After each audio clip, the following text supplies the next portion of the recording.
Because I Want You, written by Claire Contreras, narrated by Scarlett Hayes and Nelson Hobbs. Chapter 1. Rosie. The massacre happened on a Tuesday. 7 days later, we were all burying loved ones. Shortly after that, we fled the scene of the crime and let new families build dreams where ours had shattered. Before that fateful Tuesday, our cul-de-sac had been tight-knit families sharing meals, kids riding bikes and walking to school together. If a complete outsider dropped by during dinner, they would have seen a beautiful mix of cultures blending at the table. It was us, the Vegas, the Marchettis, the De Lucas, the Patels, and the Patriarches. We'd always felt fortunate to share a block with those names. After all, they practically owned Providence, which ensured no one fucked with us. Until they did, in the worst imaginable way. Dad ripped us out of there with such force that it took a couple of years for our roots to attach to new land. Since the move, he'd preached so much about wrongdoings that I thought he had cleaner hands than a surgeon about to walk into the OR. But of course, I'd been wrong. I wasn't sure if all of the warnings he'd given were for my brother's and my sake or his own. Maybe to talk himself out of whatever he was thinking about getting into.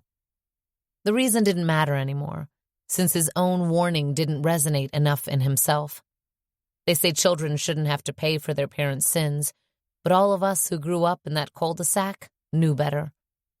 We knew it was only a matter of time before someone knocked on the door to collect some kind of favor, or in Dad's case, money he'd borrowed. I hadn't seen Gabriel De Luca in 10 years before he waltzed into the club where I was currently paying my father's dues. Time had done him well, at least physically. He looked like he'd walked right off the pages of GQ magazine, Wall Street edition. He'd been my first boyfriend and first kiss, but our relationship was cut short prematurely. When we reconnected a few weeks ago, it was as if no time had passed at all. Not in a fairy tale, love at first sight sort of way. Sparks didn't fly and butterflies didn't flutter, but there was a bond, a kinship. The kind only a person who'd survived the same trauma could understand. Some would say it was kismet that he ended up working as the accountant for the man who owned the club where I was bartending. But because Tommy Costello was the owner and Gabe De Luca was, well, a De Luca, I'd call it inevitable. It wouldn't have mattered, us sharing this boss, if not for the fact that I'd poured my heart out to Gabe about everything, from how I'd ended up working for Tommy in order to clear my dad's debt to him, to some of the personal things I'd overheard Tommy talk about in his office. Gabe hadn't stepped foot here since that night, and while some may call that a coincidence, I knew better. I'd seen the way the bouncers practically dragged him out of here and put him in the back of an Uber. To make matters worse, he wasn't answering my calls or texts, and I had no idea who to turn to about this. The only person who could possibly know his whereabouts was his brother, but I'd been careful not to ask about that De Luca.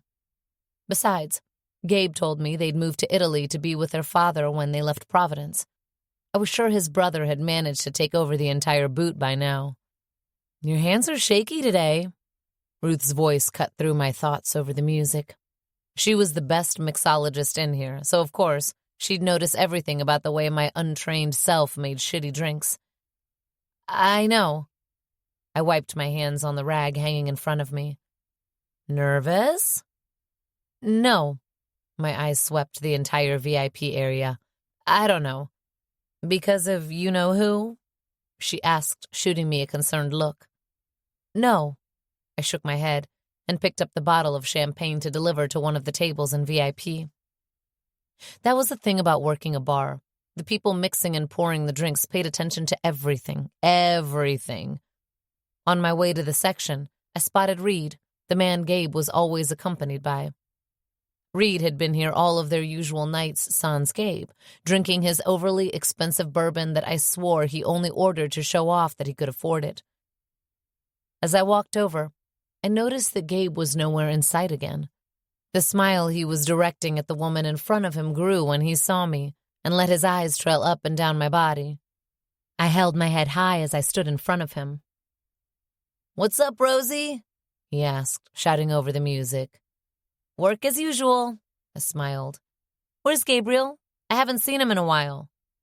"I should be asking you that question." His brows rose. My smile slipped. "What do you mean?" "He hasn't been in the office all week. I figured maybe you knew why." He gave a wink.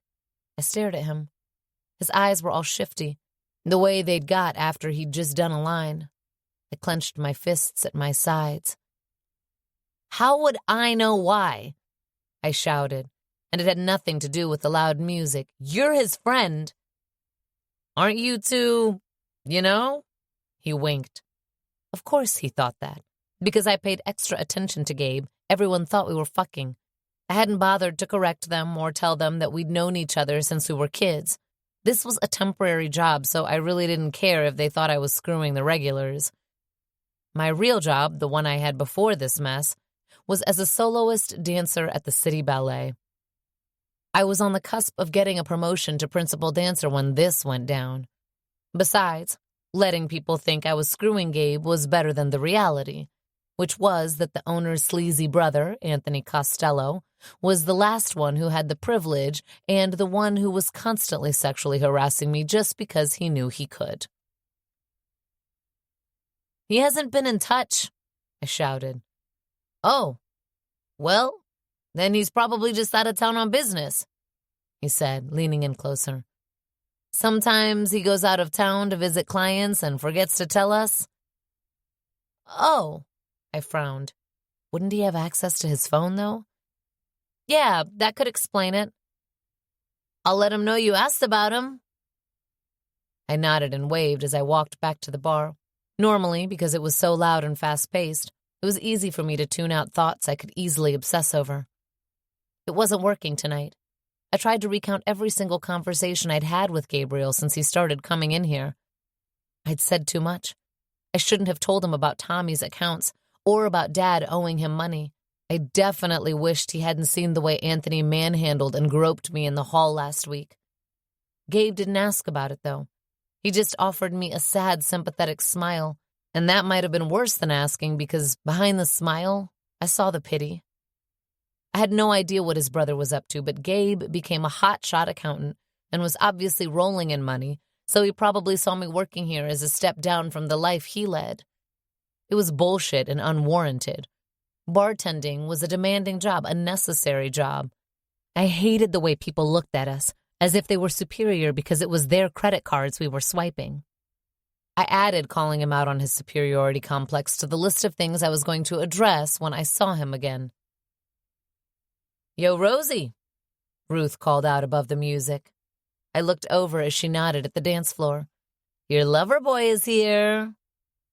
My head whipped in that direction, and sure enough, Gabe was walking up the stairs. I studied him as closely as I could from a distance and the poor lighting of the club. He had a light beard he never had before that made him look rugged. It wasn't just the beard, though. His hair was shorter, and the way he walked just exuded confidence. It was unlike him. Normally, his steps were fast-paced, as if he were in a hurry to do something. This gait made heads turn in his direction, and the crowd part for him to walk through. I wondered if he was high or something. He had to be, right? How else could I explain this? The thought made me fume. "Is it me, or does he look hot with facial hair?" Ruth asked next to me. "It's not you." I threw down the towel in my hand and whipped around the bar at record speed. Before I could stop myself, I marched over to him, grabbed the lapels of his suit in my fist, and pulled him into the hallway behind the bar. His eyes widened as if he was surprised by my reaction to seeing him after he'd ghosted me all week, and my already boiling blood seemed to reach a tipping point. Before I could stop myself, I lifted a hand and slapped him across the face as hard as I could muster.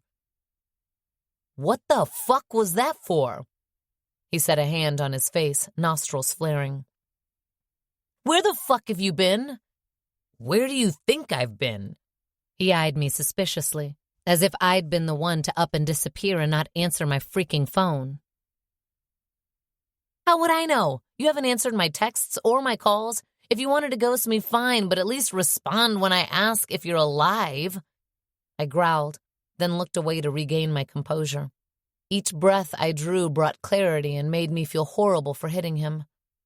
With a deep sigh, I met his gaze again, taken aback at the intensity in it, but I managed to push on. After everything I told you, I just thought, I don't know what I thought. The worst, obviously. He studied me for what felt like hours before saying, I've been busy. Yeah, I got that part. I laughed shakily, looking away again. A simple text would have sufficed.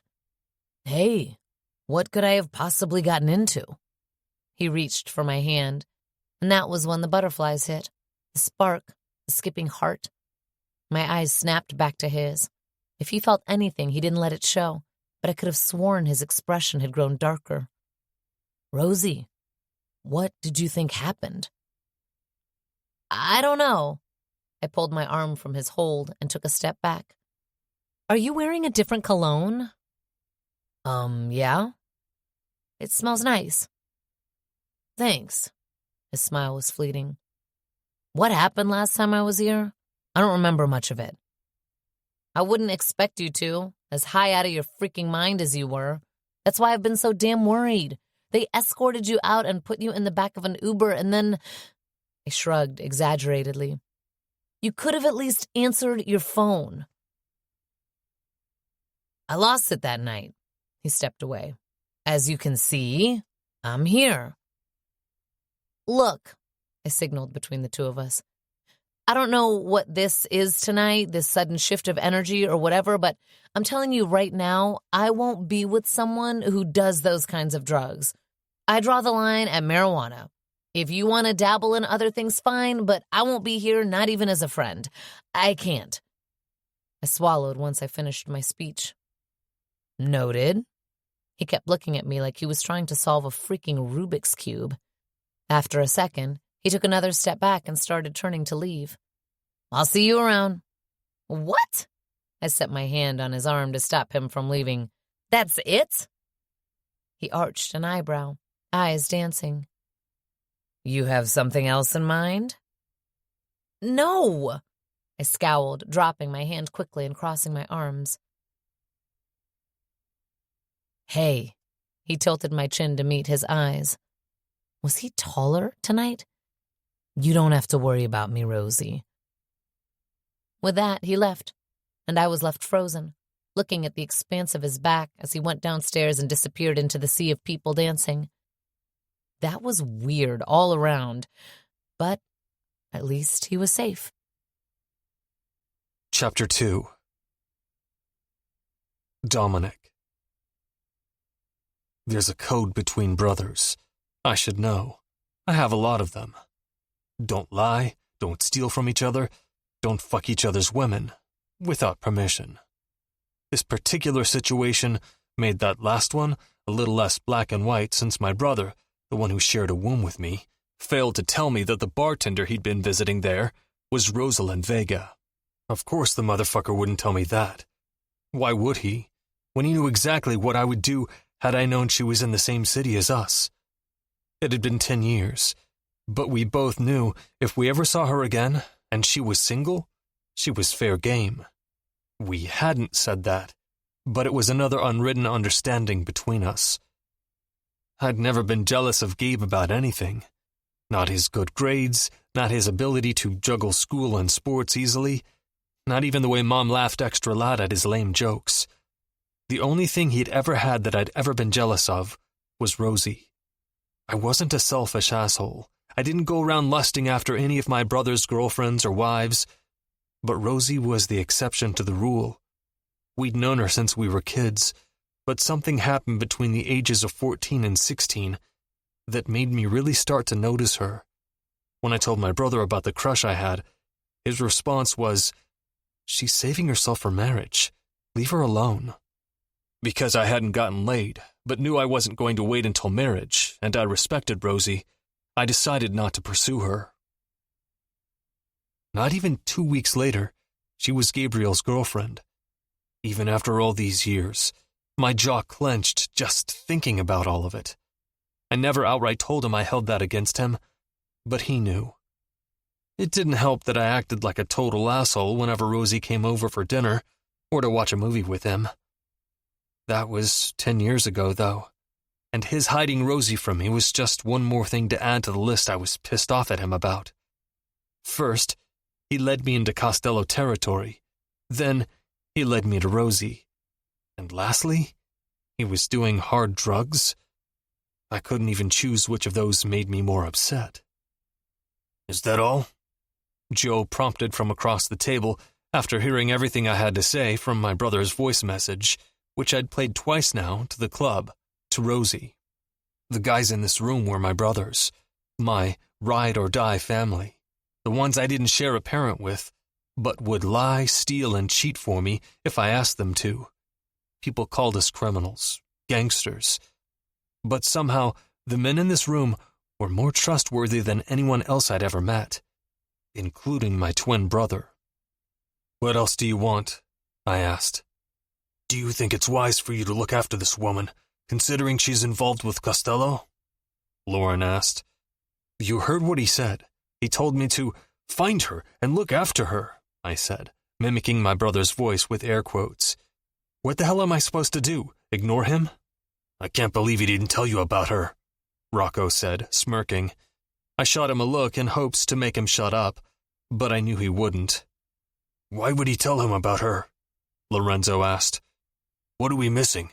Gio added, frowning. "Rosie is his brother's girlfriend," Rocco said, sounding entertained by all of this. "She's not his girlfriend."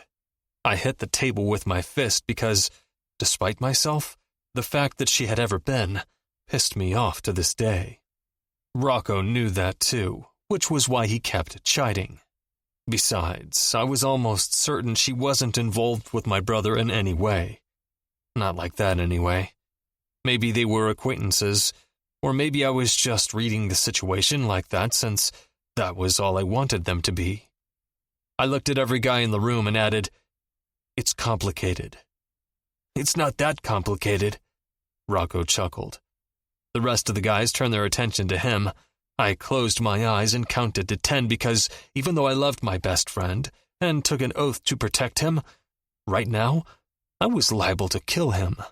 "She was Gabe's high school girlfriend that Dom had a massive fucking hard-on for." "Good to hear you know how massive my hard-on is, Marchetti." I reached for my drink and took a sip, smirking at him. "It's a saying, asshole." "Never heard it." I shrugged a shoulder, enjoying his sudden annoyance, then turned to Dean. "Can you get access to the cameras in his building?" "I can." Dean nodded. "You want me to track the last place he used his phone and get the outgoing and incoming calls?" Rocco asked, finally getting back to the issue at hand. "How?" I finished the last of my drink and set the glass down on the table. "Use a fucking coaster," Gio muttered, tossing me one from the other side of the table. I caught it with a glare and set my glass over it. "I know a guy." "What guy?" Dean leaned back in his seat. "Just a guy." Rocco took his phone out and started typing something. "What did the Rosie chick have to say about Gabe's absence?" Dean asked, lighting a cigarette. We weren't even supposed to smoke at the place, which is what we called our hangout spot, but Dean never seemed to bother abiding by that rule. I took a moment, trying to figure out how to explain what happened without looking like a complete asshole. First for wanting my brother's high school girlfriend, and now for not telling her who I was. "Dom?" Rocco lowered his phone slowly. "Tell me you didn't." "Didn't what?" Lauren asked. "He pretended he was Gabriel," Rocco said. I kept my eyes on the deep scratch running down the round wood table that Gio deemed worthy of coasters. Sometimes I hated that Rocco and I could read each other as well as we did.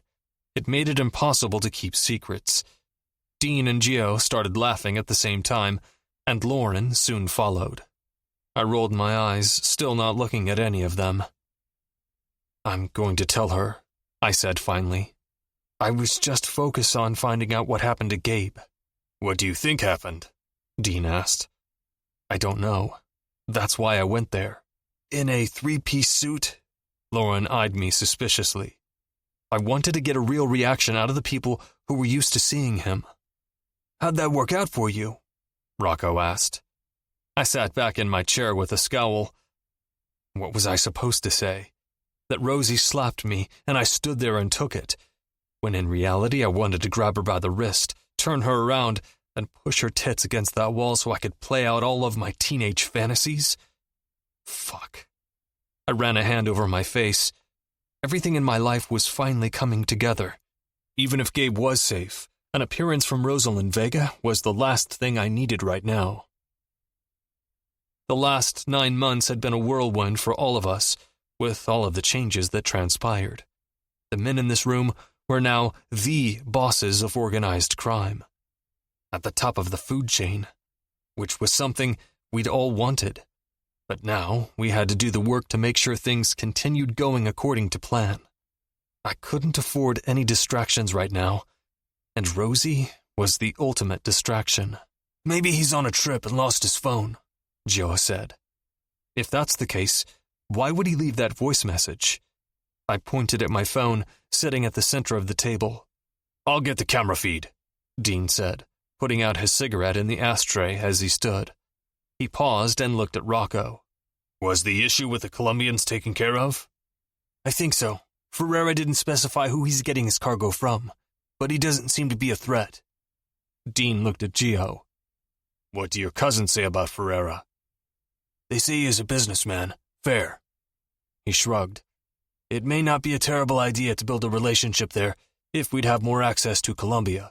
For the coffee, not the coke, he specified. Got it. Rocco gave a nod.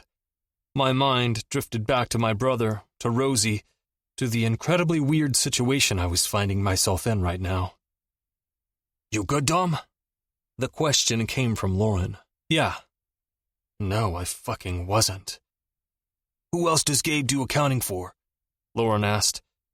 A lot of people, including the Costellos. Tommy's the brains behind that operation, Gio said. Does he know you're Gabe's brother?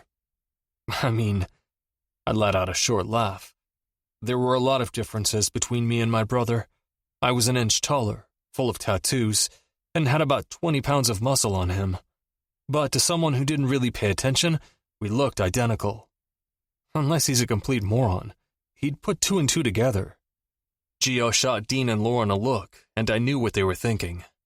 After Gio killed Silvio Costello, Tommy, who was next in line, had risen to the head of the family, and word on the street was that he was out for blood, specifically ours. Tommy himself never lifted a finger, but like Gio said, he was the brains of the operation. If anyone got their hands dirty, it would be Anthony Costello, the youngest brother, and we'd ramped up security just in case. If they wanted to get to me, though, all they had to do was fuck with my brother. Gabe could take care of himself, but he'd been coddled by all of us, myself included, and didn't know how to handle people like the Costellos. We fucked up their businesses, took over all the seats, Gio said, and Tommy hates Angelo Costello. Tommy doesn't like Angelo? My brows shot up. Angelo Costello was the boss of all bosses, the head honcho, if you will. He also happened to be Lorenzo's father and related to Tommy and Anthony. Technically, Lorenzo having a seat meant that the Costello family in the U.S. was headed by him. They'd worked out some kind of deal with Tommy since Silvio had the seat originally. Technically, Tommy was next in line, but he wasn't Angelo Costello's son. Lorenzo was. That made him more important than just about anyone in the Western Hemisphere. If we were going based off of our last names and our families back in Italy, Dean would be number 1, Lorenzo would be second, I'd be third, Rocco would be fourth, and Gio would be last. Because we followed Italian-American rules, that wasn't the case. We also had too much respect for each other to count anyone out, and didn't want to step on each other's toes. Our fathers may have said they were brothers, but that was all talk. The 5 of us were brothers despite hierarchy and last names. We wanted to make this an organization that we could be proud of, that our kids could hold on to after we were gone. This wasn't just business to us. It was family. Legacy. My father has a certain way of conducting business, Lauren explained. He's let Tommy think he has control, but it's only a matter of time before he takes it from him, and Tommy knows it. I figured he'd be fine with it, seeing as Tommy sends a percentage of his earnings to Angelo. Tommy's a ticking time bomb. Lauren finished his whiskey and set his glass down on the coaster in front of him. He wants to take him out, but hasn't found a way to do it without making a mess. Smart man, Dean said. I think the word you're looking for is cunning, I said. Lorenzo smiled as if that was the ultimate compliment. Angelo Costello and my father, Giuseppe De Luca, reaped everyone's benefits without lifting a finger, but no one was going to go against them because of who they were. Those two especially had the ability to ruin your life with the snap of a finger. As far as I knew, Angelo didn't exercise that as often as my father did. Where my father liked to play twisted games, Angelo liked things done in a way that couldn't be tracked back to him. That didn't make him any less ruthless, though. Gio's phone vibrated on the table. He glanced at it, was about to put it down, but decided to answer it at the last minute. He held it to his ear. I wasn't sure if it was Petra or Nadia on the other end of the call, but it had to be one of them, as serious as he looked. Give me a moment, P, Gio said, looking directly at me. I waited, stomach clenching, even though I couldn't imagine what his right-hand woman could possibly tell him that involved me. Tommy's out of the country. Could Gabe be with him? Do we still have eyes on him? We do. Gio hung up with Petra and set the phone down. She says there's talk about him wanting to sell the club. Gio looked around. Isn't this the place he remodeled to look like Devil's Lair? Oh, shit. I frowned, realizing that Tommy's club did actually remind me of Gio's renowned nightclub, Devil's Lair. I see it. I mean, it looks like the Walmart version of Devil's Lair, but I see what he tried to do. Why would he be selling if he just remodeled? Gio frowned and picked his phone back up. Maybe he remodeled it so that he could sell it, I said. Dom, my guy is going to forward you the last few texts that came through before it was shut off, Rocco said, interrupting. Thanks. I looked at Gio again, as a thought occurred to me. If someone was interested in buying the club, what would they have to do? Speak to Tommy and have his people send a profit and loss report for the last year. So you'd essentially have to speak to Gabriel, I said. Yeah, if he's the one who does that, it would be easier to just talk to him. I would bet money my brother was definitely in charge of that. Tommy would have to be an idiot to not have Gabe do anything and everything involving numbers for him. I looked at my phone again. The camera feed file hadn't finished downloading, but a text did. At first, it was just a phone number, but then a name appeared in the place of the number. Rosie. I need to talk to you. Come to my place tonight. Make sure you're not followed. She followed it up with her address, which made me think my brother hadn't gone to her place yet. Yeah, they definitely weren't fucking. Something wasn't adding up, and I fully intended to find out what it was. Chapter 3. Rosie. I wish you'd listen to me and go talk to John, Yari said across from me. You know he'd treat you much better than Tommy and Anthony do.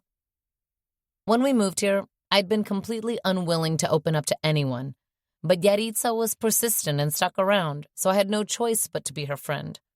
She tried talking me out of working at Tempt, even after I told her that Tommy was going to ignore the interest rate and just let me pay him back the rest of the money my father owed with the money I made at his club. The entire time I'd been working here, she'd been trying to convince me to work as an escort at the company where she worked, since it promised much higher pay and would help me pay the loan back faster. It sounded great, but according to Dad, Tommy's interest rates were worse than Bank of America's in the 80s. You know my schedule sucks. I wiped the glass in my hand before moving on to the next one, and it's going to get worse as soon as the Nutcracker starts. Which is why going to see John would benefit you. He'd get you in the company and work around your schedule. You even get to pick who you say yes and no to. And there's a whole damn questionnaire you fill out. Trust me, it's better than being here and having to deal with Anthony's slimy hands. She shuddered. Is the Nutcracker still a definite yes? Yep. I tried to fight a smile, but it was impossible. I'd be playing the part of the Sugar Plum Fairy and was nailing every single rehearsal. You need to text me the date so I can come watch you. Maybe I'll convince one of my clients to take me. She winked. I laughed. She grew serious quickly. Meet with John. Doesn't Giovanni Mazzaria own that club? I asked, shooting her a pointed look. You know he's fucked half the ballet company. Maybe a few years ago, but not anymore, she said. He's happily married. Besides, he's never mixed business with pleasure. She shot me a look. She didn't need to add, unlike Anthony Costello, but she might as well have. Fine, I took a breath. I'll meet with John, but I'm not promising you I'll quit here. I'm so close to finishing paying this back, Yadi. I know, and if you want to keep bartending to come up with the money faster, at least do it at one of their clubs, she said. John's always looking to hire new people, and it bears repeating that he's not going to try to fuck you just because you're an employee.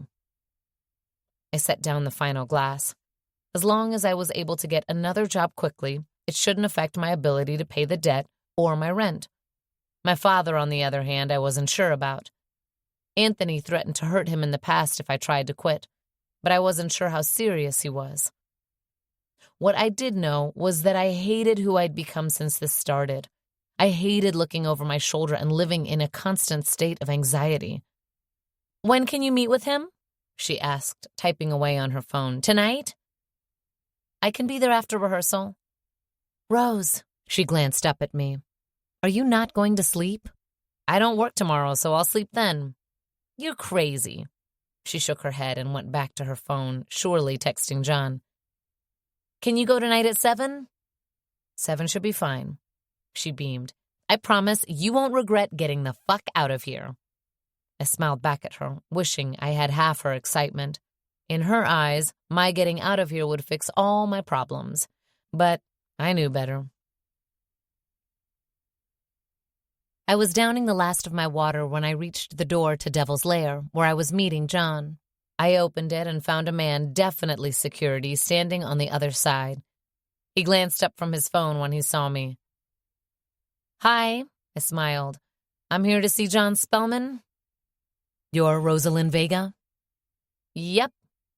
He gave a nod, his eyes trailing down my body. My shoulders were already rounded back. Otherwise, that was exactly what I would have done now, to show that even though I was half his size, I wasn't afraid of him. His lip twisted into a smile, seemingly reading me correctly. This way. He pushed off the wall, set his phone in his pocket, and led me into the club. I wasn't sure what it looked like on nights that it was actually open, but I could picture it. There were stages similar to the ones at Tempt, which didn't surprise me since I'd been present when Tommy and Anthony had discussed installing them after someone sent them pictures from inside of this club. Apparently, they'd tried to copy everything, yet this club felt different. It felt luxurious. Tempt felt, well, like it was trying to be luxurious and failing. When we reached the second floor, the security guy opened a set of double doors and led me through them. Inside was a waiting area that looked like one I'd expect in a lawyer's office, not a nightclub. You can take a seat here. John will be right with you. He pointed at one of the chairs and walked out. I took a seat. There were 2 sets of doors, one to the left and one to the right, and because I wasn't sure which ones John would come out of, I remained on high alert, my eyes bouncing between both. The doors to the left opened, and I was about to stand up when I saw Giovanni Mazzaria himself walk out. I sat up a little straighter. I'd never seen him in person, not this close anyway. When his sister Catalina danced for the company, he'd go watch her, but I was one of the youngest dancers at the time and wasn't privy to the private parties they held for the donors. He was absolutely as handsome as they said. Behind him, a woman walked out, a huge smile on her face. She seemed to light up the room as she stepped into it and instantly set me at ease. He turned around to look at her and grabbed her hand in his as he led her out of the office. I wasn't sure any man had ever looked at me the way he looked at her, But seeing it with my own 2 eyes gave me hope that one day I'd find someone who would. It wasn't until they were halfway to me that they seemed to notice someone else was in the room. "Are you here for John?" Giovanni asked, finally turning his attention to me. "Yes." "Have you been out here long?" the woman asked. "Did you try knocking?" "The man who walked me up just told me to sit here and wait." She rolled her eyes, let go of Giovanni's hand, and walked to the doors across from us. She knocked loudly. "John, someone's here to see you." "My wife is a problem solver," Giovanni said with a proud smile, looking at her. She smiled at him as she turned around. "Just open the door, babe." "No, thanks," she said. "I never know what I'll find behind these doors. I'd rather knock and not take my chances." "You never have to worry about my door." He winked at her and she blushed lightly. The door opened behind her, and a tall black man, who I assumed was John, walked out. He was wearing a navy suit that was either custom-made for him or had been tailored to perfection. I wondered if being hot was a requirement to be employed by or married to Giovanni Mazzaria, because they were all hot as hell. John looked at the 3 of us as he held the door open, his gaze landing on Giovanni's wife. "If you're here to steal my red pens, the answer is no, Isabel," he said. "Don't worry, Gio. Got me 3 boxes. Isabel laughed. "She's waiting to see you." She pointed at me, smiled, and waved goodbye as she started to walk toward the doors, her husband hot on her heels. "Remember, we won't be back until next week, and you may not be able to reach me while I'm gone." Giovanni reached for Isabel's hand, bringing it up to his mouth and dropping a kiss on the back of it. "I'm taking my wife on a honeymoon." "Didn't you take her on a honeymoon 9 months ago?" John asked. "This is called a vacation." "It's called whatever I want to call it." Giovanni grinned at the look on John's face. "I'll bring you back some rum." I waited until they were gone before I stood. "So, you're the famous Roselyn," John said, holding the door to his office and stepping back. "Come on in." "I'm not sure if that's good or bad." I smiled shakily as I walked over and stepped into his office. Every man I'd ever had to speak to on a business level always treated me like an object. I thought that was a ballet thing, where men and women alike were treated like pawns the companies played with. When we did things on behalf of the companies, we were told where to go, what to do, what to wear, and how to act. With Tommy, it had been more of the same. With Anthony, even worse. So far, John hadn't looked at me like a piece of meat, and when we walked into his office, he didn't close the door behind him. He left it ajar and invited me to sit as he headed to his chair. Once settled, he clasped his hands together on the desk. His actions were already 10 times better than that of the men who came before him. Obviously, the bar was set in hell. "Yari speaks very highly of you, so it's a good thing." He smiled at me from across the desk. "She speaks highly of you as well and has been hounding me to meet with you." "She says you currently work at Tempt?" "Yes." "I heard they pay pretty well. Why are you leaving?" "I feel like I need a change." "So you want to go from one nightclub to another?" He raised an eyebrow. I took a breath and decided to go with the truth. "I hate the people I work for." "Can't say I'm surprised." He looked at his computer screen.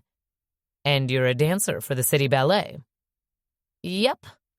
"That must be time-consuming," he said.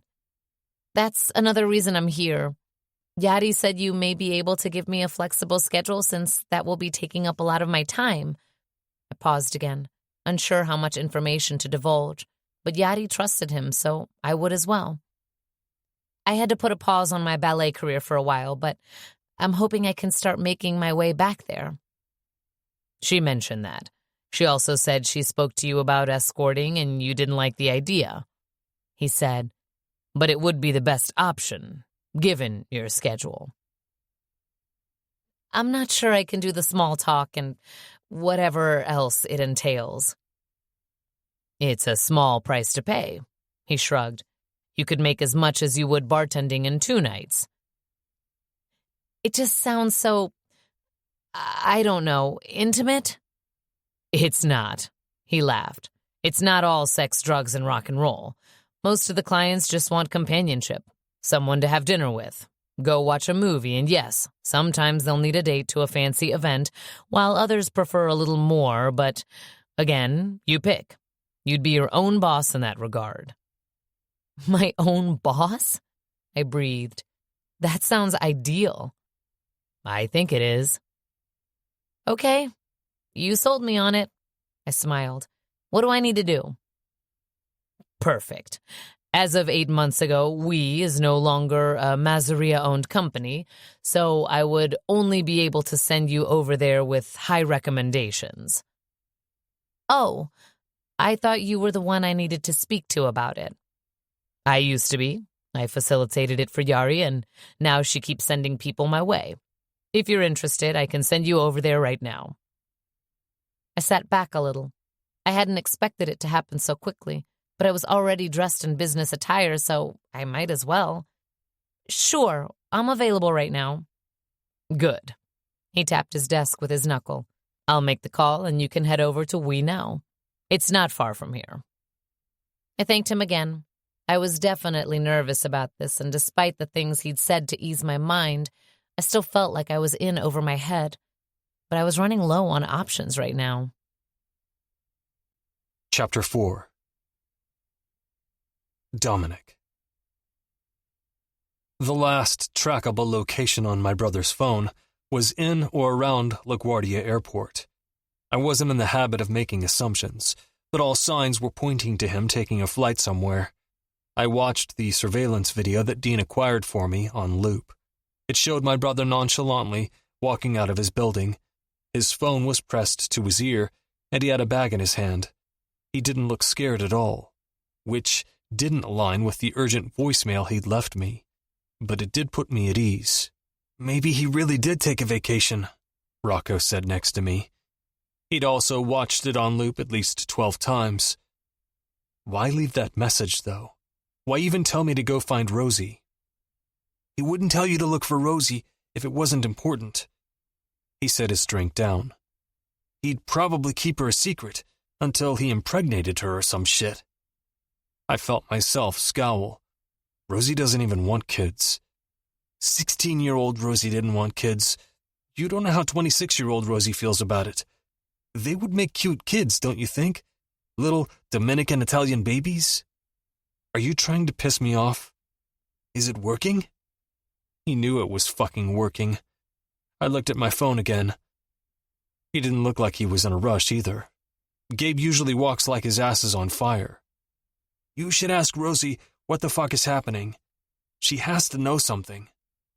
He finished his drink and stood up. As if on cue, my phone vibrated in my lap. Rosie, I took your advice and quit tempt. Rosie, I'm freaking out. Rosie, tell me it wasn't a mistake. Rosie, seriously, Gabriel? His texts are coming in, I said. New ones. Today's the last day you'll get the messages, he said. So hopefully there's something you can use there. I stood up and headed out, calling Dean to see what else he was able to find out about her for me. I had one of my guys tailing her now, so I knew the moment she left Tempt after quitting her job. Well, now I knew what her celebration outside of the building meant. According to the guy watching her, she was smiling and jumping up and down with her phone in hand. Having her followed did nothing to subdue my curiosity. I wanted to know every fucking thing about her. Why she had that job, why she was leaving it, why she was so happy to leave it, and why she was so desperately looking for a new position as soon as possible. I'd already gone to her apartment looking for any sign that would lead to Gabe, but found nothing. The next step was confessing my identity and asking her myself. If she slapped me the other night thinking I was my docile brother, I couldn't even begin to imagine what she'd do once she found out about me. Chapter 5. Rosie. Santi. I think I'm going to drop math. Me. Again? Santi. My professor sucks. Me. You said that last semester and the one before that. Just suck it up and take the damn class. Santi. Easy for you to say. Me. Don't drop the class. Santi. The bodega has been poppin' lately. Santi. Not that it matters. My heart stopped. The one condition my father had given me and my brother from prison was that neither of us step foot in the bodegas he owned. It was for our own good, he'd said, since Tommy Costello had taken over the business the moment Dad was sent to prison for 30 months on a bogus racketeering charge. Taking charge of the bodegas was yet another thing Tommy and Anthony Costello held over our heads. Bodegas de Vega were our family business. They were the only thing in the last 10 years that had brought some sense of normalcy. Of course, Dad turned it into a nightmare the day he started borrowing money from Tommy, who had gambling rings in the back rooms of the bodegas. Never get high on your own supply seemed like a simple, logical concept. Yet Dad had somehow broken every single one of the 10 crack commandments. For a man who claimed to love Biggie Smalls, he sure as hell did a poor job following instructions. But I guess greed defies logic. Me. You went? Santi. Of course not. Jockey told me. Me. Stay away from there. There's a reason you're living in the NYU dorms. Santi. Eye roll emoji. Me. Eye roll emoji right back. Santi. Remember, I'm going to Cabo for Thanksgiving. Santi. Wish you'd come. Me. With a bunch of college students? No thanks. Santi. You act like you're so much older than us. I was trying to think of a witty response when someone suddenly grabbed my arm and yanked me into the alley. I was slammed against the brick wall, and before I got a chance to react, there was a hand around my throat blocking my airflow. I was met with icy blue eyes and started flailing to push him off, but it was no use. This was how things were with Anthony. If he wanted to back you into a corner, he would. Literally and figuratively, which was precisely why I didn't like to fuck with him and why I knew quitting Tempt would be challenging. I heard you think you're going to work for the enemy. He pushed me further against the wall, as if he was trying to make me disappear into it. That's not gonna happen. The enemy? What the hell was he talking about? I knew Dad's bodegas were in Costello territory, which was the reason Anthony waltzed into them every Thursday like clockwork to collect their dues. But that was the extent of what I knew. I had no idea he had problems with Giovanni Mazzaria. Then again, how would I know? I kept my head down and my mouth shut. The last thing I needed was to be sucked back into all of that. When I was a kid, I had no idea how dangerous these men were, but I knew better now. What? No! I was getting lightheaded. I reached up and grabbed his arm, pulling it, scratching it, looking for some form of release from his grip. I scratched again, eyes wide, trying to get a grasp around his hand. If he'd just let me go, I could ask him what he was talking about and explain that I'd pay the money back faster this way. Of course, Anthony only squeezed harder. My eyes started to water. Please. What were you doing at Devil's Lair? He pushed himself onto me, nudging a knee between my legs and pushing me further into the wall. My already high anxiety went through the roof as I waited, expecting the worst. Even though there were people walking by just a few steps away, none of them would help unless I screamed, and I couldn't scream. I could barely breathe. Tears streamed down my face. Nothing, I whispered. Anthony, please. Nothing? He pushed his knee further up, and I was instantly grateful for the barrier my jeans created. That's funny. Laura Lee told me you quit. Didn't even go in or give a 2-week notice. Please, I can't breathe. I gasped loudly, taking in air when he loosened his grip around my throat.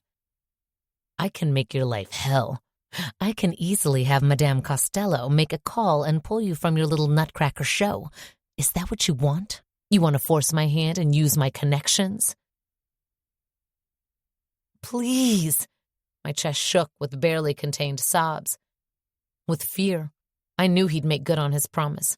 The minute he loosened his grip again, I rushed to explain. I can pay back the money he owes sooner.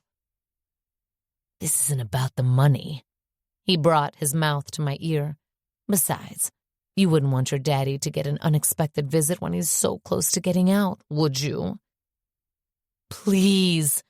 I was openly crying now, my voice hoarse. Don't do this. He let go of my throat suddenly and took a step back. I instantly fell to my knees, my hands finding my throat as I took a large gulp of air. Through my tears, I could see his boots as he walked away, leaving me in the alley without another word. I managed to pick myself up and ran the rest of the way to my apartment. I knew that for Anthony it wasn't about the money. It was about the power he held over me. He got off on that kind of high. He loved to remind us that he owned us, and I wasn't even part of the group of girls they actually owned. A hard shiver raked through me at the thought. But it was too late. I'd already left Tempt, and now I had to suck up whatever consequences that brought on. I just hoped he left my father out of this. Something woke me up, a sound I realized. I froze. Someone was in my apartment, in my room. If you told me a year ago that I'd be sleeping with a loaded gun under my spare pillow, I would have laughed in your face. But that was then, and right now I was glad I'd had the foresight to do so.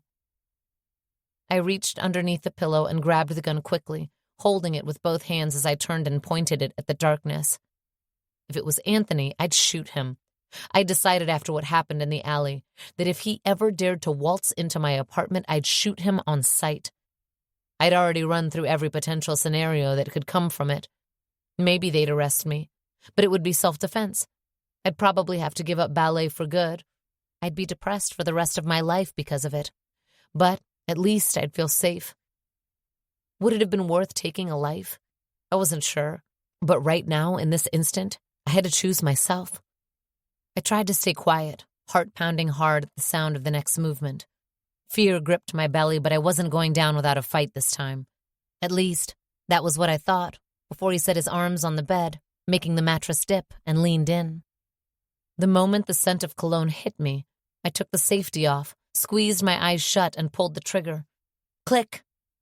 I tried again. Click. You didn't think I'd actually let you keep bullets in your gun, did you? He chuckled, a deep, dark sound that vibrated onto the mattress and through me. My God, what has sweet, innocent little Rosie gotten herself into that she sleeps with a gun underneath her pillow? That voice. Fuck. I couldn't place it, but something about it felt familiar. I lunged at him with the gun, ready to bash it against his face. I wasn't prepared for the force I was hit with. Strong arms pushed me back onto the mattress. A hard body pressed against me, chest to chest. He was huge, and this felt way too intimate, too scary, too similar to the nightmares I had. I thrashed and screamed. One of his hands came down hard over my mouth. I bit his fingers. He hissed. I suggest you stop doing that while I'm on top of you like this. I may get other ideas. Get off me! My scream was muffled by his hand. I'm not here to hurt you, he gritted. Stop screaming and I'll get off. I screamed again. He brought his face down and I took in a sharp breath, inhaling his scent. It was eerily familiar. It wasn't a cologne, I realized. It wasn't an aftershave. It was him.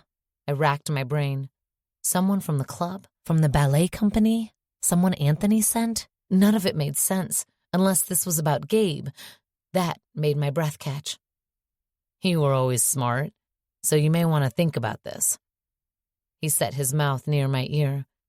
If I wanted to kill you, you'd already be dead. Another muffled scream from me. More thrashing. I kicked upwards. Finally, I stopped moving altogether. I cleared my head and shut my eyes, trying to think of what I'd been taught during the many self-defense courses I'd taken over the years. I flipped my leg beneath him and turned him so that he was on his back, and I was on top of him. I punched him as hard as I could, not caring where my fists landed as I got off him. I ran, not out of the room like I should have, but to the light switch. He didn't move from the bed. I noticed belatedly. If he wanted to hurt me, he probably wouldn't have let me get this far. Maybe he wasn't lying about hurting me, but accosting me while I slept was creepy as fuck no matter how you spun it. Finally, I flipped the light switch, and he came into view. I blinked and blinked again, not quite understanding what I was seeing, or rather, who, because even though he looked like Gabe, I knew it wasn't. I purposely hadn't asked Gabe anything about his brother, so I didn't know what had become of him. The only thing I knew was what I'd always known. This was the De Luca I should stay far away from. His grin was slow, wide, and wolfish. "Hey, tiny dancer." 3 little words were all he'd said, and the rage was back. Chapter 6. Dominic. "What the fuck are you doing here, Dominic?" She emphasized each word as she asked the question, brown eyes flaring with barely controlled anger. "I need to speak to you. So you show up in my apartment in the middle of the night, and... oh my God." Her dainty hands flew to her mouth. "It was you at the club the other night." Disappointed? Her eyes narrowed. "You cunning, lying, scheming, sneaky son of a bitch." "Did you memorize the entire thesaurus?" "Just that section, in case I ever saw you again." At that, I laughed. God, I'd been such an asshole to her back then. I really couldn't blame her for having this reaction. And yet, I couldn't take my eyes off her. Even when she was angry, she was fucking beautiful. Always had been. I gave myself the opportunity to really look at her. She hadn't changed much. She still had the same banging dancer body, dark brown eyes, and caramel skin. Her brown hair used to be so curly, you could pull a strand down and it would spring right back up. I'd done it enough times to get a rise out of her. Now her hair was longer than I'd ever seen it, down to her elbows, and pinned straight. She looked beautiful no matter how she wore it, and even more beautiful than I remembered, which seemed impossible. My eyes fell to her neck, which was clearly bruised, and my amusement faded. I stepped forward. She shrunk back, slightly, as if expecting the worst, and suddenly I regretted the way I came at her, pushing her into the bed like a fucking animal.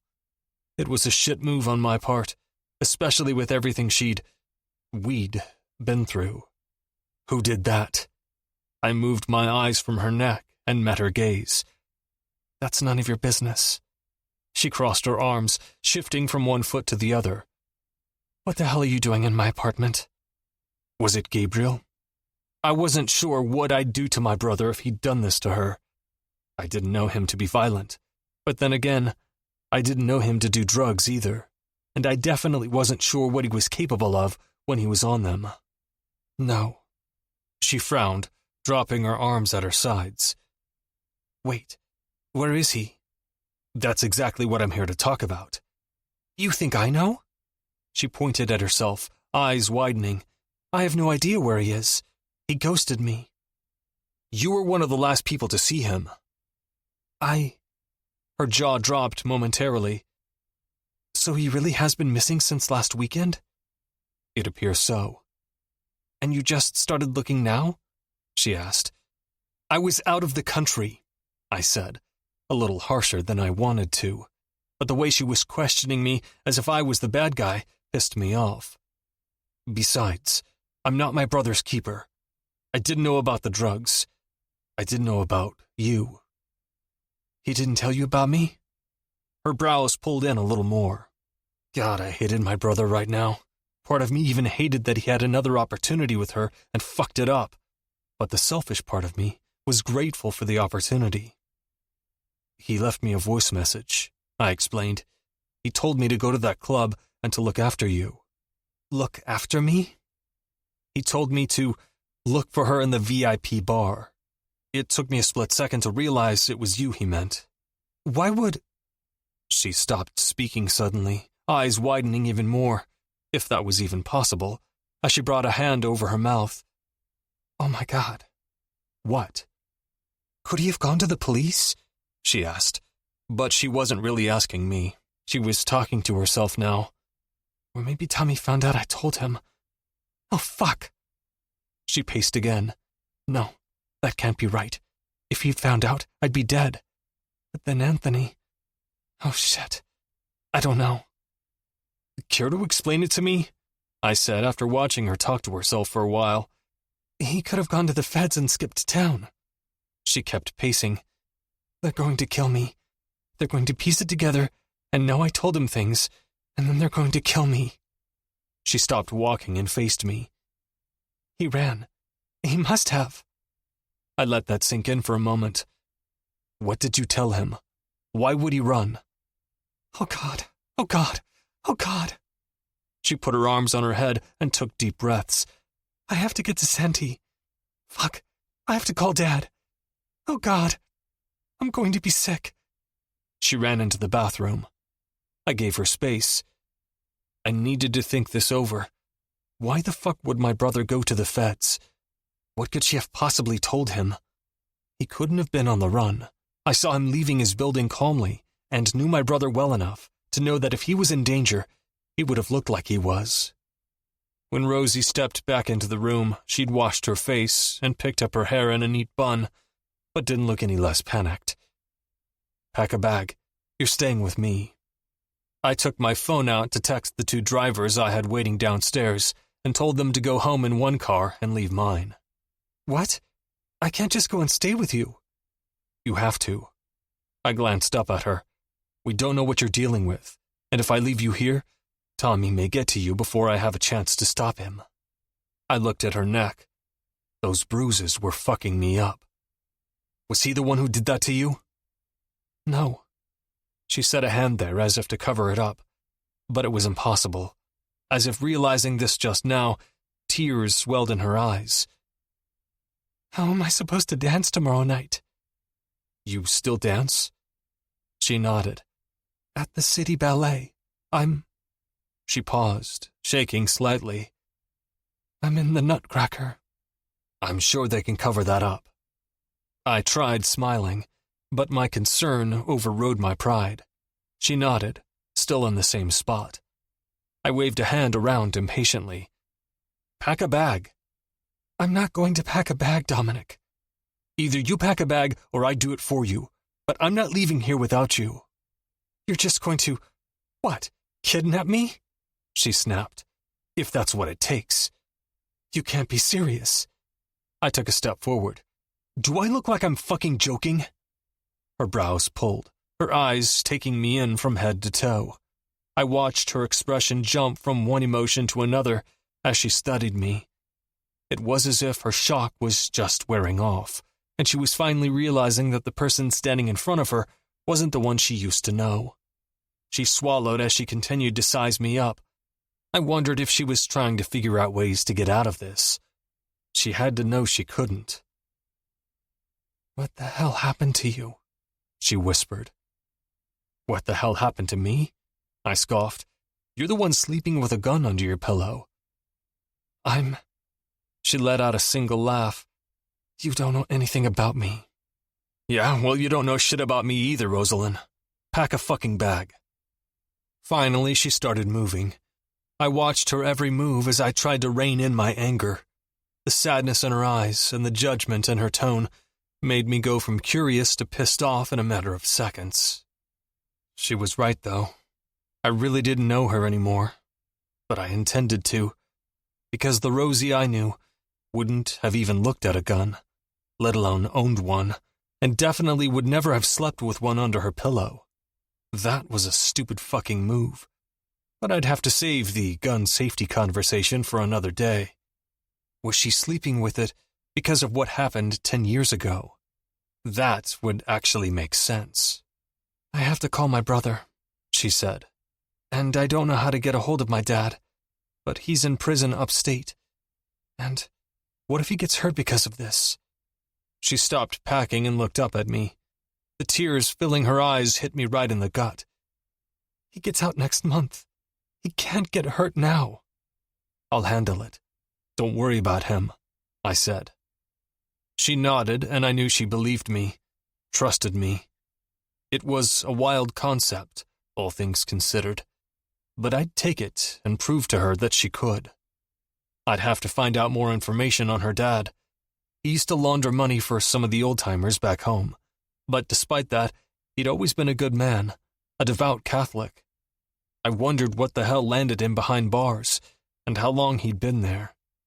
I wondered what the fuck that meant for Rosie and Santi. I didn't like it. I also didn't like knowing that she'd lived in the same city as me, and I didn't know it until my brother pulled this idiotic shit. I cleared my throat. Where's your little brother? NYU. He stays in the dorms. He should be safe there, I said. What did you tell Gabe? Why would he be running? I told him a lot of things.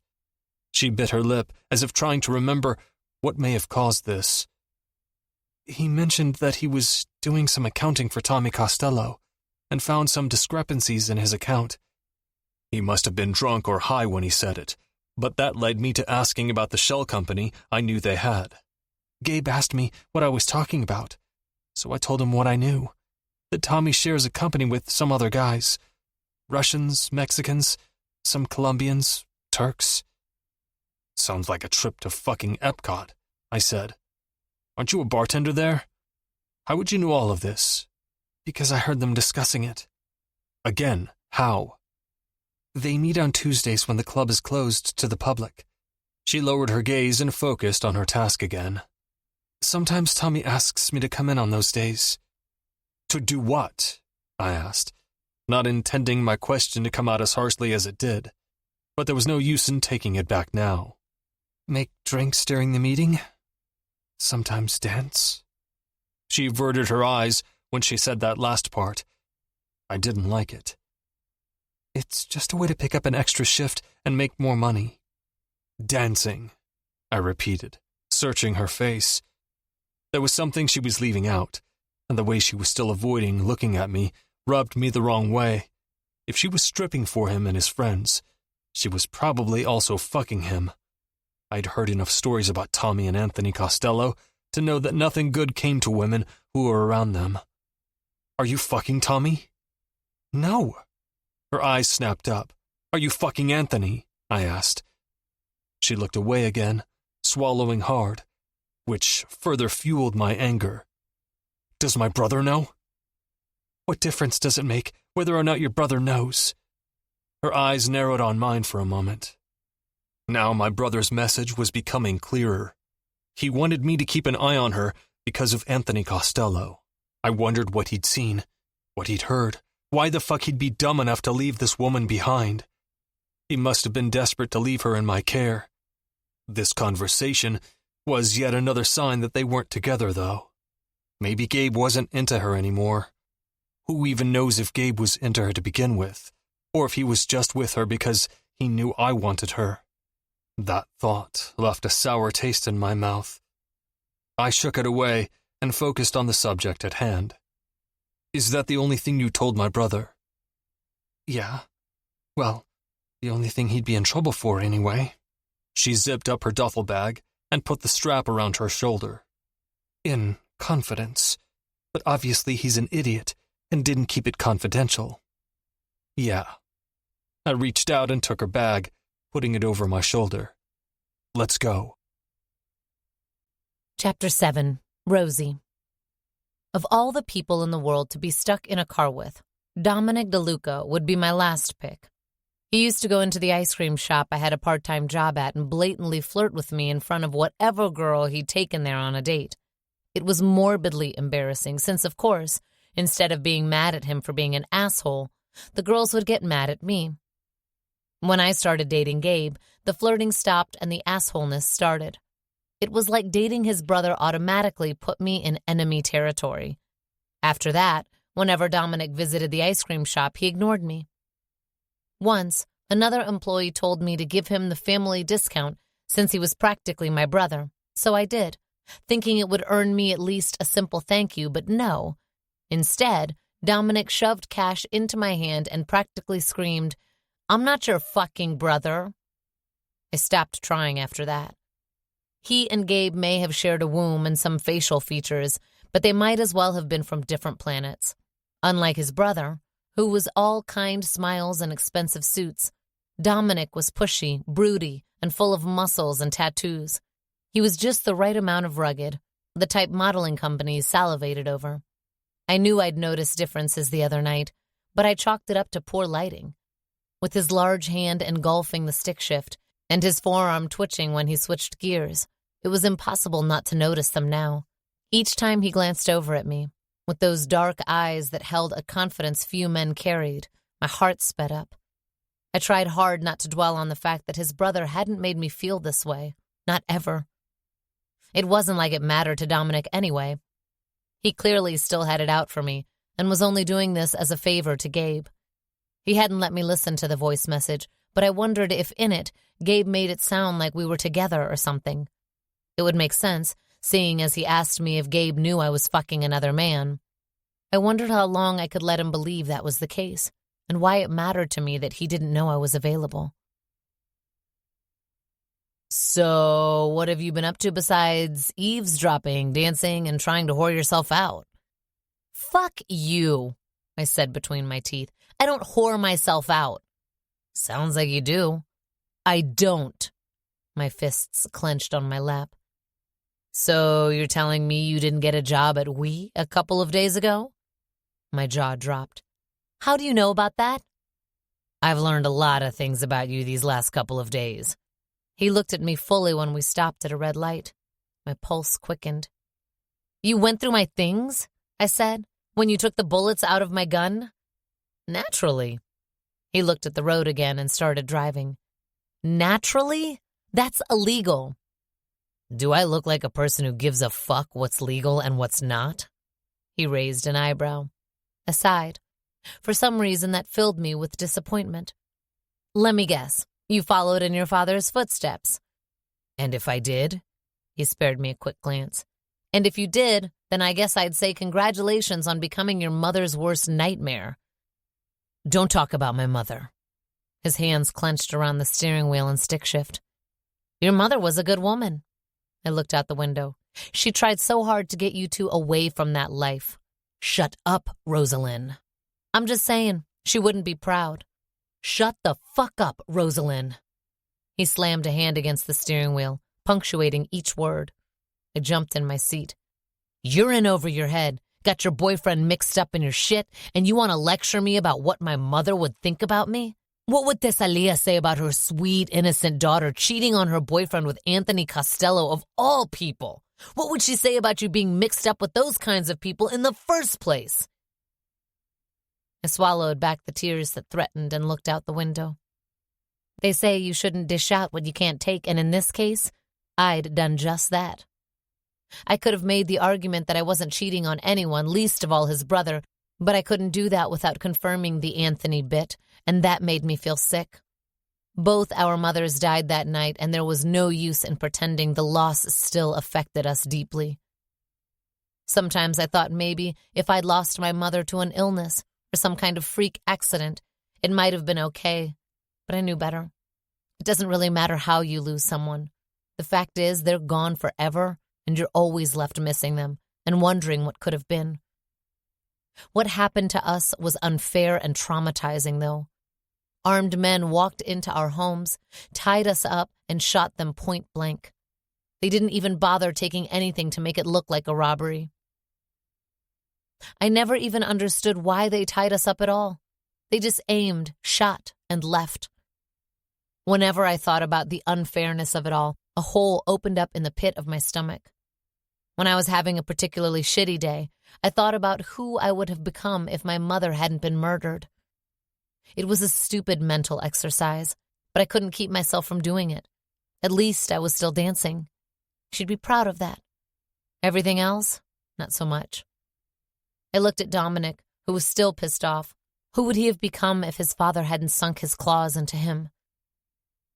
"I'm sorry," I said after a moment. "I shouldn't have said that." "No, you shouldn't have." I wasn't surprised that he didn't apologize back. Dom always meant what he said, and that bothered me even more. He turned into an alley and pushed a button on his car that opened a garage. He pushed it again as soon as we were inside, looking around as if to make sure no one had snuck inside. I followed him out, taking in the bare walls except for one that had tools. He opened the door that led inside the house and took his shoes off. I did the same. It smelled like he'd just cleaned. I'd never really imagined what his house would look like, but even if I'd tried, this wasn't what I would have come up with. It was modern, everything very sleek, including stairs that had clear sides and pieces of wood that looked like they were floating. The kitchen was immaculate, as if he never really used it.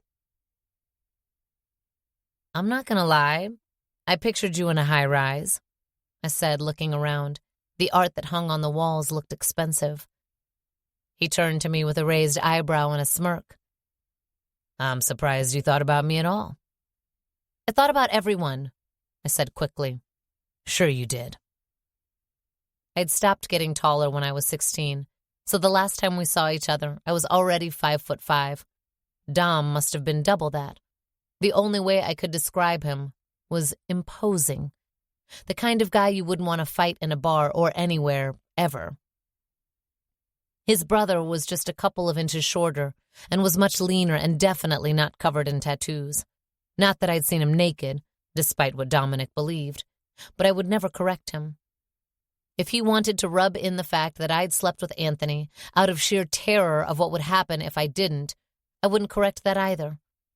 In recent years, I'd stopped caring what people thought about me. You can show people exactly who you are, and they're still going to put you in whatever category they deemed right for you. He led me upstairs, where he said there were 3 rooms and a loft that he'd set up as a game room with a pool table, a foosball table, and a huge television that looked like it belonged at a bar. It felt cozy, the opposite of the man it belonged to. He walked me to the second-to-last bedroom and set my bag down by the door. The room had a queen-size bed, a matching dresser, and a Jack and Jill bathroom that it shared with the other guest room, which he'd turned into a gym. "My room is there." He pointed to the bedroom at the end of the hall, right next to this one. "I've had a long day, so I'm going to bed. You're welcome to anything. I don't cook, so I just have a lot of frozen shit and fruit, and beer, and whiskey." "Thanks." I felt myself smile a little. "Really, thanks." "Don't mention it." He turned around and walked into his room, shutting the door with such force it made me flinch. I walked back into the guest room and closed the door softly. I took out my phone and texted my brother to make sure he was okay, and to tell him not to talk to strangers like he was 5 and not 21. "Santi, LOL, what strangers? Did you forget I'm leaving for Mexico with Victoria?" Santi, "Snowbirds and all that." Me, "For 2 weeks, right?" Santi, "Yep.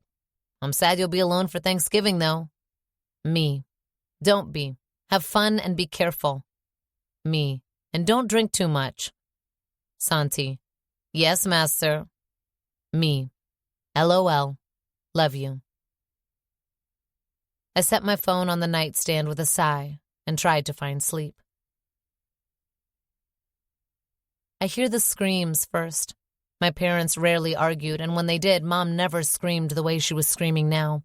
It was what made me throw my covers off and run out of my bedroom door. Before I reached the stairs, I heard a gunshot, followed by Dad yelling. He sounded like he had something in his mouth. I stood frozen for a long time before rushing down the stairs. There were a lot of things I should have done before I rushed down there, but I couldn't seem to make one smart decision after hearing the sound of the gun. By the time I reached the first floor, I saw 2 men wearing black things on their faces, the holes poked out where their eyes were. The one guy I saw had brown eyes. They weren't dressed all in black like I thought they'd be. It wasn't until they shut the door behind them that I sprang into action and ran into the kitchen. That was where I found Mom, lying on the floor, and Dad all beat up with his hands and ankles tied to one of the dining chairs. Then it repeated, the scream, the gunshot. At 4:13 on the dot, I sat up with a gasp, hand on my chest to settle my rapidly beating heart. Despite years of therapy and working on myself, I always had the same nightmare and woke up at the same damn time. Sometimes I went back to sleep. Today I wasn't sure I would, but I settled back into my pillow and tried. A few minutes later, I heard a door shut, And not long after that, the sound of a treadmill coming from the other room. I sat up. Was he seriously working out at this time? I got out of bed and stopped at the bathroom to brush my teeth and pull my hair back up into a ponytail before exiting the opposite door. On the treadmill, running at a super fast speed, was a shirtless Dominic, and the only thing I could think was, holy shit. His body was truly a work of art. "You enjoying the view from back there?" he asked, still running, talking like he wasn't out of breath at all. "How'd you even know I was here?" I walked over and stood near the front of the treadmill. Big mistake. This angle gave me a full view of his chest, abs, and arms, the combination rendering me speechless. "You can look. I won't tell my brother." He winked with a lazy grin. I felt myself go hot all over. I crossed my arms and looked away. "Do you always work out this early?" "I can never sleep past 4. He lowered the speed until he was at a walking pace. My eyes snapped back to his. 4? "Yeah. Every day? Basically." "Does that happen to Gabe as well?" He scoffed. "You know better than I would." I bit my lip and looked down. "I wake up every day at 4:13. Without fail." "Huh. I can't remember what time it all happened," I said quietly, but I assume it had to be around that time. He didn't say anything as he stopped the tread and hopped off, wiping his face and chest with the gray shirt in his hand. I was trying really hard not to look. I wouldn't. From my peripheral vision, I saw a large hand reaching for me and I froze, my gaze snapping to his. He didn't touch my face but reached behind my head and pulled the hair tie from my hair. It fell and covered my shoulders, my back, and my breasts. Back then, I still wore it curly most of the time, and sometimes when he wanted to call my attention, he'd tug on individual curls. It was meant to piss me off, but the only purpose it served was to make my stomach flip, like it was doing right now. I wanted to ask what the hell he was doing, but I couldn't find the words to speak. I dropped my gaze to his full mouth momentarily, and for a split second, I wondered what it would be like to kiss him. That was what made my eyes snap back to his. He licked his lips, gaze darkening. I had to be imagining the hunger in them. There was no way he wanted me, right? Didn't matter. It really didn't. That couldn't happen. "I always love your hair. It looks good like this, too," he said, and I thought for a moment he might touch it. "It always smelled like flowers." "Herbal essence?" I whispered, heart in my throat. "I'll make sure to get you some." "You don't have to do that." "But I will." He brought his hand to my clavicle and ever so gently ran his knuckle along it, moving up to my neck. I shut my eyes, lips parting, and gasped when I heard him make a sound in the back of his throat that sounded like a mix between a groan and a growl. Whatever it was hit me right between my legs. I didn't want to know what I would find in his eyes, so I kept my eyes closed. But I felt a shiver roll through me when he switched from his knuckle to the pads of his fingers. He moved them softly over the marks Anthony had left there, as if to erase them. "Who did this to you?" My eyes popped open. "It's none of your business." "I have 2 names in mind," he said, bringing his hands up to my throat and covering it almost entirely. It seemed like he was trying to measure the size of the hand that had been there. He just set it there, not squeezing in the least, but I felt like I couldn't breathe as his thumb moved over my pulse in a slow caress. Of its own accord, my neck rolled back a little more, as if to give him more access. His eyes burned into me. He was looking at me like he could devour me, like he would if I just said the word, and damn it, I didn't know what was wrong with me, but I really wanted to. I wanted to lean in so that he could press his lips to mine. I wanted to climb on top of him and wrap my legs around his waist. I couldn't, though, and it had absolutely nothing to do with Gabe. That relationship, if you could even call a 6-month relationship that, was buried away in the past. I had no one tying me down and was free to do what I pleased, but I couldn't get involved with someone like Dominic. I would not get involved with anyone who did the very things I'd tried to stay away from. I'd already lost too much. "Tell me who did it," he said, his voice dropping as he inched forward. My heart skipped another beat. I shook my head. "Roselyn." "I can't," I whispered. "I'll find out. I always find out." "Please don't." I swallowed hard, and if possible, his gaze seemed to darken even more. I watched his jaw work, a multitude of unspoken promises in his eyes that made me want things I shouldn't. His protection, his mouth, his touch. It felt like an entire breathless minute went by before he finally dropped his hand and took a step back. He spared me one last glance before leaving the room, and it was then that I took a breath. This was the complete opposite of when Anthony had me up against that brick wall. That had been scary, but this scared me in an entirely different way.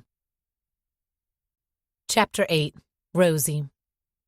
When I finished getting dressed, I grabbed my bag and headed downstairs. I wanted to leave as soon as possible. I wasn't sure I could look him in the eye after what happened upstairs. I was about to walk past the kitchen when I saw Dominic standing there, sipping on something and scrolling through his phone. He was wearing a black t-shirt and matching jeans.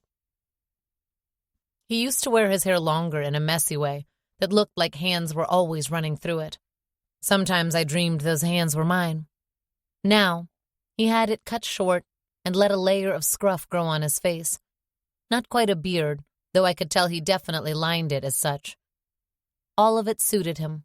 Everything about him made my mouth water. Everything about him also made alarm bells go off in my head that told me to run the opposite way. "If you keep staring at me like that, I'm going to get the wrong idea," he said, still looking at his phone. I was just trying to figure out whether I liked your hair longer or shorter," I said quickly, as if I hadn't been standing there for at least a full minute and couldn't have gathered that kind of intel in under 5 seconds. "Really?" He glanced up with his eyes. How the hell did he even make that look hot? Jesus. "Yes, really." I stepped into the kitchen. "And? What's the verdict?" "I like it long." I tore my gaze from the twinkle in his. "I like it short too, though. Jesus Christ, I don't care about your hair." I turned around and walked out of the kitchen because what the fuck? I wasn't even an awkward person, but this guy, who'd been such a jerk to me when we were kids, had me all tongue-tied? Ugh. I hiked my bag higher on my shoulder and spared him one last glance. "I guess I'll see you later? I have to be at rehearsal in an hour, so I figured I'd head that way." "You figured, huh?" He set his phone on the counter and gave me his full attention now. "You should eat." "I will once I get over there. It's going to take me 35 minutes. I looked at the time on my phone. 40, maybe, depending on how fast I can get to the train." "The train?" "Yeah, the form of transportation that over 4 million people in the city use." His mouth twitched. "You're not going on the train for the foreseeable future." "But you're not riding the train." He tilted his head back, as if asking for patience, and I decided that if he was mine, which he would never be, I would hop on top of the counter and lick from his Adam's apple to his jaw. I pushed the thought away quickly. When he looked at me again, he seemed a little more relaxed. "Look, this is temporary. As soon as all of this is handled, you can go back to your regular life and ride the smelly train, but for now, you're not doing that. Don't fight me on this. You won't win." "Oh, I won't win." I blinked. He almost had me agreeing, but he just had to throw that in there. "No, you won't." "Try me." I turned and headed to the door. "Jesus Christ, are you going to make me tie you up and carry you? Because I will." That made me freeze on the spot. He'd already charged at me last night when he snuck into my apartment, and now he was talking about tying me up. I turned around slowly. "You'd really tie me up?" "Rosie." He sighed heavily, shutting his eyes briefly. "After what they did? You'd do that to me?" "Rosie." "No, I want to know." I swallowed back tears that threatened. I had nightmares of being tied up. He must have had them too. I want to know what it is you're capable of, so I know what I'm dealing with, who I'm dealing with. I would never tie you up, Rosie, he said softly, searching my eyes. I wouldn't. I stayed quiet because I couldn't trust myself to speak yet. He took it as an invitation to continue talking. I need you to cooperate just for now, okay? I promised to keep you safe, and this is the only way I know how. I have to go to rehearsal, I whispered. I'll take you.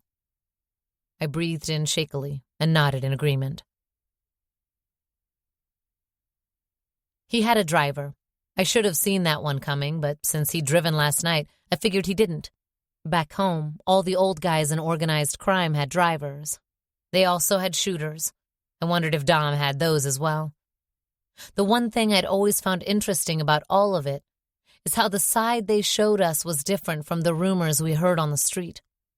Seeing the way Dominic opened my door and carried my bag for me, like we were going from math to gym class or something, made me think about that. If he had really gone into the family business, he was definitely involved in some serious shit. But despite that, he had a sense of humor and acted like a gentleman in some situations. I turned to him when we reached the studio door. You can't come in here. Why not? He frowned, looking over my head. You'll make the dancers nervous, and we don't have time for that right now. He searched my eyes. By dancers, do you mean you? No. I looked down, as if that would help me hide my blush. The sound of his laughter, which seemed to spread through me, was what made me look up at him again. What? Nothing.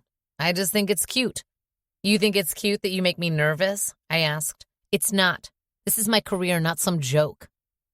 I know it's not a joke. You're acting like it's all a joke.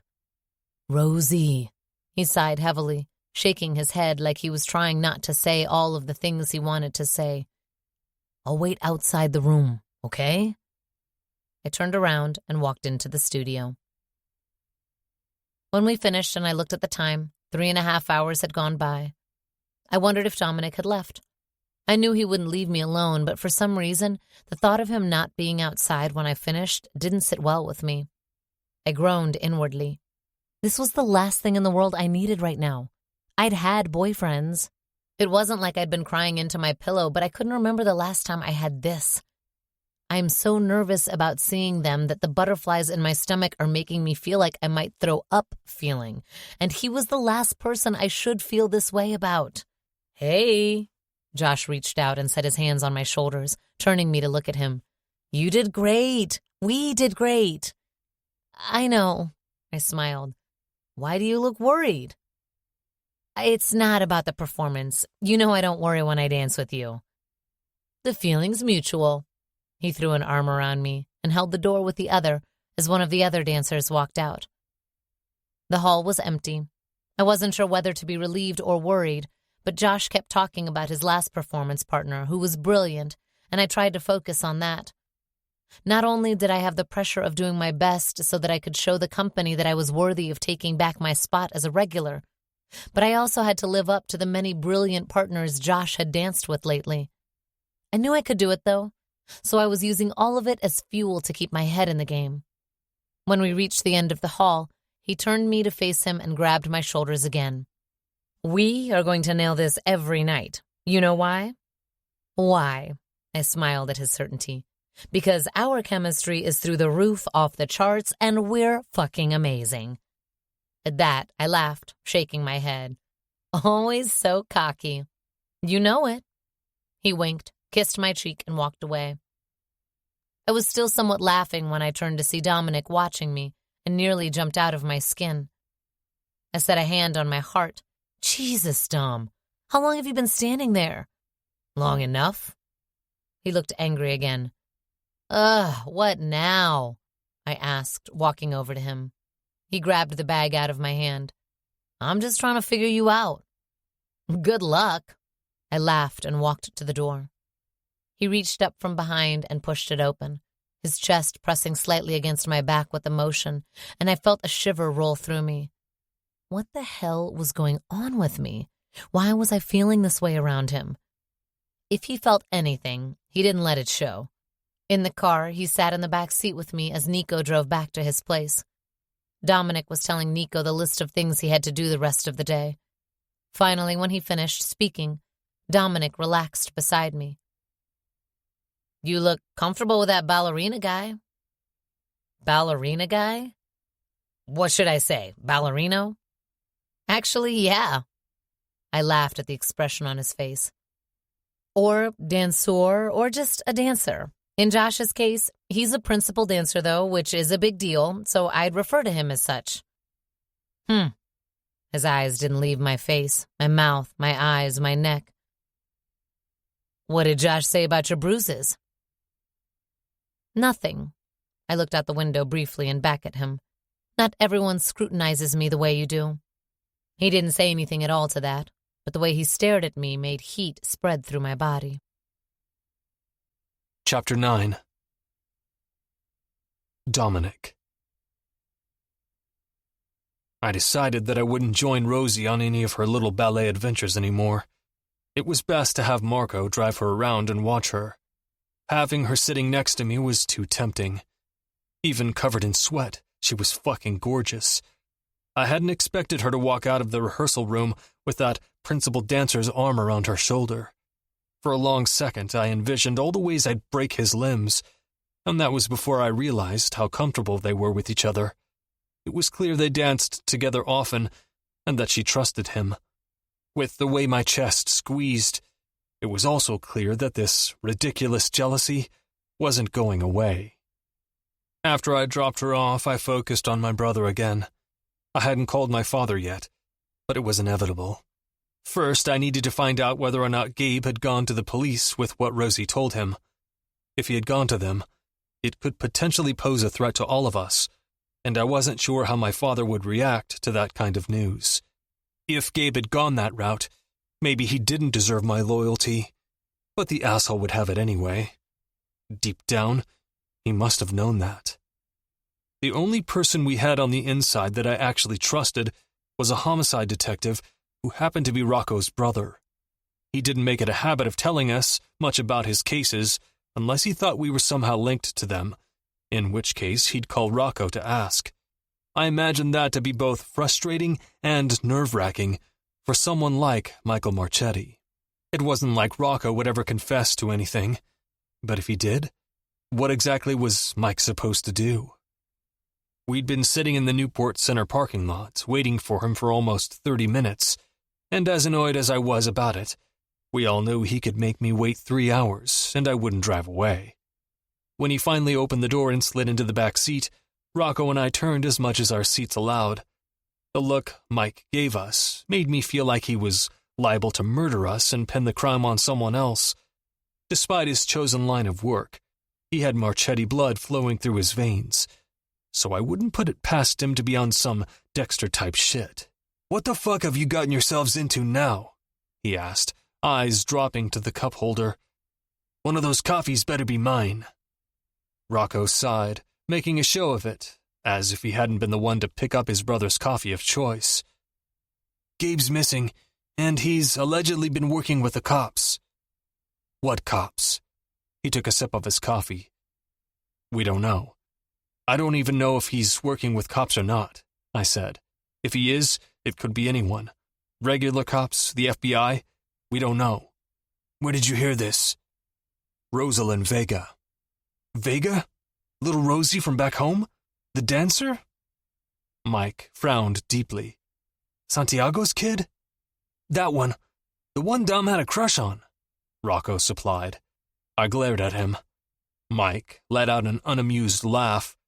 "Funny how we tried to get away from each other and ended up in the same place." I'd had the same thought when I saw Rosie at that nightclub. The aftermath of what happened was a blur. Rocco and Mike moved down here with their dad. It shouldn't have been a surprise that Rosie's dad did the same since they had family nearby. Yet it never occurred to me. When I convinced my father to let me move back here, he agreed as long as it was New York, and only because Lorenzo was here and would take me under his wing. At the time, Lauren had been in law school and working closely with Silvio Costello. Silvio had him mostly looking for people, hunting them really. He'd look for them, pluck them from wherever they were, and deliver them to Silvio's men. I'd learned that skill from him, and soon Lorenzo was practicing law, and I was the one doing the hunting for him. I'd been all over New York, including Costello territory, which was why it was mind-blowing that I'd never run into Rosie.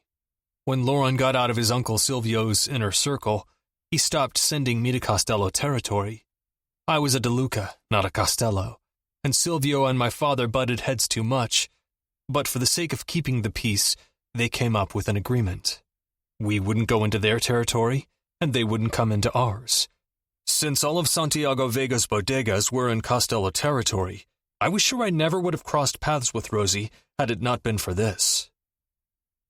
Gabe left this voice message, I said after a moment, and played the message on speaker. Dom, I'm sorry. I need a favor. Go to Temp, VIP area bar. Look for her and take care of her. And don't fuck her. It must have been the 100th time I'd heard it. But this time, when it got to the don't fuck her part, I felt myself shake a little inside. After today, I wasn't sure that was possible. Shit, after last night, when I'd all but felt her up, I knew it would be impossible. The memory came back to haunt me. What was I thinking, pinning her down in her bed like that? And then I'd threatened to tie her up. Jesus, she probably thought I was a monster. What was I thinking setting her up in the room next to mine? I had another guest room downstairs that she could have easily stayed in, but I hadn't even considered it as an option.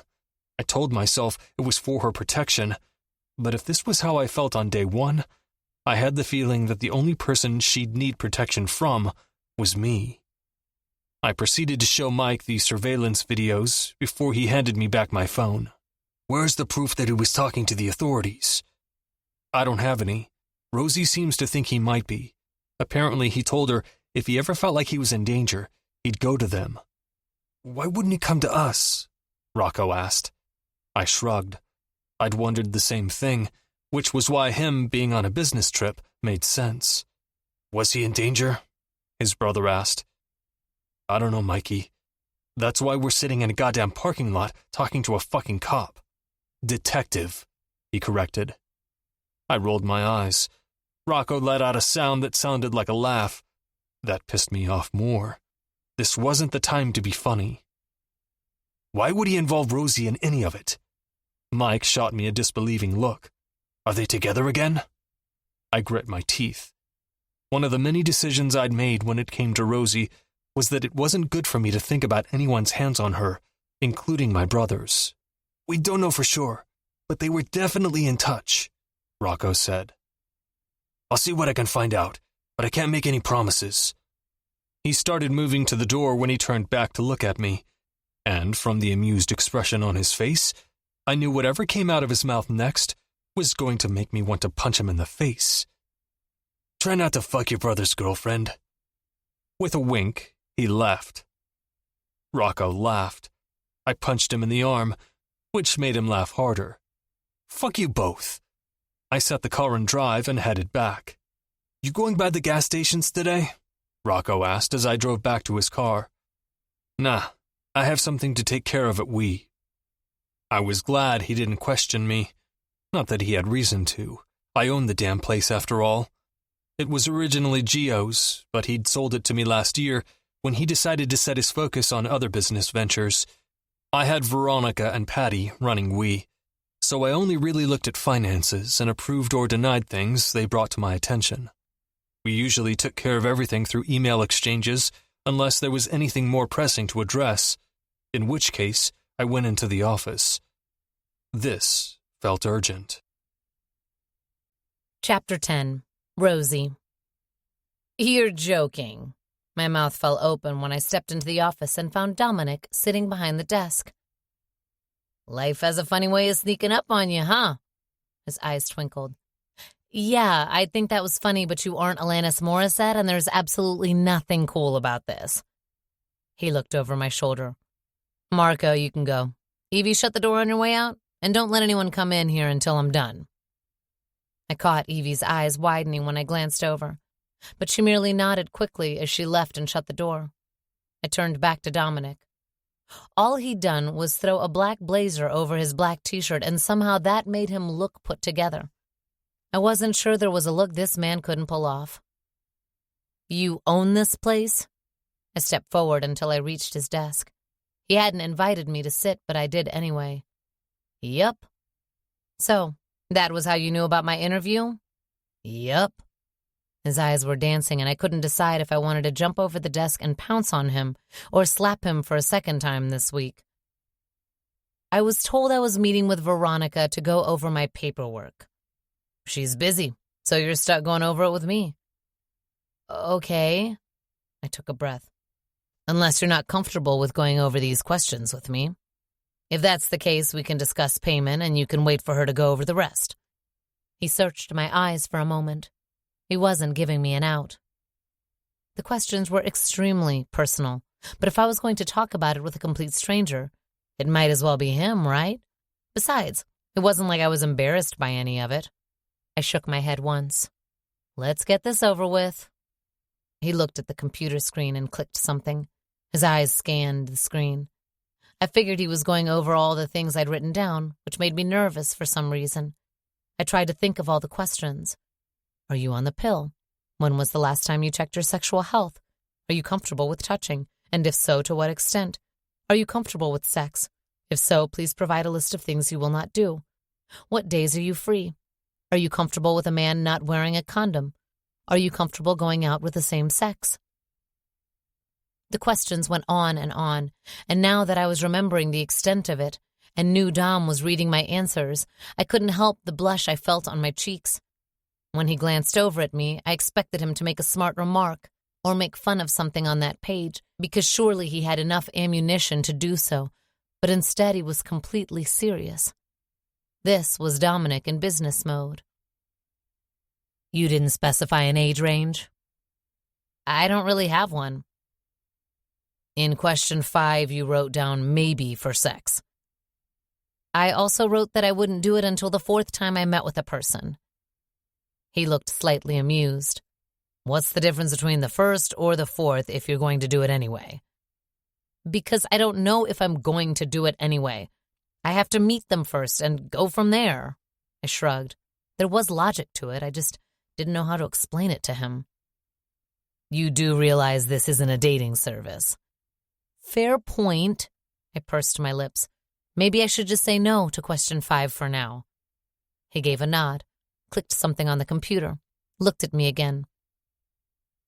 "We run continuous background checks on everyone, so you shouldn't have an issue there." His eyes dropped to my neck. Thankfully, the temperature had dropped overnight, and I was wearing a scarf, but we both knew what was underneath. "It says here that you won't be available on weekends? At all?" "Nope."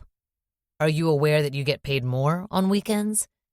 "Yep, but I'm performing 5 shows each weekend, and higher pay or not, there's no way I'm giving that up."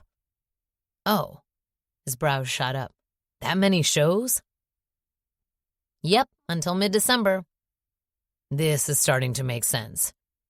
"My scheduling?" "You wanting this job at all?" I bit my lip and looked away briefly. "Have you found anything out about Gabe?" "Not yet, though I did hear that Tommy's out of the country." "Since when?" I asked, trying to think back to my last days at Tempt. "I'm pretty sure I saw him after I saw Gabe." "Rumor has it he's trying to get rid of his club, and Gabe would have access to all of the financial statements." I sat back in my chair. "So it could be a work trip he's on after all." "That's what it seems like." If that was the case, Gabe's warning to Dominic about me would definitely have to be because of Anthony, because of how he saw him treating me, and not because of what I'd told him about Tommy's company. That would be good news since it meant he was safe. But what if Anthony found out about his scheme? What if he found out that was the reason I'd left Temp to begin with? What would that mean for my dad? For Gabe when he came back? My phone buzzed in my purse and I jumped in my seat. Dominic gave no reaction, but it seemed like he was curious to see what my next move would be. I breathed a little easier when my phone stopped buzzing, but it started again shortly after. "You may want to look at that. It could be your boyfriend." I rolled my eyes. Telling him that I didn't have a boyfriend was on the tip of my tongue, but I bit back the information and pulled my phone out of my purse. It was from the correctional facility. My heart pounded loudly in my ears, but I didn't automatically answer since we still weren't finished with our meeting. "It's not him," I said, glancing up at him. "You can answer if you need to," he shrugged. "This isn't a test to see whether or not you'll take the call, if that's what you're thinking. You already have the job." I answered it quickly, pressing the button to accept the call. I stood and walked to the other side of the office. It wasn't very big and didn't give me much room away from Dominic, but having my back turned to him felt a little more private. "Are you okay?" I whispered. "I'm fine. Why wouldn't I be?" he asked. I wanted to scream. The only reason I was in this room right now, finishing up paperwork to work for an escort service owned by Dominic De Luca, of all people, was the man on the other side of the line, and he was acting like I shouldn't be worried about him. He was the reason I'd let Anthony Costello touch me, hurt me, and the reason I'd poured my heart out to Gabe. Basically the reason for all this crap, and even though he was the one behind bars from where I stood, I felt like I was the one losing in this scenario. "Just checking," I said, swallowing back my frustration. "I'll be out by Christmas." My heart stopped. "For sure?" "Yes, for sure. My lawyer confirmed it yesterday," he said. His lawyer, another debt owed to the Costellos. "You still haven't gone to La Bodega, right?" "No, you asked us not to." "Good. And your brother?" "He's in Mexico, visiting Vicky's family and going to Cabo and all that. He'll be there for the next 2 weeks." Good. No need to worry about me," he said. "What's up with the debt?" "I'm almost done paying it," I whispered, glancing over my shoulder at Dominic, who was watching me like a hawk. I looked away quickly. "You know I don't agree with what you're doing, but I can't thank you enough." He breathed out into the phone. "I owe you my life. You know that." "Yeah, I do actually." I wiped my face with the back of my hand. I hadn't even realized I'd started crying. "When I get back, I don't want you to come over right away. Wait until I know it's safe, okay?" "Yeah." "I love you. If you speak to your brother, relay the message." "I will. Love you too, Papi." I swallowed against the emotion that built in my throat each time we said goodbye. It always felt like the last time we would, and I hated it. "I can't wait to see you. I can't wait to rejoin my softball league, to walk the park again, to take the subway. I even miss the smell of the streets and the impatient people on the sidewalk." At that, I smiled. "Can't wait to hear you complain about that last one." He laughed. "See you soon." The call ended, and I focused on composing myself before turning around. Even though I wasn't looking at him, I felt Dominic still watching me. When I finally went back and sat down, I folded my hands on my lap and met his gaze, struck by the intensity in them. "Thank you for letting me answer that." I cleared my throat. "What else do you need from me?" "Your bank account information?" He slid a sheet of paper over to me. I knew this all by heart, so I jotted it down and slid it back. "You always did have a great memory." Some things never change." I tried for a smile, but it felt sad, so I stopped. I wasn't going to fake anything with Dom. He'd known me when I went through my awkward tween phase, when my entire face broke out with pimples, and when I had braces. It wasn't like I wanted to impress him. I wasn't sure that I could, even if I tried. The man had it in his mind that I was dating his brother, or maybe he knew I wasn't and just wanted me to outright admit it for some reason. With the way he blatantly flirted with me, that was the only plausible conclusion. That, or he simply didn't care whether or not I was dating his brother or anyone else. There was no telling with him. Unlike his brother, Dominic was not an easy person to figure out. "Does the company pay you per performance, or are you on some type of salary?" "Per performance," I said sadly. "That's a bad thing?" He searched my face, and I knew there were a million more questions he wanted to ask me. "It's not," I said. "Not really. I'm grateful that I still have the opportunity, even if it is a temp role." "Did you have a steady role before?" "I was on salary, yes." He waited for me to expand on that, and when I didn't, he asked, "How much do they pay you for temporary roles?" It varies. For this, they're paying me $800. So you'll make $4,000 the weekends you have 5 shows. Yep. And you still need to escort. He squinted at me. Do we live in the same city? I asked. I didn't want to tell him about my father's debt, but needing more money wasn't far-fetched.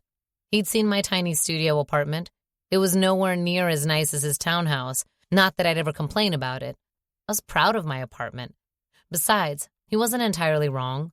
On my dancer's salary, I did afford my bills, but I couldn't afford to pay my bills and Tommy Costello back at lightning speed. I wasn't going to divulge that information to him, but I knew he'd find out if he wanted to.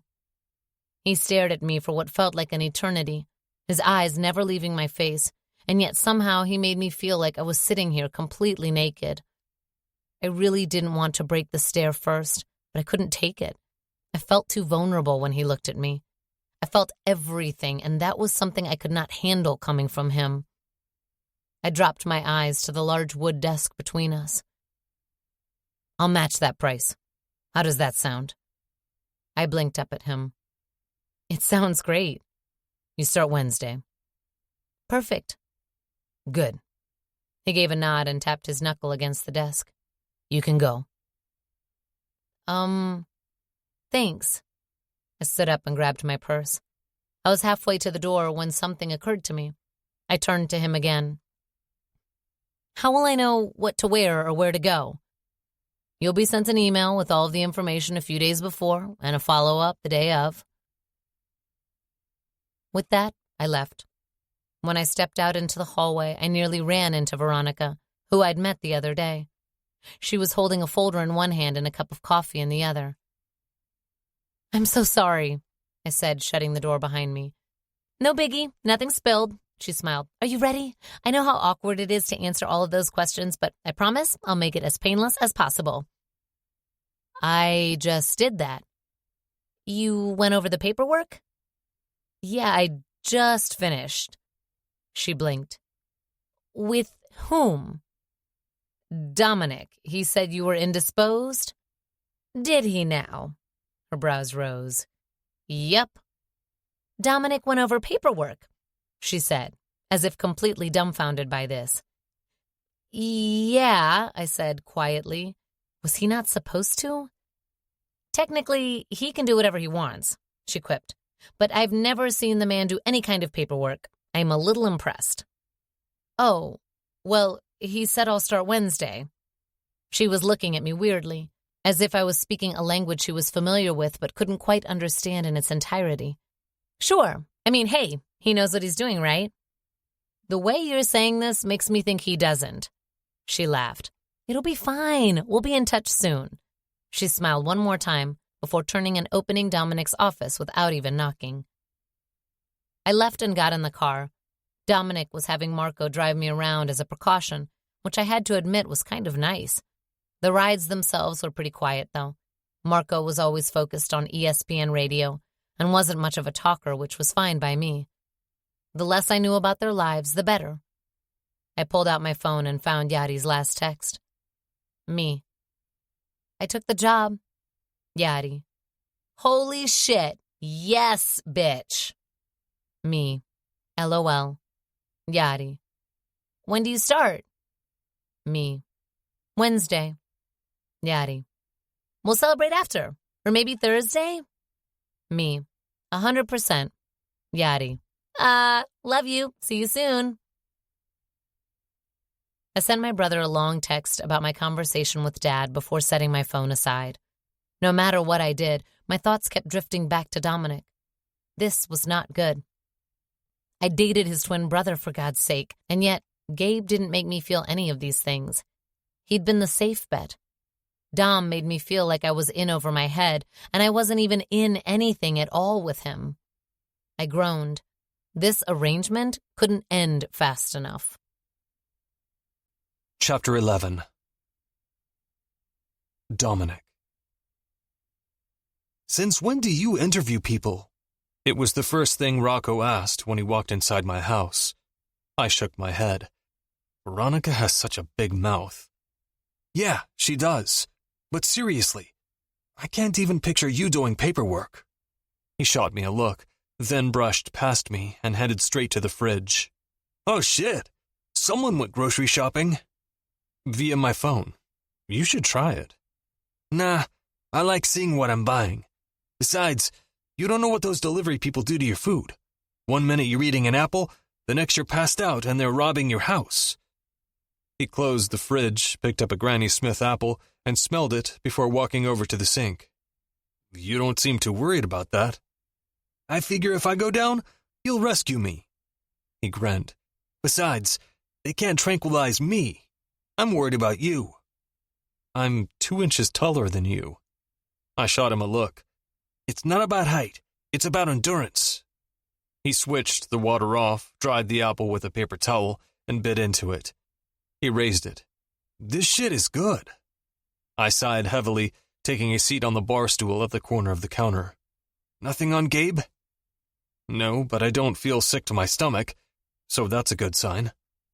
You and your twin shit. It's real. If you say so. He bit the apple again. It's a good thing Mikey and I don't share that. Can you imagine? He'd have the guiltiest conscience. Or you'd be a saint. Right. He laughed. Does your dad know Gabe's missing? Yep. I'd finally called him and told him every detail, minus the bit about Rosie. And? He doesn't seem too worried. Huh. Exactly. I frowned. Something about the way he said it made me think he knows where Gabe is, but he didn't want to tell me.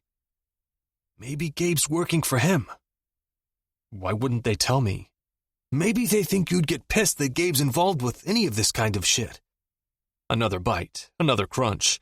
You're a little overprotective of your siblings. I guess. Speaking of which, what's up with your sister? In the process of transferring to Columbia. Why? To be closer to us? I shrugged. I think she thinks it means she'll have a little more freedom or something. He scoffed. She should know by now that Giuseppe will set up an ivory tower to keep her locked up, no matter where she goes.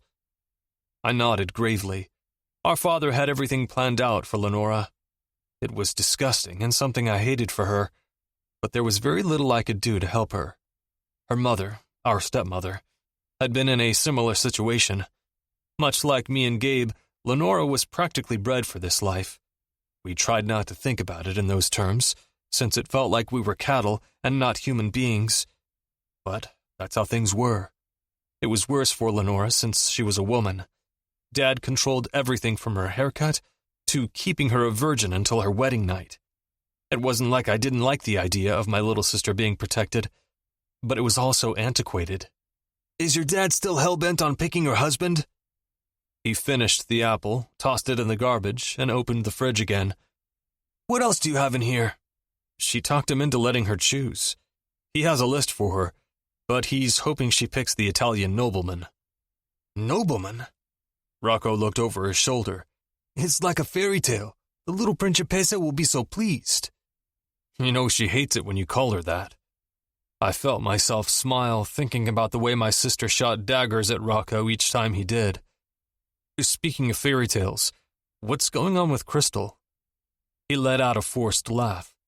She finally got a boyfriend, so I'm hoping that means she's found a new obsession.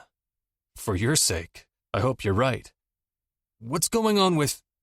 His sentence was cut short by the beep of the front door. His gaze swung in that direction, and the moment his jaw unhinged, I knew Rosie was home. He glanced at me and muttered a low, "What the fuck?"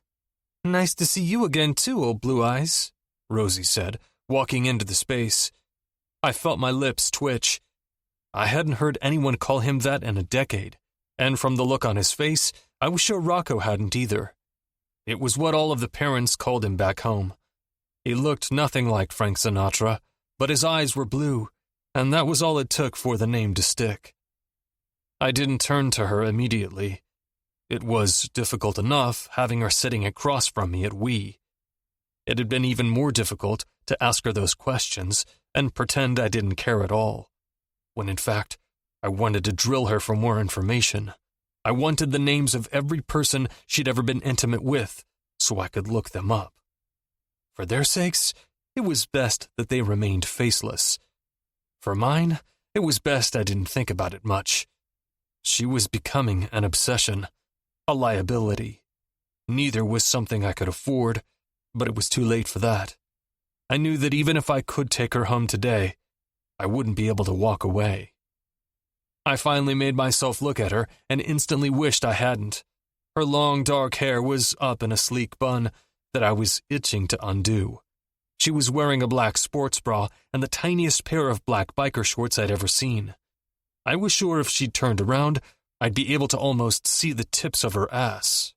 When she walked toward the fridge, I confirmed it and nearly threw myself over the counter to cover Rocco's wandering eyes. I couldn't blame him for looking, though. Her ass looked incredible in that poor excuse for shorts. She looked incredible. This wasn't helping my trying not to drag her into my bedroom. "I was not expecting to see you," Rocco said after a long moment, still looking at her as she opened the fridge and pulled a bottle of water out, along with a huge container of mixed fruit. She downed the entire bottle of water in what seemed like 2 huge gulps and opened the container, standing in front of it and eating. "Are you going to share that?" Rocco raised an eyebrow. Instead of answering, Rosie looked at me. "Do I have to?" "No, you don't have to." I felt myself smile, the smile widening when her eyes fell to my lips. She looked away with a blush, as if she'd done something wrong. At the very least, I knew she was as affected by me as I was by her. It occurred to me that when she looked at me, she very well may be seeing my brother, and that soured my mood instantly. The way Rocco was blatantly checking her out soured it even more. I'd kill him for this. "Don't you have places to be, Marchetti?" I said after a moment. He looked at me, eyes dancing. "Nope, can't say that I do." "Well, you should leave anyway." "I think I'll stay a bit longer." He turned and went back to the fridge. I turned my attention to Rosie, who had already eaten half the bowl of fruit. I was impressed. I could eat that in one sitting, no problem. Rocco could inhale it from just looking at it. But Rosie was tiny. "Do you want actual food?" I asked after a moment. "You're going to make food?" Rocco turned around and looked at me. "Because if that's the case, I won't be leaving anytime soon. I'm not going to miss that shit show." "Fuck you." I shot him a look before looking at Rosie again. She smiled, and fuck, it was so disarming that I lost my train of thought for a second. "I have pizza and a few other things in the freezer. There's also 2 ready meals in the fridge." "Oh, I love those ready meals." She kept eating her grapes. "Maybe after I shower." She looked up at me and right back down at the grapes, a light blush creeping on her face. And I swear time froze. I knew she wasn't inviting me to shower with her. I knew she wasn't because I was a sane person who was capable of logical thought. But the way she said it and looked at me, it was the only thing I could picture. When she was finished, she grabbed the container and tossed it into the recycling bin. "How's your little brother?" Rocco asked as she went over to pick up her bag. "He's good." She smiled at the mention of her brother. "Really good." "How's your dad?" "He's good." Her smile faltered for a moment. I thought she'd leave it at that, but she indulged him by answering honestly. "He's in jail on a bullshit charge. He was supposed to serve 24 months, but he's getting out soon because of good behavior." "Damn, I'm sorry to hear that. I heard he has some bodegas." "Yeah."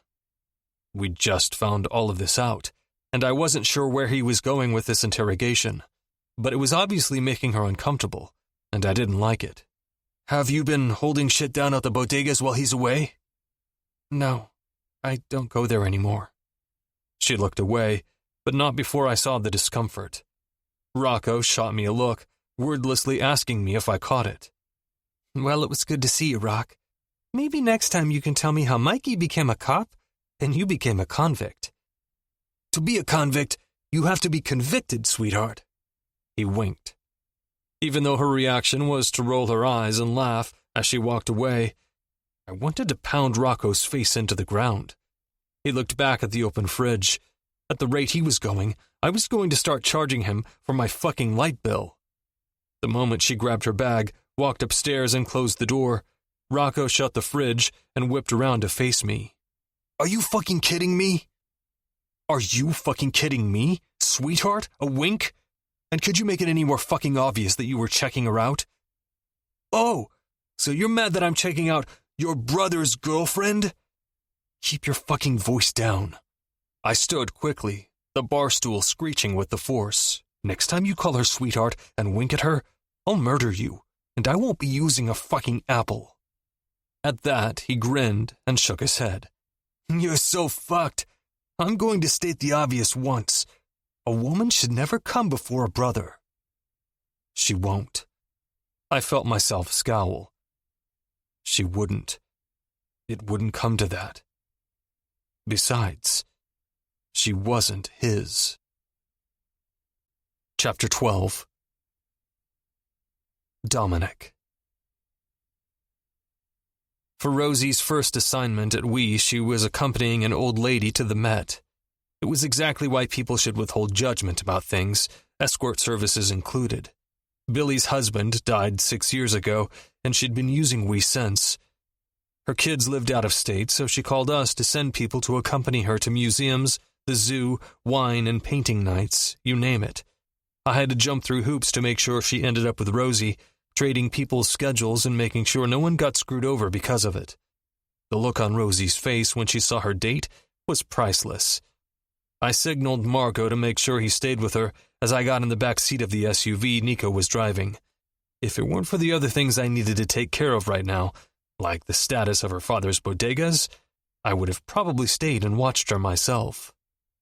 After speaking to my father again this morning, I knew Gabe wasn't in any real danger. It didn't make me feel any less uneasy that he'd been doing business with Dad, though. Giuseppe De Luca might think he had his children's best interests at heart, but anything he was involved in came with a price, and I was sure whatever job Gabe was doing was no different. I wasn't sure what any of it meant for Rosie. Every time I tried to find out who put those marks on her neck, she shot me down, and that bothered me more than I cared to admit. I thought about the conversation I'd overheard between her and her father, and how she'd obviously told Gabe what was happening, and something in my stomach twisted. I didn't like thinking about how deep their relationship went, or that he'd once been her boyfriend. I wondered if this was how Lorenzo felt when he'd been chasing Catalina, or how Gio felt when Isabel did stupid shit behind his back. I reminded myself that this was different. It was. I wasn't in love with Rosie. I just didn't want anyone else to have her. There was a difference. Now I was on my way to case out her father's businesses to see what I could get on the Costellos. It was yet another distraction I couldn't afford. But this one could affect all of us, and we needed to get to the bottom of whatever Tommy and Anthony were into.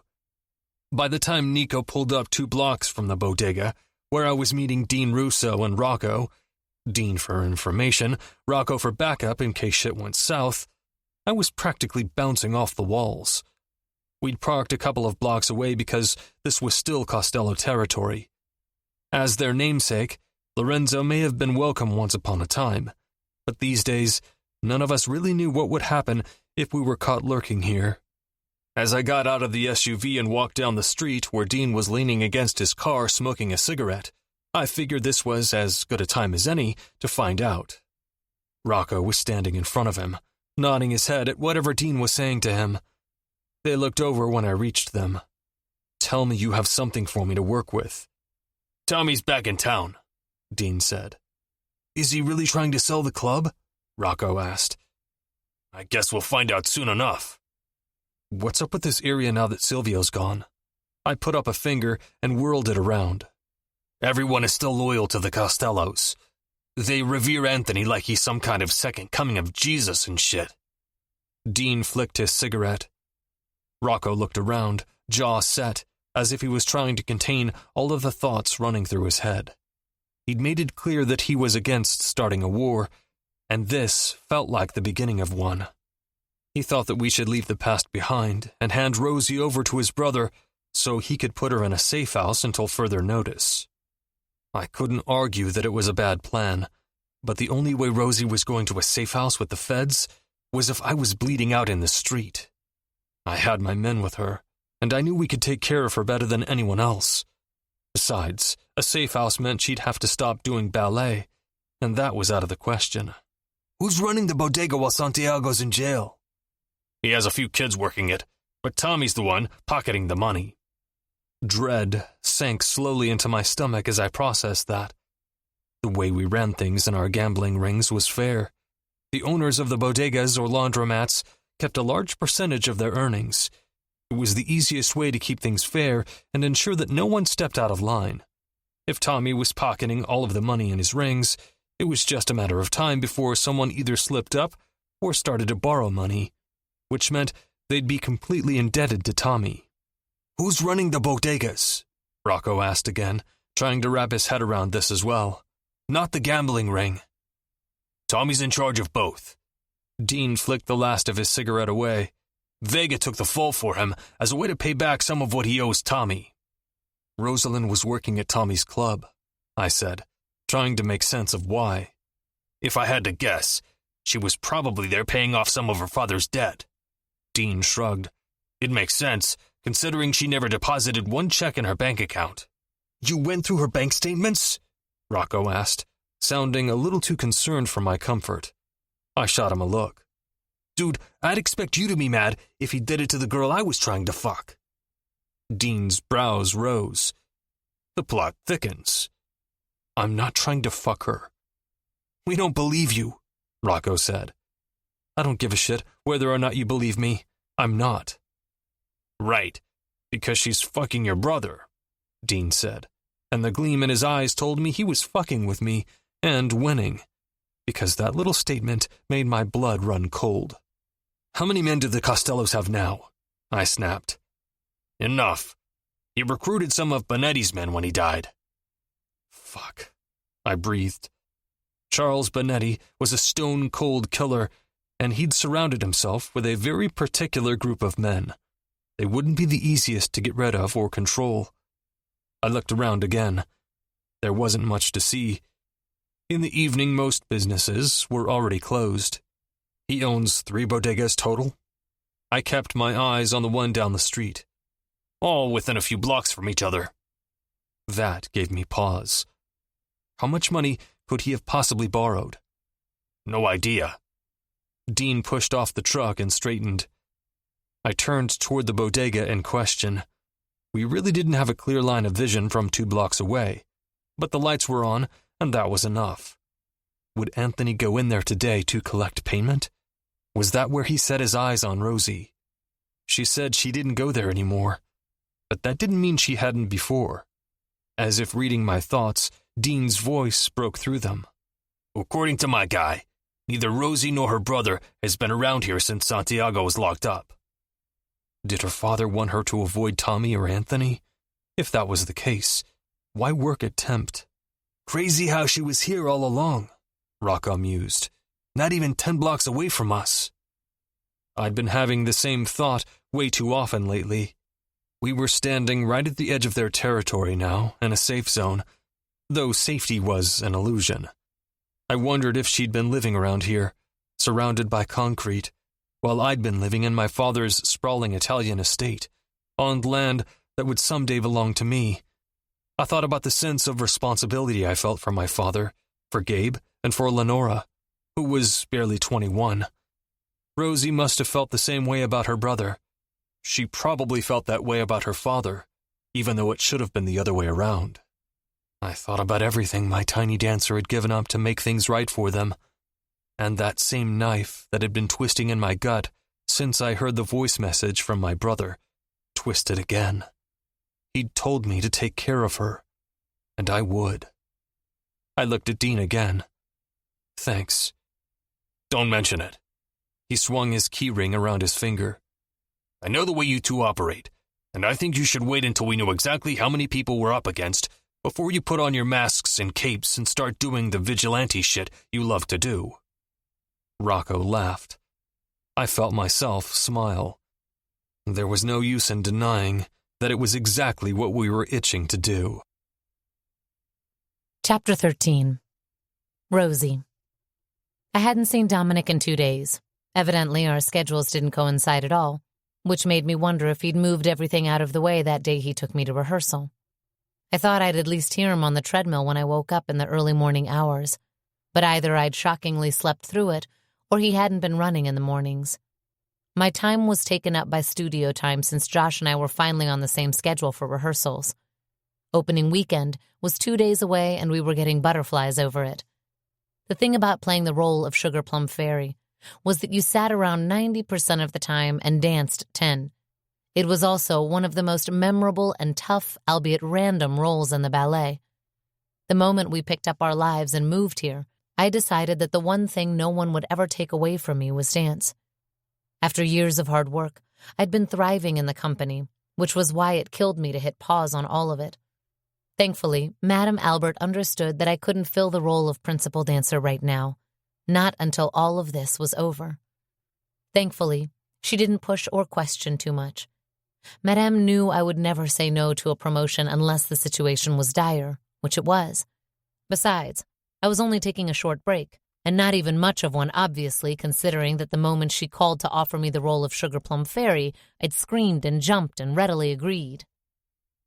"Only if you can," she'd said. "Don't take it if it will overwhelm you." I'd been trying to move mountains to take that role, and I'd be damned if I gave it up because of an asshole like Anthony Costello. Whenever I thought about him, my stomach flipped, and not in a good way either. Not in the way it flipped whenever I saw Dominic. I was trying really hard not to feel this way about him. Not because of Gabe, but because I'd spent the last 10 years of my life trying to erase my past. And when I couldn't do that, I decided to focus on the things I could control. At the top of that list was not falling for a man like my father, like Anthony, like Dominic. Those were the kind of guys responsible for what happened that Tuesday. At 4:13, when I shot up in bed, I heard him leave his room, and soon after, the sound of the treadmill. I pushed the sheets off me and stopped by the bathroom to brush my teeth and fix myself a bit. I was wearing an off-the-shoulder Grey's Anatomy shirt with 4 last names written on the front and matching shorts that barely covered my ass. I had no qualms about nudity, though. I opened the door to his little gym and froze, wondering if seeing him shirtless would ever not affect me this much. It was his back, I told myself. He had a wide back and a body that people trained hard to achieve. He was perfection, truly. He was running at a speed of 7.5 again and somehow kept his breath steady. I shook my head. "You must be half man, half machine." I walked over to the front of the treadmill like I did the other day. "Do you want to find out which half is what?" He threw a wink at me. I felt myself blush and looked away. People did not make me blush. I was a dancer. I'd spent the last 10 years of my life in a neighborhood where questionable-ass dudes were constantly whistling and hollering remarks when I walked by. I cleared my throat. "Do you run a certain number of miles or by time?" "Time." He slowed his pace to walking speed, then shut it off completely, using the t-shirt hanging on the treadmill to wipe the sweat off his face and neck as he stepped down in front of me. I watched the way his throat worked as he downed his water, watched the way his arm flexed before forcing myself to look away. I needed to stop this. "I always thought people who enjoyed running liked to show off how many miles they conquered," I said finally. "Interesting." He set his water down and searched my face for a moment. "There are a couple of things I'd like to conquer. Running a ton of miles isn't on my list." "What's on your list, then?" I asked, and my voice sounded flirty to my own ears. "You?" He stepped forward, further invading my space. "Your pussy?" My jaw unhinged. He smirked, taking a step back. I had no words. Who said things like that, and how the hell could I even respond to it? Instead of trying to come up with something, I focused on settling my heart into a normal pace and breathing. He picked up his water and tossed the shirt over his shoulder. I pushed away from the door, walked sideways to give him space, and bumped into the bench. People did not make me blush. People did not make me nervous. Somehow Dominic managed to do both. "You can't say things like that," I said once I found my voice. He ignored me, his gaze falling to my shirt. Who the fuck are those guys? A band? They're not all guys, I laughed. They're Grey's Anatomy characters. Huh? Santi gave it to me for my birthday, even though I haven't watched since season 5 or something. I don't like it. The show? My brows shot up. I'm surprised you've seen it. I haven't. I heard it's dramatic and tragic. You don't like tragedy? Really? In your line of work? What's my line of work? His eyes danced. I don't know. Whatever it is mobsters do. At that, he laughed. So, what don't you like? Your shirt. What's wrong with my shirt? I looked down at my perfectly cute shirt. My name's not on it. I can't believe I didn't see that one coming. I laughed, shaking my head. You want me to get a Sharpie and write your name under O'Malley? Fuck no. I want it over, Gray, and while you're at it, you can cross all of theirs out and just keep mine. That's a little possessive, don't you think? I asked, pretending that didn't make my heart skip 3 beats. Maybe I'm a little possessive with what's mine. His expression shifted from playful to all-consuming in a way that threatened to take me under. I waited, heart pounding.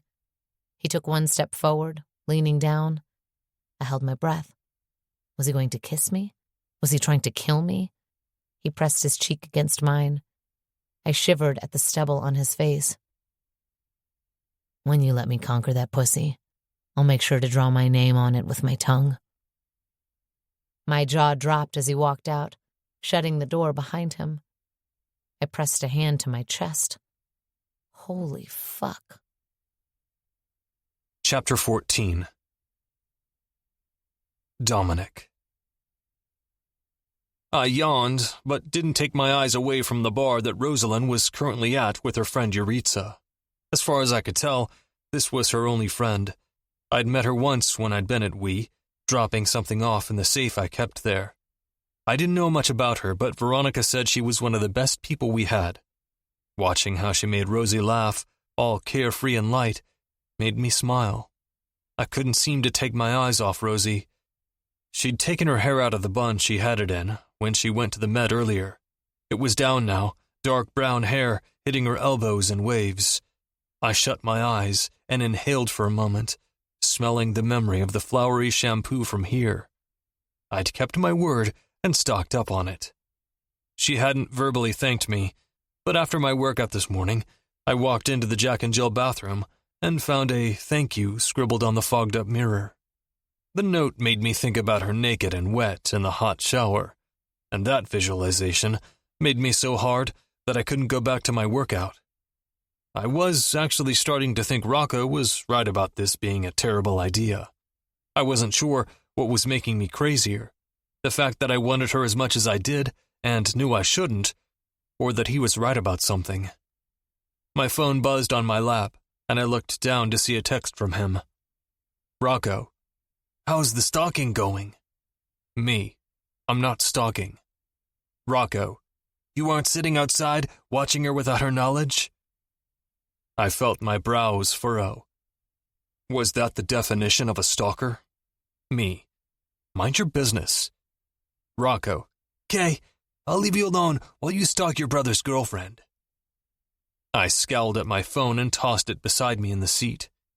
Ready to go, boss? I met Nico's gaze in the rear view. I'd been his boss for a little over 8 months now. That was how long it had been since the 5 of us created the new familia. The only familia as far as we were concerned. It still felt weird when Nico called me boss, though. He wasn't much older than me, but still, even though I'd started as a soldier, I'd risen up the chain quickly because of who my father was. I also had Lorenzo's backing, which held a lot of weight because of who he was and who his father was. There were men who'd been around longer than I'd been alive, and would remain in the same position forever, while guys like us rose quickly in rank. That was maybe one of the only good things about being a De Luca, a Marchetti, a Russo, and a Costello. Boss? Nico repeated. Not yet. I tore my gaze from his and glanced back at Rosie, noticing that 3 guys had joined them now. I shifted in the seat, sitting up straighter. Nico said nothing and went back to the book he was reading on his Kindle app. 2 seconds ago, I'd been tired and yawning, but suddenly I felt wide awake. I watched one of the guys clink his glass against Rosie. She was smiling at him, and I decided I didn't like it. Who the fuck were these idiots? The guy next to Yari was holding her hand as he apparently read her lifelines. I rolled my eyes at the lame pickup attempt, but then one of the guys next to Rosie decided to do the same to her. I stiffened. What was it about this woman that made me forget all reason? She seemed to have my heart in a chokehold. I'd never been an asshole as a kid, but to her, I was the worst. I'd never cared to make anyone jealous, but when I knew she'd be around, I made sure to have the hottest girl in the school on my arm. Well, second hottest. None of them ever compared to Rosie. Rocco used to think I was crazy, even back then, for feeling this way, but I couldn't help it. A rush of anger spread through me as I watched the guy keep her hand in his. He was saying something to her, probably commenting on how soft her skin was or some shit. My fist clenched on my lap. Fuck. I already knew I was going to get out of the car and fuck this up. I also knew no amount of deep breaths or counting would help stop me from leaving this car and going over there. I thought about my brother and how I was going to have to explain that I fucked his girlfriend, because I would. I'd made up my mind about that right then and there as I watched another man flirting with her. Gabe shouldn't have left her in my care if he wanted another chance with her. What was he thinking? I thought about his voice message again, and all the things she'd said. I thought about the way her brows pinched every time I mentioned her boyfriend or my brother being her boyfriend, and made up my mind about them not being together. She had something going on with Anthony, and my brother obviously knew about it. How could he be okay with that? I wasn't even okay with it. I breathed a little more. I'd almost calmed down when the guy, who I decided would not be keeping his fucking hands or face after tonight, leaned in and smelled her hair. Her hair which smelled of the shampoo that I'd bought her. The fact that I was thinking about the $6 bottle of shampoo confirmed that I was spiraling. But it was what it was. I opened the door. Nico set his phone down and looked back. "I'll be back," I said, before I jogged to the other side of the street. Chapter 15. Rosie. For a moment, I thought my mind was playing tricks on me.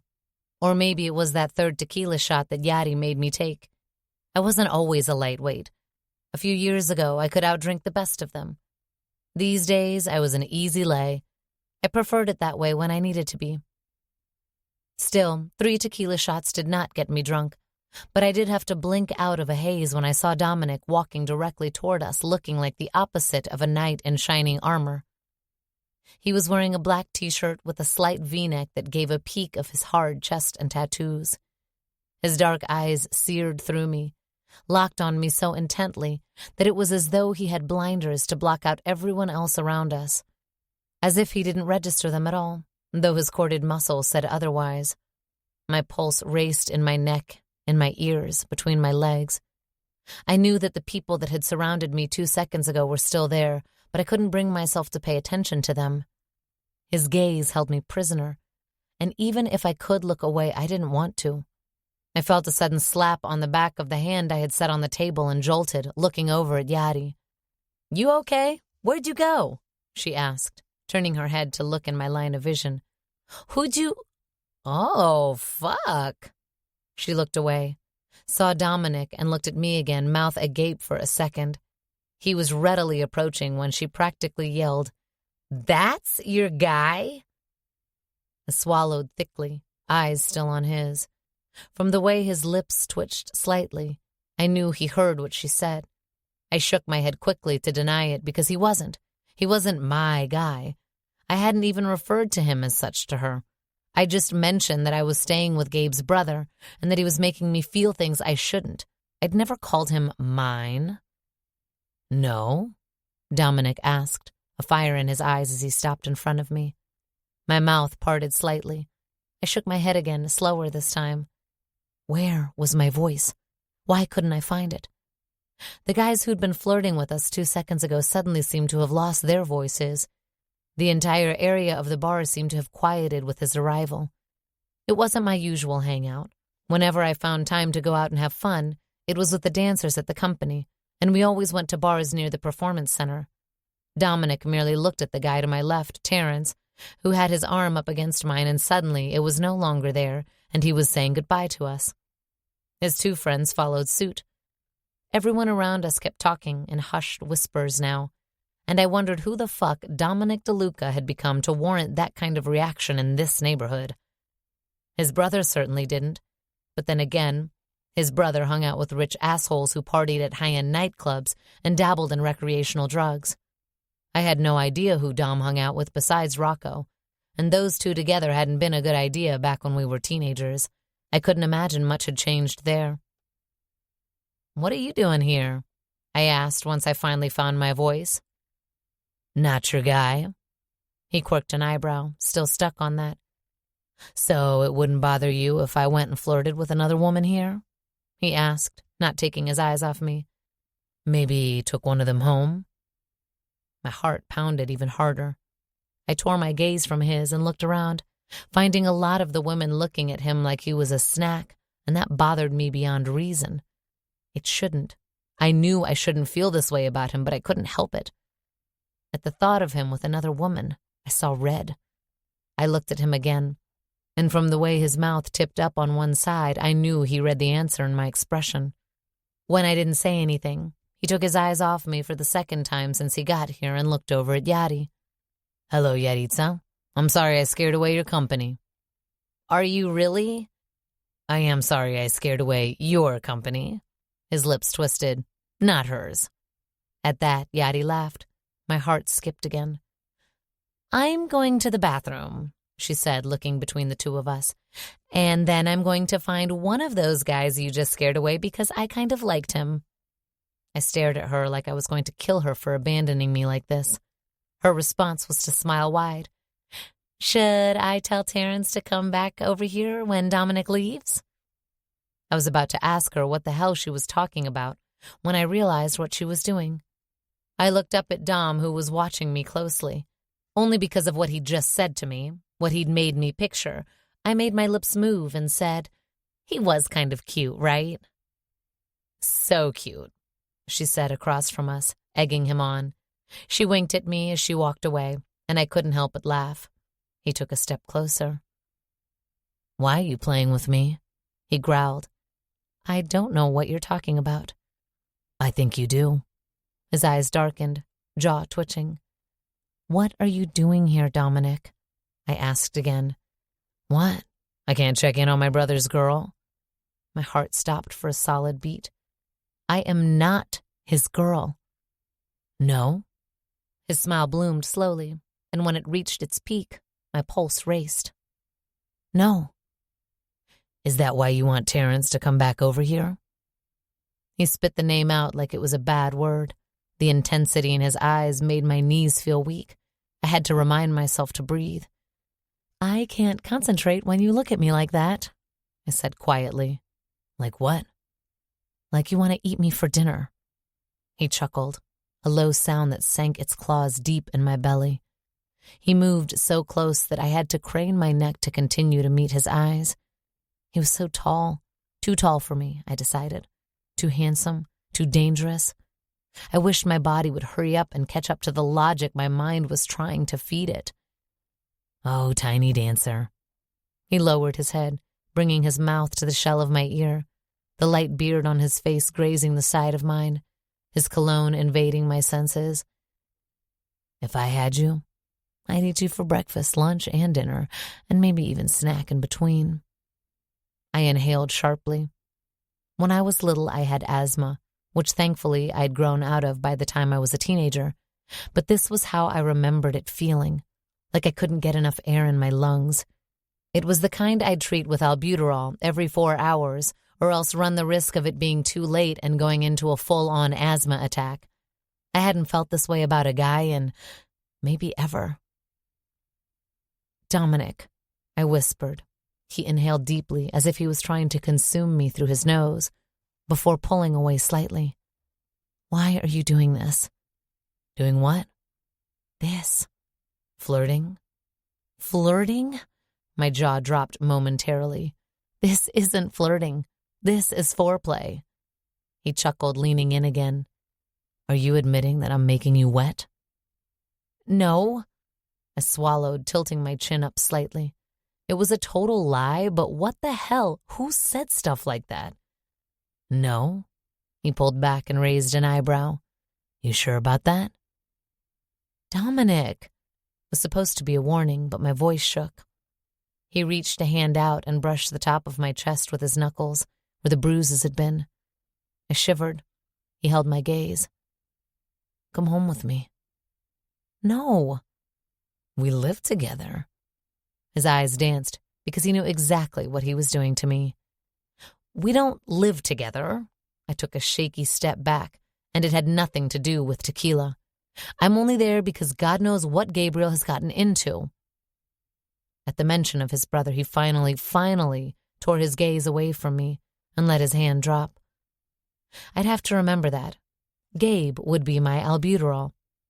Dominic turned sideways and steepled both hands at the edge of the table, which was as tall as my chest but made him look like even more of a giant somehow. He let his head hang and breathed out as if he was trying to work out a battle in his head. I decided that I didn't like seeing him like this. I lifted my hand and placed it on his forearm, which twitched underneath my touch. He lifted his head and looked at me. I wasn't sure what I expected to find in his eyes, but the carnal need in them rushed through me and settled in the pit of my stomach. I love my brother.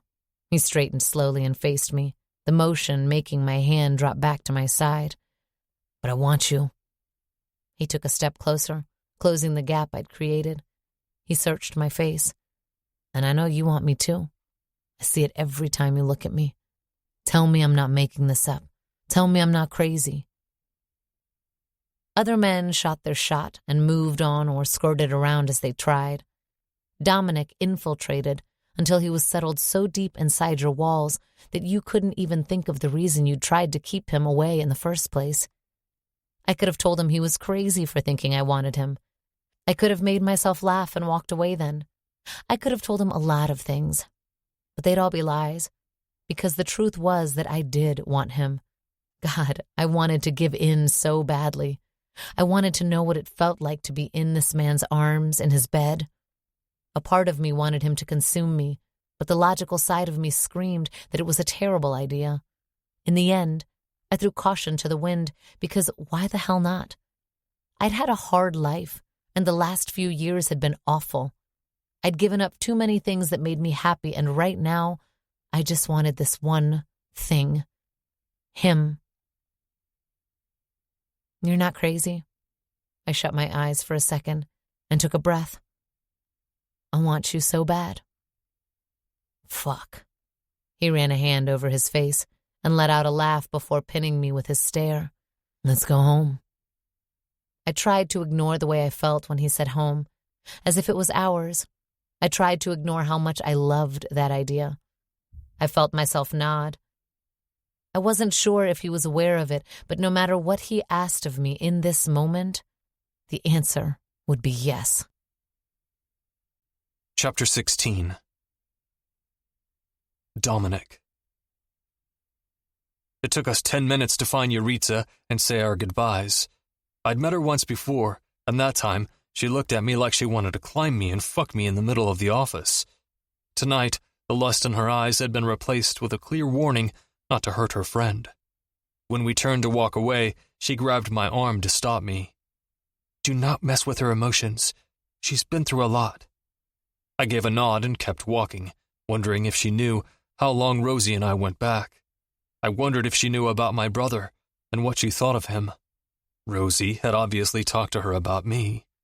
When I got to the bar, Yari had asked her if I was her guy, and I saw the answer clear as day in Rosie's eyes. I was the one she'd been talking about. She'd called me her guy. If everything else hadn't already put me over the edge, that would have. Because fuck, I really wanted to be her guy. Outside, I found Rosie pacing up and down the small area of the sidewalk in front of the bar. Behind her Marco and Nico stood by the SUVs, waiting. She stopped pacing when she saw me, and I knew what was coming before she even said it. "We're taking separate cars," she announced. I shrugged, trying to look unbothered by this decision, and walked over to the one I'd arrived in. I didn't like the idea of separate cars at all. We were 3 blocks from my house. 3 blocks by car at this time would take maybe 4 minutes. 4 minutes apart was more than enough time for her to regret accepting my proposal and take it all back. It was enough time for me to think things over and back away from it. But I wouldn't. My mind was made up. Was it an asshole move? Maybe. Did I give a shit? That would be a resounding no.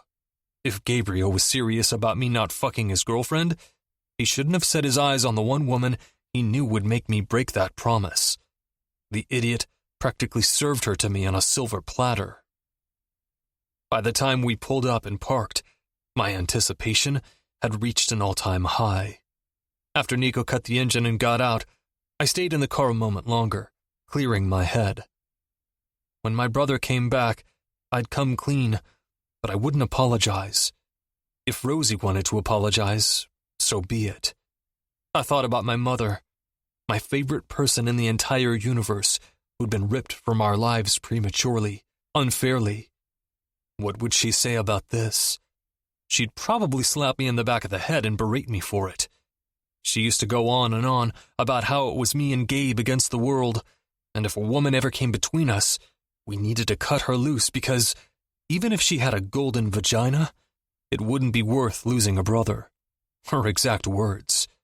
People said time healed all wounds, but it seemed like I missed her more with each passing day, month, year. I pushed thoughts of my mother aside and went back to the basics. Rosie was mine first. With that thought, I got out of the car and went inside the house. She wasn't in the kitchen or living room like I expected her to be. I found her upstairs in the Jack and Jill bathroom, looking at her reflection in the mirror. Her brown eyes cut to me when I entered the room. I leaned against the doorframe, crossing my arms and keeping space between us. "This can't happen," she whispered. I didn't say anything, didn't let my thoughts on the matter show on my face. I just stood there. I'd been expecting her to say that. If it weren't for the way she was looking at me, like she wanted me to convince her otherwise, chest rising and falling, with quick breaths, mouth parting as she looked at my lips, I wouldn't have pushed off the doorframe and walked over to her. The fact was, whether she wanted to or not, Roselyn Vega wanted me as much as I wanted her. I walked up and stood behind her, setting my hands on the counter on either side of where hers were planted, and leaned to breathe her in. I watched her reflection, heard when she gasped, felt the way her back arched, and her perfect round ass hit my cock. "This can't happen," she whispered again, shutting her eyes. "Babe?" At the sound of my voice near her ear, her eyes popped open and met mine in the mirror. "It's already happening." "Oh, God." She closed her eyes when I nipped her shoulder, pushed herself onto me again, inviting me. I took my hands off the counter and swiped her hair to one side of her shoulder with one, while the other traced the curve of her body. She was wearing a dress with shoulder straps that fell off her shoulders. I brought my mouth to the back of her neck as I hooked a finger under one of the straps. I didn't dare take my eyes off her face in the mirror. She was watching me back, eyes blazing. "You want this, Rosie." She nodded her head slowly, lips parting. "Tell me." I bit down on her shoulder blade lightly and ground my cock against her ass. "Fuck," she groaned, throwing her head back, giving me more access. "I want this. I want you, Dominic. Please." I smiled against her skin and continued my exploration of her neck, her jaw, her back, relishing the way she inhaled sharply when I reached certain spots. I couldn't wait to see what she did when I buried my face between her legs. Would she even breathe then? I continued dragging the dress down, my mouth following each patch of skin bared to me as I went. Once I was on my knees and reached her ass, bare on either side of the stringy thong she had on. I pulled back and closed my eyes on a groan. How many times had I pictured this ass in my hands, in my face, with my dick inside it? I'd lost count. I'd watched too much porn as a teenager, but while my friends were picturing Jenna Jameson when they jacked off, I pictured Rosie. I didn't want to. I tried not to. Sometimes I hated myself for it, but I couldn't help myself. I bit each of her ass cheeks now, licked where I bit, and did it again. She kept moving, groaning, moaning, hissing each time I did it, and I decided I'd teased enough. I slapped her ass hard as I stood, finding her eyes wide on me in the mirror. "I can't believe you did that," she whispered. "What?" I slapped her ass again. "This?" She nodded, eyes hooded. "You like it?" "No." She shook her head, nodded, and shook it again as if she couldn't decide. I slapped her other ass cheek, then gripped both in my hands, squeezing. She gasped. "You fucking love it, Rosie. Look at yourself." "I don't." Her voice shook. I brought a hand to her front and dipped it into the front of her thong, my cock growing impossibly hard when I felt how wet she was. I tried not to show it on my face, but there was no use in playing that game. There was no use in hiding how much she affected me. I didn't expect her to know that I never went after women with this persistence. I didn't expect her to know just how much I needed her. I slid 2 fingers between her folds. "You don't like this?" I asked, fingers sliding against her. I wouldn't sink one in yet. I wouldn't rub her clit yet either. Maybe I wasn't done teasing after all. Maybe I'd drag it out until she screamed out my name and begged me for it. I can't wait to see how wet you get when you actually like something. "Dominic," she gasped, pushing her ass back onto my cock. I waited, paused my teasing. "I need you." She ground against me. "Need what, baby? Tell me." She shuddered.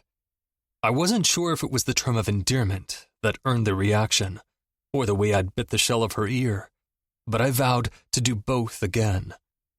"Tell me," I said again. "I need you to make me come." She shivered at her own words, cheeks flushing, as if she couldn't believe she'd spoken them. I hid my smile against the side of her neck as I sucked. This was going to be so much fucking fun. Chapter 17. Rosie. I knew it was a bad idea before we started, but the orgasm he gave me in the bathroom confirmed it. He lifted me and carried me to his room, opening and shutting the door with his foot. He walked to the king-size bed and dropped me in the middle of it. My body bounced up once and I set my elbows up to both steady myself and look at him. I wanted to look around, I really did, but I couldn't take my eyes off Dominic. I'd never admit it, but I couldn't think of a time he didn't make me feel a certain type of way when he looked at me. Before I started dating his brother, he looked at me like I was the most beautiful thing he'd ever seen. After I started dating his brother, he looked at me with contempt, like he hated my existence. 10 years later, he looked at me with a mix of curiosity, affection, and the kind of lust that threatened to set me on fire from the inside. Tonight, he looked at me like he wanted to fuck me every type of way he knew how and discover ways he didn't yet know of. He hadn't bothered to turn the lights on, but the street light that sat a few feet from his bedroom gave us just enough light. He was still fully dressed, standing in front of me, dragging those dark eyes down my completely naked form in a way that made me want to cover up. I started moving my knees closer together, but he shook his head slowly, took a step forward, and used both hands to spread them further apart than they had been. He licked his lips as he looked between my legs, but still hadn't said a word. I wasn't much of a talker during sex, but this man made me want to demand things, say things, scream things, and because I trusted him, because he knew me, I did. "Dom, give me a moment, baby," My heart sped up when he called me that. Who would have known? I would have laughed at myself if I wasn't so wrapped up in the fact that despite how much I wanted him, I knew it was a terrible idea. I don't think I can handle another moment, I said. He grinned. You're still fully dressed. He kept his eyes on mine as he lifted his shirt over his head. I knew great bodies. I was surrounded by them, but none were like Dom's. I'd seen him shirtless, of course. I'd seen the lines on his hard stomach and the V on his pelvis. I'd seen the tattoos that covered his torso and arms, but I hadn't really looked. Or rather, I'd tried hard not to look. His jeans were gone next, exposing the kind of muscular thighs I'd only seen on soccer players. Back then, Dom had been an all-around athlete, getting medals and trophies for every sport he'd played. But people lose that drive as they get older. I wasn't sure if he'd lost the drive, but he definitely had kept the body. I zeroed in on his boxer briefs, also black, at the tent there, which was massive, and held my breath. My eyes snapped back up to his as he dragged those down and stepped out of them, tossing them aside. I licked my lips but didn't look back down. I wasn't ready. I wasn't even sure why I was still looking him in the eye. It wasn't the norm for me. I avoided eye contact, avoided kissing if I could, avoided any kind of connection that wasn't purely physical. I hadn't always done that, of course. I'd had a boyfriend from when I was 18 to 22, who I'd loved and given myself to completely. I thought Ray would be it for me. But then we broke up and I found out the hard way that loving someone wasn't the same thing as being in love with someone. Since then, I'd had one more serious relationship that ended in a less than ideal manner when he decided to date another dancer in the company, and after that, I hadn't really been with anyone until Anthony. I shut my eyes briefly at the thought of Anthony right now and pushed it away quickly. Even though I meant to keep tonight casual, I didn't want to tarnish it with bad thoughts. At the feel of his hands on my knees, my eyes popped open. Where'd you go? He spread my legs wider, setting a knee between them, right against my pussy, and leaned forward on the bed, hands on either side of me as he brought his mouth down to my jaw, my cheek, my neck. He hadn't kissed my lips yet, and I wondered if he had the same conflict as me. The feel of his thick, hard cock against my belly made me shiver. Nowhere, I whispered, bringing my arms around his neck and encouraging him to keep exploring my body. So impatient, he chuckled against my neck, dragging his mouth to my chest, swirling his tongue around and over my left nipple before sucking it into his mouth. Oh, God, I hissed, arching my back, pushing myself further onto him. His dick pulsed on my stomach, and I groaned again. I need you to fuck me. So impatient, he said again, another dark chuckle leaving his mouth as he moved on to my right breast. Please. I bowed my body onto him as much as I could. He brought one hand to my waist and set me flat against the bed, pulling away from my chest to meet my eyes. Stop moving. He squeezed my hip. I've waited too long for this to just have it be over in 1 minute. Okay, I breathed. Okay. It wasn't okay, since I didn't think I could take any more of this teasing, this torture without release. I wasn't used to this, but I'd try. He didn't let go of my hip as his mouth traveled back to my chest and down my abdomen. Only once he'd settled between my legs did he let go of my hip and bring his hands to my inner thighs, stretching me.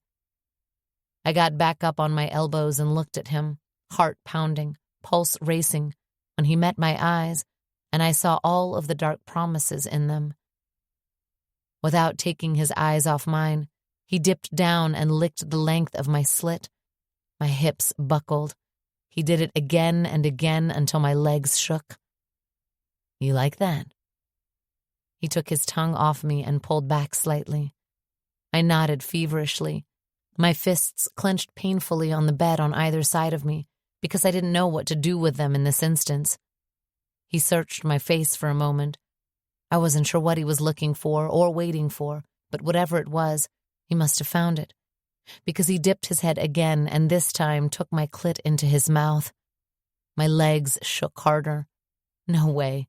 There was no fucking way he was going to make me come, and this quickly. I shut my eyes as his mouth worked on me, sucking my clit, licking me everywhere, his hands moving from my inner thighs to my ass and holding me slightly off the bed as he did so. The term "eat me out" was tossed around frequently, but that wasn't what Dominic did. Dominic feasted. My orgasm started at the tip of my toes and rushed through the entirety of my body until I felt it burst. I screamed something.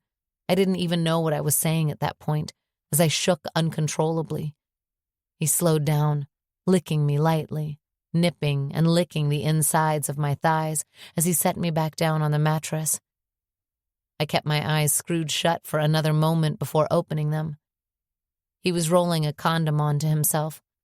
I felt his eyes on my face as I watched his hands move. I bit my lip, felt my breathing grow heavy in anticipation. He leaned down and I braced myself, but instead of thrusting inside me, he set a kiss on my mound, grabbed both my legs and flipped me around. He slapped my ass, a little more gently than he had in the bathroom, and I growled my disapproval. He chuckled, then slapped the other cheek. "Ass up, baby."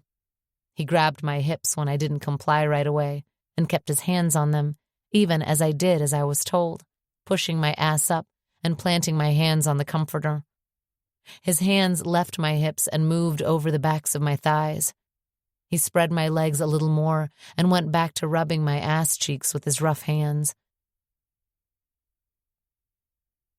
I glanced over my shoulder and watched as he leaned down and bit my right cheek. I gasped, moving forward, but he gripped my hips again and stopped me. His eyes met mine. "Don't fucking move. Do something." I tried to push myself toward him, but he gripped harder. I groaned. "Please, Dominic." His mouth spread into a grin, an evil smile, and I felt it all over my body. I looked back down at the white comforter beneath me because I didn't want to look him in the eye any longer. I couldn't. He moved slowly. I felt the head of his cock first, then inch by inch he stretched me. He groaned deeply once he was at the hilt, and I felt like all of the oxygen had been sucked out of my body. He stayed that way for a moment, an eternity without moving. His grip loosened on my hips. I pushed back then, wanting more, needing more. "I told you not to fucking move," Dominic hissed, his grip tightening again. I can't. I need more. Before I finished the sentence, he started to fuck me. His movements were no longer slow or gentle. He fucked me like he was trying to exorcise something out of me, like he wanted to touch each one of my organs, like he'd been waiting to do it his whole life. He slowed his thrusts and brought his mouth to my back, kissing the length of my spine. I rolled my neck forward, my hair spilling onto the bed between my arms. His arm came around to my front, his fingers teasing my clit, and he thrust in and out of me. I threw my head back with a moan when he bit my shoulder, and his mouth came up to my ear, licking. "I've been dreaming about this pussy more times than I can count," he said, voice strained. I shuddered, legs starting to shake.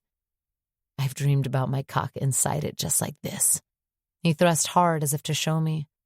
"About licking and sucking and playing with this clit." He pinched me there. I groaned, my legs shaking even harder. "Have you dreamed of this, baby? Have you thought about my cock inside you?" I nodded. There was no use denying it. "Tell me." Another thrust. "Yes," I gasped. "Fuck Dominic." "That's right, baby. Dominic is fucking you." He bit the shell of my ear. "How do I measure up to my brother? I bet he's all sweet and quiet when he takes you." Another lick. I didn't know why that was such a turn-on, but the orgasm hit me like a wave.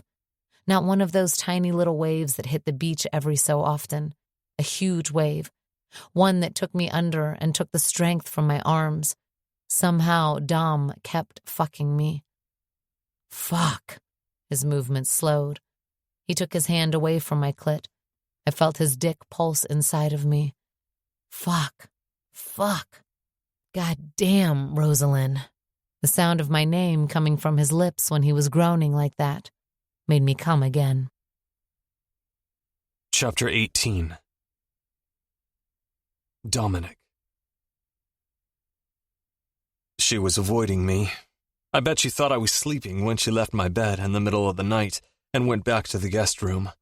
I let her think I was, not because I didn't want to drag her back into my arms and pin her down and fuck her senseless until she couldn't tell what was right from wrong, but because I knew not to push her. Some women you could smother into submission. Rosie wasn't one of them. Instead of working out at home, I grabbed my things and headed to the gym. Rocco and Gio would be there at this time. Sometimes Lorenzo joined. Dean rarely did. He had a state-of-the-art gym at his huge mansion anyway. It wasn't like he needed to leave the damn place for this. I checked in at the front and headed back to the weight section. Gio was spotting Rocco as he benched. I looked at the weights on either side of the bar. "You added another plate to your set," I commented. "Impressive." Gio snorted. "Be impressed when he doesn't need me to spot him, because he can barely lift his arms 5 times. Fuck you." Rocco let the bar hit the rack and sat up on the bench as G laughed. From the look of his shirt, I could tell they'd been here a while. "How was your ridiculously short trip?" I looked at Gio, who shrugged. "It was nice until the hurricane decided it was heading straight toward us, and we had to run home." I laughed. "I bet you're upset it's going to miss the island entirely." "I am. Isabel isn't." He rolled his eyes but smiled. "I guess one of us has to be nice, right?" "Right." "You haven't been here in a while," Rocco said. I needed a change of scenery. I walked over to the power rack and set up the bar for my squats. "I told you not to face the treadmill at the wall. If you face it out, at least you'll have a window to look out of." Rocco picked up his jug of water and started guzzling. "You look at the wall when you run?" Gio frowned. "Why?" "Because not all of us have a treadmill that faces the entire city," I said. "Besides, the treadmill has a built-in television. Rocco's just being an asshole." Gio shook his head and moved on to the free weights. "Still nothing on Gabe?" "Nothing." I set the bar a little higher than it was and locked it, turning around as I stood beneath it. "Nothing is good, though. My dad doesn't sound worried." "Huh." Gio didn't sound convinced by this. I started my squat exercise. Radio silence meant that he wasn't kidnapped for ransom. If he'd been kidnapped at all, someone would have already found out and told us about it. That was the thing about all of these wannabe gangsters. They liked to show off and boast about the things they did. It was how they ended up locked up. Or dead. Sometimes in that order. So no, I wasn't worried about Gabe.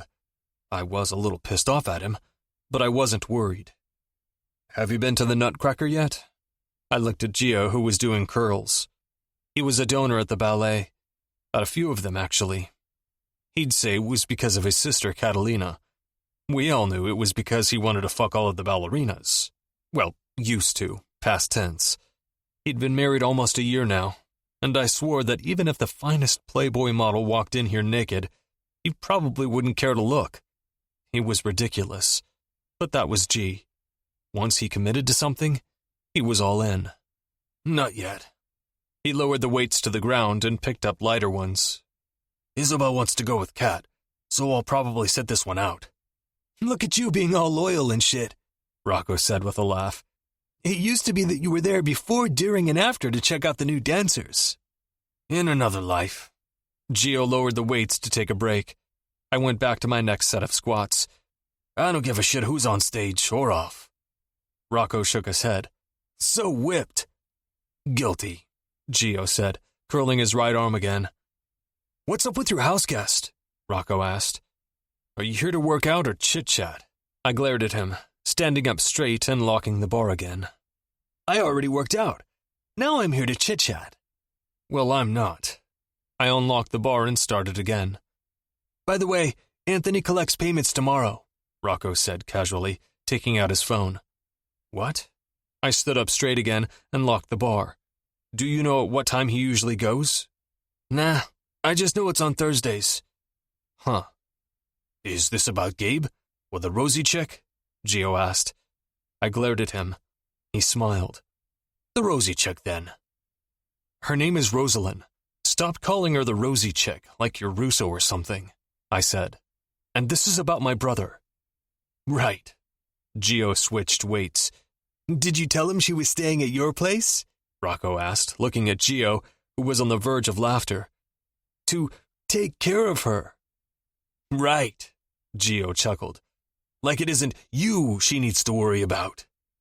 I scowled, finished my set, and moved on to the bench, ignoring them. Tommy's people have been quiet about the club thing, Gio said. He either got a relative to buy it and kept it in the family, or changed his mind. I guess we'll find out soon enough. He glanced over at me. I hope that doesn't mean Rosie will go back there. I heard the escort thing is going well for her. Rocco laughed, and I knew these fuckers knew. I was going to kill Veronica for this. She won't go back there, I said, setting the bar on the rack and breathing out. Of course she won't. Not when she's on geriatric duty, Gio said. At that, we all laughed hard. I wasn't going to deny it. All of the clients I'd set her up with were over 80. She had 2 shows today, one in the afternoon for a field trip, and another in the evening. She'd gotten a ticket for Billy to go watch her show tonight. The topic of conversation moved back to business, and amongst the topics, we discussed the theoretical possibility of taking over everything from Amsterdam to Riverside, if Tommy just so happened to forfeit or disappear for good. Chapter 19. Rosie. When I asked Yadi if all of her clients at We were old, she'd laughed loudly and agreed that Dominic was definitely the reason for my schedule being a little on the older side. I wasn't sure if he was doing it for his benefit or mine, but I appreciated it. I hadn't seen him since we slept together, and if it were up to me, I wouldn't see him again. Ever. Even with my back turned to him. Even without kissing him. Even without looking him in the eye. He'd made me feel things I had no business feeling. Not with him, anyway. I was opening the back door to the theater when my phone buzzed in my hand. I glanced at it. Normally, I didn't pick up the phone for unknown numbers, but it could have been my dad. My heart sped up as I answered. Rosie. It was Gabe. I let out the longest breath. Oh, my God. Where are you? Are you okay? What happened? I'm fine. Everything is fine. His words were rushed. He sounded like he was someplace windy. Where are you? I can't tell you. I had to drive across the border to even make this call from a burner. He let out a laugh. I'm okay, though. I'm here willingly for a job. What kind of job? Accounting. But you left without a trace. Everyone's been worried sick. I said unnecessarily, as if he didn't know what the fuck he did. I didn't know if you were on some kind of drug binge or working or what. Your coworkers don't even know where you went. I know, I'm sorry. I swear I'm completely sober, he said. Are you okay? Yes, I'm fine. Is Anthony still hurting you? What? Before I denied it, I sighed into the line. No, I haven't seen him. I quit Tempt. I thought you couldn't. I found a better paying job, and I'll be able to pay Tommy back quicker. He just let you go? Just like that? I'm not sure. I felt myself frown. Has my brother been in contact? Yes, he's making me stay with him. A stretch of silence greeted me. Gabe? I said, after it felt like he was quiet too long. Anthony won't bother you again then, he said. Because of Dominic? Dominic and his crew, yes. Now it was my turn to stay quiet a while. You mean Rocco? Rocco is one of many, but yes. Gabe let out a laugh. You know what they call Dom and Rocco? Who calls them? Everyone, behind their backs. They call them ghost assassins, because you never see them coming, and once you do, it's too late. He said it casually, but I could tell it bothered him more than he'd ever admit. My heart squeezed. I understood that feeling. The moment my dad started getting involved with Tommy Costello, I felt the same way. Should I be scared? I whispered. You? Of my brother? He asked. Never. I meant whatever is happening with you. I licked my lips and looked around to make sure no one was in the hall. I lowered my voice and pressed the phone closer to my face. I told you everything. I thought maybe someone found out or... No, I didn't tell anyone what you told me, he said. The only thing you need to know is that I am okay. I'm safe. Well, safe for now. He let out a forced laugh. The wind picked up wherever he was. What does that mean, safe for now? You think they'd kill you? My heart stopped as I waited for the answer.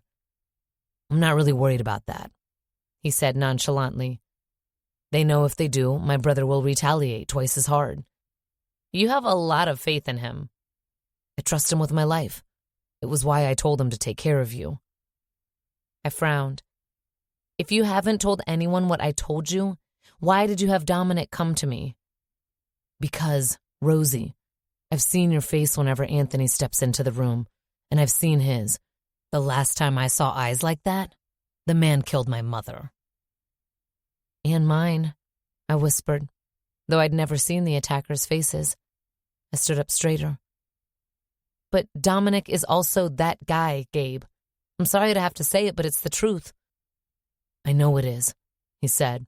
But sometimes to fight evil, you have to become it. And I couldn't help you. I swallowed. Your brother isn't evil. I think he does a good job at turning it on and off. He let out a forced laugh. I can't even try. You sure you're okay wherever you are? I asked. I'm positive. I have to go, Rose. I just wanted to make sure you were okay and away from Anthony. I'm glad my brother's taking care of you. I knew he would. I have to go so I can call my dad to discuss a few things with him. When I get back home, I'll call you so we can grab that dinner I promised you. I smiled at the smile in his voice and the promise. It meant he really was fine. I'd love that. He ended the call. I lowered my phone and stared at the screen. I was about to scroll through my contacts when I realized I didn't even have Dom's number. I took a step toward the door to ask Marco for it, but looked at the time and gasped. I was going to be late. Chapter 20. Dominic. I could see why Gio liked the ballet. Watching them move on stage was intoxicating, and I hadn't even seen her yet. I looked at my pamphlet again and leafed through it trying to pinpoint when she'd make her appearance. I'd never seen the Nutcracker before, so I had no idea what to expect. I definitely didn't expect to see a giant mouse on stage. She'll be out later in the show, Catalina whispered next to me. Like, much later. I shut my pamphlet and glanced over at Isabel, whose phone was on silent, but wouldn't quit lighting up. I rolled my eyes. Gio might as well have come along if he was going to be such a fucking stalker. She'd ignored most of his messages. You would think he'd get a clue. I looked back at the stage. She said she only comes out in one part, I replied, voice lowered but not whispering. We were in a fucking box. Who was going to hear us? Yeah, it's a tough role, Kat said. Kind of annoying since you mostly sit around and watch everyone else dancing. But if the performance is stellar, it's the one most people remember. If it's stellar, I repeated. Unfortunately, it isn't always. I don't remember that part, Isabel said. But I've only seen this twice, and both times it was on field trips, and I was either shushing kids or waking them up since they'd fallen asleep. In that case, whoever performed a sugar plum wasn't stellar. Kat shrugged. Trust me, you'd remember. Were you ever the sugar plum fairy? Isabel asked. Kat smiled wide. Once. And let me guess, it was memorable, I said. They wrote about me in Broadway World. Her smile grew. But I never did it again. It's a tough role, and since I did it so well the first time, I decided to bow out while I was hot. You're almost done with the remodel of the ridiculous theater your brother bought you, so I hope you don't bow out now. I took a sip of my whiskey. That was another thing about the ballet. They had a full bar and snacks. Nah, I'll definitely perform. Her eyes were on the stage the entire time she spoke. She seemed to be analyzing every move they made and how they landed. I shook my head, grateful I wasn't under her scrutiny. How's the school year going, Iz? It's going. I'm counting down the days until we go on break, she said. I can imagine. "You're coming to the house for Thanksgiving, right?" Kat asked, looking at me. Yeah, I guess I will. My heart squeezed at the thought of Gabe not having a Thanksgiving meal. Fuck. Where the hell was my brother? Maybe he'd be back by then. He wasn't one to miss our football games, the meal, or the NFL games. "Don't bring anything," Kat said. You say this every year. I know. The reason she didn't want anyone to bring anything was that she cooked the entire meal. Well, Lauren was in charge of the turkeys, one fried, one baked, and she did everything else. Once I'd taken a pumpkin pie, and someone, probably Gio, said the one I took was better than the one she made, and she flipped out over it. Now, she didn't allow outside food. Is Emma going to be in town? I asked. "Did I tell you she got a job with the Miami Herald?" Kat asked, looking at me for the first time since this thing started. Nope. "Well, she can work remotely, but she's living down there for now." "So she's not coming?" Isabel frowned. "I thought she was." "Oh, she'll be there. I just wanted to show off a little." Kat smiled. "I can't believe she actually got a real job." I laughed. You say it as if she wasn't making money from her crime blog. "She still does that, but it wasn't what my dad would have wanted," she said, clearing her throat. Isabel and I shared a quick look. Catalina's mom was someone we never brought up these days. Joe Masseria, on the other hand, had become somewhat of a legend. We looked back at the stage. My phone buzzed on my lap, and I turned it over quickly. Rocco. "Anthony picked out the money at all 3 bodegas." Rocco. "Tommy met him at one of them." Huh. So Thursday nights then. We had to watch him one more week, or get someone working the bodegas to give us more information to confirm that. I flipped my phone back over and looked up at the stage again, but it buzzed again. Dean. "Tommy didn't replace the kids who worked the bodegas with his own people. They were all hired by Santiago." I flipped it over once more. On stage, a male dancer that wasn't the guy I'd seen with Rosie was doing his thing. This is the part. This is the part." Kat sat up straighter, if that was even possible. She did a little clasp as she looked at me. "This is the part." My heart beat a little faster in anticipation. Rosie had already come out once in a pink tutu and crown, but it was brief and she was back off stage too quickly for my liking. This time, it seemed like the stage was for her and her alone. I recognized the song immediately from Home Alone, and wondered if this was why it was memorable. But then Rosie started moving, and I forgot how to breathe. I'd never watched her dance before. I wondered how often Gio had seen her perform without even knowing her name. For some reason, the thought of him seeing her dance before I got a chance made my blood boil. I wondered if my brother had seen her. Not now, since she said this was her first role this season, but back then. Back then, when she was his. Thinking about it now made me feel sick. Not because I felt guilty for wanting her, for needing her, for fucking her, but because I didn't like the idea of her being anyone else's. She was meant to be mine, and mine alone. I wanted to see Kat's reaction to Rosie's solo dance, but I couldn't look away from her. Why the hell was she side hustling?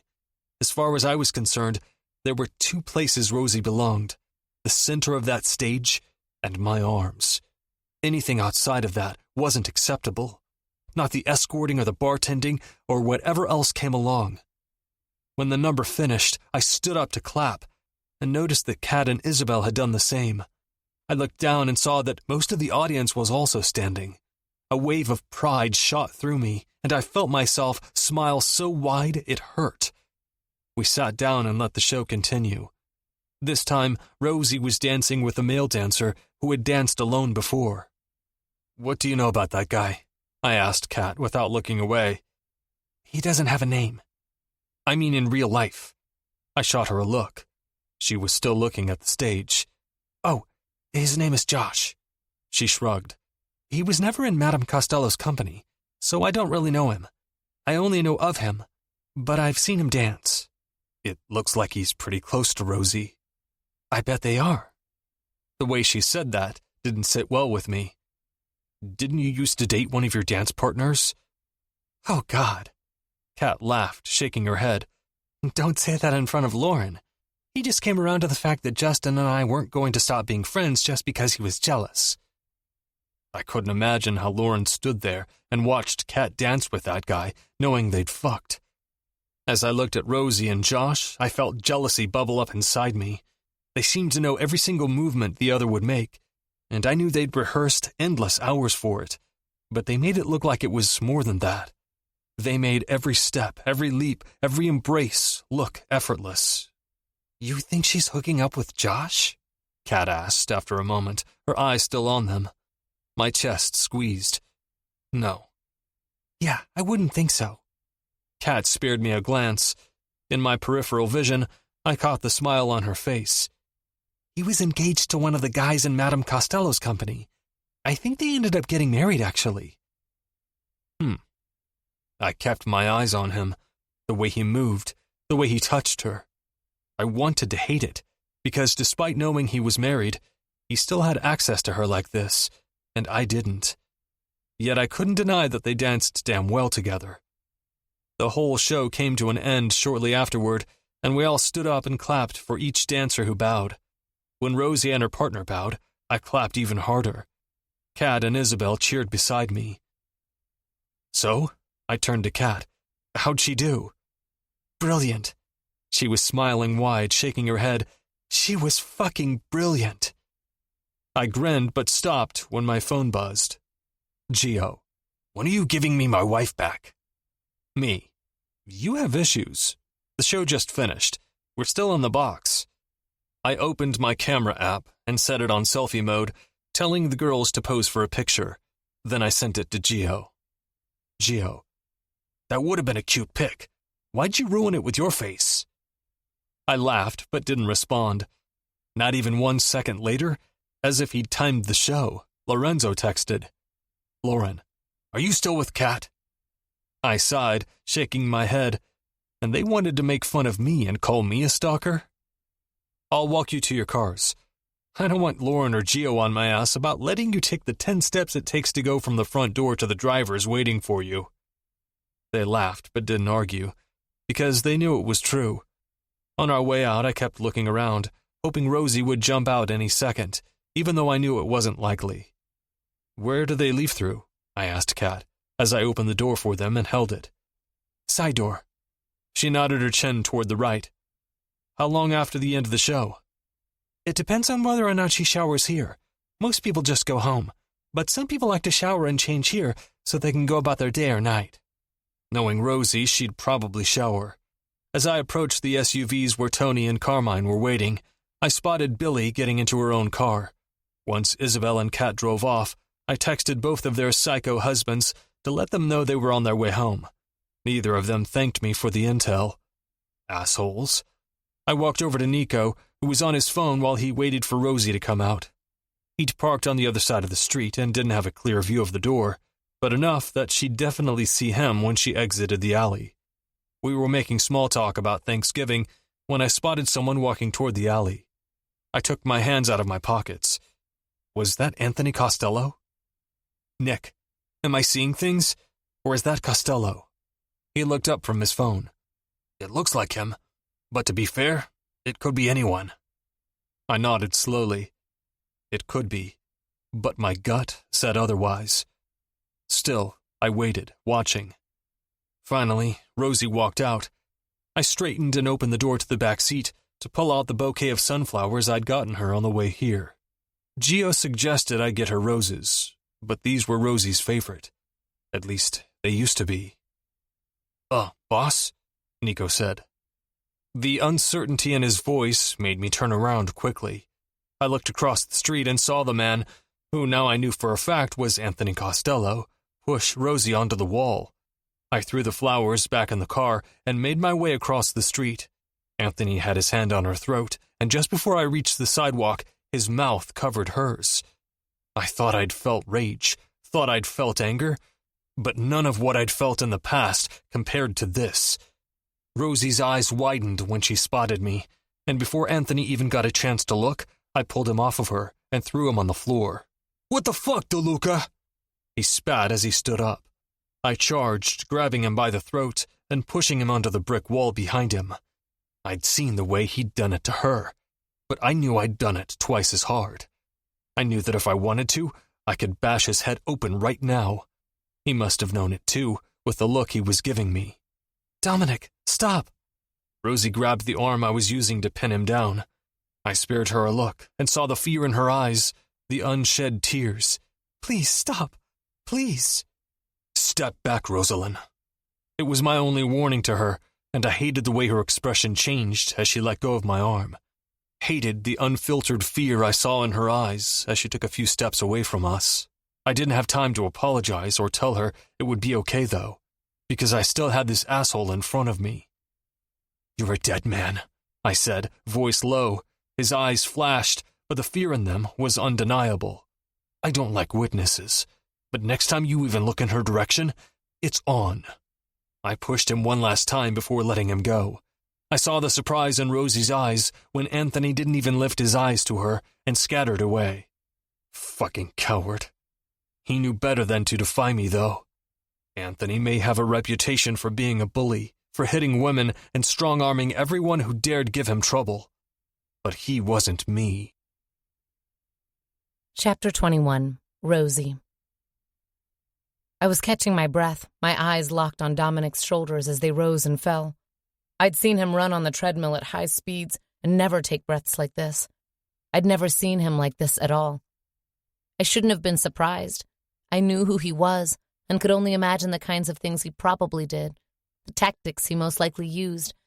And it wasn't like Anthony didn't deserve his wrath, but still, this was Dominic, the charming jock, the one who would get his hand slapped by his mother every time we all had dinner together, because he started before we finished saying grace. I knew he was no longer that guy. I wasn't an idiot, but this version of him was a lot to take in at once. To make matters worse, I feared that what he'd just done could get my father killed. Dominic whipped around suddenly and grabbed my arm to walk me out of the alley. It was so sudden that I nearly tripped on a crack on the sidewalk. It took me another second to process the pain the grip was causing me. I yanked my arm, yelling his name, but he didn't seem to notice. If he did, he was ignoring me. Finally, I planted both feet on the ground and fought against his current. "Stop!" I yanked away from his grasp and backed away a few steps, needing space. The look in his eyes was dark, wild, barely contained. It took me another moment to reconcile that. I'd hated Anthony for what he did to me, hated the Costellos for what they did to my father and countless other people in the neighborhood. I knew Dominic would never hurt me, not physically and not emotionally if he could help it, but it didn't take away from the fact that he was hauling me to the car like I was an object, hauling me the way Anthony had done countless times when he wanted to be alone with me in dark hallways of the nightclub. The thought sparked the anger that had been buried beneath my fear, and suddenly I snapped. "You do not get to manhandle me!" "No?" His voice was quiet as he took a step forward, his eyes dark as coal. "I don't get to manhandle you?" "No!" My entire body shook with anger. "But that asshole can?" "That asshole is the only reason my father is alive right now." I screamed it and choked on the last word, feeling the sob that I'd been holding back finally escape. His jaw twitched. For a moment, he just stared at me like he was barely holding on and was about to snap back. I thought he would. But when he spoke again, his voice was quiet. "How so, Roselyn?" "Because they're waiting for me to fuck up. They have people in jail just waiting." I held my stomach. I was so close to being done paying the damn loan. Dad was so close to getting out. Oh, God. I took a steadying breath and met his gaze again. Anthony has guys on the inside just waiting to kill my dad if I get out of line. "Is that what he told you?" He let out a laugh that held sharp edges and made my blood go cold. He took another step toward me, and I took one back. His eyebrows furrowed. "You let him touch you, yet you cower from me?" "Please, Dom." My lip trembled. "I've had a really, really long day." He stared at me for a long moment, and I swear I saw sadness flicker in those dark eyes. He glanced away and looked at the SUVs, which were now parked on the side of the street a few steps away. He was still looking at the SUVs when he cleared his throat and said, "Go on, then." I didn't wait another second. I rushed over to Marco as he opened the door for me. I got in so quickly that I nearly sat on top of a bunch of sunflowers. I picked them up with both hands, the cellophane crinkling in my fists as I stared at the large brown anthers and long, beautiful yellow petals. "He got those for you," Marco said, as he started the car and drove away from the theater. Tears instantly filled my eyes. I felt my heart crack a little more. The look on his face when he thought I was scared of him would haunt me forever. The worst part was that I could never be scared of him, but seeing him like that made me feel like I was looking at a stranger. I thought about my conversation with Gabe, which I hadn't even had a chance to tell him about yet. He'd warned me. He'd told me what people said about him and Rocco. I knew deep in my bones what Dominic was capable of. He stood for everything I stood against, for everything he should stand against, and probably would if his mother was still alive and his father hadn't gotten to him. "You can drop me off at my place," I said. Even though the last place I wanted to be was the apartment where Anthony would surely know to find me, I couldn't just go back to Dominic's place. Not after this. What would I even say to him? What was there to say? Marco met my eyes in the rear view. "Do I look like I have a death wish?" I shivered, sinking back into my seat. Was everyone scared of this man? If so, I'd just seen a preview as to why. He wasn't home when we arrived. He didn't have a vase, so I put the flowers in the largest glass jar I could find, my heart sinking deeper with each stem I cut. I got some water and a bowl of fruit he'd just had delivered today and went over to the couch. For a while, I flipped through previews before settling on Peaky Blinders. Fucking ironic. I must have fallen asleep because the next time I opened my eyes, it was 4:13 and I was lying in the guest bedroom. Chapter 22. Rosie. I hadn't seen him in 2 days. I wished I could say it didn't hurt, but every waking second I felt the knife dig deeper into my gut. Every time I was in or out of the house, he was on my mind. When I danced, he was on my mind. When I worked out, he was on my mind. When I ate, he was on my mind. When I stepped into the guest bathroom, all I did was relive the things we'd done in there. I'd left him a detailed note of my conversation with his brother, leaving out the part about him and Rocco. I wanted to go home. I needed to go home. At least if I was home, I could pretend none of this had happened. I could pretend that I'd never even seen Dominic or Gabe or Rocco and never got sucked back into that life. It was a lie, I told myself, of course. I'd been sucked back into that life the moment my father chose to do business with Tommy Costello. He was really to blame for a lot of this, but I didn't choose my father. I chose to let Gabe back into my life, and Dominic was a direct result of that. I was stretching my feet before my performance when my phone buzzed on the chair next to me. It was Yadi. "I have a show tonight, so I can't talk," I said upon answering. "Oh, shit, I forgot. I'll talk to you later. I just called to see how you were doing." "Fine, not fine." "You want to go out for drinks tonight?" I bit my lip. "I don't know." "Okay, I'll tell you where I end up, and you can decide if you're up for it when you finish." "Thanks," I smiled. "Break a leg," she said. I still think that's a stupid thing to say to someone, but whatever. I laughed. "Thanks. I'll talk to you later." "Okay, love you." "Love you." I hung up and shoved my phone in the pocket of my bag so I could focus. After tonight's show, I had 5 days off before I performed again during a Saturday matinee.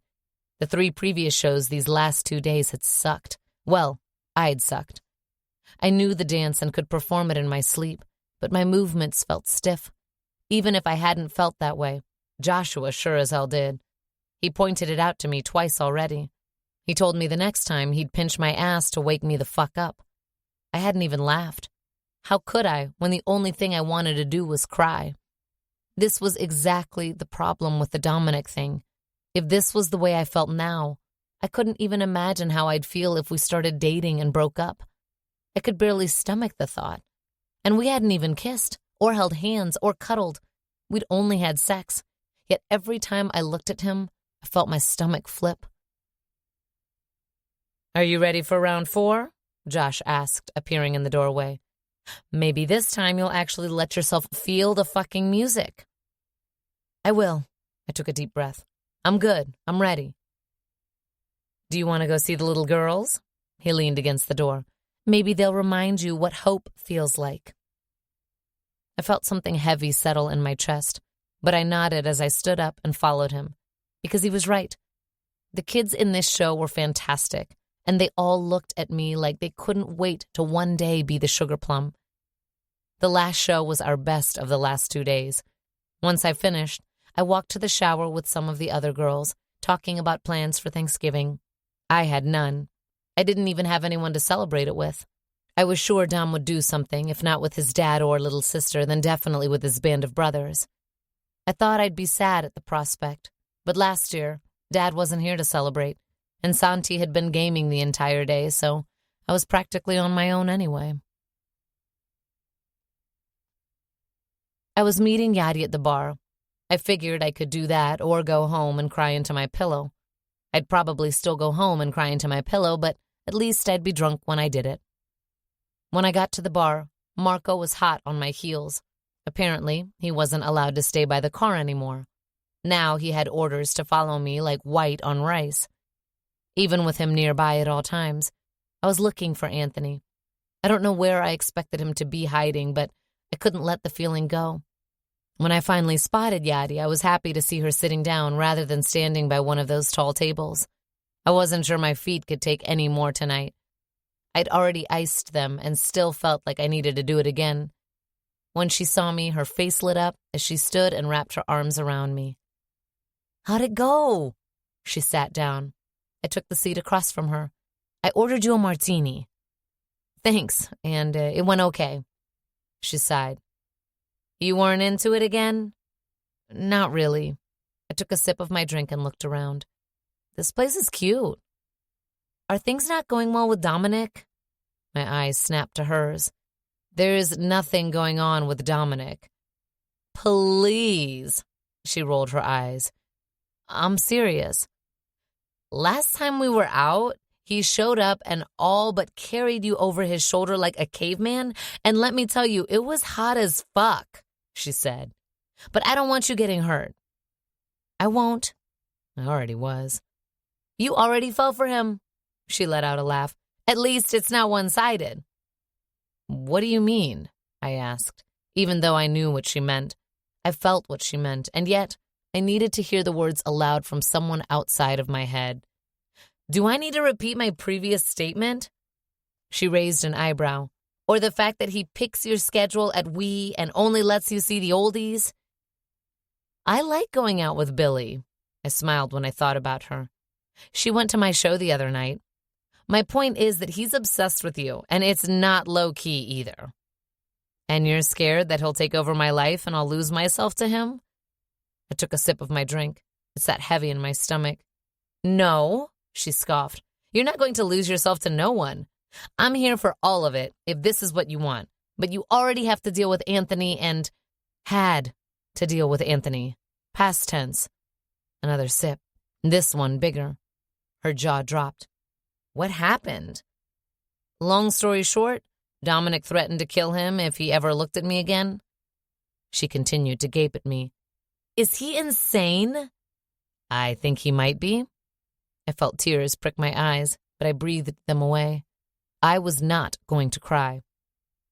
We spent the following 2 hours drinking and talking about lighter things, like a new client she had who kept requesting her back, and Thanksgiving. She was going to the Dominican Republic to visit family. I was so jealous. I hadn't been since I was a teenager, since before Mom was killed. I felt that thing in my chest get even heavier. "Roz," she set her hand over mine. I looked up at her through glassy eyes. "Hey, I'm here for you, girl. If you want me to cancel my trip, I will." "No." I wiped my tears with my free hand. So much for not crying. Don't be stupid. This is why I don't drink tequila. You know how I get. All emotional and sappy? Yeah. She smiled sadly. I squeezed her hand back. I love you. I love you too. Now, are your feet in too much pain to dance? Because this is my jam. I laughed and stood up. Hell yes, my feet were in pain, but never too much to dance. Chapter 23. Dominic. Can we go? Rocco asked beside me, annoyed. We either go inside and get a drink or go take care of business, but I refuse to sit here like a fucking stalker. I sighed heavily and looked away from the bar that Rosie and Yari were in. They'd been dancing for half an hour and drinking for much longer.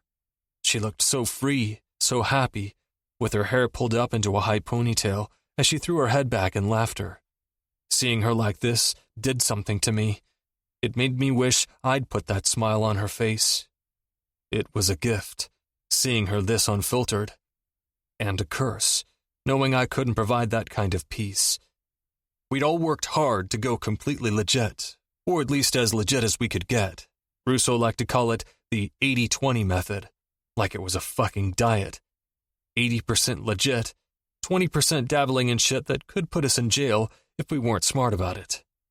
We had the gas stations, the import and export businesses, the escort service, the nightclubs, gambling rings, and the laundromats, and bodegas, 2 casinos, a private sanitation company, a trucking fleet company, and, as of now, Lauren was also working with his friend Enrique to invest in a private jet company. These were all things we'd either inherited or started with the money we made from the things we'd inherited. Instead of keeping everything close to our chests, the way our fathers did, and only coming together once in a while to meet with the other bosses, we decided to bring it together. We agreed there was less of a chance that any of us or our kids would inherit this from us, would stab each other in the back, and try to take it all.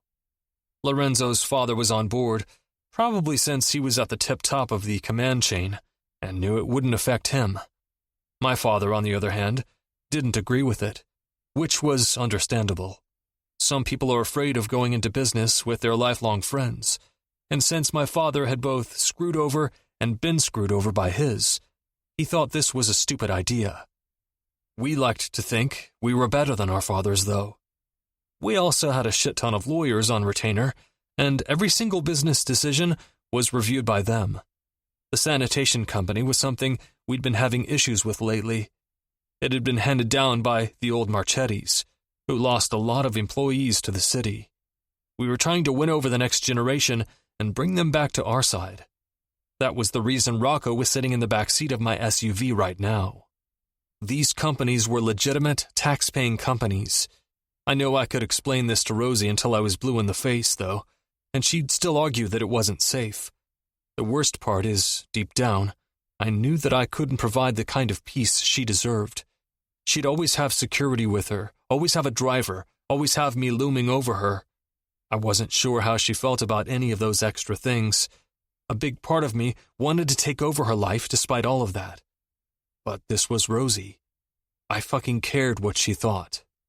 Let's go, I told Nico, after indulging in the sight of Roselyn dancing a moment longer. I turned to Rocco. Run this by me again. We go there, talk to these guys, shoot the shit a little, and tell them to jump ship and come work for our private sanitation company. Why would they do that? I asked. Back in the day when Marchetti's uncles were heavily involved, the sanitation and construction industries were controlled by organized crime. These days, they had unions. They knew how valuable they were, and even though I liked the idea of private sanitation, I couldn't knock these people for going out there and protecting themselves. They're on strike again. We're going to pay them more, give them better benefits, better vacation time. If they want to stay working for the city, that'll be their choice. But I know I wouldn't turn this down, Rocco said. Besides, some of these guys are part of Costello's crew. If we get them on our side, it'll be one more thing we have over Tommy. Huh. I felt myself smile for the first time in days. It was a win-win all around. We're going to steal them away and gain control of the industry again. Exactly. Rocco grinned. "And then we can tell Mayor Hamilton to kiss our fucking asses." Pretty sure G beat us to it. It never hurts to remind these assholes who's really in charge. I couldn't argue with that. We were silent for a while before he spoke again. "I went by the location we talked about the other night." "And?" I glanced over at him. "I think we should do it." I smiled. Good. We'd been talking about opening up a secret bar for a while now. The kind that you needed to pay a membership fee and use a password to get in. I'd been on board from the beginning. The other guys agreed to pitch in as well, but Rocco was still thinking about it, mostly because he'd be the primary owner. I'd help, of course, but the space was owned by his father, and following his death, by him and Mikey. Mikey agreed from the get-go to sign over the property. He said he'd go have drinks when we opened up, but he wanted no part in the actual business. Their father used it as a meet-up for him and the old bosses. It was meant to be handed down to us for the same purpose, but because everyone knew about the location, we'd moved our meetings elsewhere. Because of the reputation built around the original location, we knew that we'd get enough memberships within the first 5 minutes of launching the website to pay for the renovations it needed. It helped that we had tour buses pointing out the location and adding to its mystique. I looked outside and thought about Rosie again, wishing like hell that I could turn this car around. I'd get out, walk into that place, and pull her to dance with me. I wasn't much of a dancer, but for her, I'd dance to anything, everything. After the other night, I'd been trying not to think too much about the future. Whenever I did, I felt like I was slowly losing her, and I wasn't sure what I was going to do with myself if she really walked away from me. Chapter 24. Rosie. I remember the moment I felt myself drifting into sleep, but made no move to go to the room. Part of me wanted to catch a glimpse of Dominic, but the main reason I stayed on the couch is that I was really, really exhausted. I wasn't sure how long I'd been sleeping before I felt myself being scooped up off the couch. My eyes popped open, and suddenly Dominic's face was right beside mine. I shut my eyes again as I held onto his neck and set my cheek against his beating heart. I could have sworn he kissed my head as he walked upstairs, but I doubted it. I was sure he was still mad at me for the other night. He probably hated me and wanted me out of this place, but was tolerating me for the sake of the promise he'd made his brother. I hated that thought more than anything. When he stopped in front of the guest bedroom, I tightened my grip around his neck. He pulled back and looked at me, questioning. "Can I sleep with you tonight?" He stared at me for so long, I was sure he'd say no. So many thoughts had muddled my mind since the other night, and at the forefront, the fact that we'd never even kissed. We'd had amazing sex. He'd kissed my entire body, but never my mouth. And even though I hadn't kissed anyone in well over a year, it was just as well, since the only man who'd been all up in my business for the last year was Anthony, and the thought of his mouth anywhere on me made me want to vomit. No kissing never bothered me, but for some wild reason, I wanted to be kissed by Dominic. He didn't say a word, but after a long, silent moment, he continued to his room, shut the door behind him with his foot, walked over to the bed, pulled the comforter back, and set me down on the right side of it. I pulled the comforter over myself as he walked away and settled into the pillow. He disappeared into the bathroom, shutting the door behind him. I heard the water switch on in the shower and felt myself drift into sleep again. When the bed dipped beside me, I opened my eyes again. He'd switched the television on but had it muted. When I turned on my side, I found him already turned to his, watching me. My pulse raced at the sight of him. I didn't understand why I felt nervous suddenly. Maybe deep down, I knew whatever happened next would make or break whatever this thing was between us.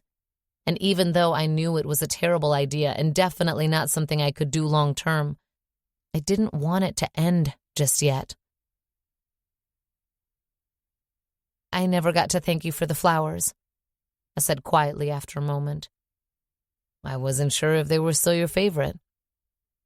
I nodded against the pillow and smiled at him, but then I remembered the message I was supposed to relay to him. "Did you get my message?" "About my brother?" "Yeah." I did. I spoke to my father as well. And you think he's really safe? Yes. Well, that's good. Do you miss him?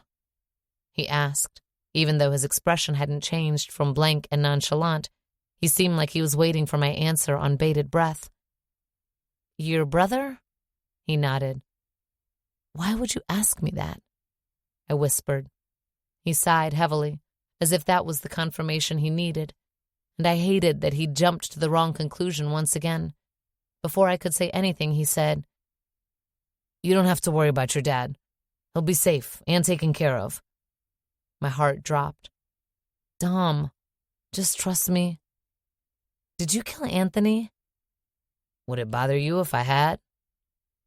I moved to my back. I wasn't going to sit here and pretend that I didn't have horrible thoughts about Anthony's demise, but I wasn't sure how I felt about being the reason he met it. I turned over again and licked my lips. I wouldn't miss him. He didn't smile, but the coldness in his eyes seemed to thaw a little. I'm not scared of you, you know? I whispered. You looked terrified the other night. Is that why you stayed away? He shut his eyes for a solid moment. When he opened them, his gaze seared into me. I can't stay away from you, Roselyn. I shifted in the bed, scooting closer to him, until we were sharing a pillow. I lifted my hand to the side of his face and ran my fingertips over the prickly hair on his cheeks. He made a rumbled sound in his throat as he closed his eyes.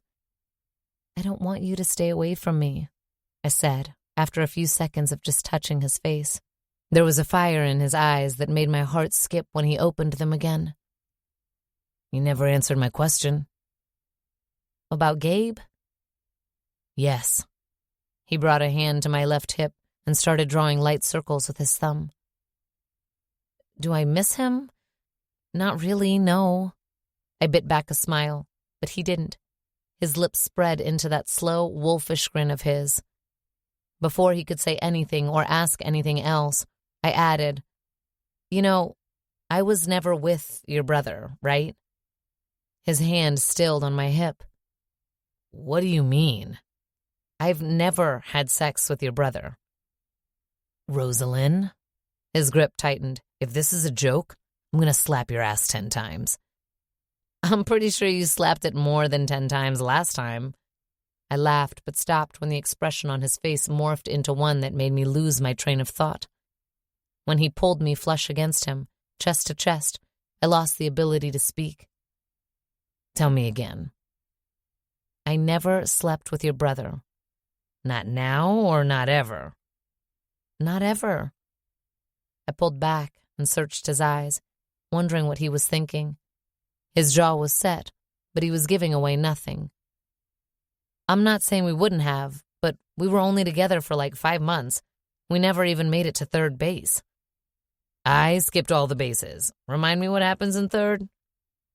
Touching under clothes, sex, oral, the big stuff. I hissed when I felt his calloused fingers move underneath my loose t-shirt. He said nothing as he ran his fingers lightly against my back, my side, and finally squeezed my breast lightly. My back arched when he started rolling my nipple between his fingers. Not this? I shook my head, unable to speak through my gasp. His hand traveled down my stomach slowly, dipped into my shorts, under my underwear. He slid his long fingers through my folds. Not this? God, no. I gasped loudly when he sank a finger inside me and hooked it. Not this? He used his thumb on my clit, his other finger working inside me. No, fuck. I squeezed my eyes shut and arched my back as fireworks went off inside me. He slowed his fingers but kept touching me as he leaned in and kissed the hollow of my throat, my neck, my jaw. He took his hands out of my underwear slowly, dragging the evidence of my arousal up my abdomen. I opened my eyes to find him watching me, his face just inches from mine. The way he looked at me was enough to send my pulse racing, and then he inched closer, his thumb caressing my jaw. When he pressed his lips to mine, It felt like the entire world stopped spinning. I gripped his arm and pulled him closer, and that was when he began to kiss me. The kiss was the opposite of everything he appeared to be. It was soft and inviting, his tongue sneaking its way into my mouth hesitantly, as if asking for permission, dancing against mine in an all-consuming way. The kiss felt like an erotic poem, beautifully written, with the power to set your insides aflame.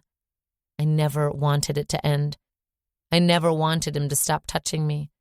I never wanted to stop feeling his tongue against mine or stop hearing the way he groaned into my mouth as if I was the best thing he'd ever had. After what felt like an eternity of kissing and touching, and somewhere along the way undressing and discarding our clothes, we pulled apart and lay naked as we faced each other in the same position we'd started. He watched me as he climbed over me, pushing my legs apart with his and settling between them. He held his dick in his hand moving slowly on it as he looked into my eyes. I couldn't keep eye contact for too long, but only because I wanted to see the movement. I bit my lip and pushed myself up. He rocked back in his heels and watched me as I leaned forward and took his hand away. He hissed on an inhale when I sat up a little higher and licked the tip. I glanced up and smiled at the hunger in his eyes before going back to my task. I swirled my tongue around him a few times, teasing him the way he'd teased me last time, before taking what I could of him into my mouth. There was no way for me to take all of him, but I did what I could, encouraged by the way he was breathing, by the way he gripped my hair and groaned my name each time I moved up and down. He pulled my head back, pulling himself out of my mouth completely, and tilted my face to his.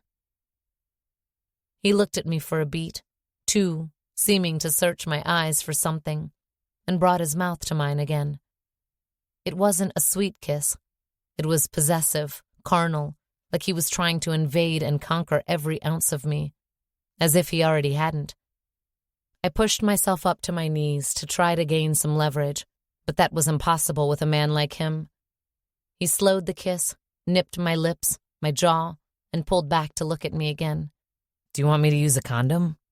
His hands were still framing my face as he searched my eyes. "I've been tested, but I will, no questions asked, if you want to use one." I've never done it without one," I whispered. He let go of my face and reached over to the nightstand, but I grabbed his arm quickly to stop him. "I don't want you to use one." His eyes seemed to darken at my words, and my pulse quickened. "I've never gone without one either." "Are you just saying that?" "Do I ever just say things?" He shot me a look. I shook my head, my heart thrashing inside the confines of my chest. I wanted to ask him, why not with me? But I couldn't form the words. Instead, I leaned into him, wrapped my arms around his neck, and pulled him into a kiss. I used our height difference to my advantage and stood on the bed, positioning myself right above his cock as he sat back on his heels. We didn't break the kiss until I pushed myself down slowly onto him. I broke the kiss and threw my head back to take a gulp of air because I felt so full, and he felt so fucking good. I moved slowly, giving myself time to acclimate to his length, his girth. "Fuck, baby." He gripped my hips and took control over my body, thrusting and pulling me onto him until I screamed and my legs started to shake. "I love how you ride my cock." Thrust. "I could do this all day with you." A deeper thrust. He groaned deeply, gripping my hips tighter. I couldn't breathe, legs shaking uncontrollably now. "Look at me," he growled, pulling back slightly. I shivered when I lowered my eyes to his. He nipped my bottom lip, sucked it into his mouth, his thrusts slowing as he looked at me. "You're fucking mine, Rosie. Your pussy, your smiles, your tears, your gasps, everything. Mine."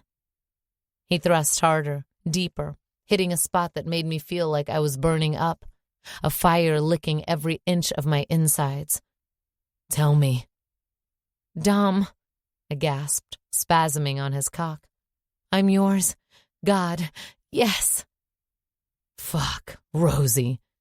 He grabbed my face with both hands, unwilling to let me take my eyes off his as we moved against each other. Tears pricked my eyes, but I held them back, not wanting to complicate or ruin the moment. This was unlike anything I'd ever experienced before, and for a split second, I felt out of my element, completely terrified. But then he threw his head back slightly and started growling out my name with each thrust, and I got lost in him again, feeling another zap of electricity jolt through me. His entire body stilled underneath me, and I felt him empty himself inside me, the sensation making me grip his shoulders even harder, the tips of my short fingernails digging into his skin. He brought his eyes back to mine for a second before he kissed me thoroughly again, wrapping his arms around me, his cock still pulsating inside me. I felt full of him even moments later as he pulled out and lay me on the bed before going to the bathroom. I was still catching my breath, reeling from what happened, when he walked back and cleaned me thoroughly, gently, before disappearing again. As I closed my eyes, I heard the sound of water but could barely keep my eyes open.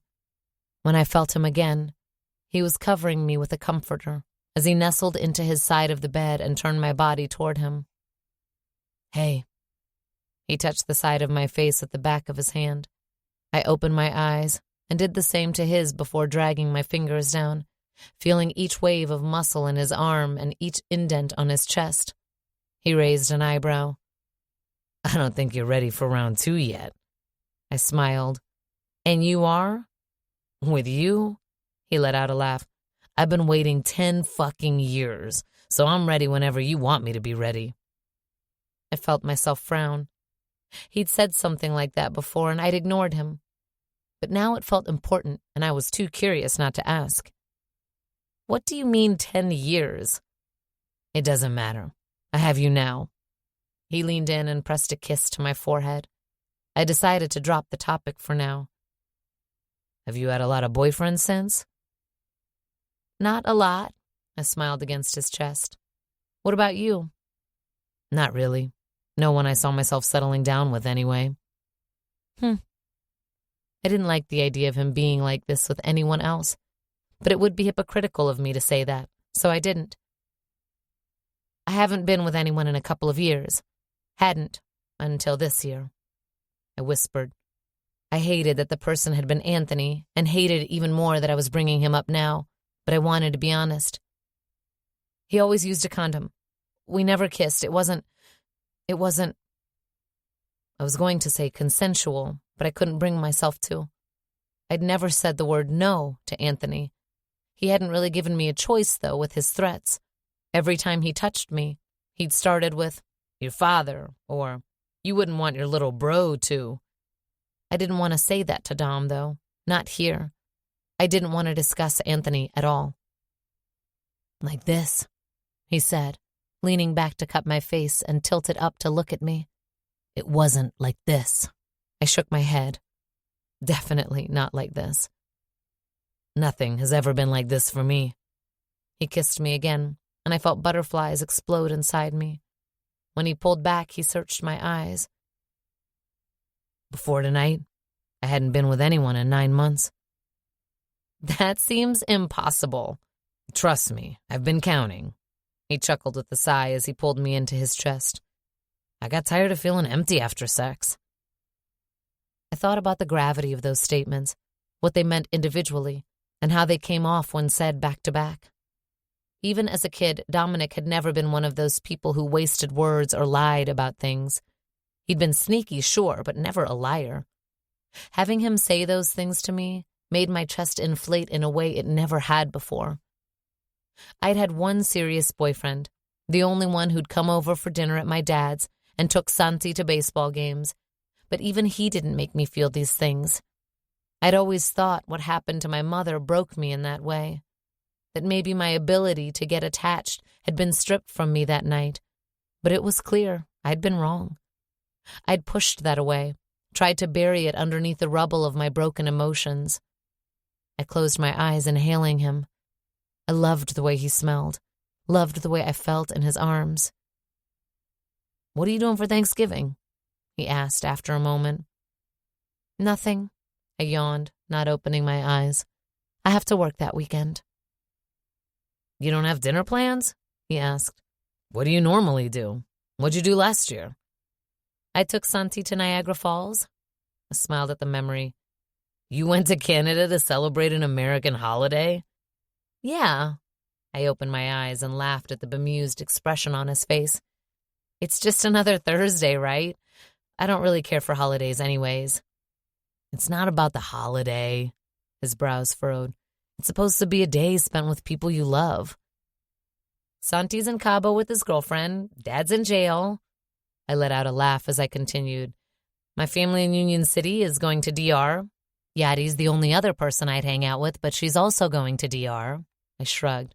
Like I said, it's just another Thursday. He searched my eyes for a moment, but didn't say anything until I shut my eyes again. Do you ever go back to Providence? No. I felt my body tense, my senses rearing up for a flight response. If he brought up our Thanksgivings together over there, the lid on the emotions I'd been trying to contain may just pop. I'd tried to keep only the good memories from back home, but after the tragedy, even those looked like lies. Do you ever go back? No. So you've never seen the memorial or visited the graves? It doesn't interest me. Mom's not there. They are not there, he said, pulling back slightly. I opened my eyes and met the sadness in his. I know, I whispered. I kind of want to go, though, just to see the memorial at least once. If you go, I'll go. He leaned in and planted a soft kiss on my lips. Even if it doesn't interest you? You interest me. He smiled. It was a charming smile that made my heart flip. It reminded me of the boy who used to visit the ice cream shop all those years ago. And you're spending Thanksgiving with me. What? I blinked. Where? With my family. I froze momentarily. He'd said it was a day that was supposed to be spent with people you love, but surely he didn't mean... No, definitely not. He was definitely just being kind. With your family where? I asked warily, remembering that he'd left for Italy after the tragedy to live with his father and remaining family. I don't have a valid passport, and I really do work Saturday. I can't go to Italy just like that. I snapped my fingers for show. Relax, he chuckled. Unless Palermo is relocated to Greenwich, you should be back in time for your performance. I breathed against him and felt myself relax, finally going to sleep. Chapter 25. Rosie. Dom had been gone all day, so I asked Marco to drive me to the grocery store. I needed to get something to take to his friend's family's house. He'd said the couple lived in an apartment on the Upper East Side, but had a second home in Connecticut, which was where we'd be spending Thanksgiving. He'd also told me to pack a bag since we'd be staying overnight. For some reason, that made me even more nervous about all of it. I couldn't help thinking how awkward it would be if they hated me, or vice versa. In the car, I checked my email to make sure Veronica hadn't sent me any clients. I wasn't surprised to find an email from her that just wished me a happy holiday weekend. Billy's kids were picking her up for the week, and the man, Jack, that I'd accompanied to dinner, had a son in town. The fact that I'd only had 2 clients while I'd been working at WE was something Yadi endlessly made fun of. She knew it was Dominic's doing, and she found it both hot and annoyingly machista. I was starting to think it was messed up, since it meant I was making less money, but Yadi reminded me that the company capped at 2 clients a week, and that went for everyone. Besides, I couldn't quite complain about the money, since I was making $1,000 on behalf of the company and close to $1,000 on account of tips and gifts provided by both Billy and Jack. I was so close to setting aside $10,000 I could taste it. Once I had it all, I'd meet with Tommy himself and be done with all of this. I was in the wine aisle and had no clue what I could buy, since I had no idea what was good and what wasn't, when a man appeared in the same aisle. I glanced up and saw him. He was wearing a jean jacket and a baseball cap, his back facing me as he looked at the after-dinner bottles.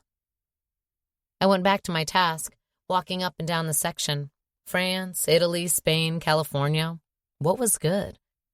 I glanced over at the other side of the aisle where Marco stood. I would have asked him for help had he not been closer to my brother's age than mine. I knew for a fact he didn't know about this stuff either. I sighed and started reading each description. Thankfully, the employees had rated and given their thoughts on some of them. Based on the logic that I would probably be having dinner with a bunch of Italians and they might appreciate the gesture, I narrowed my search down to Italy. I heard a shopping cart coming down the aisle, but thought nothing of it, until it sounded louder, faster, as if a kid was riding it and letting it glide. I looked up too late. My entire body pushed back as the cart hit me on the side. I inhaled sharply, looking at the cart, which was filled with boxes of sodas, probably the reason it felt like I'd just been hit by a ton of bricks and would definitely bruise. My eyes traveled up to the man in the baseball cap, and I was met with Anthony's cold blue eyes.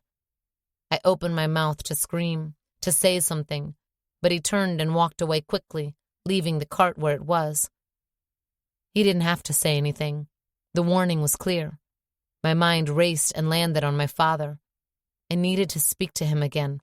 I needed to make sure he was okay, but he hadn't called, and that didn't sit well. At the sound of footsteps behind me, I turned, on edge, to find Marco rushing toward me. He looked at me, looked at Anthony, who was turning the corner, and finally decided to keep his focus on me. "Are you okay?" He moved the shopping cart and touched my arm. I was shocked to find genuine concern in his eyes, and wondered if it was concern for me or for himself, if he had to deal with Dominic's wrath on behalf of this. It was why I nodded despite the pain. "I'm fine, just an accident," I said, reaching for a random bottle of Italian wine. All that concentration, and it came down to desperation. "You sure?"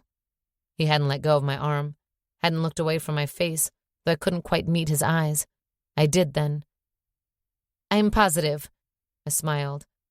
"I just need to grab a bottle of tequila's backup and then we can go." My knee hadn't quit bouncing. Instead of going in an SUV like I expected us to, Dominic had them follow us as he drove his regular car. Well, his expensive as fuck regular car. Even the leather smelled expensive. I closed my eyes and inhaled it for the third time. Dominic chuckled, reaching for my hand and linking his fingers through mine. It was a simple gesture, but it made my heart gallop uncontrollably nonetheless. "I take it you like the car."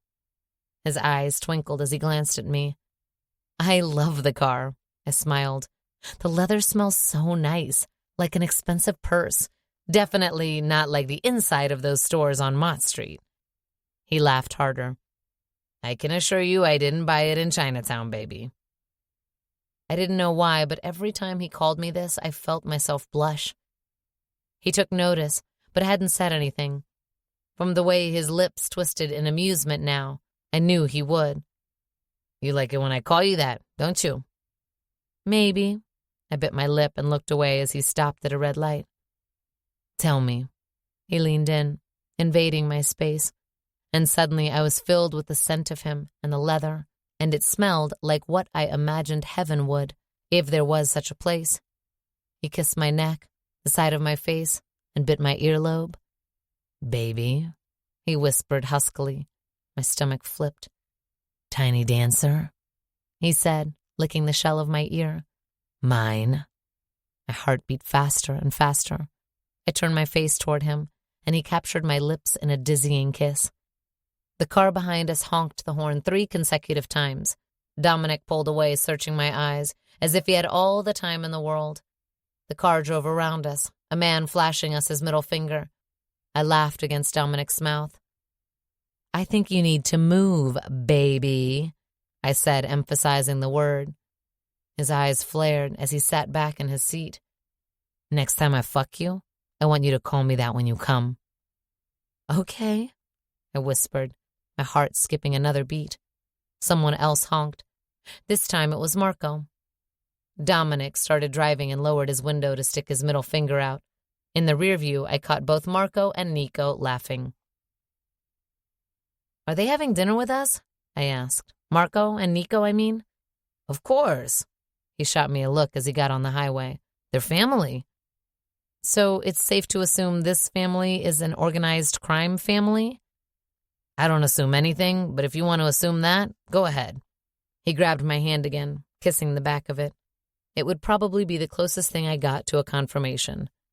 They're the only family I know, the only family I have. I let his words hang for a moment. I knew he would have said more if I'd pushed, but I didn't want to.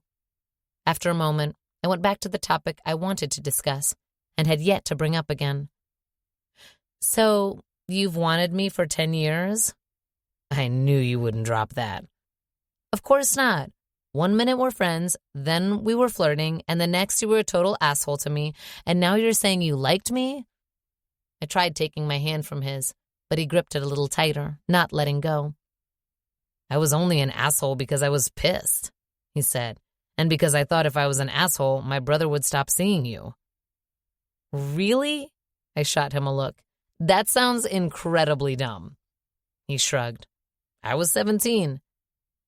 You know I had a massive crush on you, right? He glanced at me quickly. When you were dating Gabe? Before that, like the biggest crush ever.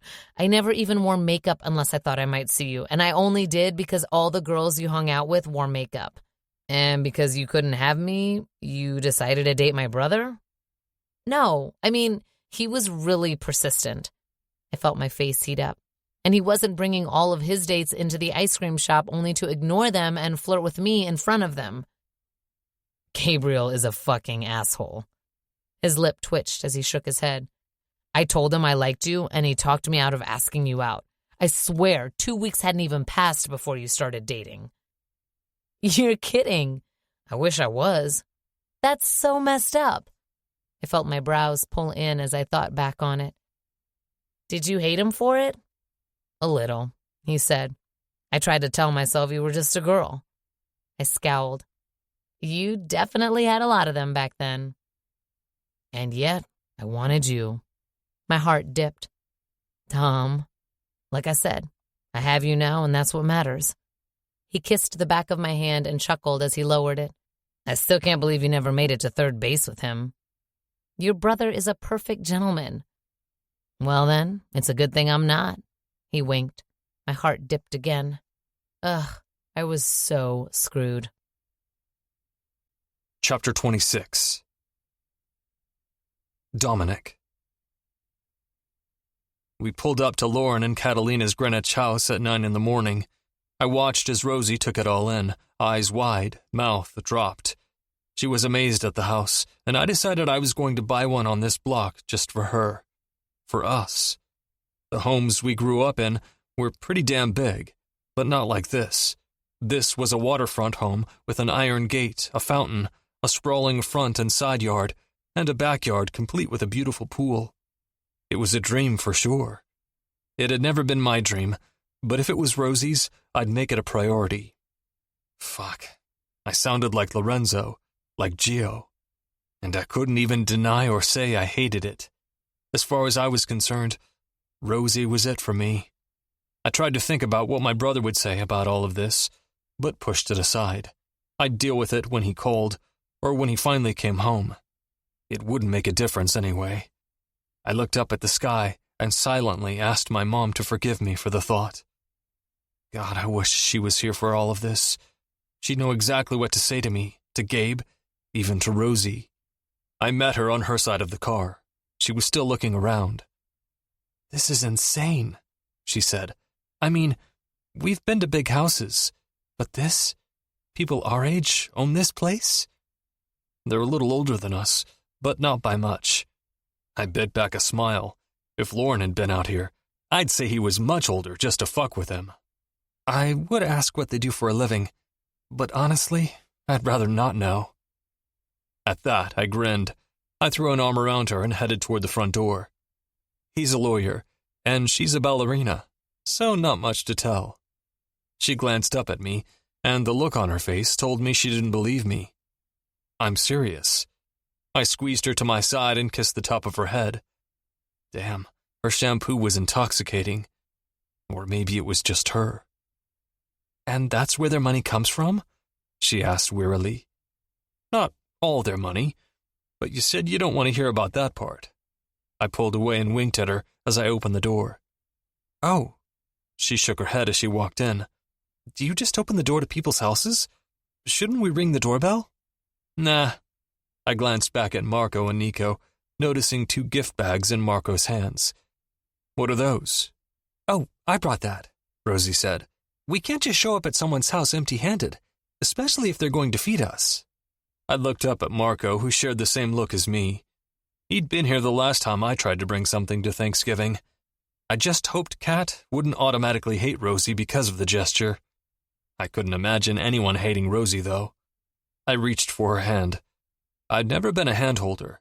I'd always thought it was stupid, especially inside a house. Like, what is the person going to do? Run away from you? Go hide in the bathroom? What was the point of holding their hand? But here I was, doing yet another thing I didn't normally do because, with her, I wanted to do it. And yeah, I didn't want her to run away from me. We walked into the kitchen, which smelled so good already, and found Lorenzo doing something to the turkey, Kat and Emma preparing a recipe as Isabel washed dishes and Gio dried them. They all looked so fucking domestic. Rocco and Enrique walked in through the back door, having a quiet conversation. The fact that Enrique was here wasn't totally shocking. He and Lorenzo went way back, but he'd never spent Thanksgiving with us. The only one missing was Dean, but he lived down the block and always got here late. Gio glanced up first. Great, Dominic is here. Hide the bread. Fuck you. Everyone stopped what they were doing and looked over at us. I didn't miss the way some jaws seemed to unhinge at the sight of Rosie's hand in mine. Suddenly, my chest felt a little heavy.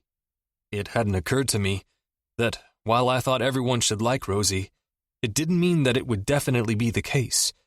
And it mattered. What they thought mattered more than whatever Gabe would inevitably have to say about it.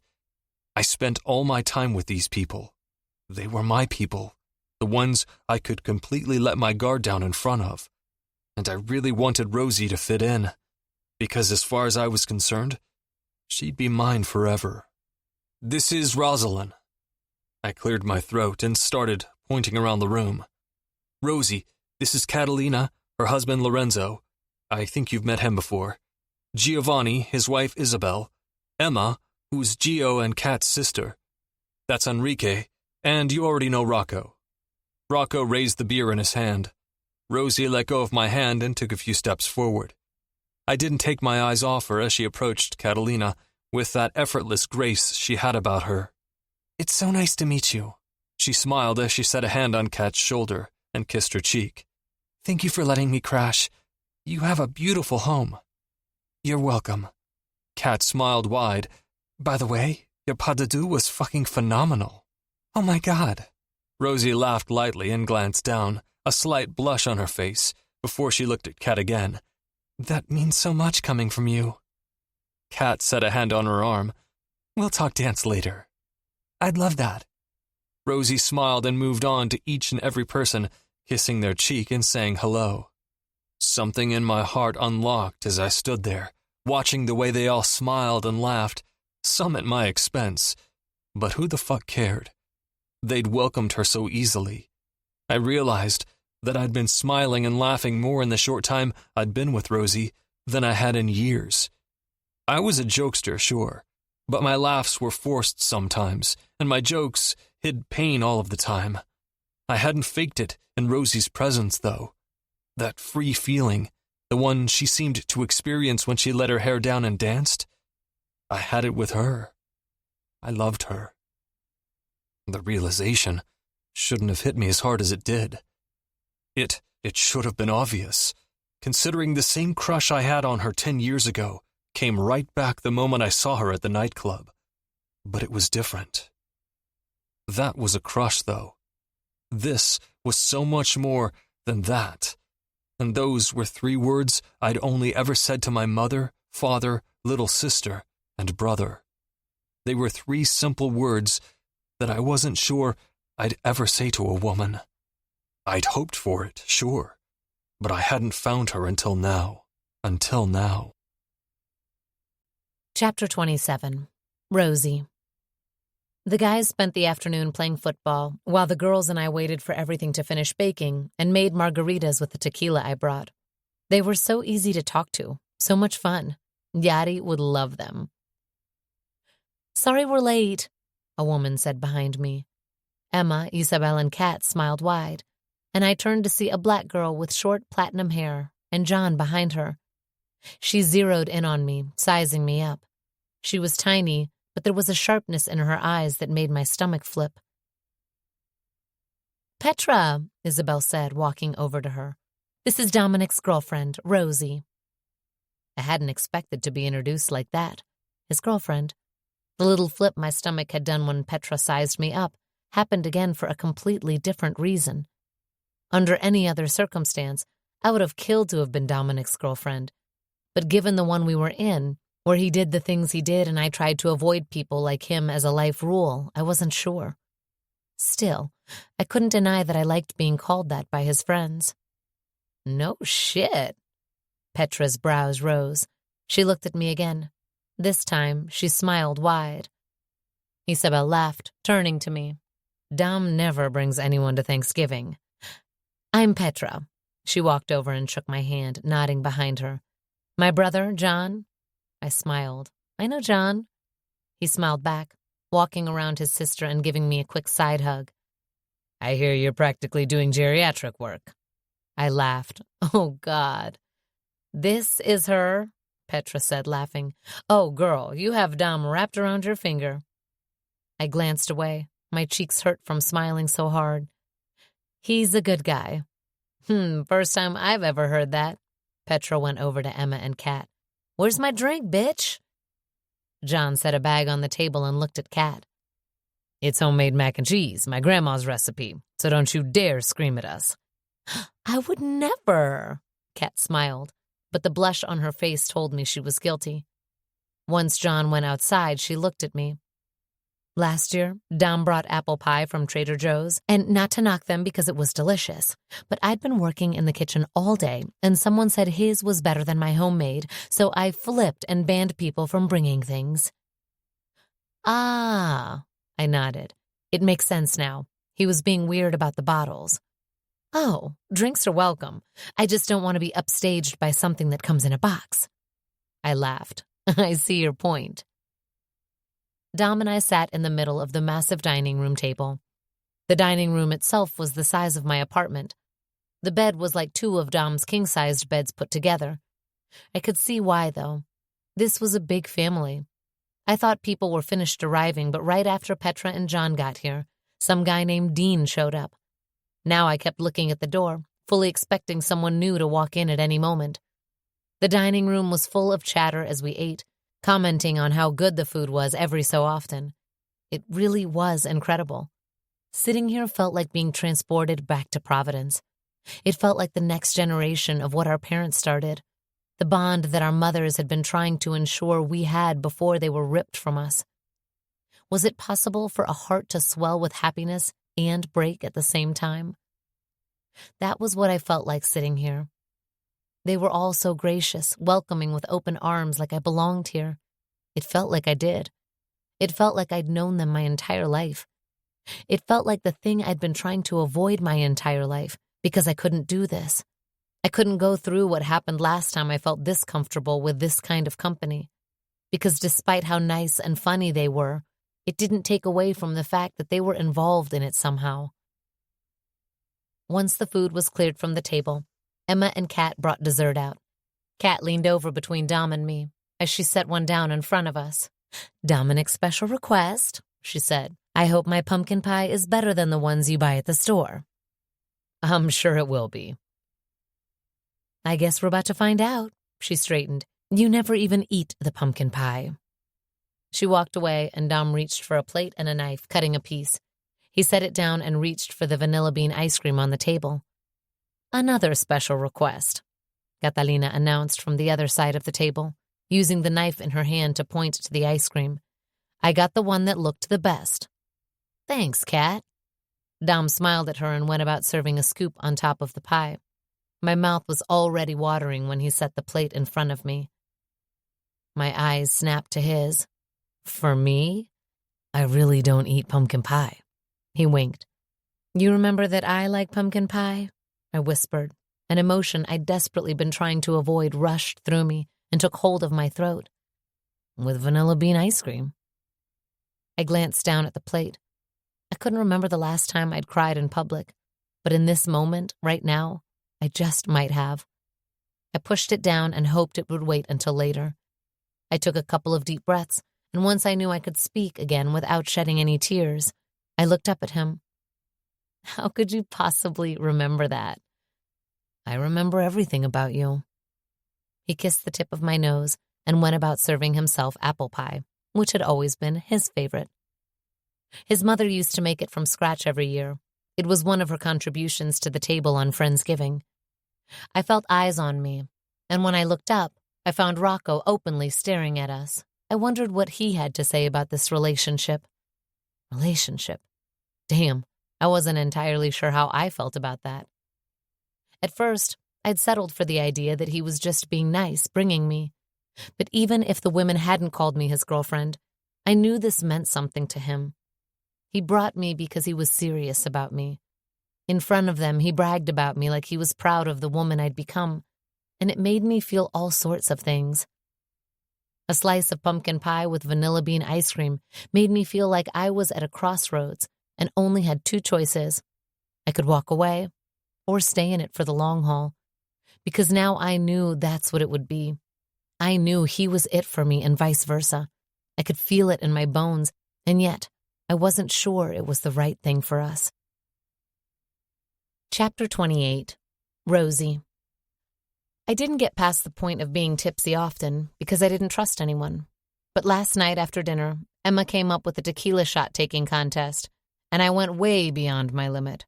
So beyond my limit that I didn't remember half of the night, or going upstairs, or changing into pajamas and going to sleep.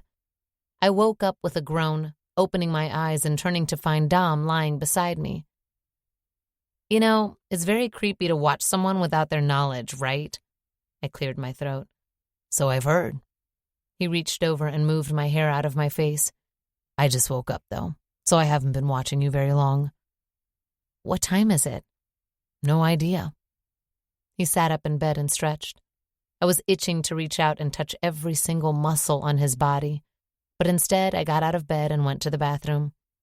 I loved bathrooms like these, with 2 sinks and a separate area to use the toilet. I found Dom brushing his teeth as I was leaving the little toilet room and walked over to wash my hands and do the same in the sink next to him. It wasn't the first time we'd done this, but again, the familiarity of it struck me. The way I didn't want to ever not have this peaceful moment in the mornings with him. That was the thought that finally sent me over the edge. I finished rinsing and left the bathroom in a hurry, unable to look Dom in the eye. All of the emotion that threatened to spill out at the dinner table came back to me. It started with 1 tear, then 2, and soon I was sitting on the little bench against the window that had a view of the front yard, silently crying.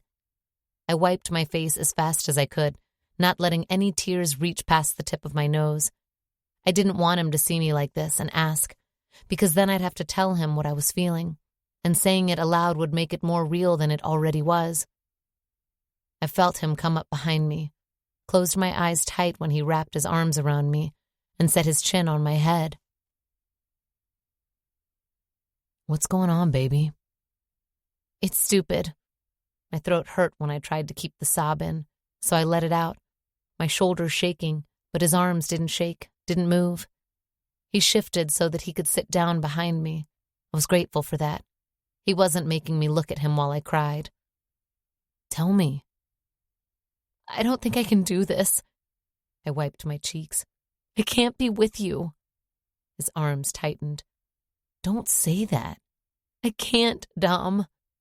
I moved out of his arms, sat on my knees, and turned to face him. I searched his eyes, hating the pain I saw in them. I can't go through it again. We're not going to go through it again. He brought a hand up and wiped my cheeks with his thumbs. Hey. He waited until I breathed deeply and calmed down. We won't. How do you know? I blinked. He caught more tears with his thumbs. Doesn't it feel the same? All of us at the table laughing and sharing a meal. It feels exactly the same, Dom. Same shit, different generation. The only difference is that in this case, we're our parents. It's not the same, Roselyn. I blinked at his tone and brought my hands up to grab his and take them away from my face. I meant to let them go, but instead, he held my hands between us. He pinned me with his gaze. Can't you just trust me? I do trust you. This isn't about trust. He sighed heavily, turning to look out the window. When his eyes returned to mine, he looked determined. He brought his hands back up to my face and pulled me into a kiss. It was hard, his tongue lashing against mine as if punishing me for the things I'd just said. It lit something up inside me, and I started undressing him fast, my nails clawing against his skin. He hissed and pulled back when I ran them down his shoulder blades. He looked at me. The gleam in his eyes held a promise that made me shiver. He stood, taking me with him back to the bed. He tossed me onto it, pulling down my shorts, opening my button-down pajamas with such force that the buttons flew across the hardwood floor.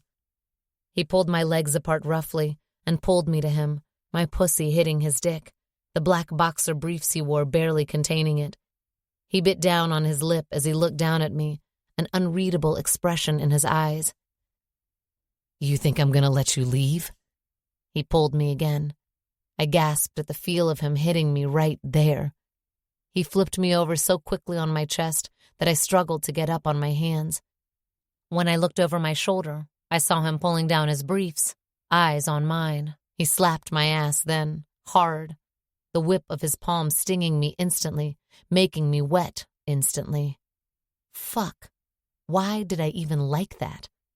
He slapped me again on the same spot, but before I could even register the sting, he was inside of me with one hard, deep, unforgiving thrust that took all of the air out of my lungs. I cried out, fists clenching the sheets beneath me, my eyes rolling back with each of his deep, hard thrusts. He wrapped my hair around his hand and brought my hands off the mattress as he leaned over, bringing his other hand to my clit as he continued to move inside me. Do you really think you're going to give this pussy to another man after me? He murmured in my ear, biting it as he circled my clit with his fingers, and his cock hit me at the perfect angle, the perfect spot, making me spasm. That's right. Come all over my cock, baby. It's yours, isn't it? This cock? He bit my ear again. Answer me. The feeling started to rush through me again, and I knew he was going to make me come. He slapped my ass, fingers still playing with my clit, cock still fucking me at a slower pace now. He knew exactly what he was doing. My eyes started rolling back on their own. He slapped my ass again. Tell me, do you want another woman to have this cock? No! God, no! I groaned, pushing into him, the mixture of pleasure and the spark of anger pushing me over the edge again. Fuck! Fuck! Dominic! That's right, baby. His fingers left my clit, and he pulled all the way out of me, the movement alone causing my legs to shake. He flipped me over on my back and arranged my legs before settling back between them. This time he slowed his thrusts and held my gaze, as if he wanted me to feel every inch of him, as if he hadn't already infiltrated me enough with his presence. His pace was languid. I tried to look away, tried to regain some kind of footing, but it was no use. The way he was looking at me, as if in complete awe that he had met me at all, made my heart pound harder. I was on the edge again, the walls of my pussy closing tightly around his cock. He groaned, leaning in and capturing my lips and kissing me as deeply and slowly as he was fucking me. When he pulled away, he set his forehead against mine, his rhythm not stopping for a moment, his pelvis hitting my clit every time he thrust in deep. I couldn't breathe. It was too much. You're not leaving me, Rosie, he breathed, pulling back only to look at me and drive the point home. You can't leave me. All of the emotion I'd tried to put away started rushing back when he looked at me like that. My legs started to shake again. I didn't know whether it was the fact that his dick was made for me or that he knew exactly how to fuck me, but I came with a gasp, holding his eyes. "Don't say you're leaving me." He pressed a soft kiss against my mouth as I spasmed. His words sounded softer now, unsure, maybe even a little sad, as he emptied himself inside of me. He kissed me again and pulled out slowly, walking over to get tissues and bringing them between my legs. He wiped me softly, his eyes back on me, on my body. "What is this?" His brows furrowed as he brought his hand to my side, touching me gently, and I knew I'd bruised. "It's nothing." I pushed off the bed and brushed past him, heading to the bathroom. "It's not nothing." He was hot on my heels. "Was I too rough? Did I do that?" "No, it's really nothing." I went into the little toilet room and started closing the door, needing space. I hated that he thought he was responsible for those marks. I hated that I felt the need to keep it from him. He stopped the door before it shut. "Dominic, I need to pee." "So pee." "I can't with you standing here." "Are you serious?" "Yes." He scowled but turned around and walked away. When I finished, he was in the shower. It was one of those double showers with 2 separate rain shower heads, and he had both of them switched on, expecting me to join. I sighed heavily and got inside, staying to the side he wasn't using. He didn't speak as he finished showering, didn't say a word as he walked over with a bottle of shampoo. He walked around to my back, and I closed my eyes when I felt his fingers in my hair, working the shampoo into my scalp.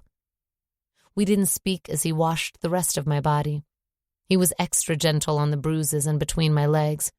When he was done, he switched off the water and led me to the plush white rug outside the shower. He brought a towel to my hair and dried it sloppily before patting it down my body and handing it to me. He wrapped another one around himself, right over the spot where the V shape started on his abdomen. I was still staring at his chest when he set both hands on my waist, his touch gentle. I wanted nothing more than to grab the towel he'd set next to me and cover up, but I knew this was inescapable.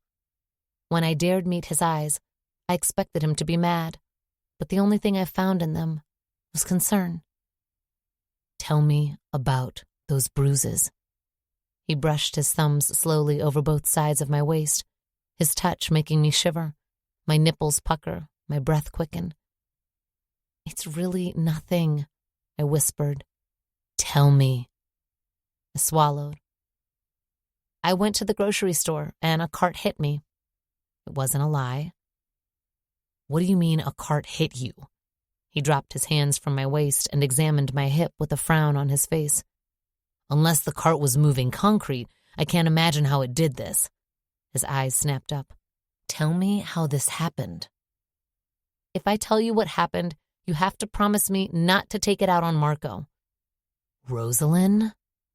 The rumbled warning made me shiver underneath his scrutiny. "I'm serious, Dominic. I begged him not to say anything." His jaw twitched, but the concern in his eyes won over. "Nothing will happen to Marco." There was this man wearing a baseball cap, so we couldn't really see his face. He was nowhere near us. Marco was standing at the end of the aisle waiting for me. The guy walked down the aisle, and I didn't really think anything of it until I heard the cart moving a little faster, and I saw it from my peripheral vision. I took a deep breath and let it out, dropping my gaze to my feet. It was Anthony. "Anthony Costello did this to you?" His voice was so quiet, I barely heard him. When I looked up, his expression was dark, menacing. I swallowed, nodding. Marco ran straight to us, but he was faster, and by the time either of us realized what happened, he was gone. It happened so quickly. "What was in the cart?" "What?" "The cart he hit you with. What was in it?" I frowned. "Boxes of soda, I think." He looked at a spot over my head, seemingly lost in thought for a moment. I could see the darkness brewing. I could see that he was containing his anger so I wouldn't see him the way I had that night, so he wouldn't scare me.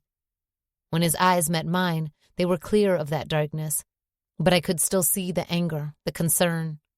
I threw my arms around his neck, pulling him down, pulling myself onto him, unable to stand seeing him this way. My towel dropped as I wrapped my legs around his waist. He groaned into my mouth as I kissed him, his hands gripping my hips as I deepened it. He pulled me away slightly to rid himself of his towel, his cock hitting me hard on the slit of my ass. I moved, trying to position myself on him, but had to pull away from his lips to do so. We were panting against each other. "You do things to me, Roselyn," he groaned deeply. "You have no fucking idea what you do to me." "I think I have an idea," I replied breathily, rubbing myself against him. He walked me back to the bedroom and laid me down on the bed. Instead of thrusting inside me, he lowered himself to his knees and spread my legs. I got on my elbows and looked down, my breath catching at the sight of him, as he gave a long, hard lick up my slit before pressing his lips to my clit and sucking. The sensation made me arch off the bed. I reached out and grabbed his head, wishing his hair was long enough to pull on. He continued to move his mouth on me, licking and sucking as if he couldn't get enough of me. "That's it, baby. Grind that pussy against my mouth." He drew circles around my clit, up and down my folds, encouraged by each of my gasps, my moans. "Fuck, I want to devour you." He pressed his lips back on me and did just that. By the time we left the room, everyone was downstairs looking at us with amused expressions that made me want to dig up a hole and die in it. I grabbed Dominic's arm a little tighter, which made him chuckle and drop a kiss on my head. He lowered his lips to my ear so only I could hear. "1 minute you're begging me to fuck you, and the next you're blushing because you screamed my name so fucking loud that everyone heard you?" A shiver raked through me. I slapped his chest, which made him laugh harder. He pulled me flush against him, holding me to his chest, as if he was afraid to let go.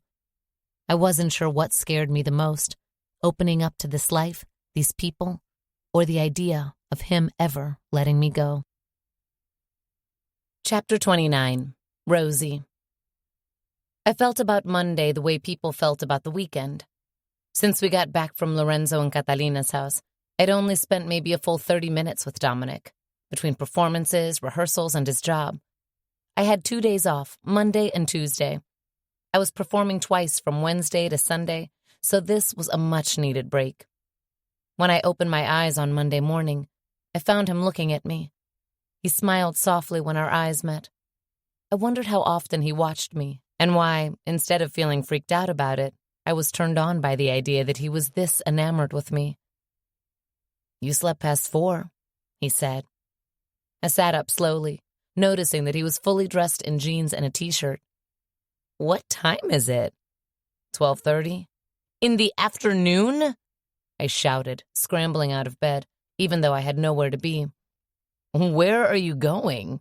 He chuckled, following me to the bathroom. "Rosie." Nowhere."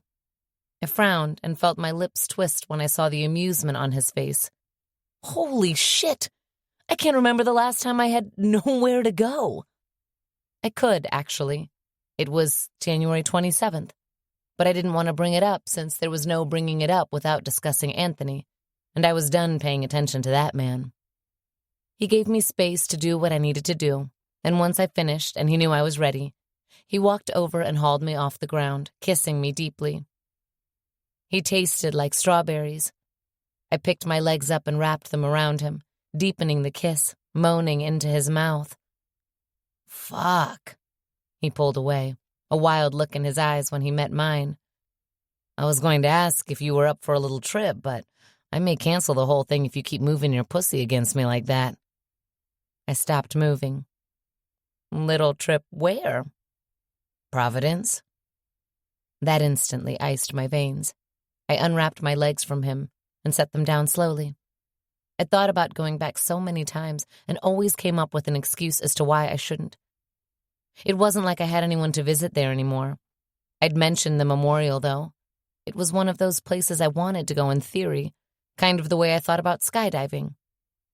I closed my eyes and pictured myself in the air, but I wasn't actually considering jumping out of an airplane. With Dominic, I might, though. But then another wave of fear gripped me.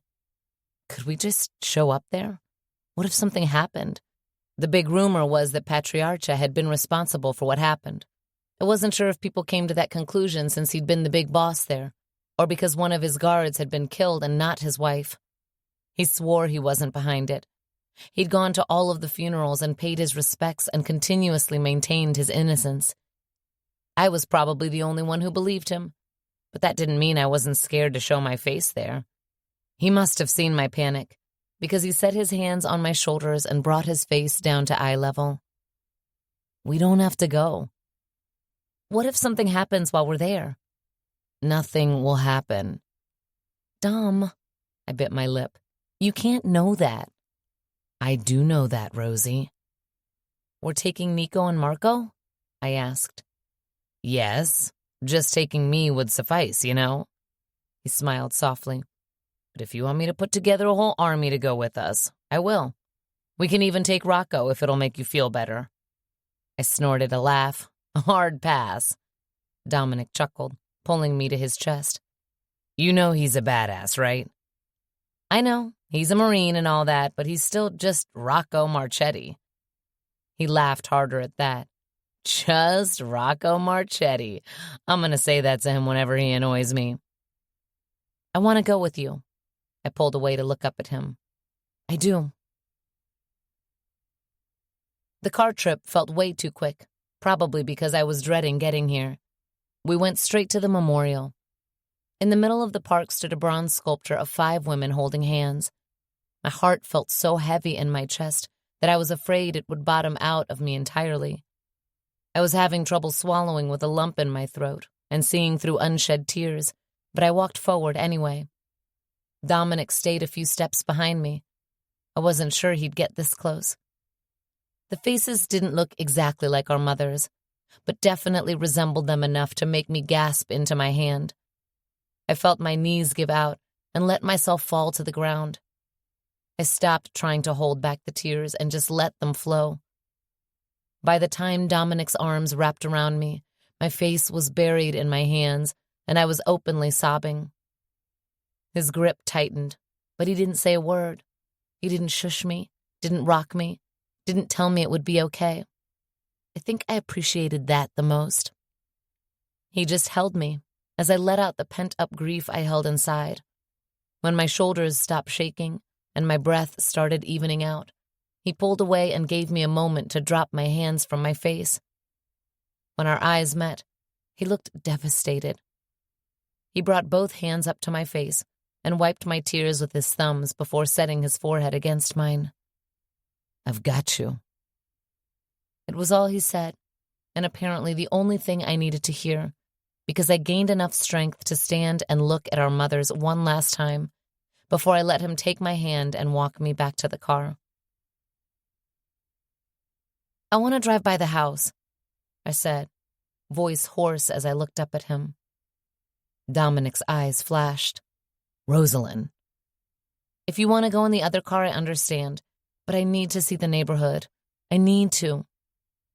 He looked worried, as if my seeing the neighborhood would cause a complete breakdown, and maybe it would, but I needed to go there anyway. I needed to. It didn't matter how many people I spoke to about this, or how many times I replayed it in my head as a reminder. I still hadn't let myself fully grieve. I'd always had Santi to look after. He'd lost a mother too, and he'd been too young to fully understand any of it. I still didn't fully understand any of it, and I was now an adult. Then again, how do you wrap your head around something like this? I didn't think doing all of this would help the pain completely go away. How could it?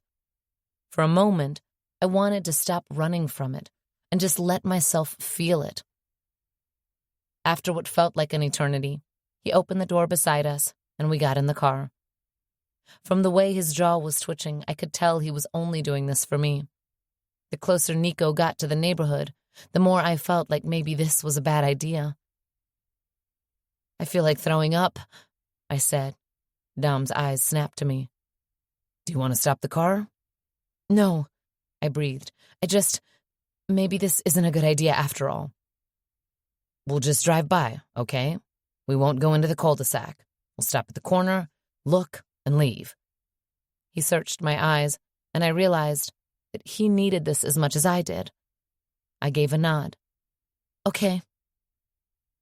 We'd been sitting with a space between us, but he took off my seatbelt, reached over and dragged me onto his lap, cradling me as we both looked outside. We drove by our elementary school, our middle school, then our high school. Finally, we got to the cul-de-sac, and Nico slowed down. He stopped just down the street. There were kids on bikes and parents putting up Christmas decorations. It was a lot, maybe too much, but I watched them anyway. Dominic's arms tightened around me. After a few more seconds, he looked at Nico and told him to drive. Chapter 30.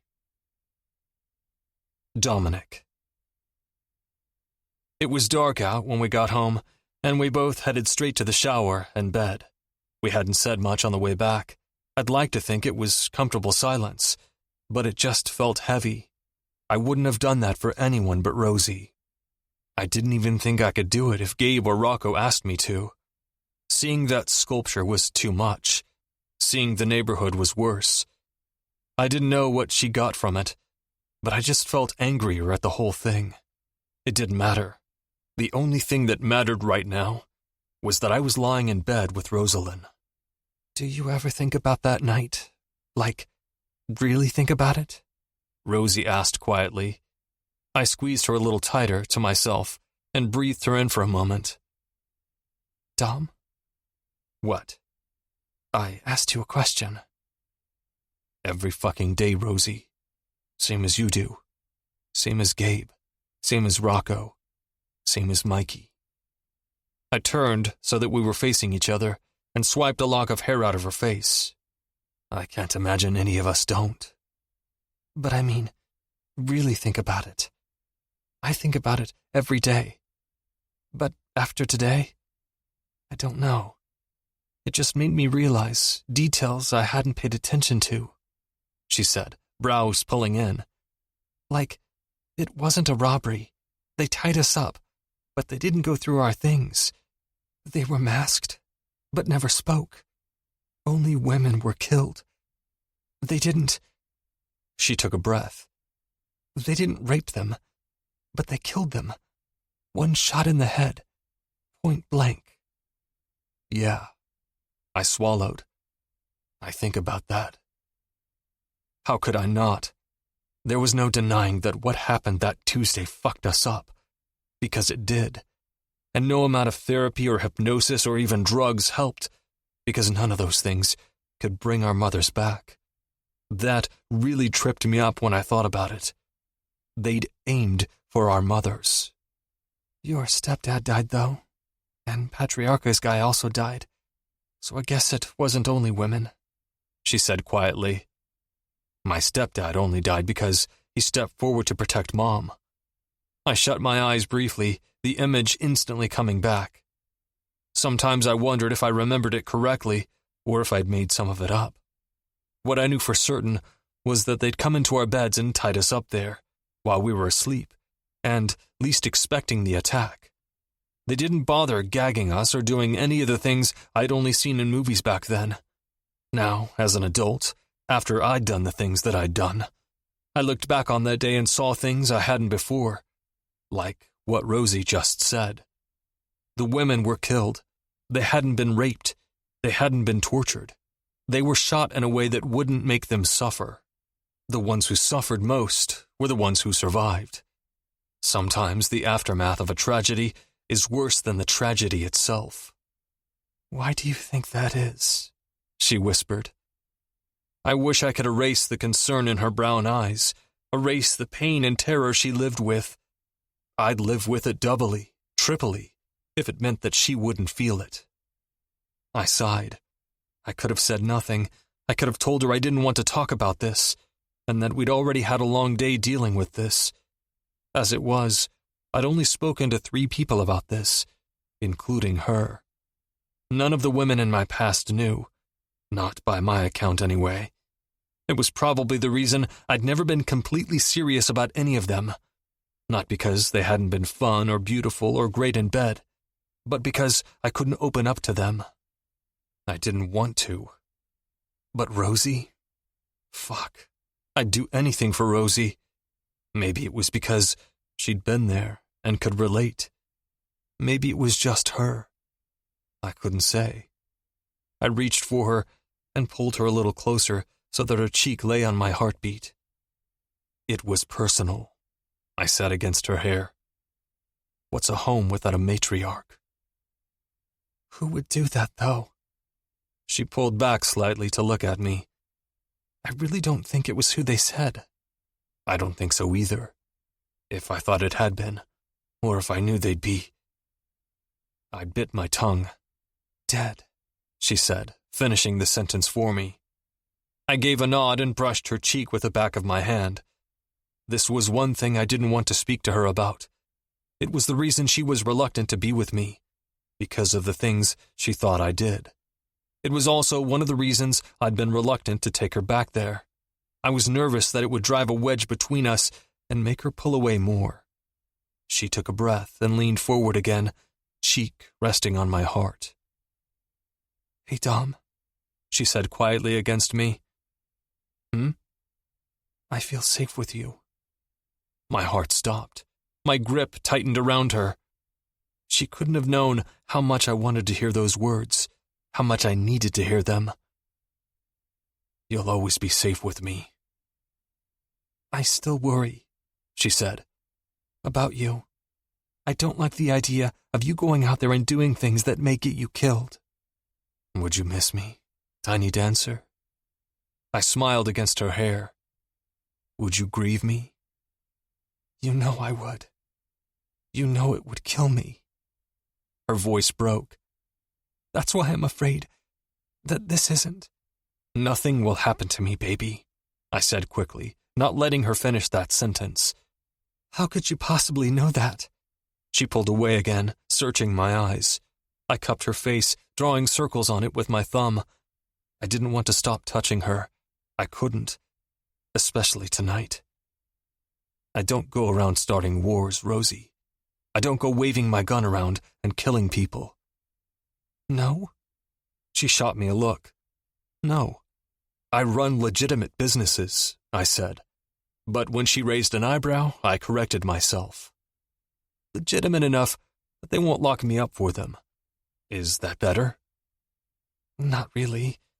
I'm almost afraid to ask what that means. We is legitimate, I said. I legitimately own a few gas stations. So you don't, sell drugs? Nope.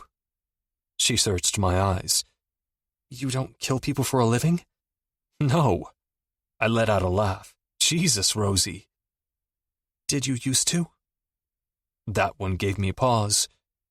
I nodded my response. I wasn't going to lie to her. Like a made man? She asked. Yes. She gave a nod, letting that sink in. She knew what that meant. She'd grown up around all of us. She'd lived between Patriarca and Marchetti. She'd shared dinners with them, with all of us. And even though they didn't bring up business at the dinner table, she would have heard the rumors like everyone else had. Some kids walk around idolizing doctors or astronauts. Some want to be superheroes and save the world. Where we come from, the mobsters were the heroes wearing capes.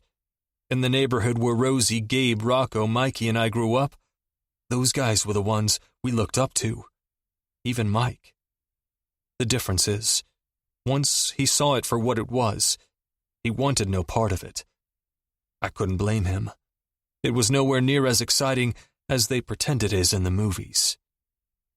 But you don't do that anymore, she said warily. Not anymore. You threatened Anthony, and the look you got when I told you about the grocery store, it didn't look very PG-13. PG-13? I chuckled, though it sounded forced, because at the thought of Anthony, I felt my entire body stiffen. The asshole had been laying low lately, and I didn't know what to make of it, but I didn't like it. You know what I mean, Dominic. She pursed her lips, unamused. I don't want you doing anything that'll put you in danger, and those people, Tommy, Anthony, and that whole crew, are dangerous. Oh, Rosie.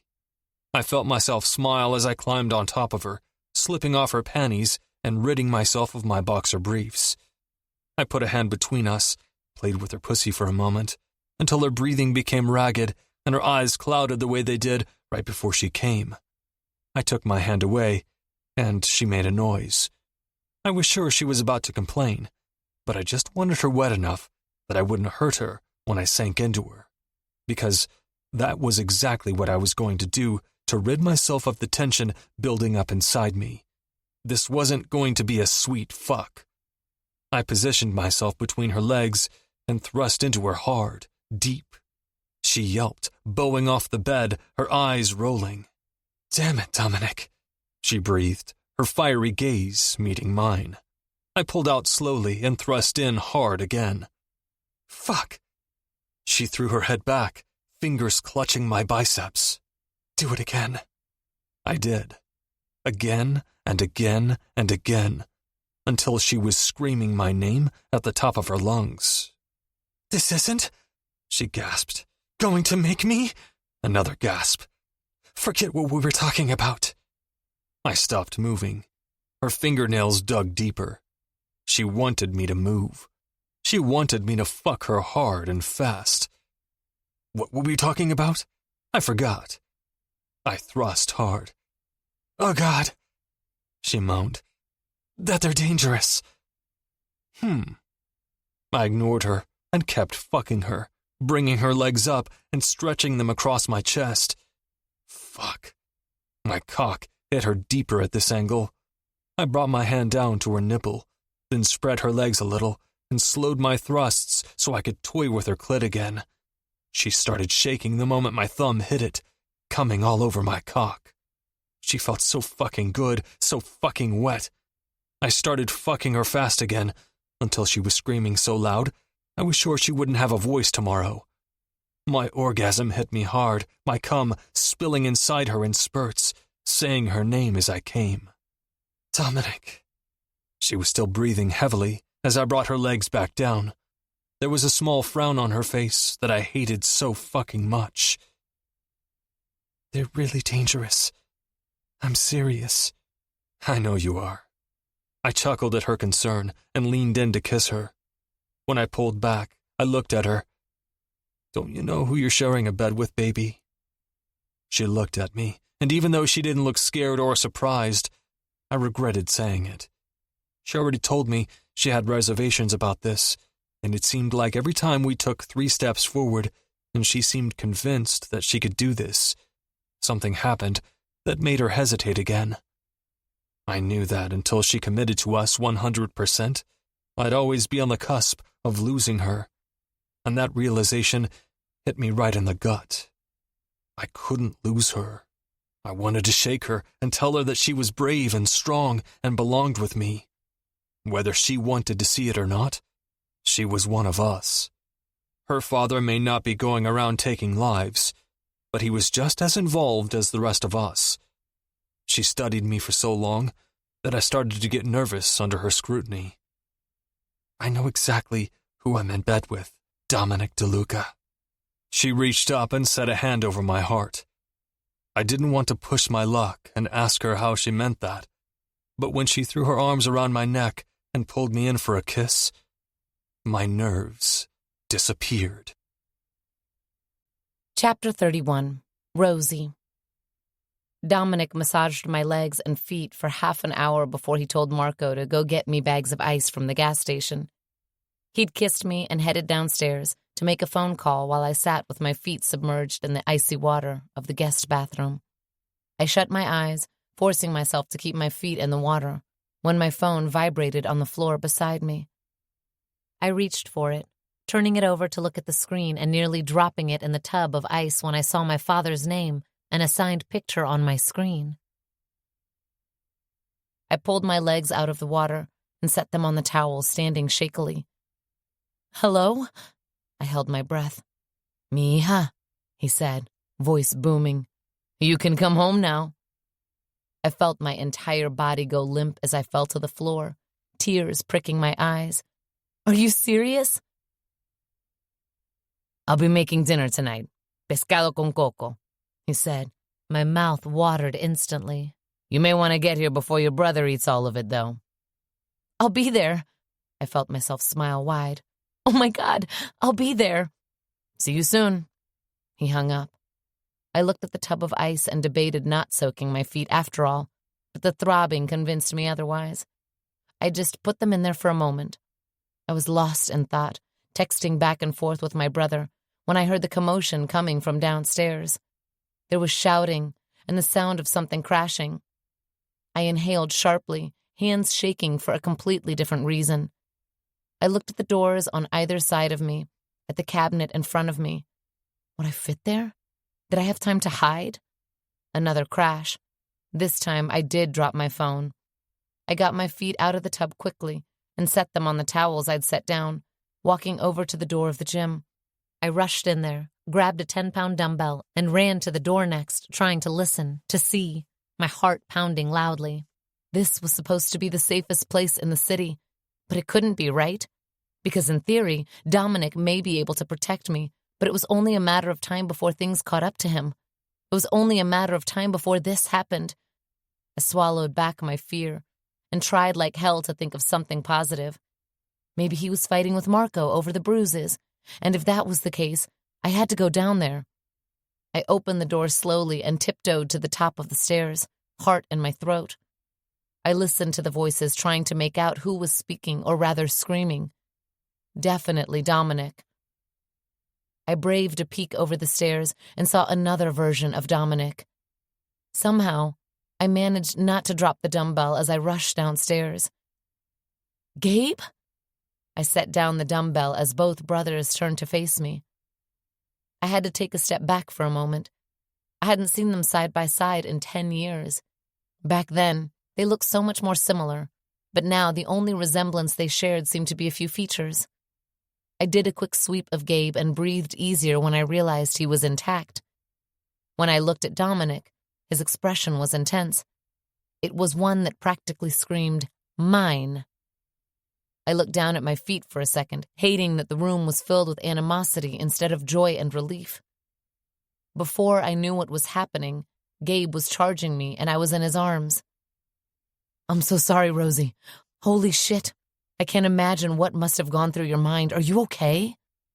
He set me on the ground, but kept me facing him, his arms loosely around me. I glanced over at Dominic and noticed that his face had gone from pissed off to murderous. I took a step back to set some distance between me and his brother.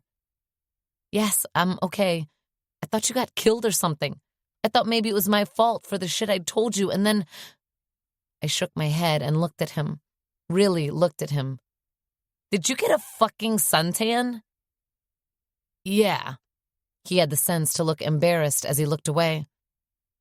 "I called Dom because I had to skip town on short notice, and I was worried about you. I kept thinking about Tommy and Anthony, and—" I pushed his chest with both hands, moving him back with the force. "We were freaking out about you and you were sunbathing?" I pushed him again.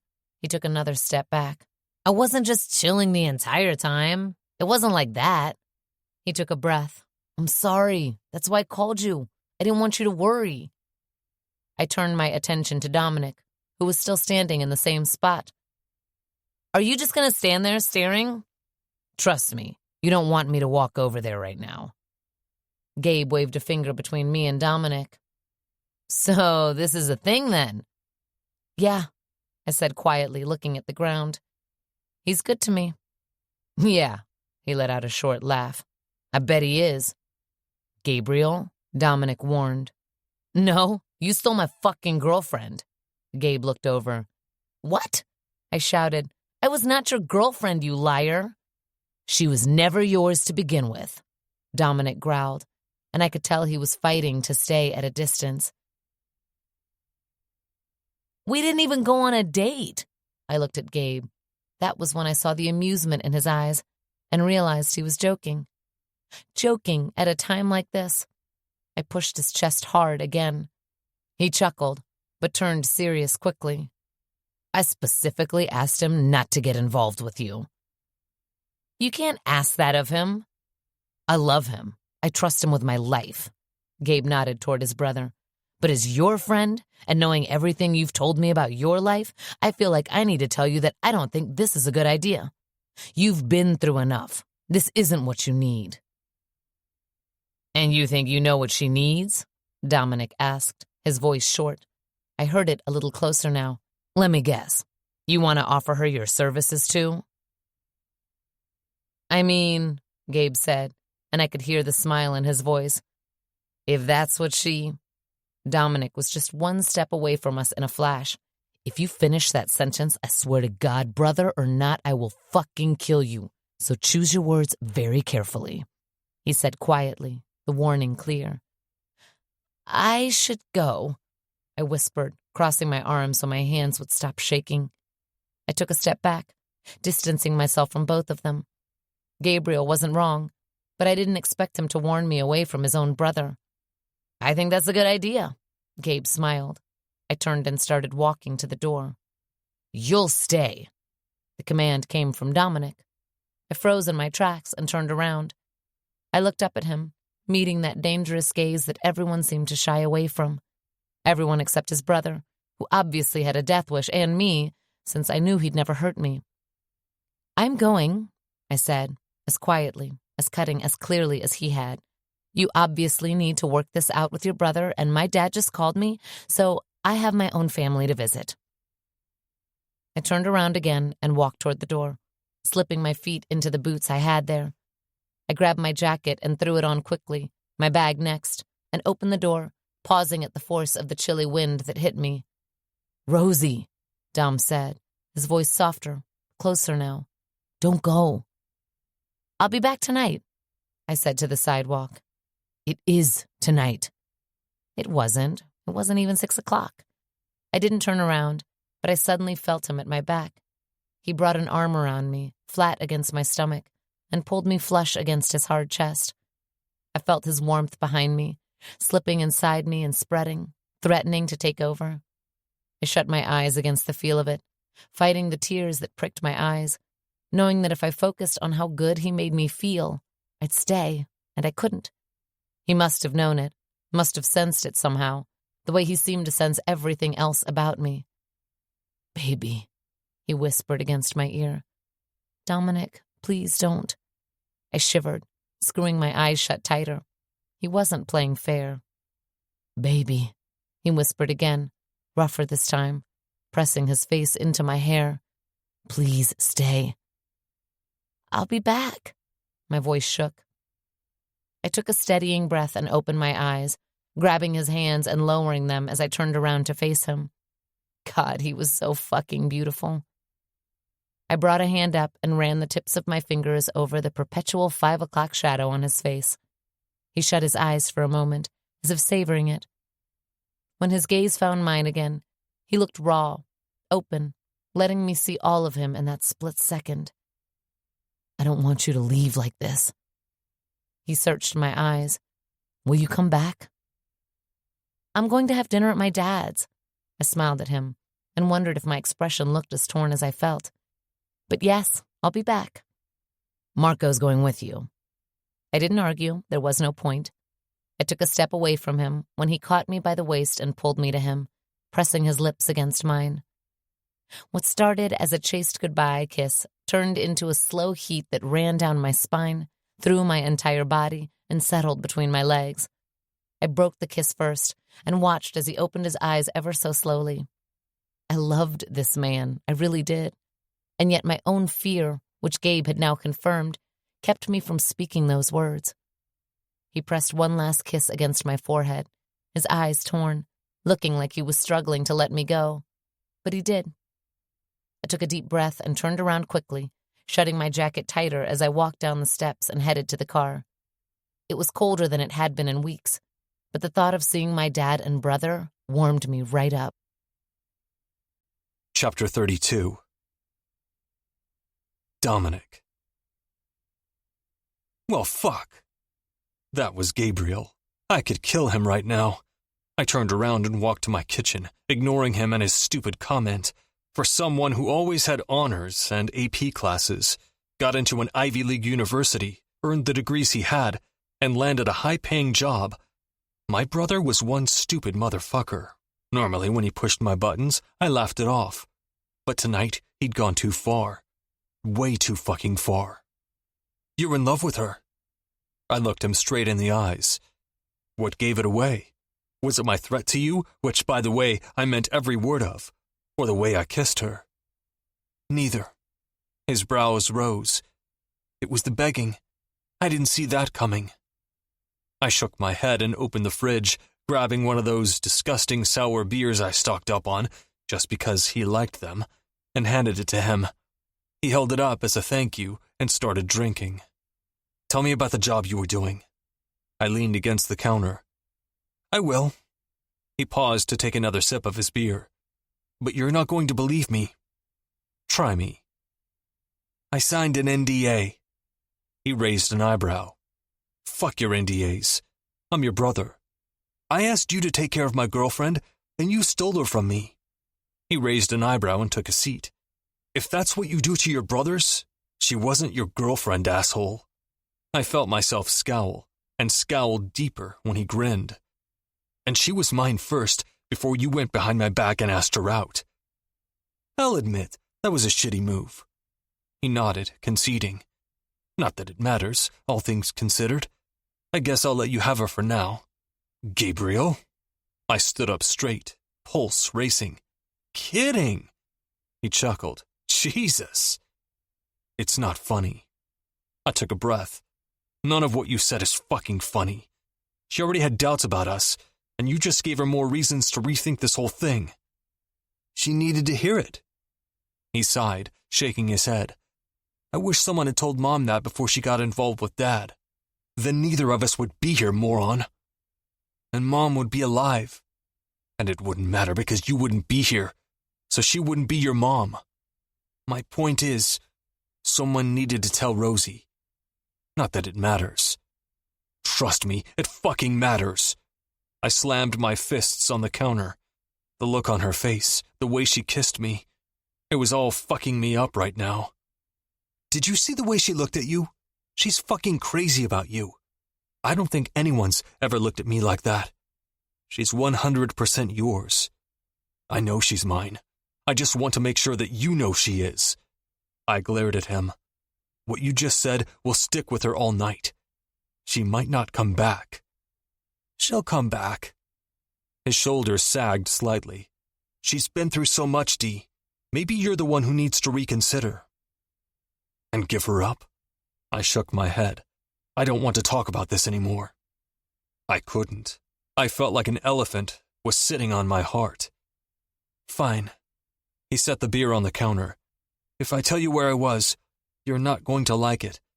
And if they find out, I may be the one floating in the river. My eyes narrowed. You really think I'd let anyone hurt you? You've threatened me like 3 times since I got here. He raised an eyebrow. You threw a fucking chair at me. He nodded over his shoulder as if I needed a reminder of the broken television and fucked up furniture. Because you stormed in here talking about Rosie, and she's not a topic of discussion unless you're going to allocate some of my money into a wedding fund. I scowled at the grin on his face. You owe me a TV and a new chair. He shook his head, still grinning, and because it was genuine, I felt myself loosen a bit, but my chest still felt heavy. I was going to try really hard not to fixate on the way she left, but the kiss tasted like a goodbye, and not just goodbye for now. That didn't bode well with me. She was with Marco, though. He'd tell me if she made any strange moves. If she really wanted space, really wanted to sleep in her apartment tonight, or her dad's house in Washington Heights. I'd have no choice but to let her. I'd probably be sore as fuck from sleeping in the back seat of an SUV across from her building. But I'd do it for her. Fuck. If this was what love felt like, I didn't understand why anyone would want to willingly chase it. We're a masochistic society. There was no other explanation for it. I heard you're into drugs now. What the fuck, Gabe? Jesus. He sighed. Does she tell you everything? You left without a trace. We were fucking worried. Dad had a team of professionals looking for you everywhere. Dad? He let out a laugh. Have you spoken to him? Yeah. That's another thing I want to talk about. He kept telling me not to worry about you, like he knew exactly where you were. Are you working for him now? Is that what this is? I wasn't with him, he said. I'm flying over there tomorrow. You should come with. For what? A short laugh left his lips. He scratched the back of his neck, the way he did when he was nervous. My stomach flipped. Spit it out, Gabriel. The job I was doing? Dad was pretty well informed about it. What do you mean? My eyes narrowed on him. He set up the goddamn meeting. My heart pounded harder. Who's the client? He shook his empty bottle as if more beer was going to magically appear. I got him another one, set it down in front of him, leaned against the counter, and waited. My brother was one of those people who took 30 minutes to tell a 2-minute story. I'd learned patience with him. That didn't mean I wasn't dying for him to get to the fucking point, though. A lot of these guys have very intricate operations. Not that I have to explain that to you. He started. Rosie somehow knows about Tommy and some other guys, which is another reason I was worried. He paused. This client, I work with his attorney. His name is redacted from most of the papers sent to me. I know all his financials, but I don't know his damn name. When he said he wanted to meet with me, I was obviously weary. I mentioned it to Dad a couple of nights before I left, and he told me to go. Even if he hadn't, I didn't feel like I had much of a choice.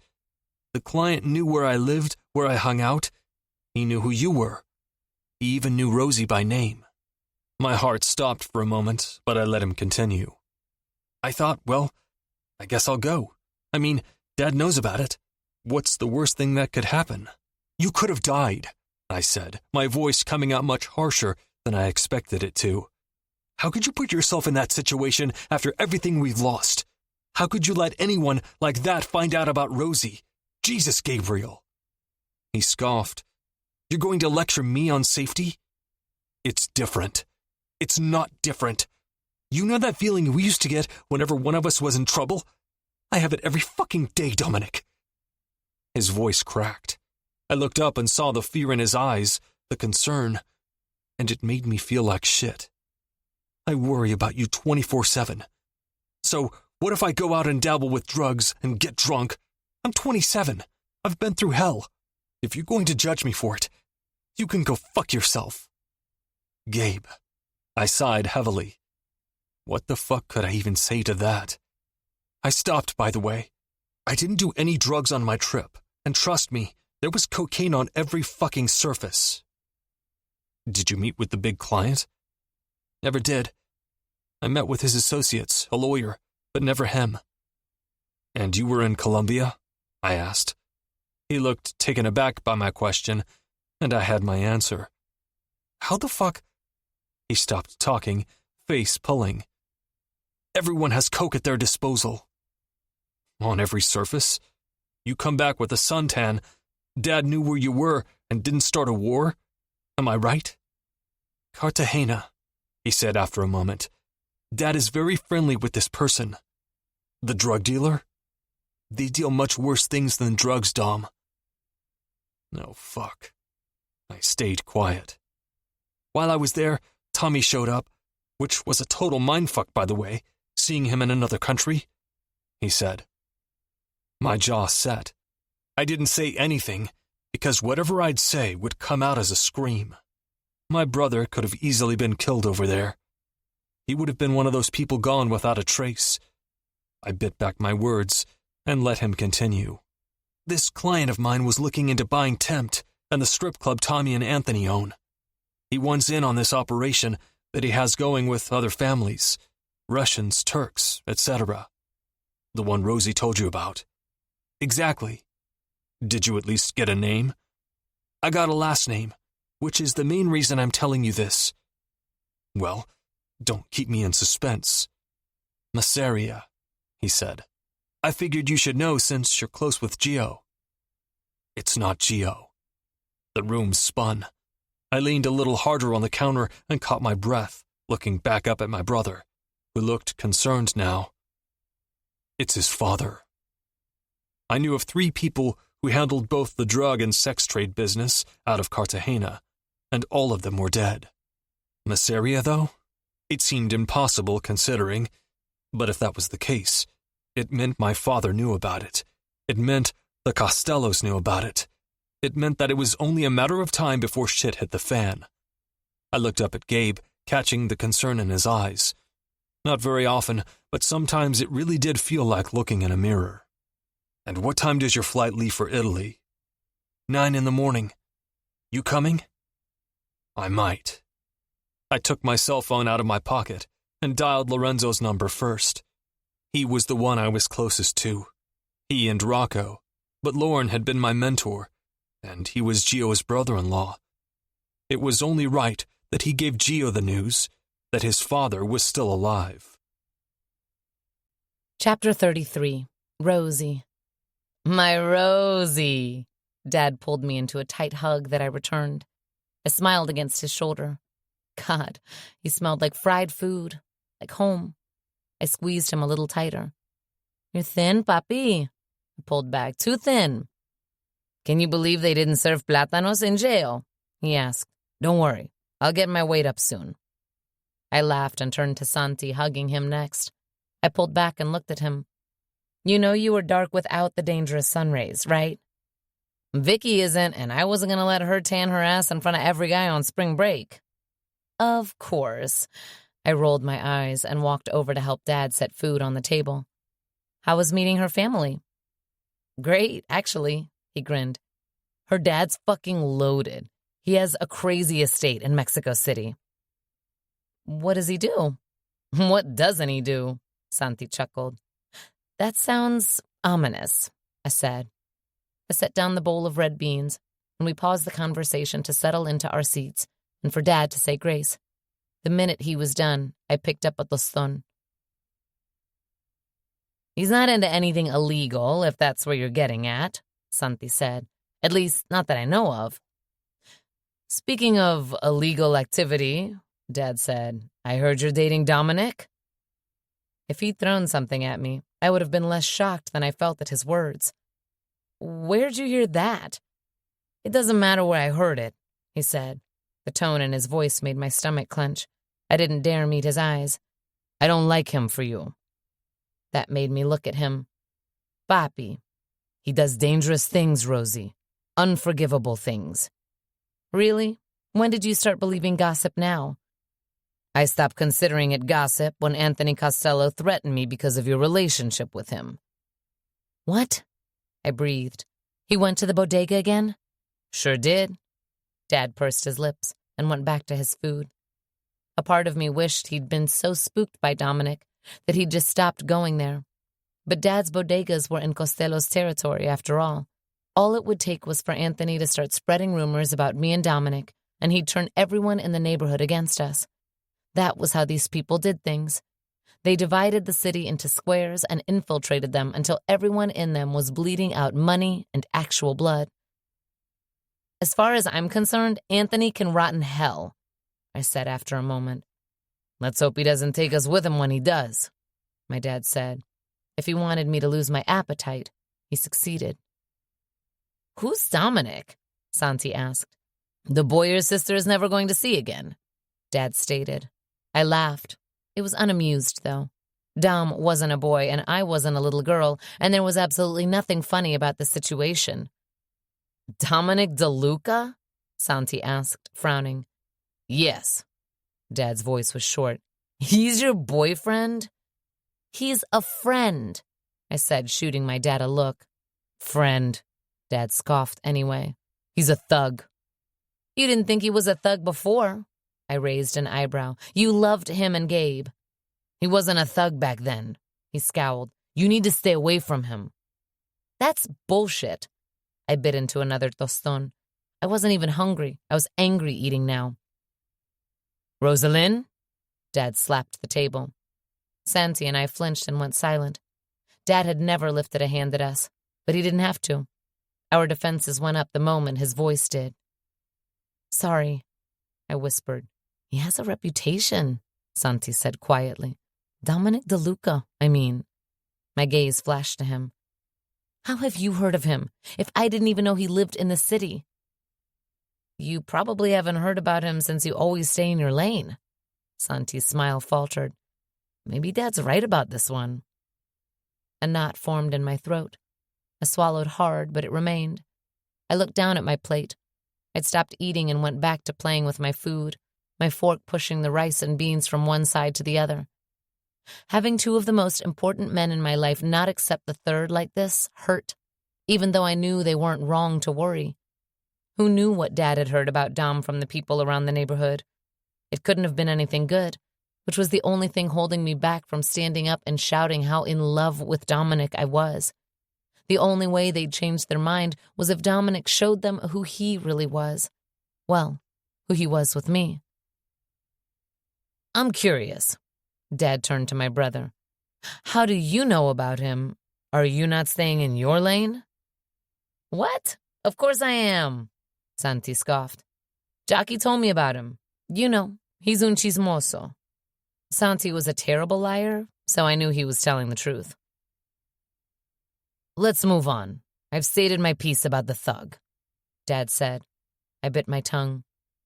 I want to apologize for what I did, for everything that happened and everything I dragged you into. I don't know what I was thinking. You already apologized. I want to apologize again. What I did was selfish and unfair to both of you. Rosie got the short end of the stick, Santi mumbled. I was fine at school. Let's just put it past us and agree to never borrow money from anyone but the banks, I said. Right, Santi scoffed. Let's not borrow money from regular thugs, just thugs in suits. Santiago, my father warned. Santi shrugged. I shook my head. By the way, the rest of the money is in that little black bag. Once he gets this, it's really over. Thank God, Dad said. Thank you. He set a hand on top of mine. I set mine over Santi's, and the three of us held hands for a few seconds, just grateful for the moment. And then our front door flew open. We didn't have time to prepare for it. When the first shot rang out, we threw ourselves to the ground. Then came the second shot, then a third. My own screams were the last thing I heard before everything went black. Chapter 34. Dominic.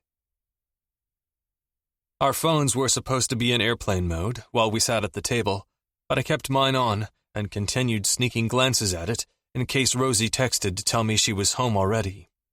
Isabel, Catalina, and Petra were taking turns playing the Pac-Man machine in the room behind us.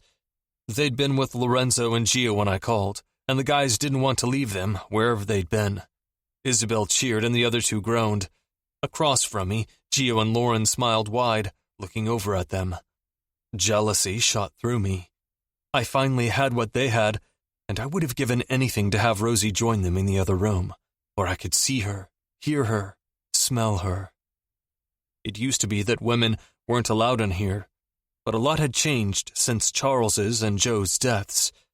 When it came to Lorenzo and me, our fathers didn't know about the lax rules we held these days, but we knew they wouldn't be on board with any of it. They were all about holding up tradition, and we would probably be ostracized for having women we respected in here, and not just whores we fucked and discarded. It was one of the things that made me and Gabe nervous for our little sister, Lenora, or Nora as we called her.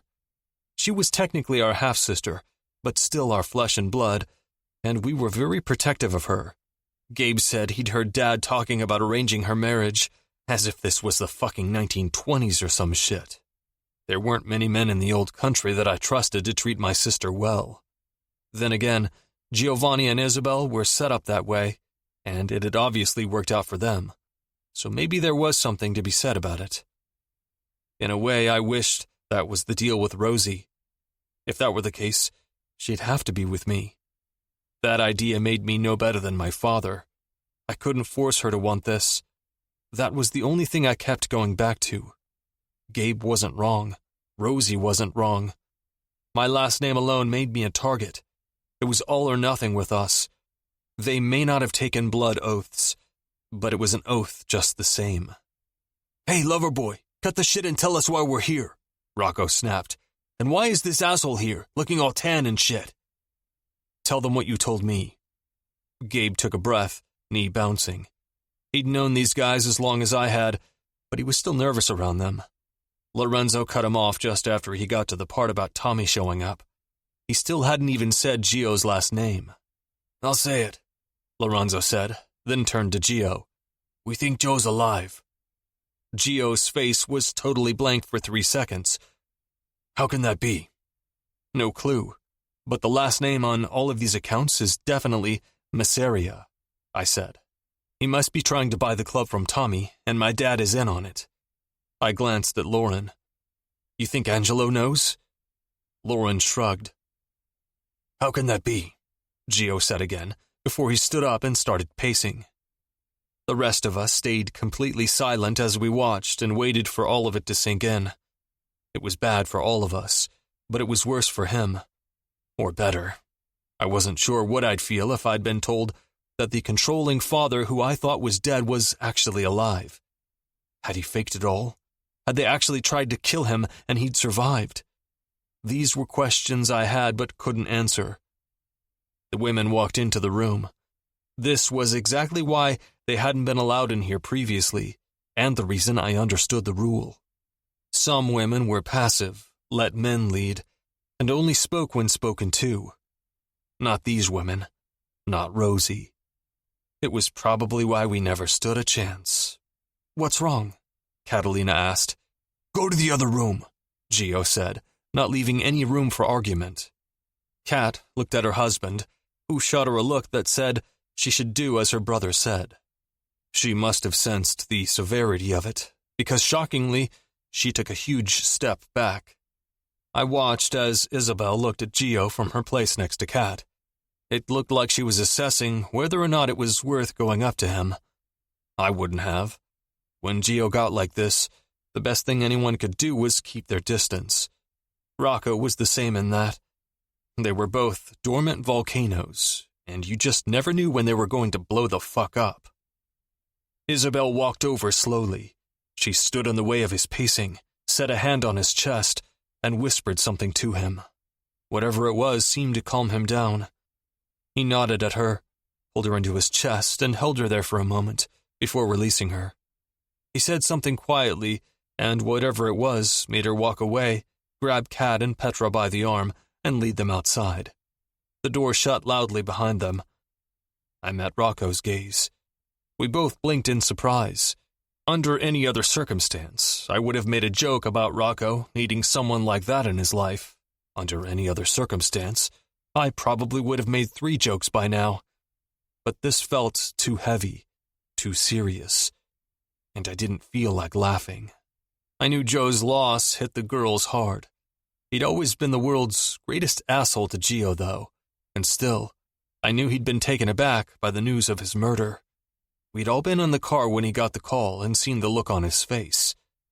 Then again, that news had been followed by news of his evil mother kidnapping his wife, so he had a lot to process that night. I'll call my cousin, Gio said after a moment. Let's pay him a visit together. Lorenzo stood up. I doubt Marco knew, though. I know. Gio stood. I trust him. But that doesn't mean he's not in trouble if Dad is alive. He took a breath, shaking his head. It seems improbable. But not impossible, Lauren said. No, not impossible. Gio mused, lost in thought. I could almost see the wheels turning in his head. He looked at my brother. He's dealing drugs? As far as I can tell, the only people with this kind of money usually deal drugs or... He let the sentence hang, unable to say it, but we all understood. Shit. Up until a few months ago, we were still shipping weapons in and out of the country. That operation was on hold until further notice, after an ordeal with the Bratva. Still, nothing was as bad as trafficking humans. Joe wouldn't do that, Lauren said, but he sounded like he didn't believe his own words. Behind us, the door opened, and all of us turned to see Dean walking over. He took in each of our faces and faltered a step before walking into the room. Who died? More like, who rose from the dead, Gio said, then explained in 2 seconds what had taken my brother 20 minutes. No fucking way. Dean took his usual seat, looking more shocked than I'd ever seen him. In Colombia? Cartagena, Gabe said. Shit. Then, as if he'd just noticed my brother, Dean turned to look at him. You're the idiot who left your hot girlfriend unattended. I glared at him. To be fair, she was only my girlfriend for like 5 months when we were in high school, Gabe said. I didn't know if he said it because he was finally done taunting me, or if he was afraid to taunt me in this setting. Either way, I appreciated it. Dean shook his head, trying not to smile as he reached for a lighter. Rocco's phone rang, not vibrated. Rang loudly on the table. All of us shot him a look. He didn't flinch or apologize. He reached for the phone, hit the side button, and looked at the screen with a frown. From where I sat, I saw his brother's name on the screen before he set it face down on the table again. Do you think we can find him? Lauren asked, looking at Dean. It'll be nearly impossible to trace in Colombia, Dean said. If Gabe gives me more information, a specific area, an address, something, I can get a drone out there. He paused. Emma tried to find him and failed. What? Gio froze, walking up to his chair and setting his hands on the top, as if he was trying hard not to throw it. She tried to convince Enrique to fly her over, but he went on his own. What the fuck? Gio shook his head, letting out a breath. I swear she has a death wish. It must be a youngest child trait or something. Enrique was the one they threatened, and he's trying to go back again. So if anything, he's the one with the death wish. Dean kept smoking. What does that mean? I asked. They threatened him? Did you know this? Gio looked at Lauren. Not about Emma's trying to go, but I knew armed guards were waiting for Enrique when his plane landed. Jesus. Gio breathed out, pushing off his chair. He looked at Gabe. Thanks for telling us. Then he looked at Dean. Keep me posted. Then at Lorenzo. Let's go talk to my cousin. Rocco's phone vibrated again. He picked it up and turned it over. Mike again. You might want to answer that, I said. Rocco spared me a glance. Nah, I'll call him when we're done. I have an early flight, and some of us aren't vampires and need sleep. He stood. I stood with him and returned the tight hug he gave me. Let me know if you want to join. I don't think I will this time. I pulled away and watched him walk out before I turned to Dean. I need security on him. Lauren already set it up. Good. I'm going to head out. Dean stood. You just got here. Yeah, well, I'm tired as fuck. Sandy doesn't feel well. The wolf? Rocco's brows rose. Yeah, the wolf. Why do you say it like that? Dean frowned. You're psychotic. Rocco shook his head. Who the fuck buys 3 baby wolves? Someone who has 200 acres of land, I said. Someone who's insane, Rocco said. They have their own area. It's not like you'll see them when you visit. Unless you want to, Dean said as he walked out. I shook my head. Rocco's phone buzzed again. Mike again. Finally, he sighed and answered it, putting the phone to his ear and waiting. He always waited for the person on the other end of the call to speak first. His brother must have, and from the way Rocco's brows lifted, I knew he hadn't started with a friendly hello. No, Rocco said, standing up and walking to the other side of the room where a red punching bag hung from the ceiling. I looked at my phone. Still nothing from Rosie. I looked up at Rocco and found him staring at me. To anyone else, the expression might have seemed nonchalant and impossible to read, but I'd known him too long. He looked worried, and that made my stomach sink. Rocco never worried. Dom. He took a step forward. It was a slow step and instantly fucked with me. I could always count on my brothers to not pull back on the punches and say it like it was. This wasn't the norm for any of them, especially Rocco. Quickly, I went through the list of people I cared about and their locations. Gabe had just left. We had security on him, and Mike had been calling before that, so it wasn't about him. Rosie was at her dad's having dinner. My sister was still in England, so it could be her. I couldn't figure out who could have died. It was the only reason he'd call. Mike was the one who told us about Frankie. Then about Joey. He'd been the bearer of bad news countless times. "Spit it out," I said, my stomach churning. Rocco took a breath, as if he was bracing himself for something. "Isn't Rosie's dad's house on West 175th? "Yeah," I said, dread slowly coursing through me. "Why?" Rocco didn't answer. I walked over and yanked the phone from his hand. "Why, Mikey?" "Dominic." Mike's voice was calm. "No. Why the fuck is a homicide detective calling to ask about my girlfriend's dad's house where she's currently having dinner?" "We got a call from a neighbor who heard gunshots." He paused for a second. My heart was no longer beating. My grip was so tight on the phone that my hand started to cramp. Even if I had words to say, I wouldn't be able to speak them. I waited. "I don't know exactly what we're working with here, but word is we have a potential hostage situation on our hands. I wanted you to hear it from me. I'll keep you posted." I let the phone fall to the ground and stormed out.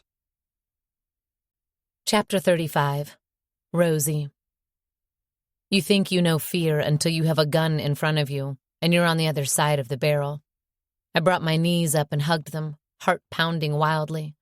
It was the only thing I could hear. I'd lost my hearing when they barged in here. They'd taken 2 shots to scare us, and both were next to me. Bang, one ear shut down. Bang, the other ear did the same. One of the guys was gone, but there was still one by the door, holding a huge gun, watching us. He looked no older than my brother. He looked like my brother. Tall and skinny with dark hair, dark brown skin, and dark eyes. He was Dominican, too. If he was from around here, Santi would have known him. He'd have gone to school with him. All of those truths cut deeply. What kind of world did we live in where a kid his age led the life he did, where one of our own people, our compatriota, would turn against us like this? There had to be a cardinal rule against this. There had to be some kind of standard where if someone called you to do a job on someone from your fucking island who may or may not share your blood, you'd have to decline. He didn't look scared, but he also didn't look like a killer. The entire time we'd been sitting against the wall, he hadn't looked in our direction once. I didn't know anything about him, but I knew his mother would be devastated by this. "You should be ashamed of yourself," I yelled, the words sounding muffled in my ears. He turned his head away a little more.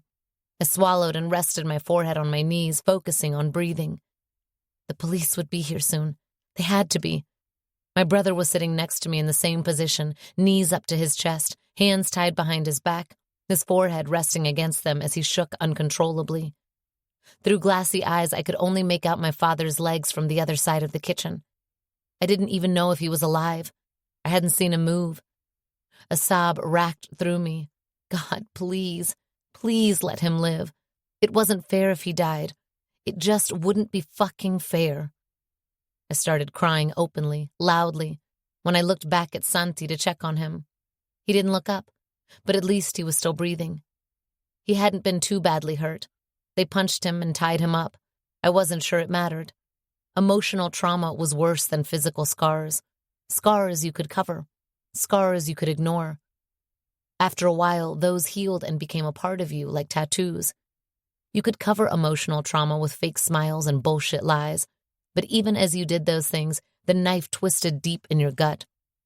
Santi had been staying at a friend's house when those men barged into our house and killed Mom, but this time it was inescapable, and I knew that even if Dad was alive, the damage was done. He'd never have the luxury of hearing a loud sound or even fireworks without jumping out of his skin. A luxury. That was what it was to be able to walk around without glancing over your shoulder, out of fear of being followed, to sit in a place that was supposed to be a safe haven for you and not worry about someone barging in to try and kill you. I swallowed past the lump in my throat and turned my attention to the guy manning the front door. God, he couldn't have been any older than Santi. I wiped my face as best I could with the shoulder part of my t-shirt and sniffled. I flinched at the head pressure the simple sniffle caused. I wondered if Santi's hearing was okay. I shut my eyes again. Please, God. The door opened again, and Anthony Costello appeared there. He looked down and said something loud that made Dad stir. I held my breath, anticipating the worst, but he took a step forward and left him alone. When he looked at me, he smiled. A shiver raked through me, but I didn't allow myself to cry. I wouldn't. He'd already hurt me in so many ways that it had become our norm. This was too far, though. He had to know that. I wiggled my fingers behind me so they wouldn't fall asleep. Through the kitchen window, I saw red and blue lights. I hoped they'd be able to end this safely. I wished Anthony would just take me and leave my brother and Dad alone. I said that, screamed it, and even though I didn't hear a sound, I saw the way Anthony's eyes lit up at the words and knew he'd heard me. I looked around for Marco and didn't see him, and hoped that didn't mean he was already dead. I shut my eyes tightly. The moment I did, I saw Dominic's face, the way he smiled, the way he laughed, the way he looked when he was pissed off, the way his eyes darkened when he was turned on. My chest shook again. Would I ever get to see those expressions again? He'd blame himself for this, and the worst part was that maybe it was his fault, but it could have also been my father's. Anthony had issues with both of them. Dad liked to point fingers, but his hands weren't clean either. I couldn't argue that he was completely wrong about Dominic, though. His own brother warned me away from him, and that was after all of the alarm bells had gone off in my head telling me to leave. I knew being with him was dangerous, and yet I knew that if Anthony hadn't involved my brother and Dad, I still would have chosen to stay. I would have chosen to stay because I wanted him, but I couldn't put my family at risk again. Maybe I wouldn't have to. I was sure whatever plans Anthony had for me would end with me 6 feet under. Dad's feet moved again and disappeared out of my line of vision. Anthony turned at something he must have said, reached down and picked up the black duffel bag I brought Tommy's money in, and said something. I thought I read, "right thing," on his lips. Anthony took one step toward me and said something to the guy beside him. From the way he kept his eyes on me, I knew he was giving him some type of instruction. Would he kill me? Would he torture me? Rape me? Would they do these things in front of my brother? My lip trembled. I bit the inside of my mouth to keep myself from crying. Suddenly, Anthony walked to the back door and walked out, leaving us there. I started crying, closed my eyes, and then I did something I hadn't done since the night my mom died. I started praying. Chapter 36. Dominic. We were on the roof of the building across the street, and I was going out of my fucking mind. I tried to drive to the front of the street, but everything within a 2-block radius was swarming with cops. I didn't even know how we ended up here, but I was sure Mikey had something to do with it. Rocco had been talking to him the entire time we were in the car, and again when we got up here. I hadn't even been able to hear what he'd been discussing. I only knew 3 things. We were on a roof where we had a clear view of Santiago's kitchen window. Rocco brought the case he kept his sniper rifle things in, and I was scared out of my fucking mind. That last one got me. The last time I'd been this afraid was 10 years ago. The first time I went on a job with Dad and his men, I was nervous, but never afraid. And soon, nerves gave way to excitement. Some people, like my brother, thought that made me a monster. I wasn't going to deny it, though. I thought I'd put that behind me. But whoever was responsible for this would soon find out they fucked with the wrong people. I looked across the street where Rosie was inside that house, reliving the same damn nightmare we'd been trying to overcome for 10 years. I hoped against all odds that it wasn't the same, that no one had been killed in front of her again. But even if that were the case, it had to feel the same. She had to feel that desperation, the gripping fear that we'd felt when masked men broke into our homes and killed our mothers. My chest tightened. I'd known something was wrong when Marco didn't answer my phone call. Nico arrived just as the first police officer was pulling up, and he was able to take Marco to the hospital. Now there were at least a dozen cop cars down there. Why the fuck are they outside, congregating like this is a fucking family gathering? Rocco was still setting up his gun. When we went to the gun range, he showed up with the weirdest fucking weapons, one being this sniper rifle. I'd made fun of him the entire afternoon, The first time he brought it along and started using little black circles to mark the exact spots he was going to hit. He didn't even entertain my jokes. "This is part of my training," was the only thing he'd said, and it dawned on me that while I'd pictured him in the Marines fucking women in foreign countries, this man was actually doing some real shit. Shit you need sniper rifles for. Right now, I was glad for his rifle, his training, and the little obstacle courses I'd made fun of. He hadn't switched on the red light yet, so I didn't know where the hell he was thinking of aiming. From our vantage point, we couldn't see people in there. "Where are you pointing it?" I asked. "Can you see through that window?" He lowered his head and adjusted it slightly, still not saying anything. I sighed heavily, running a hand over my head. "Can I see?" He stepped away and let me take his place. "You're pointing it at the yard." I stood straight. "Mike says they're inside." "You don't understand, Dom. If they come out..." "When?" I said, voice cracking. "When they come out, Rock. Don't say if." For the first time in a long time, I felt tears sting my eyes as I said the words, "When they come out." "When they come out." He set a hand on my shoulder and squeezed. "It'll be through the back door. The nearest cop is on the other side of the other house right now, and the one standing there." He lifted his hand off my shoulder and pointed at the officer standing on the sidewalk, waiting. "We'll probably get shot." Fuck. I looked over and thought about it. If I'd been the one holding someone hostage and wanted to get out, that would be the first person I'd shoot. "I'm also going to assume whoever walks her out will be wearing a vest." "So you'd aim for his head?" I asked, and how my voice sounded calm and not as panicked as I felt was a mystery. "That's the only option." He paused. "It's an FMJ. It won't be messy." That was what the assassins had used that night to kill our mothers, so I knew it wouldn't be messy. I also knew that any sudden movement, and Rosie would be the one taking a bullet to the head. Fuck. It wasn't often we were on this side of things. It wasn't often that we were forced to take a step back and analyze the consequences of our actions. I bounced from foot to foot, my adrenaline still pumping, my nerves making me feel like I was bouncing off the fucking walls. A black truck drove down the street, and we looked down to see that it was the SWAT team. We shared a look. Holy shit. I couldn't just stand here and watch. I had to go into that fucking house before they did. We'd done it before. Hell, Rocco was the one who trained me how to fucking do it. As if sensing my dilemma, Rocco pulled his phone out and pressed it to his ear. "How much time?" he asked. "Fuck." He breathed out, still listening. "How much time would they give me?" He listened some more, breathed out again. "Yeah. If they agree to hold off, I'll do it. Once through. Only once. I want that shit in writing." He paused again. "Fuck you. I have my own lawyer." "Yeah, well, Lorenzo Costello is a good goddamn lawyer and the only one I trust." I felt a lump form in my throat. He was willing to do time over this.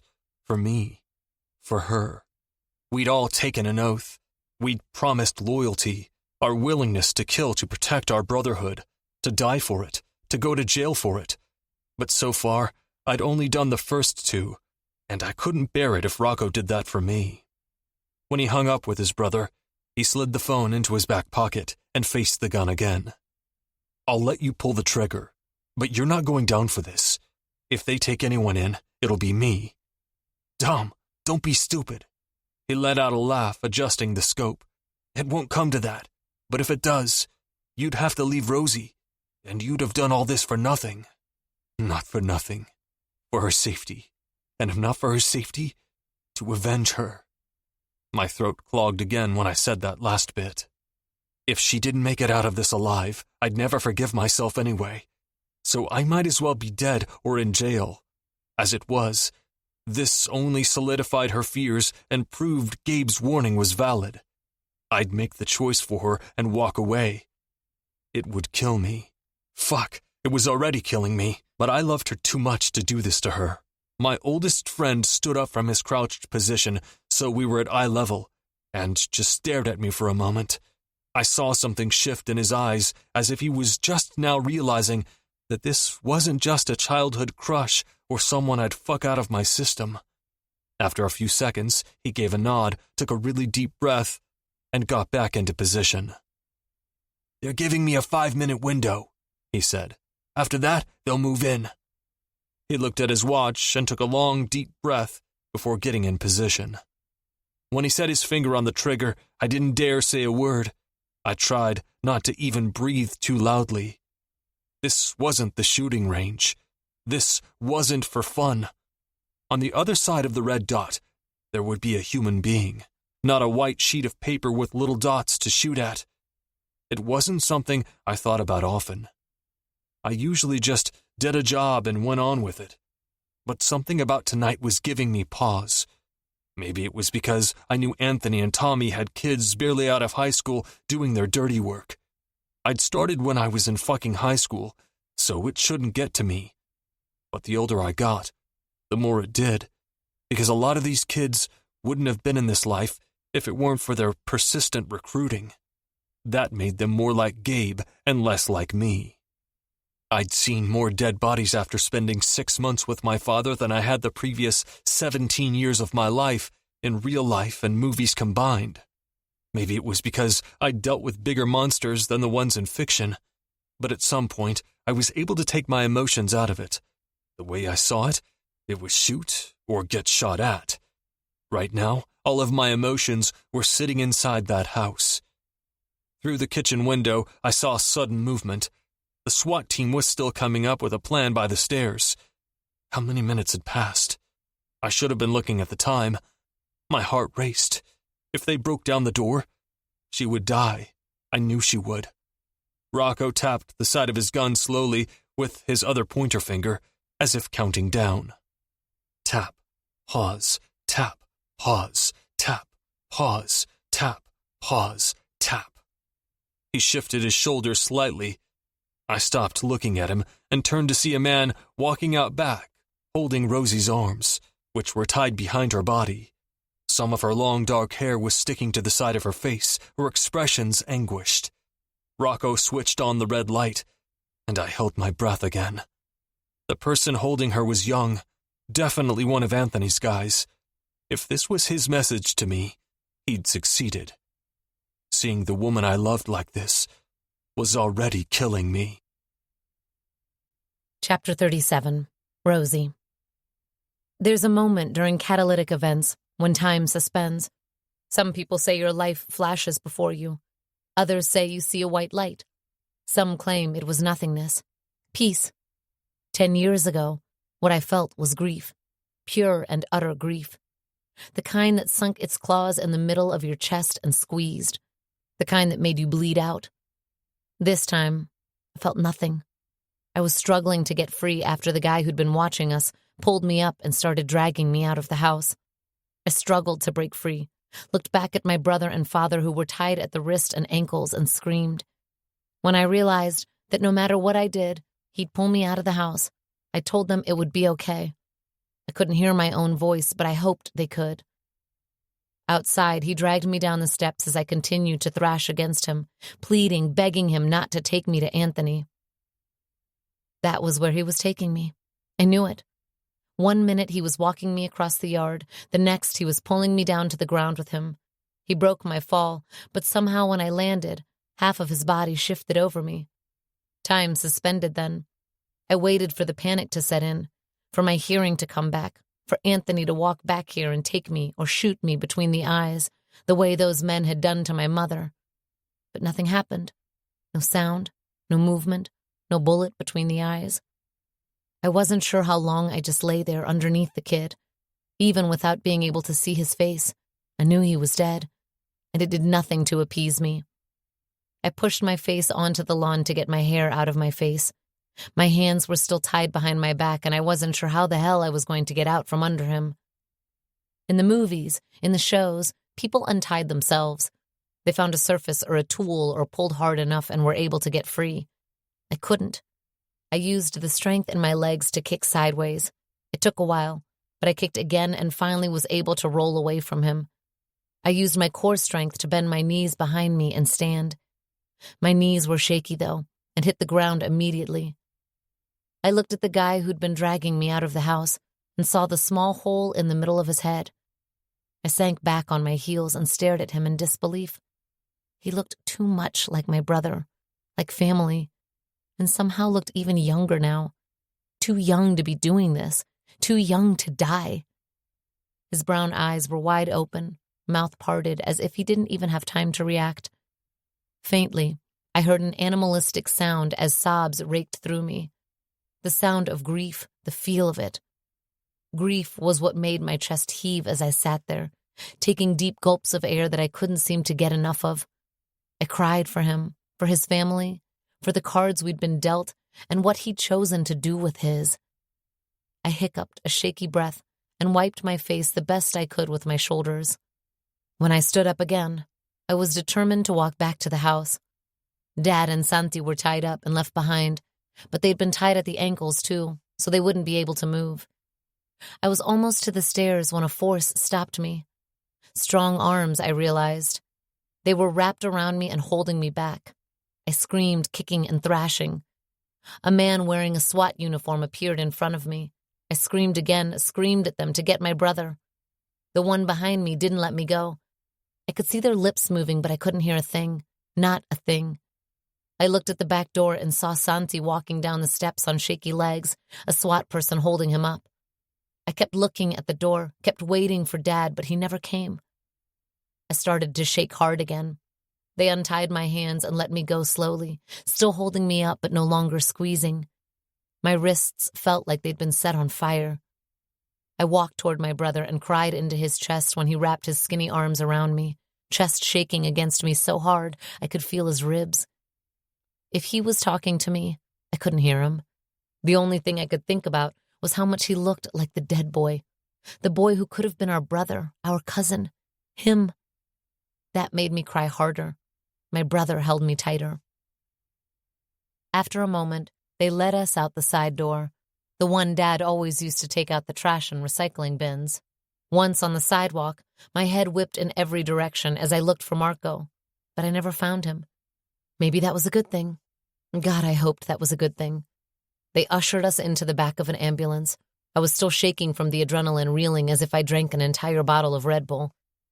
They set me on one bench and tended to me, while they did the same to my brother across from me. "Dad is okay," he mouthed. "Dad is okay." My heart stopped for a moment, and I started crying again.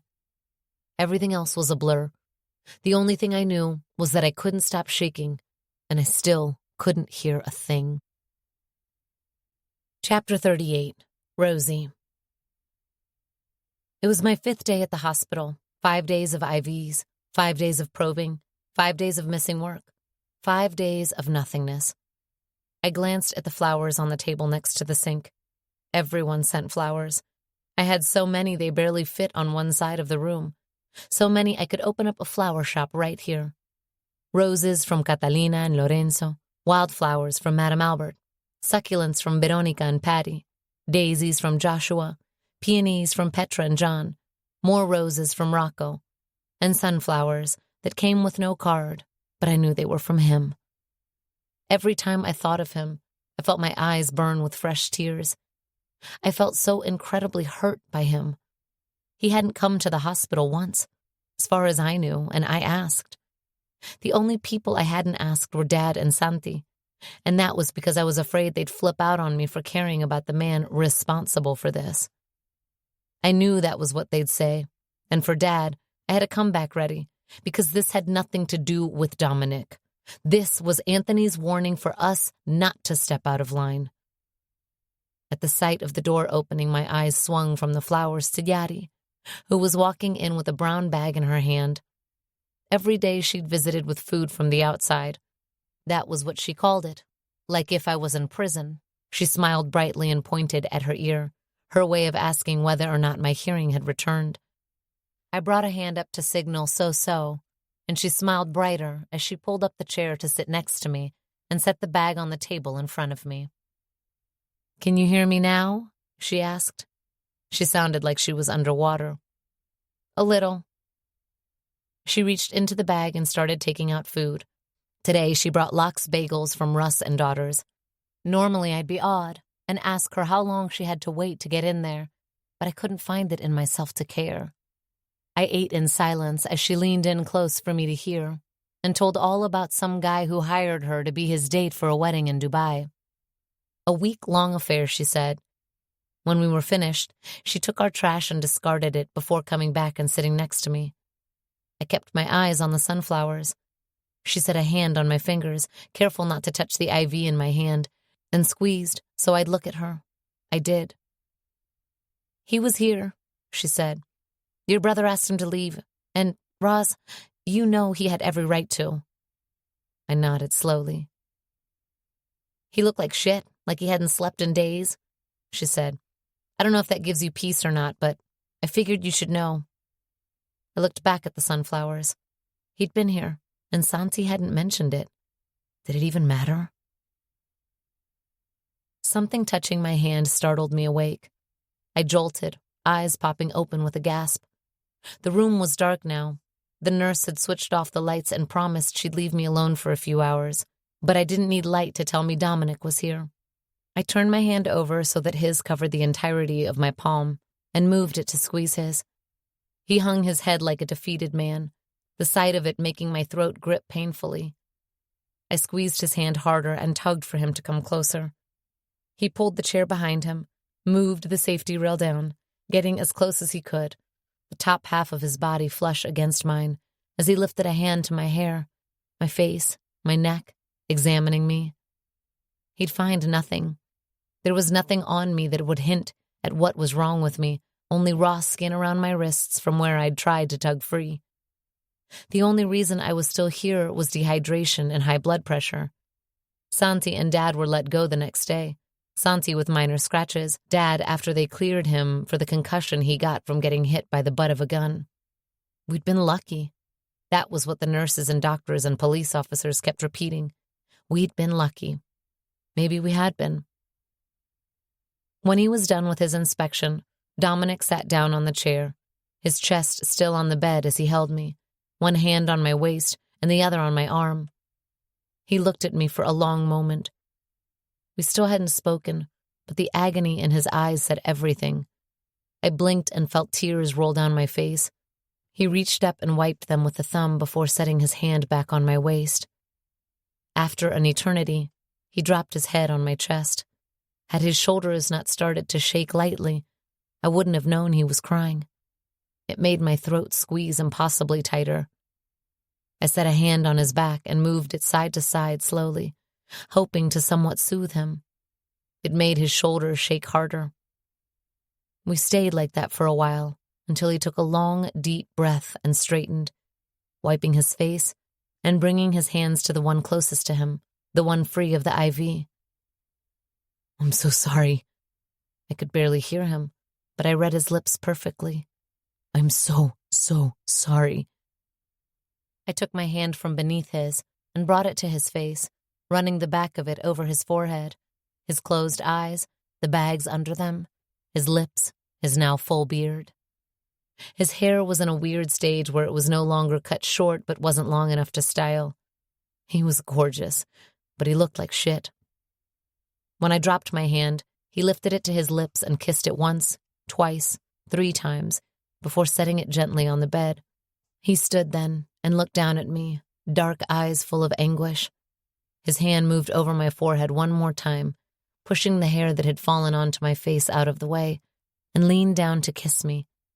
His lips were soft against mine, the kiss slow, the grief in it matching our own. When he pulled away, he set his forehead against mine and breathed me in for a moment. He looked at me again, eyes searching my face, and I knew it would be the last.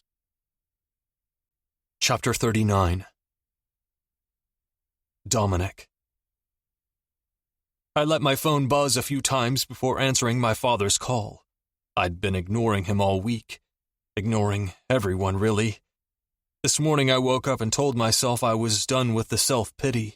I had things to do, and at the top of my list were 2 people I needed to get rid of. It might start a war. The guys were with me, though. I'd done way too many things for them, no questions asked. for them to not have my back. That didn't mean my father would be okay with it, or Angelo.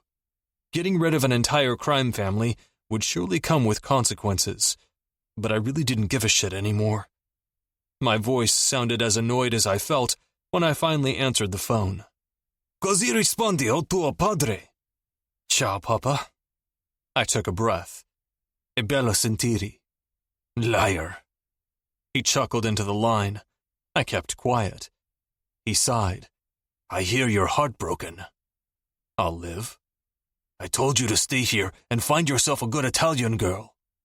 Says the man who's on his third Italian wife. He laughed again. Touché. What do you want? I can't call my son to say hello? He asked.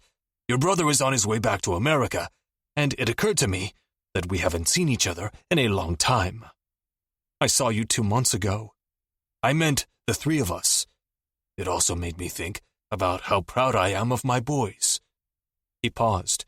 Gabriel is doing very well for himself. I guess the high-end thugs you've sent him pay him well. Another laugh. Says the high-end thug. I took a seat on the corner of my bed. What do you really want, Pa? I hear we have a common enemy. I scoffed. Aren't your enemies mine to inherit? Isn't that what you always said? Yes, but this is different, he said. Costello. I gripped the phone tighter. Tommy hadn't even bothered hiding. He was back at Tempt every Tuesday and Friday, business as usual. We all had different opinions as to why he'd be out in the open, but mine always went back to the fact that he thought the big names were backing him. Big names like my fucking father. I heard you were working with him, I said. Working with him? Please. I had it on the tip of my tongue to bring up Joe Masseria, but doing so would incriminate my brother, and he was already too involved for my liking. What's your issue with Costello? I asked instead. We had an understanding with Tommaso, but he's overstepped. He's taking our men, stealing from our fleets. We thought letting him think he was part of our circle would make a difference, but it seems he thinks he takes precedence over our own sons and has mistaken our kindness for weakness. He paused. We're all giving you our blessing to get rid of him. Their blessings. I bit back a harsh laugh. They were so fucking ancient, these guys. But it was what it was. Technically, Angelo should give us his blessing to get rid of a head of a family. Sometimes I wondered if they still abided by that rule, so no one would come for them. I'm getting rid of both of them, I said. All of them. All of them? My father had the nerve to sound both surprised and impressed. All of them, I said again. Okay, good. He paused again. Once they're gone, you'll have no problem taking over their territories. We don't need your permission for that part, I said, because I liked to remind him where his reign ended when it came to what happened over here. We said our goodbyes. He had to know that even if he hadn't called, I would have gotten rid of both of them. I wondered if this was a favor for him or a gift to me. He'd said I was heartbroken, since that was how my brother had been describing me lately. I wasn't heartbroken. I was just broken. And broken men did reckless things. I'd been good for a couple of years now. I hadn't lied to Rosie when she asked about that. I planned to keep it that way until now. As far as I was concerned, I had nothing left to lose. Even though they'd let her live, they'd fucked with her, and ultimately, they took her from me. Surely, they'd heard rumors about me and the way I operated. Maybe Tommy's angle was just to get his money back. But Anthony got personal. I'd warned him to stay away from Rosie, and he still went to that grocery store and pushed a cart filled with soda cans into her. I'd warned him to stay away, and he went into her house, waving guns and tying her up. He'd taken the only woman I'd ever opened up to, the only woman I'd ever loved. He'd learn soon enough. Chaos reigns in the absence of love. Chapter 42, Rosie. Okay, Jimmy Ryan was cute as hell. He had the perfect hair, perfect smile, perfect quarterback thing going, and he was such a gentleman, opening doors and holding out seats. I couldn't imagine a man like this staying single unless he wanted to be. He'd picked Mazzaria's for dinner. I almost told him to change location, but then I remembered this was all Veronica's doing. Still, the possibility of running into one of Dominic's friends here was making me a little uncomfortable. "You okay?" Jimmy asked across from me. "I am," I smiled. "I'm assuming Patty filled you in on why I was doing this?" "She tried, but to be honest, I didn't really pay attention. I saw you on stage and Googled you that night, so I didn't really care what your reasons were." He chuckled, and I swear his teeth twinkled like they do in the cartoons. "I'll tell you my reasons for taking you to this event, though. My ex will be there with the guy she cheated on me with." My jaw dropped. "Someone cheated on you?" "Girlfriend of 5 years, fiancé of 4 months. He paused to listen to the waiter and ordered us a bottle of wine to share. When the waiter left, he said, "I hope you like wine." "I don't really drink wine, but I promise I'll like it." "Good," he laughed. "I'm well aware this isn't a real date, but since we're here, tell me about yourself." And I did.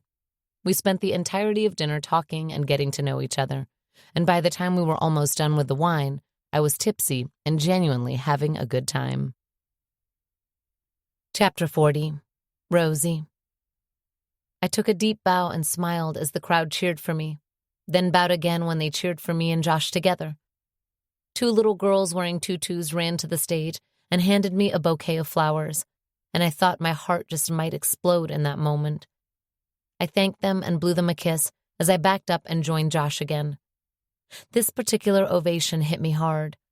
Maybe it was because it was my first show back after 15 days, or the fact that I could hear them clearly. Whatever the case, I'd never been more grateful to be there. Josh squeezed my hand and hugged me to his side as we walked off the stage. "You did great." He kissed the side of my temple, tilting the crown on my head slightly. "Thank you." I took a deep breath. Adrenaline was still coursing through me as we walked down the hall. We stopped in front of the changing room and I smiled at him. "It's like riding a bike." "Like riding a bike." He dropped his arm. When he turned to me, he was serious. "You know I'm here for you, right?" "I know." I smiled softly and walked into the room. Every smile was a performance. That was what these last 15 days had been. A performance where I was playing the role of a woman who was totally fine, a little injured from a breakup, but otherwise fine. I played her in front of my brother, my father, in front of Yadi, even though we both knew she knew that it was bullshit. Every once in a while, when I noticed Nico following me, I'd laugh extra loudly so he could go report back that I was doing well. I wondered if Dominic even asked, even cared. I'd been sad when I left the hospital, then angry, so angry, then sad again. Now I was just in a state of limbo, waiting for the next wave of emotion to hit me and wondering what it would be. Would it ever be real joy? I wasn't sure. I wasn't even sure I wanted to feel that again. I was doing a great job of playing this girl anyway. Cool. What was a few more years of it? I was almost at my new building when my phone buzzed in my hand. I didn't look at it, even though I knew Nico was watching me. I wouldn't let my guard down until I was safely inside my apartment. The last guy who was supposed to protect me went down before I did. Thankfully, Marco was okay. Broken arm, broken ribs, bruised ego, but otherwise okay. Now the men alternated between Nico and some other guy. I didn't know his name since we never spoke. I just pretended they weren't there. Sometimes when I was feeling up for it, I nodded a hello. Most of the time, I kept my eyes forward unless I felt a presence at my back. I thanked the door attendant as I walked into my building and waved to the woman at the front desk. It was that kind of building, expensive as fuck, but thankfully Madame Albert pulled some strings and got me my spot as a principal dancer, which meant I made enough money to pay for the luxury of security. Once I got to my apartment, I opened it, switched the lights on, and while I was still in the hall, looked around quickly before stepping inside, and shut the door and locked it behind me. For a moment, I stood there, back against the door, listening for sounds. My bedroom and bathroom were the only places someone could hide, and I could see both from where I stood. I grabbed the can of pepper spray in my hand and checked the bathroom thoroughly first before moving on to my bedroom. Once I knew I was safe, I let myself breathe. I rolled my neck as I walked over to the kitchen, grabbed my container of water, and headed to the balcony. I liked stepping out and listening to the buzz of the city one last time before I shut it all out. When Santi came over the first time, he'd laughed and said the balcony was smaller than the bathtub. He wasn't wrong, but I still loved it. Expensive as the rent may be, being that it was in Chelsea, it was still a one-bedroom apartment on the 5th floor of a 35-story building. I was living it up, but I wasn't living it up. I liked to remind my brother that one of us lived in a dorm. After having leftover sushi from last night's dinner, I showered and went back to the kitchen to have some fruit. Even the fruit container reminded me of him. The most annoying thing about the situation may just be that I'd been the one who wanted to break it off with him because I wasn't sure I could handle this life. What happened at my dad's should have solidified that sentiment, but instead it did the opposite. Instead, it made me remember how things had been before, made me realize how fragile life was and how fast it passed us by. If I was going to die anyway, I might as well live while I was here. It was that thought that pushed me to call Dominic. I'd called once before, and he never answered. To my surprise, he did this time. Wherever he was, it was loud, and I wondered why he'd answered the phone at all. Rosie? Yeah, I cleared my throat. You haven't called. Is everything okay? He was shouting over loud music. Was he at a club? Seriously? Before I could even ask him that question, I heard a woman ask him if he needed anything else. The way she asked him that, all sugary, near his ear, near mine, made my heart sink into my stomach. Not as well as it's going for you, apparently, I said. I guess moving on is easy for you. What? Are you seriously at a club right now? I asked. My ears were hot, but my chest burned hotter. It's not like that, he said, and I decided no amount of explaining would make me any less upset. I hung up the phone. For the millionth time, I cried. Dominic. It's not like that. Me. You don't call, you don't text, you don't visit, and then you answer the phone while you're out? Dominic. It's not like that. Me. You know what? I don't care. Have fun. Go fuck the entire universe if that's what you want to do. I'll do the same. Good night. No new texts came from him, and I pressed the side button of my phone before going back to angrily eating my bowl of fruit. It wasn't like he didn't know my every waking move. I was sure his guys who were watching me 24/7 reported back everything I did and everyone I spoke to. Thinking about that made me even angrier. When my phone started buzzing, I froze for a solid minute, heart racing as I picked it up. I expected Dominic's name, but Veronica's was the one that was flashing on my screen. Hey, she said softly. How are you feeling? Good. You? Great, she paused. Listen, I know you said you'd call me when you were ready and weren't sure whether or not you wanted to keep your job with we, but I was wondering if we could talk. I shut my eyes. I felt awful leaving Billy high and dry, but I told myself it was just a job with no attachment, and anyone could pretend to decipher a painting with her. Maybe she'd find someone who could actually tell the difference between a Monet and a Manet. I was pretty sure I never would. It wasn't like I didn't love the extra money, but I wasn't sure if I could work for a company Dominic owned. It was too weird. Sure, I said, sounding a little more cheerful than I felt. You live in Chelsea now, right? 15th Street, why? I'm at 130 West 15th, she said. You're kidding, I let out a laugh. I'm at 101 West 15th. Kismet, she said. Maybe so. I smiled wide for a second, then realized maybe she wanted me to invite her over, which was weird, but I couldn't be rude. Do you? Oh, no, she laughed. I'm not inviting myself over. I was wondering if you're not bone tired, would you want to meet me for a drink? Sure, why not? Have you heard of Rains? No. I didn't want to remind her that I'd just moved here. I was sure she'd heard it from someone, either Yadi or Dominic or one of his guys. You're going to love it. It's on 17th. I'll send you the location. Meet me there in an hour? I'll be there.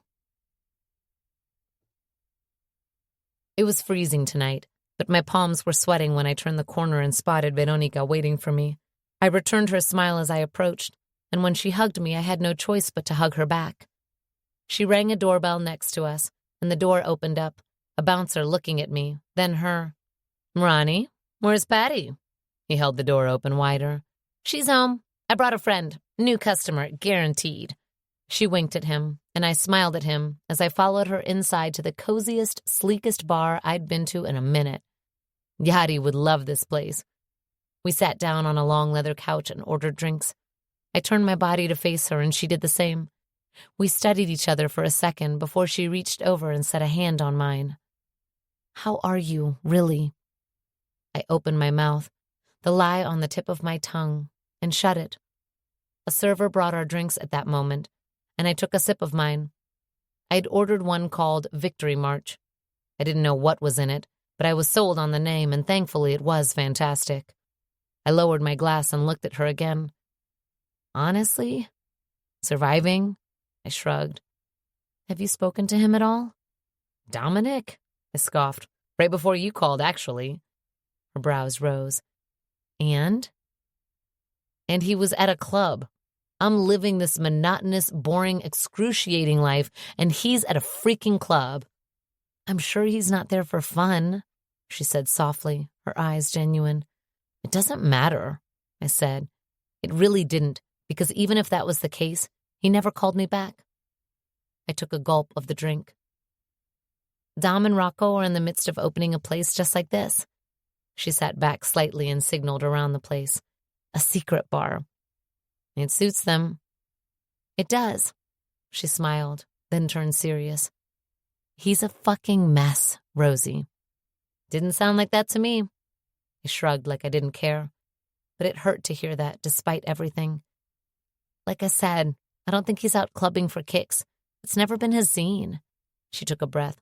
So the reason I wanted to speak to you is that I'm wondering if you want to expand your horizons a little at We. Meaning not only going on museum and bingo dates with Billy and Jack. I laughed, but it was short-lived. Is this because I'm no longer with Dominic? Yeah. She watched me for a moment, studied me really. She set her glass down on the table in front of us and played with her wedding ring. Look, despite whatever he may have sounded like when he answered your phone call, he's not doing well. He's miserable. I mean, unbearable and making all of us miserable in the process. I've never seen him like this. He can't be that bad, I whispered. He's worse. She raised an eyebrow. Much worse. Not even his brother can stand him. I looked away. I'd been in touch with Gabe, but only through texts. I couldn't bear seeing him yet. So you want me to expand my horizons because Dominic is miserable? It may be the only thing that will get him to snap out of this. My attention snapped back to her. You want me to do this to make him jealous? Patty seems to think this is a brilliant plan, and who am I to go against her? Happy wife, happy life, and all that. She added, I completely understand if you can't do this. I mulled it over for a moment. Did I want Dominic back? Despite all reason, yes, I wanted that. I wouldn't go to him, though. I'd called twice. The ball was in his court now. Did I want to play games and make him jealous, though? I'd never been like that. That was Yadi's thing. She loved purposely making guys jealous to get a rise out of them. It didn't really take much to get a rise out of Dominic, though. And if he was already hurting, was this really the route I wanted to take? I thought about the woman I heard when I spoke to him earlier, and my blood started to boil all over again. You're not going to set me up with Gabriel, are you? I asked warily, because that's a hard pass. God, no. It'll be someone completely unknown to him. She laughed. We actually already have someone in mind. Who? Patty's godson. He's a pro athlete, plays football for the Jets. Ew. I scrunched my nose. See? Veronica laughed. This is brilliant. Dom hates them too. Dom is a Patriots fan. He hates everyone. We really don't want to push you, especially if you're not interested in getting back together with him. Veronica's smile faltered. If that's the case, we can continue to drink and not mention him at all. Would it only be this one guy? You want to make it two? She raised an eyebrow. That can be easily arranged, but I don't think it'll matter if it's 1 or 100. Does Patty's godson understand that this isn't a dating service? Not really, she shrugged. We've explained it to him dozens of times, but, well, funny story, we took a little family trip to see the Nutcracker. I pointed you out, and he said you were hot. I told him you were one of our girls, and he said he was looking for someone to take to a team event. A team event? I frowned. Like a Jets event? Yep. What kind of event? The kind that club-level owners go to? He doesn't have to take a date, but he's new blood here. He's taking the starting QB position from a well-loved guy, so he's nervous. I figured since you're an athlete, you might know what that feels like. Yeah, I licked my lips. It was tough for me when I first moved here, since everyone already had their cliques formed. Most of them had known each other since they were kids. I knew how difficult it was to be a newcomer, and I knew it was much worse when money and fame were involved. Look, he just ended things with his long-term girlfriend and just moved here after a trade, and the event is this weekend, so you see where the dilemma is, she said. He wants to pay you $5,000 to attend with him. I blinked. $5,000? Yep. To go to one event? You want to see a picture? He's willing to pay me $5,000 for one date. I don't really give a shit what he looks like. So you're in? She laughed. I'm definitely in. I picked up my drink again. I'm going to be fully transparent, she said after a beat. We're going to carbon copy Dominic in the emails we send you and act like it was a mistake, since he'd been included in the originals. I felt my eyes go wide. I know, she said. One last thing. The only requirement Jimmy has for this is that you meet him before the event. He wants to make sure you're not an overenthusiastic fan who's going to make a scene there. I don't even watch football, but sure. I pulled out my phone and opened up my calendar. I mean, $5,000. When is the event? Saturday night at the Bay Room. Fancy, my brows rose. I'll have to figure out what to wear. Oh, he's paying for that too. When he meets you, he'll sort that out. I'm starting to think this may not be a good idea. I'm falling in love with this Jimmy guy already. She laughed. Hey, if that happens, then tough luck for Dom. My smile faded. I knew I wouldn't fall for anyone else. Dominic owned me, and I was starting to resent him a little bit for it. It wasn't like this plan was foolproof. It might not work at all. But if it didn't, at least I'd be heartbroken with an extra $5,000 in my bank account. Chapter 41. Dominic. I walked into the bodega with Rocco and saw Santiago Vega standing by the Snickers with a price gun in his hands. He lowered it when he saw us. Nope, get the hell out of my store. He walked towards us, pointing a finger at the door. Now. Nope, I said right back. And here I thought we'd get a warm welcome, Rocco said behind me. Santiago scowled. It would have been a warm welcome if my house hadn't been invaded the other night. And you think that's my fault? I asked. I thought it was my fault too, but his hands weren't clean by any means. He shook his head quickly, eyes wide, as if it just occurred to him that we all knew about the debt he owed Tommy. Look, I know what you did for me when I was locked up, and I'm grateful for it. But I can't have you putting my family at risk. I'm here to put an end to the risk. An end? He shot me a look. The only way you put an end to that is by never seeing my daughter again. My chest instantly ached. I swallowed and looked around, ignoring what he said. I had left her alone. I'd left her alone, and it was fucking me up more than I ever imagined it would. I know what they call the two of you, Santiago said. I've heard the rumors. What do they call us? Rocco asked, opening the fridge on the other side of the store. Ghost assassins. Santiago glared at me. Fun, Rocco said. We should start a band. I can't believe I didn't know you owned bodegas here, I said quietly, looking around. I'm not surprised. It's not your territory, Santiago said, a little forcefully. Now leave before I call the police. It's not my territory yet. I walked a little closer to him. His brows shot up. What does that mean? It means what I said. Rocco walked down the aisle, and it was then that Santiago seemed to really take in our attire, saw our weapons. He took a step back, eyes wide. I put a hand up. We're not here for you. There are innocent people back there. We don't hurt innocent people, Rocco said, walking over. They should call us the Grace Brothers, since we give grace. There's nothing grateful about the things you do. Santiago's mouth flattened. Maybe not, but he needs to pay for what he's done to your daughter, I said. What he's done to... Santiago's bushy brows furrowed. I don't understand.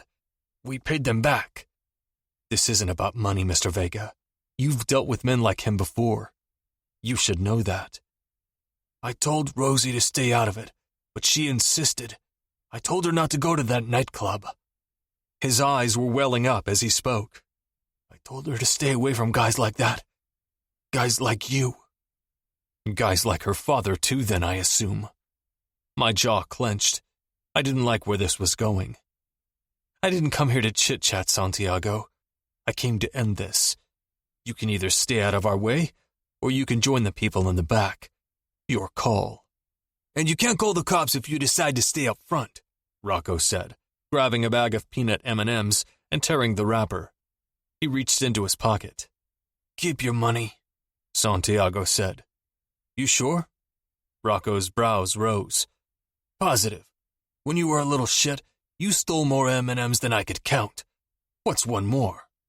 Rocco laughed. I never understood why you stole when you had money in your pocket. I just really like the thrill of stealing. He shrugged, popping an M&M into his mouth. I left an envelope with cash in your mailbox before we moved out. Santiago's frown deepened.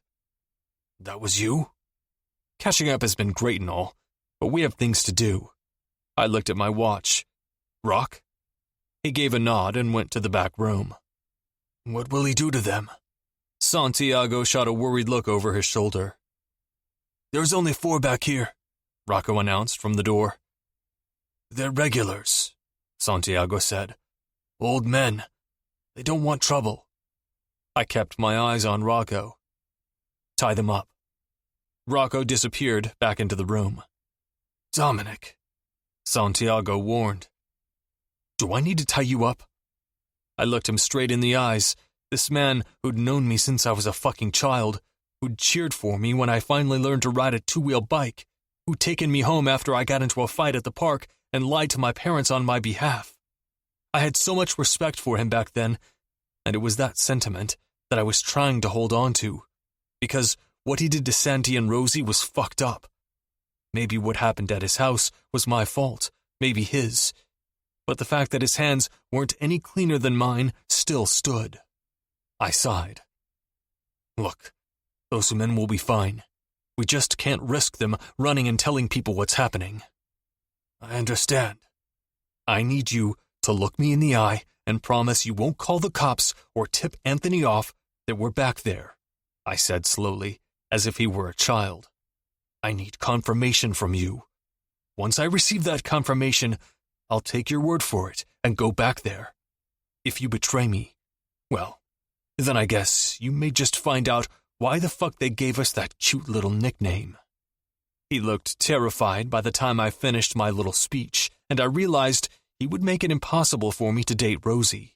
Getting rid of Anthony was my priority right now, though. You have my word, he said. What happens after this? We'll send someone to clean everything up, and from now on, one of our guys will be collecting the money. Can you just do that? He asked, sounding nervous. I felt myself smile. Who's going to stop me? Be careful, Dominic, he said, suddenly looking concerned. Costello has a lot of men who are loyal to him around here. Are you one of them? What? No. Hell no. He took a step back. Okay then. I started walking again. You're really trusting my word? He asked behind me. You're not going to tie me up? I turned around. Are you telling me your word means nothing? No, that's not what I'm saying at all. I've heard that we tie everyone up. I know. I sighed, running my fingers through my hair, which was the longest I'd had it in a while. You have your daughter to thank for that. I may not give a shit about most people's opinions about me, but I care about hers, and she'd kill me if I tied you up. Don't talk about my daughter. That's never going to happen, by the way. If you ever involve Rosie or Santi in your shit again, it won't end well for you. You're threatening me? I'm telling you what'll happen. It sounds like a threat, he said as I started walking away again. If it sounds like a threat, I'd take it as a fucking threat, Mr. Vega.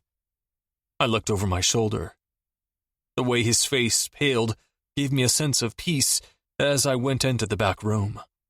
Maybe I should have tied and gagged him, but I trusted him when I was a kid, and I'd trust him again now. I'd stated my piece. If he fucked up, it would be on him. Rocco was stepping back inside, wiping his hands on his black cargos. Fucking guy drooled on me. You're really gonna complain to me about drool? I had a guy shit on me once. Fuck, I remember that. He laughed as he took a seat. I had a guy shit on me during combat training once. He's a major now, and everyone still calls him Turd. Of course they did. The military had to be the only organization that used more nicknames than us. I sat back in my chair and looked around. The room was small, but had 3 long folding tables full of cards and dominoes, with 3 envelopes lined up in a row. From the look of it, and assuming they were filled with 1s and 5s, there was probably $3,000 in each bag, give or take. All this for some pussy, Rocco mused. Fuck you. And it's pussy you're no longer even privy to. Fuck you. I grit my teeth. It's true, though. He set a leg up on the chair across from him. You've become the guy you've been making fun of for 4 years. What guy? I took the safety off my gun and set it on the table, eyes on the TV with the camera feed of the front of the bodega. Tony, Lauren, Gio, fucking Vinny. Fuck Vinny. I'm nothing like him, I scowled. So you wouldn't run away with Rosie if she asked you to? You wouldn't pull a Vinny and go down to fucking Florida and start a new life with an alias? I thought about it. If she asked me to, yeah. See? Fucking pussy. It's the devil's work. I've had pussy all my life. This is different. He shook his head. You realize you can't just leave, right? That's not how it works. It is why Vinny pulled a Vinny. I would imagine my brothers would understand if I wanted to walk away and not make me pull a Vinny. Your brothers might. Giuseppe wouldn't. I exhaled heavily. He was right. My father would rather kill me, his own son, than let me walk away from all of this. Not that I wanted to. I wanted to be with Rosie more than I wanted anything else, though. I just needed to find a happy medium. After we take care of these guys, I'm done with this kind of shit. Done getting your hands dirty? I gave a nod. Jesus. He shook his head. All I know is I don't want to drink the fucking Kool-Aid. I'm not even 30 yet. Neither am I, asshole. I laughed, but it died the moment I heard the sound of the chime signaling the front door opening. Anthony walked in the front of the bodega, black bag in his hand, ready to collect. I spared a glance at Rocco, setting my foot on the edge of the table in front of us. Did you bring the boxes? Yep. They only had cherry Coke. His lips twitched. I hope 20 12-packs are enough for whatever you're planning. I looked at Anthony, who was still talking to Santiago. If I had to guess, he was probably around 170 pounds. I tilted my head side to side. I wasn't sure how I'd managed to tape 20 packs of soda around his body, but we'd figure it out. We always did. His voice rose to a shout as he pointed at Santiago. I couldn't make out what he was saying, but it didn't take a rocket scientist to know it was another threat. Beside me, Rocco made a disapproving grunt as he kicked the chair out of the way and sat up straighter, still chewing his damn M&Ms. I knew what I'd find if I turned my face to look at him. He probably looked casual, like I did, but we felt anything but. There was a reason Lorenzo, Gio, and Dean liked it when we worked together. There was a dance to all of it, a spark of anger that linked us, fueled us. In the position we were in nowadays, we had dozens of foot soldiers who would love to do our dirty work for us, and we let them for the most part. But we'd both agreed that nothing earned people's respect as much as leading by example. Anthony barged in the room like he owned the place, like he was going to scare everyone in here to pay up more than they owed. I was sure he'd been doing just that for years now. It took him a second to realize what he was seeing, his pale blue eyes sweeping the room and landing on us. Slowly understanding sunk in, and his commanding demeanor cracked. "What's this?" he asked, eyes narrowing slightly. He was still trying to hold on to his bravado, but we all knew it was pointless. Nothing could get him out of this room alive. Next to me, Rocco popped another M&M into his mouth. My boots dropped on the floor with a thump. That was when it fully registered and Anthony moved. It happened quickly. He dropped the black bag in his hand. I picked up my gun and took my first shot, the bullet hitting his knee. He went down immediately. From the bodega, Santiago shouted. Anthony started dragging himself with the right side of his body, trying to stand. I shook my head, walking over. "Hold still." My foot on his rib cage, stopping his movements. He looked up at me, still glaring, beads of sweat forming between his brows. "You're making a fucking mess." "Fuck you, De Luca," he spat. It was strong enough to reach the bottom of my pants. I sighed and pressed the bottom of my shoe harder against his ribs. Anthony groaned. He looked toward Santiago. "You'll pay for this." His gaze shifted to me. "You really think she's worth this? You think she's worth dying for?" He groaned again when I pushed my foot harder. I heard a crack. I could tell he felt it, the way he gasped in a breath. I looked down at where I'd shot him, then looked over at Rocco. I missed. "Really?" Rocco walked into the room, shaking his head. "You're losing your touch." He leaned against the wall, still eating his M&Ms. Santiago hadn't said a word, but from the way he was breathing, I knew he was hiding behind the counter. Probably praying. I hoped he was. We could all use some of those. "You're never gonna get away with this. You have no idea what's coming. You have no idea who's on our side," he said with a groan. "You mean Joe?" I raised an eyebrow. "You think we don't know about that?" The shock on his face told me everything I needed to know. He narrowed his eyes and laughed, trying a new tactic. It was like watching a replay of an old movie. I'd done this song and dance too many times already, so I already knew whatever came out of his mouth next was meant to piss me off. "Did she tell you how I pinned her down? How I made her squirm?" Anthony asked, a smile still on his lips. I wanted to cut his face up, but I wouldn't. Not yet. I pushed my boot even deeper. Another crack. "Fuck!" "Mr. Vega," I called out. "You can go home. We'll clean up this mess, lock up, and wipe the camera footage. You don't have to worry about anything."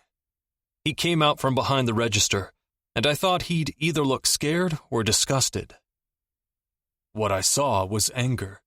He stopped right beside me and spat on Anthony's face. "I'd kill you myself if I thought I could do a better job than these guys." Anthony gasped out a laugh. "You led me right between her legs."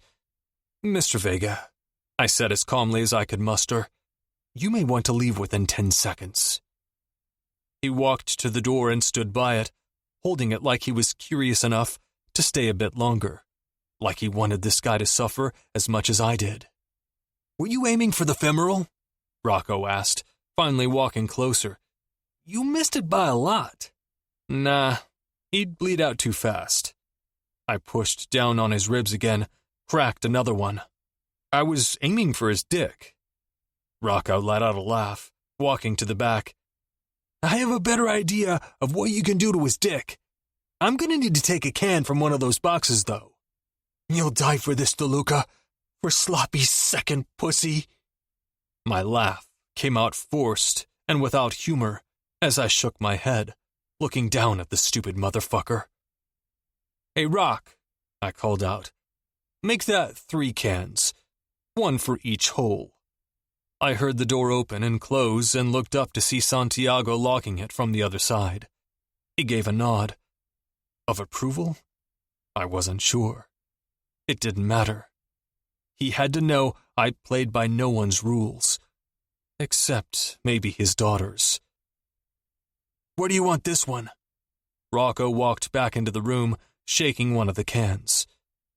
It was about to be a very long night, because the man under my boot had marked her, bruised her, traumatized her, tied her up, pointed guns at her, and was going to pay for all of it. Chapter 48. Dominic. "It's a nice fucking space," I said proudly. I was standing with Rocco, Dean, Gio, and Lauren in the middle of the space we were in the midst of repairing. It wasn't very big. There was only one bar and enough room for 35 people, according to the fire inspector, but it was fucking badass. "I still think we should have gone with the sex club they were trying to sell us," Gio said. "Yeah?" Rocco raised an eyebrow. "So your wife could cut your balls off in front of everyone?" "Fuck you," Gio laughed. "It's true, though." Rocco shrugged. "You'll need at least 4 bartenders to take shifts," Lauren said. "The bar is beautiful." I turned to it. Dad said it was a bar on the actual Titanic. "Yeah, right," Rocco scoffed. "More like a Titanic-themed restaurant." "It's still nice," I said. I looked at my watch. "You've looked at your watch 10 times since we got here. You got somewhere to be?" Lauren asked. "Yes, actually. I have a meeting in 20 minutes. "A meeting?" Dean said. "You mean with Rosie's dad, who you're still trying to convince you're not the piece of shit you actually are?" "Fuck you," I scowled.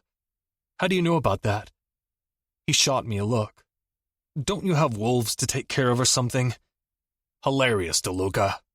"Right back at you, Russo." "Is her dad coming around?" Gio asked.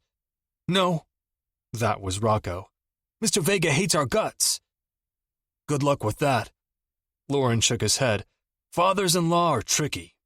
"Well, yours is Frankenstein's monster, so you'd know." I smiled at the look he gave me, and then at the glare Gio shot me. That's my cue to leave. "Fuck you, De Luca," Lauren shouted as I walked out, laughing. The past week had been a blur. With the Costellos officially out, we'd had to split territories with the rest of the Epcot bunch. We kept what we wanted, though, and gave them what was rightfully theirs. Joe Masseria agreed to stay out of anything he'd had his hands in before and just keep what his wife left to him by default. According to Gio, their father had promised Catalina and Emma that he'd completely gotten rid of the human trafficking ring their mother had set up. I wasn't sure if I'd trust a man who faked his death, but it wasn't my place to intervene. That left me with the issue of Roselyn. I hadn't seen her in 3 days, and I was dying. She had performances, though, and I kept telling myself that because of that, the distance was fine. It wasn't fine. I wasn't fine with it. Part of me wanted to show up at the ballet, carry her all the way back to my house, and lock her in there. But I was pacing myself. One thing at a time. Chapter 43. Dominic. "Who the fuck is Jimmy Ryan?" "The new starting QB for the Jets." Rocco shot me a look from the other side of the counter. "Why?" "No reason," I muttered as I continued reading the email Veronica sent Rosie. She must have not realized I was still in this email chain. Otherwise, I knew she wouldn't have done it. Every few days, I'd ask her if she'd spoken to Rosie, and she never responded, which meant yes. Nico was being annoyingly quiet about anything Rosie-related as well. The only thing he reported back to me was that she was safe. He didn't even tell me the location she was safe at, which was just as well, since I had another set of eyes on them who actually did report back. Mostly because Adio, who was Jamaican Mike's cousin, and came highly recommended, was new and hadn't gotten comfortable with me yet. Marco was still recovering from his broken arm, so I had him doing other important things right now. If Adio, not being comfortable, meant he wouldn't withhold information about Rosie like everyone else in my fucking life, I hoped he never got comfortable around me at all. Gabe had been in contact with her and didn't offer much aside from, she's fine. They all had the same smart-ass answer when I lost my temper and told them to elaborate. Call her, go see her. As if I wasn't dying to do all of the above. I couldn't, though. Not yet. Not until I got rid of Tommy and the rest of his little crew for good. I looked at the email exchange one more time before I set my phone down and focused on flipping the chicken I'd been making. It was one of those ready-to-cook meals Rosie liked. Well, 3 of them, since Rock was here and Gabe was on his way. I grabbed my phone again and texted Nico. Me. You still with Rosie? Nico. Yes. Me. Is she on a date? Nico. She's having dinner. Me. With a man? No response, of course. He was really testing my fucking patience lately. I set the phone down and took a breath before picking it up and texting Adio. Me. Is Rosie on a date? Adio Shaw. Looks like it. Me. With a man? Adio Shaw. White male, 6'2", 225 pounds. Me. You got that from watching them? Are you that close? Adio Shaw. I got it from the internet. It's Jimmy Ryan. The guy's a superstar. Jesus fucking Christ. I threw my head back with a groan. Me. You're a Jets fan? Adio Shaw. Guilty.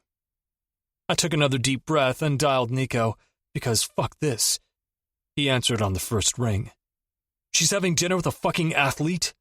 Yep, Nico said, and I heard the smile in his voice. He was also a Jets fan, and officially a fucking traitor. Where are they? Mysterious. You're joking. I set my jaw to contain my fuming. Nope, I've been watching them for the last 2 hours. 2 hours? I screamed. 2.5. What kind of... I stopped talking and took a deep breath. Are they understaffed? Nope, the food was out in 30 minutes, but they're on their 2nd bottle of wine. I couldn't take it anymore. I hung up and set my phone down, turning back to the chicken. So I guess Rosie's dating again? Rocco said behind me. My hand tightened on the tongs. Not dating. It's for we.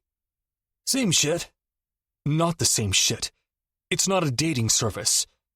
I shot him a look over my shoulder. He looked way too amused for my liking. You're right.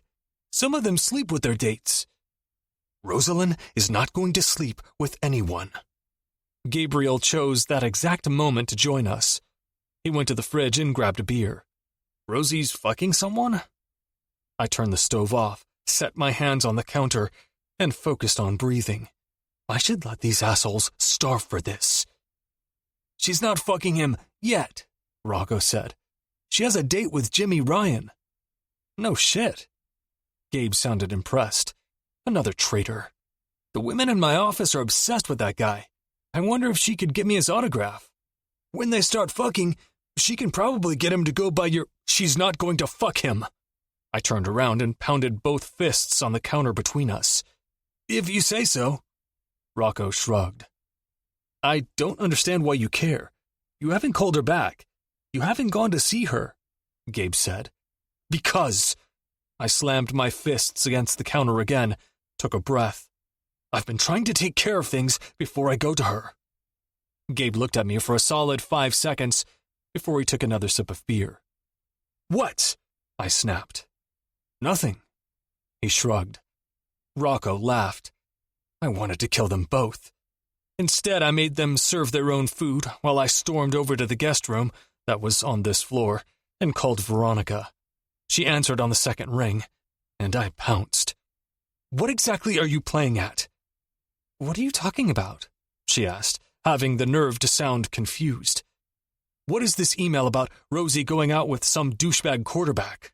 "Oh, crap. Wait, you just saw it?" "Yes," I seethed. "What the fuck?" "Well, I obviously didn't mean to send that to you, so please disregard it," she said. "Secondly, that douchebag quarterback is Patty's godson, which makes him family, and he's the furthest thing from a douchebag." I felt myself frown. If he's so fucking great, why does he need an escort service to get a date? Okay, clearly you didn't read the entire email, which is good since it wasn't meant for you. This is not a paid date. "Why did she agree to this?" I asked. "If it's not a paid date, why is she there?" "Maybe she thinks he's hot, like everyone else in the Western Hemisphere. Even I think he's hot, and he's 20 years younger than me. And I'm not into men." That made me scowl even more. "I don't like it." "He's taking her to an event this weekend." My chest squeezed. He was seeing her again this weekend? I was out here slaying dragons for her, and she was letting some prince take her out on the town. What the fuck? She sighed into the line when I didn't say anything. "You had to know she wasn't going to sit around waiting for you to decide to finally give her the time of day." "Give her the time of day?" I snapped. "She's all I fucking think about all day. How much more time can she possibly demand?" The line went silent. I looked at the screen to make sure she was still there. "She just left the hospital." At that, she laughed. "Nearly a month ago. She's been performing all week." "She shouldn't be dating." "She's totally fine. I saw her myself. She looks amazing." "Fuck you." "Dominic? No, fuck you. Why are you doing this to me?" I sat down at the edge of the bed, feeling like my heart might give out. "If you want her so badly, why don't you go and get her?" "Because I'm no good for her." I swallowed thickly. God damn it. I felt like a golf ball had wedged itself in my throat. It was one of the reasons I'd been keeping my distance. Every time I thought about calling her or texting her or visiting her, I remembered her expression when that guy dragged her out of her dad's house, and I couldn't bring myself to do it. Another week, I told myself, just one more. I almost had Tommy. Then I'd either go to her or let her go. But knowing she was on a date, drinking too much wine, and laughing with some asshole jock? No, that was not okay. Only over my dead body. And even then, my ghost wouldn't allow it. It seems you have your answer, Dom. Just let her go. She paused. I have to go. Talk to you tomorrow. The line went silent. I stayed there for what felt like an eternity, staring at the gray wall in front of me, trying not to picture her on this date. Let her go, Veronica said, as if it were that easy. You done with your pity party for one? Gabe said when I walked back into the kitchen. You need to watch your fucking mouth, Gabriel. Or what? You're going to tie me up to a chair and burn my apartment while I sit there? I stared at him, then turned to the food. Side note, this chicken sucks, Rocco said. I looked down at his plate. You ate the whole thing. Because I'm starving, not because it's good. Today has been a true test of my patience. I cut into my chicken and tried a piece. Yeah, it was dry as fuck. I ate it anyway because I was also starving. So, Gabe started. I pointed my fork at him. Don't talk about Rosie. I wasn't going to. He chuckled. But good to know you're finally realizing that ship has sailed. That ship hasn't sailed. Jesus Christ. How had I not realized that I surround myself with a bunch of assholes? And I was worse. It was like I couldn't help myself and had to engage. And once she sets her eyes on Jimmy Ryan, that ship will be in China by the time you even think to call her. Fuck you. Yeah, I know. He had some of the fettuccine that went with the dried chicken and shook his head.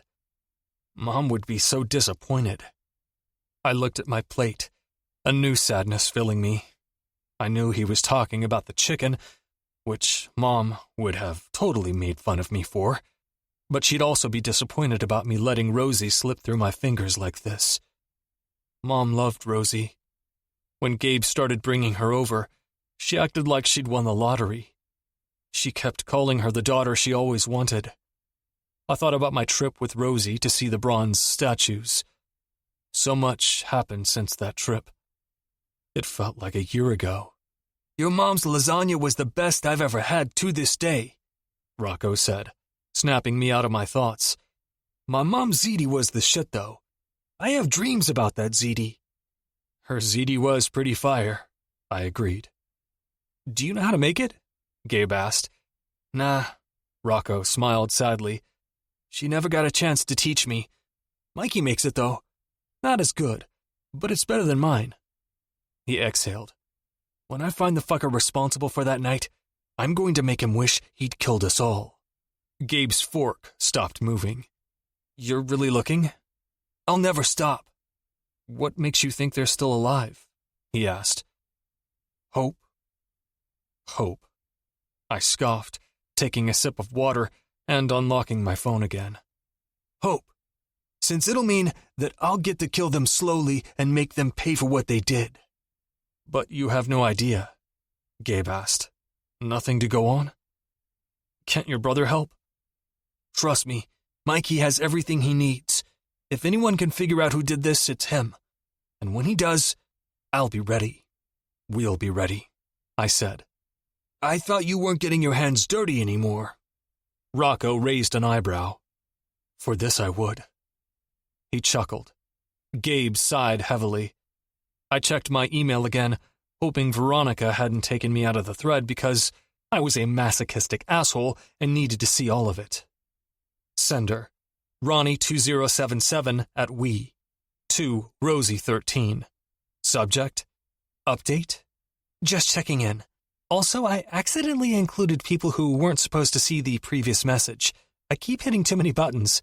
If you want, we can continue this in text. Sender, Rosie13. To Ronnie2077. Subject, update. Tonight is still going, LOL. He is so nice, and he gave me his credit card and told me I didn't have a spending limit. Who does that? He must not know I'll take him up on it and swipe the hell out of his card, LOL. JK, I'm only going to buy a dress for the event, but still. Sender, Ronnie2077 at we. To Rosie13. Subject, update. LOL, he's rich enough to do that. Glad it's going well. Sender, Rosie13. To Ronnie2077. Subject, update. Me too. I have to come back to this place. The wine is so good that I'm reconsidering question number 5. I think we're going to the Drunken Rabbit next. Okay, for real. TTYT. Question 5. I ran through the list of questions and felt the blood drain when I remembered what that one was. Fuck no. You okay? That was Gabe. Fantastic. I grit my teeth. Why? You're holding the wrong end of your knife. I looked down and saw blood seeping from my hand. Fuck. I cleaned up, threw shit away, wiped the counter again, and washed my hands twice. Good thing it was one of the knives that needed to be sharpened. The cut wasn't deep and had already stopped bleeding. They were still at Gio's restaurant, but the asshole was out of town. The one night I needed him here. You need to figure this out and get your head in the game, Rocco said. We still need to get rid of Tommy and friends. I know. You think I don't know that? I ran a hand through my hair. Fuck. I have everything ready. Rope, gasoline, lighters, fucking gas bombs. I'm ready. You can have an entire armory, but as long as your head isn't clear, this won't go well. I nodded slowly. I needed to resolve this thing with Rosie. I looked at my phone again. Have you heard of the Drunken Rabbit? Yeah, they both said. Is it a fancy bar or something? No, Gabe said. Is that where Rosie is? Rocco looked like he was trying not to laugh. What's so funny? Is that really where they are? Rocco asked to confirm. Now they were pissing me off. I looked it up and scrolled through pictures. Was this a sex club? It looked like the perfect place to fuck someone. I started reading reviews. Not a sex club, but from the looks of it, it would be the perfect place for a drunken hookup. If she was going to start going to this place, I'd either have to burn it down or buy it. She shouldn't be going there with a fucking jock. I kept scrolling. Gabe laughed. You were a jock once. Fuck you. I pointed at him, then Rocco. And fuck you. I rushed upstairs to get ready. There was no way I was staying home tonight. I'd just stay out of sight. But someone needed to watch her to make sure she was okay. And the 2 men I was paying to do so were traitors. Chapter 44. Dominic. My brother was still in a full suit since he hadn't gone home to change. Rocco and I were wearing jeans, t-shirts, and suit jackets. Even dressed like this, I felt like we looked conspicuous. Not that it mattered whether or not Rosie saw us. We were in a public bar, for fuck's sake. Are you here for a drink, or am I going to have to escort you out? Nico asked. Shouldn't he be watching Rosie? He raised an eyebrow. Rosie's fine. Where is she? In one of those little private rooms? My heart stopped beating. The ones with the beds? Really? The ones with the beds? Gabe asked next to me. One of us sounded amused. The other sounded like he was about to blow a gasket. You said you only wanted us to intervene if she was in danger. I did. She's not in danger, Nico said. How would you know if she's in a private room and you're out here talking to us? I just saw a girl go into one of those rooms with a bed. That was Rocco as he walked back over from the bathroom. The pressure that was already in my chest seemed to keep building. I took a breath, took another. I really tried not to snap, but it was no use. Where the fuck is this room? Down the hall near the bathroom, Rocco said. Room number 3. I ground my teeth, willing the anger to subside. It didn't. She's going to a team event with him on Saturday, Nico said suddenly. I heard them talking about it in the car. Oh, so you drove him here? Gabe asked. My eyes narrowed on Nico. What were they saying? She was on her phone looking at dresses. He gave her a no-spend limit on his card. Nico grinned. I already knew about the dress and the no-spending limit. If that was what she wanted, I'd have given her my fucking card a month ago. Nico's grin widened. I think I may be falling in love with the guy myself. Fuck you, I glared. This is why I don't like Jets fans. Nico laughed. Rocco laughed. Gabe laughed. I stormed away and headed to room 3. The good thing about these rooms was that, instead of doors, they had a white drape that moved side to side. When I reached room number 3, I took a breath and tried to eavesdrop, which was impossible, as loud as this place was. I moved the curtain slightly and saw them. They weren't alone in the room, and there was no bed. It looked more like a cigar lounge than anything else. They were sitting on 2 separate couches, 2 glasses between them that looked like water, but could have been vodka or tequila. If they'd already shared 2 bottles of wine, I hoped this was water. I spared a glance at my next victim, and I had to admit, he had good hair. I really didn't like this guy. Rosie's cheeks were flushed, and she was smiling at whatever he was saying. The sight of that smile, directed at another man, felt unbearable. I hadn't seen her this close in weeks, so I let myself look at her. She was wearing black knee-high boots, a short leather skirt, and a pink blouse. Her hair was down, and every time she moved, it swung forward, covering her face. I took a step away from the room and made myself walk back to the bar. I was being unfair and selfish. I'd only answered 1 call, and only because I was in a panic when I saw her name and thought she might be in trouble. I'd sent the texts to make sure she knew I wasn't out partying. I was at Tommy's strip club, trying to figure out if I was going to attack there or at Tempt. I'd really been trying to let her go, but it was obvious that it was never going to happen. What was my endgame here? Was I going to let her walk away and be with some good-looking asshole quarterback? I should. I knew I should. But I fucking couldn't. The thought of not having her in my life made me sick. When I got back to the bar, the three stooges were waiting for me. I wasn't going to tell them anything I saw. Turning my attention to Nico. I'm giving you a promotion. For what? For being outstanding. I reached for the mezcal I'd ordered and took a sip. I'm sensing a catch, Nico said warily. I grinned as I turned to him. You're getting me an invite to this event on Saturday. If you can't make that happen, you'll find out who owns the catering company, and I'll wear a goddamn tux and serve food. Get me in the fucking room. You don't have to do that. Nico shook his head, amused. There's an entrance fee. How much? 10 grand a person. For a Jets event? I asked. Nico nodded. Normally, I wouldn't have paid for a $1 seat in their damn stadium. Fuck it. Buy the tickets. We're going. For once, Rocco, Gabe, and Nico had nothing to say. They just stared at me like I'd lost my mind. As if I hadn't lost it the moment I saw Rosie at Tempt that night. Chapter 45. Rosie. My head was still swimming in red wine when I heard the noise. I opened the drawer and reached for my gun, pointing it at the dark. It wasn't loaded. Dad bought 3 guns after Mom had been killed that night. Before then, he hated guns. After that night, he decided we needed to protect ourselves, and we agreed. We'd learned how to shoot, we'd got our gun licenses, and we were responsible for them. I'd never felt the need to bring it out of my closet until Anthony, and then I couldn't sleep unless it was near me. I used to keep it under my pillow until Dominic gave me a half-an-hour speech about how reckless and dangerous that was. Now I kept it unloaded on my nightstand. After losing my hearing and seeing a dead kid, I never wanted to have a loaded gun anywhere near me again.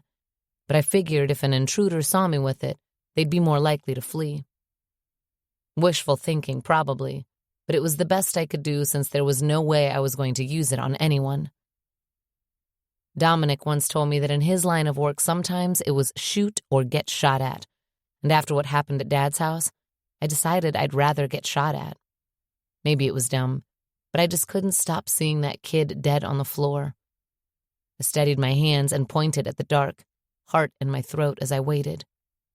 Careful, baby. I didn't take the bullets out this time. My heart stopped beating. Dominic? Disappointed? I reached out and switched on the lamp next to me. I'd been meaning to get a different bulb for it, since this one seemed to be fading. But even in the sucky lighting, the moment I confirmed it was him, I felt the air leave my lungs. I felt like I hadn't seen him in an eternity. His hair was a little longer now, a casually sexy mess that begged for fingers to run through it. His beard had filled out too, though he kept it trim. And those eyes, those eyes. He shoved his hands in his pockets and took a step toward me. Are you that certain I won't shoot you? No. His lips tugged into a sad smile. But I'd rather die by your hand than anyone else's. Dominic. My hand shook as I set the gun on the nightstand next to me. I pushed my palms against my eyelids to try to clear my head. I drank too much for this. Ah, he chuckled. He was much closer now. I glanced up, craning my neck to look at his face. Did you have fun on your date? How'd you... I frowned. I'd almost forgotten about that. Oh. Did you? His gaze burned into mine. I did. He let his head hang as he nodded slowly, as if trying to process that. Maybe he was coming to terms with the idea of losing me. I wasn't sure, but the urge to stand and touch him, to run my fingers through his hair, to pull his face up to look at him and kiss him was so strong that I had to make my hands into fists. What are you doing here? I whispered. I don't know. You don't know? I blinked. You snuck into my new apartment in the middle of the night, came into my room, and you don't know why? He brought his head up. He was quiet for a moment, looking at me with those piercing dark eyes that seemed to burn through me. It was so intense that I started to shake a little, but didn't dare look away. When he finally spoke, his voice was low, soft, unsure, the opposite of the man himself. "Can I sleep here tonight?" What? My heart skipped. Like here in my apartment or here in my bed? Both. My jaw dropped. I didn't know what I was expecting, but it wasn't this. "I haven't seen you in a month." 22 days, he said. "I've been counting." 22 days, I repeated. "Almost 23. You haven't called. You answered one call and you were in a freaking club." I scowled. "I should slap you and kick you out." "You should." My chest shook. I took a breath and sat up on my knees, but I still wasn't at eye level with him. So I stood on the bed next. Now I was taller, and he was the one looking up at me. This didn't seem to bother him in the least, but it made me feel like I had somewhat of an advantage. "Let me get this straight. While I've been recovering and waiting for you to, I don't know, acknowledge my existence, you're out clubbing, then you don't call, don't visit, don't text, and suddenly you want to sleep here?" "Not suddenly, no." He searched my eyes. "And I wasn't out clubbing, Roselyn. It was work." "Work, right." I rolled my eyes. "The kind that involves women getting really close to your ear and seductively asking if you need anything from them." "I don't even know what you're talking about." He had the nerve to look genuinely perplexed. "I haven't spoken to any woman." He shook his head, taking a breath, and I could tell he was done with that portion of the conversation. After a moment, his eyes and voice softened. "Let me stay." "Fine, but only because I'm bored." He tried to hide his smile as he turned around, but I saw it. I plopped down on the bed and turned the light off again as he undressed, because I couldn't watch him. I wouldn't. As it was, I didn't know why I'd agreed to this. It certainly wasn't because I was bored. I'd spent the majority of the night talking about him to Jimmy. He'd spent the majority of the night telling me about Jessa, his ex, though, so it was fine. We'd commiserated over wine. I wasn't going to pretend I didn't think he was hot, though. Hot and rich and everything a girl like me should probably want. But unfortunately, my heart was an idiot and wanted this infuriating man. The bed dipped, and the idiot in my chest went frantic as I felt him get under the covers and scoot closer to me. "Can I touch you?" "What?" I yelped, scooting away as far as I could without falling off. "No!" "I'm not asking you to let me play with your pussy," he said, dropping his voice low. I fought a shiver. "Can I hold you?" I shut my eyes and tried to bury my face deeper into the pillow. But try as I might, I wanted him to hold me. I needed it. I scooted until we met halfway. In an instant, he had my back pulled to his chest, an arm and leg wrapped around me, holding me like he wanted to swallow me whole. "I missed you so much, baby." His voice sounded pained against my hair. "So fucking much." Tears pricked my eyes. I squeezed them shut. "If you missed me so much, you would have come to me sooner." "I couldn't." "Why?" I wiped my face and moved until he loosened his grip on me and let me face him. "I was trying to let you go." My heart dropped. "Why?" "You don't want this life, Rosie. You said so yourself." "That was before." I swallowed hard to contain my emotions. He shot up on the bed. I followed his movement and sat up as well. "Before what, Roselyn? Before you were attacked? Before you had to relive?"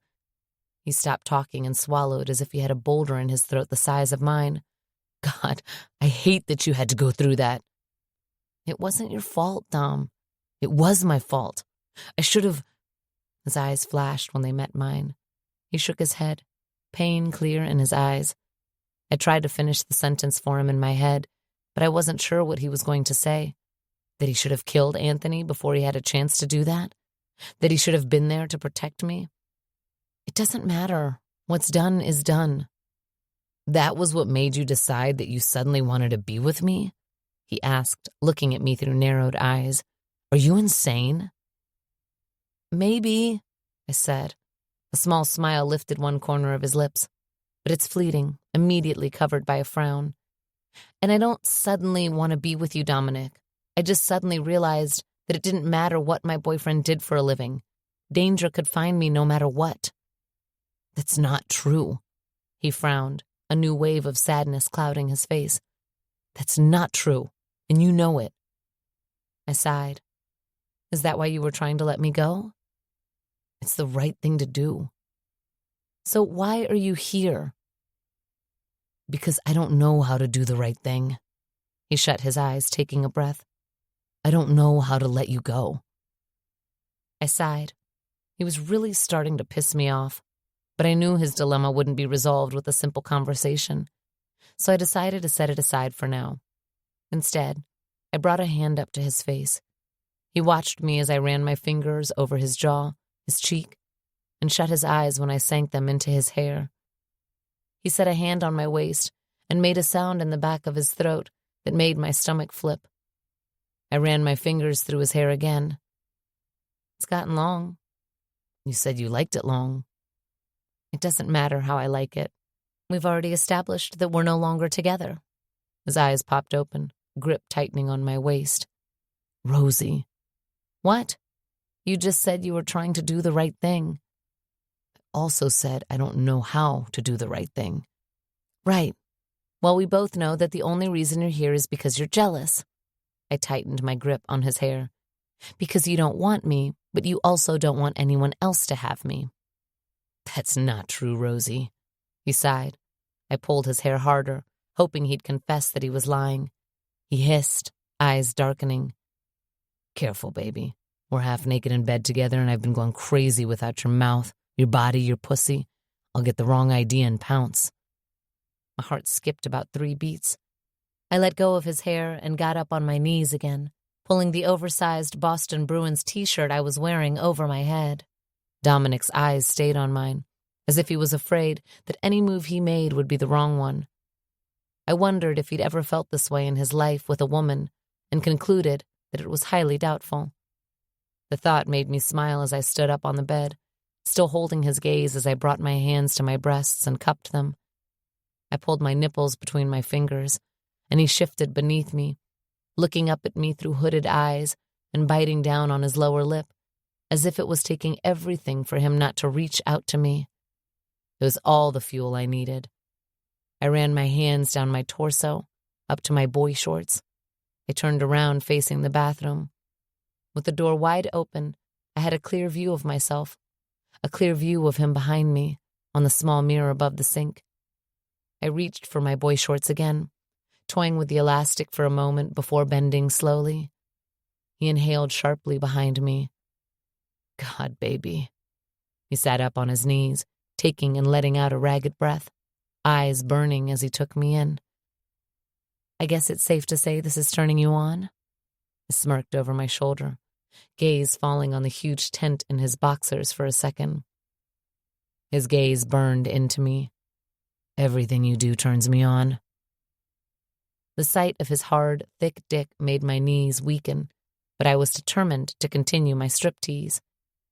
I brought the boy shorts slowly down my legs, watching him as he gripped himself over his briefs and started stroking slowly as he watched. With my underwear in one hand, I widened my stance and threw it at him as I bent over and brought my hands to the mattress. It hit him in the chest, but he didn't even seem to register it, as entranced with my movements as he was. Rosie. His voice was a strained rumble. I stood up slowly and turned around, taking the 3 steps necessary to get to him. He was still stroking, still looking up at me like I was the only thing worth looking at, and I was determined to show him that this would be the last time he'd see me like this if he didn't get his shit together. I set my hands on his broad shoulders and pushed him back gently. He didn't even bother putting up a fight. He fell onto his back, his arms wrapped around me, and he brought me down with him. I sat up quickly, straddling him, and his hands instantly went to my hips. His eyes flared. Roselyn. What? I rocked my hips against him, shivering at the feel of him between my folds. Damn, he felt good. So good. I rubbed myself against him, biting my lip and throwing my head back at the feel of it. His hands gripped my hips tight as he pushed himself up into a sitting position, so we were face to face. "Don't do anything you'll regret." "I'm not drunk, Dominic," I whispered against his lips, though I wouldn't kiss him. "And even if I was, I would never regret you." "Fuck." He shut his eyes and took a breath, hands tightening again on my hips. When he opened them, I saw lust and agony. "I need your mouth on mine. I need to kiss you." I shook my head. "I only kiss my boyfriends." "Roselyn," he groaned as I rocked my hips against him again. "You don't have boyfriend privileges anymore, Dom." I smiled. I was going for triumphant, but it felt sad, broken. In an attempt to cover it up, I lifted a leg to get off him and focused on sliding his boxers off, pausing for a moment to admire the way he sprung out of them, jutting up, long, hard, and thick. "Come here." His voice was a husky, low command that made me shiver. My eyes snapped back to his as he reached for me and pulled me up. I was prepared for him to settle me on top of him so that he could sink into me, but instead he kept pulling me up until my pussy was on his face. Strong hands gripped my ass as he set his face between my legs. I hissed when he bit the insides of my thighs. "God, I missed your pussy." Those were the last words he said before he started licking me, his grip steadying me when I started moving against his mouth, my body working on its own as it tried to find release. I brought my hands between my legs to his hair and tugged on it, eliciting a rumbled sound from his mouth that vibrated onto my clit and through my body. Still grabbing me, eating me, he flipped me so that my back fell onto the mattress with an oomph. His mouth left my pussy for 1 second, long enough for him to glance up and sear me with a burning gaze, before he went right back to his attack, his tongue lashing, his mouth sucking. "Domin, oh fuck."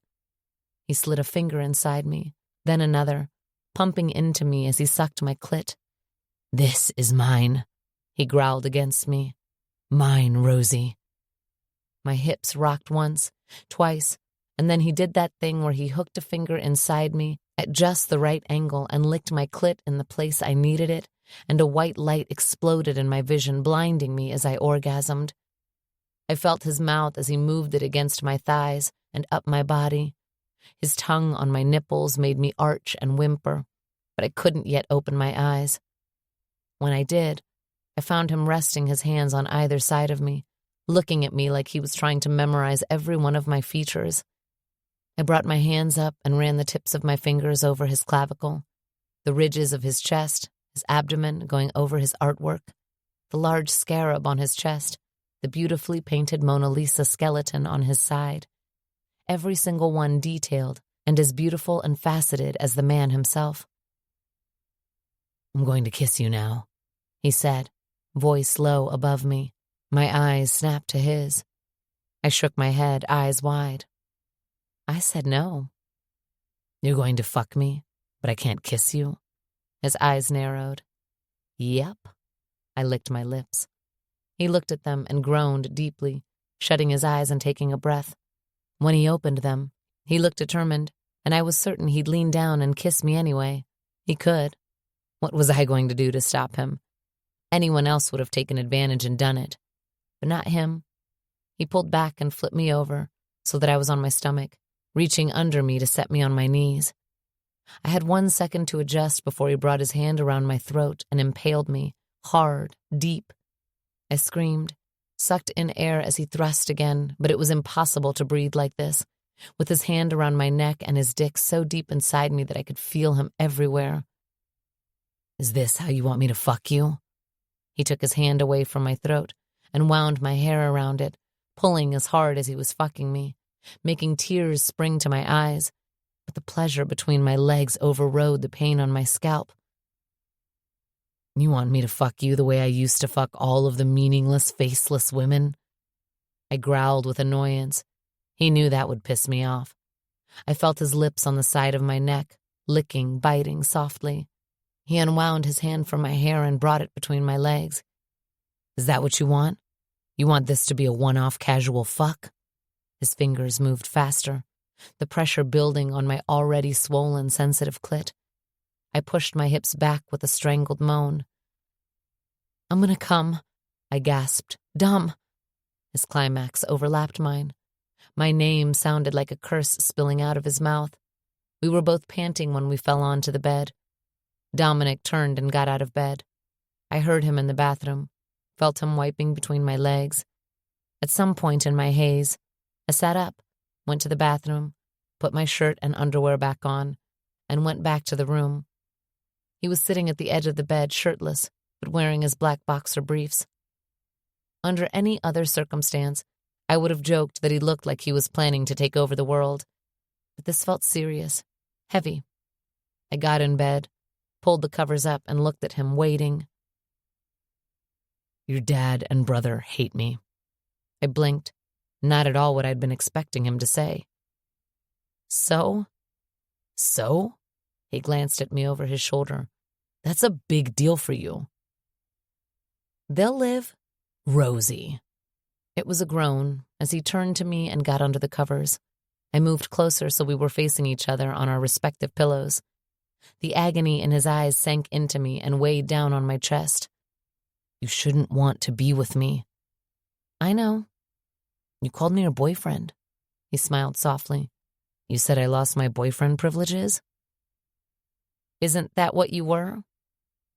"I should have been a better boyfriend." "You were."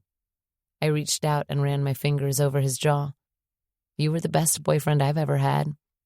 "Don't say that." He swallowed thickly. "Please don't say that."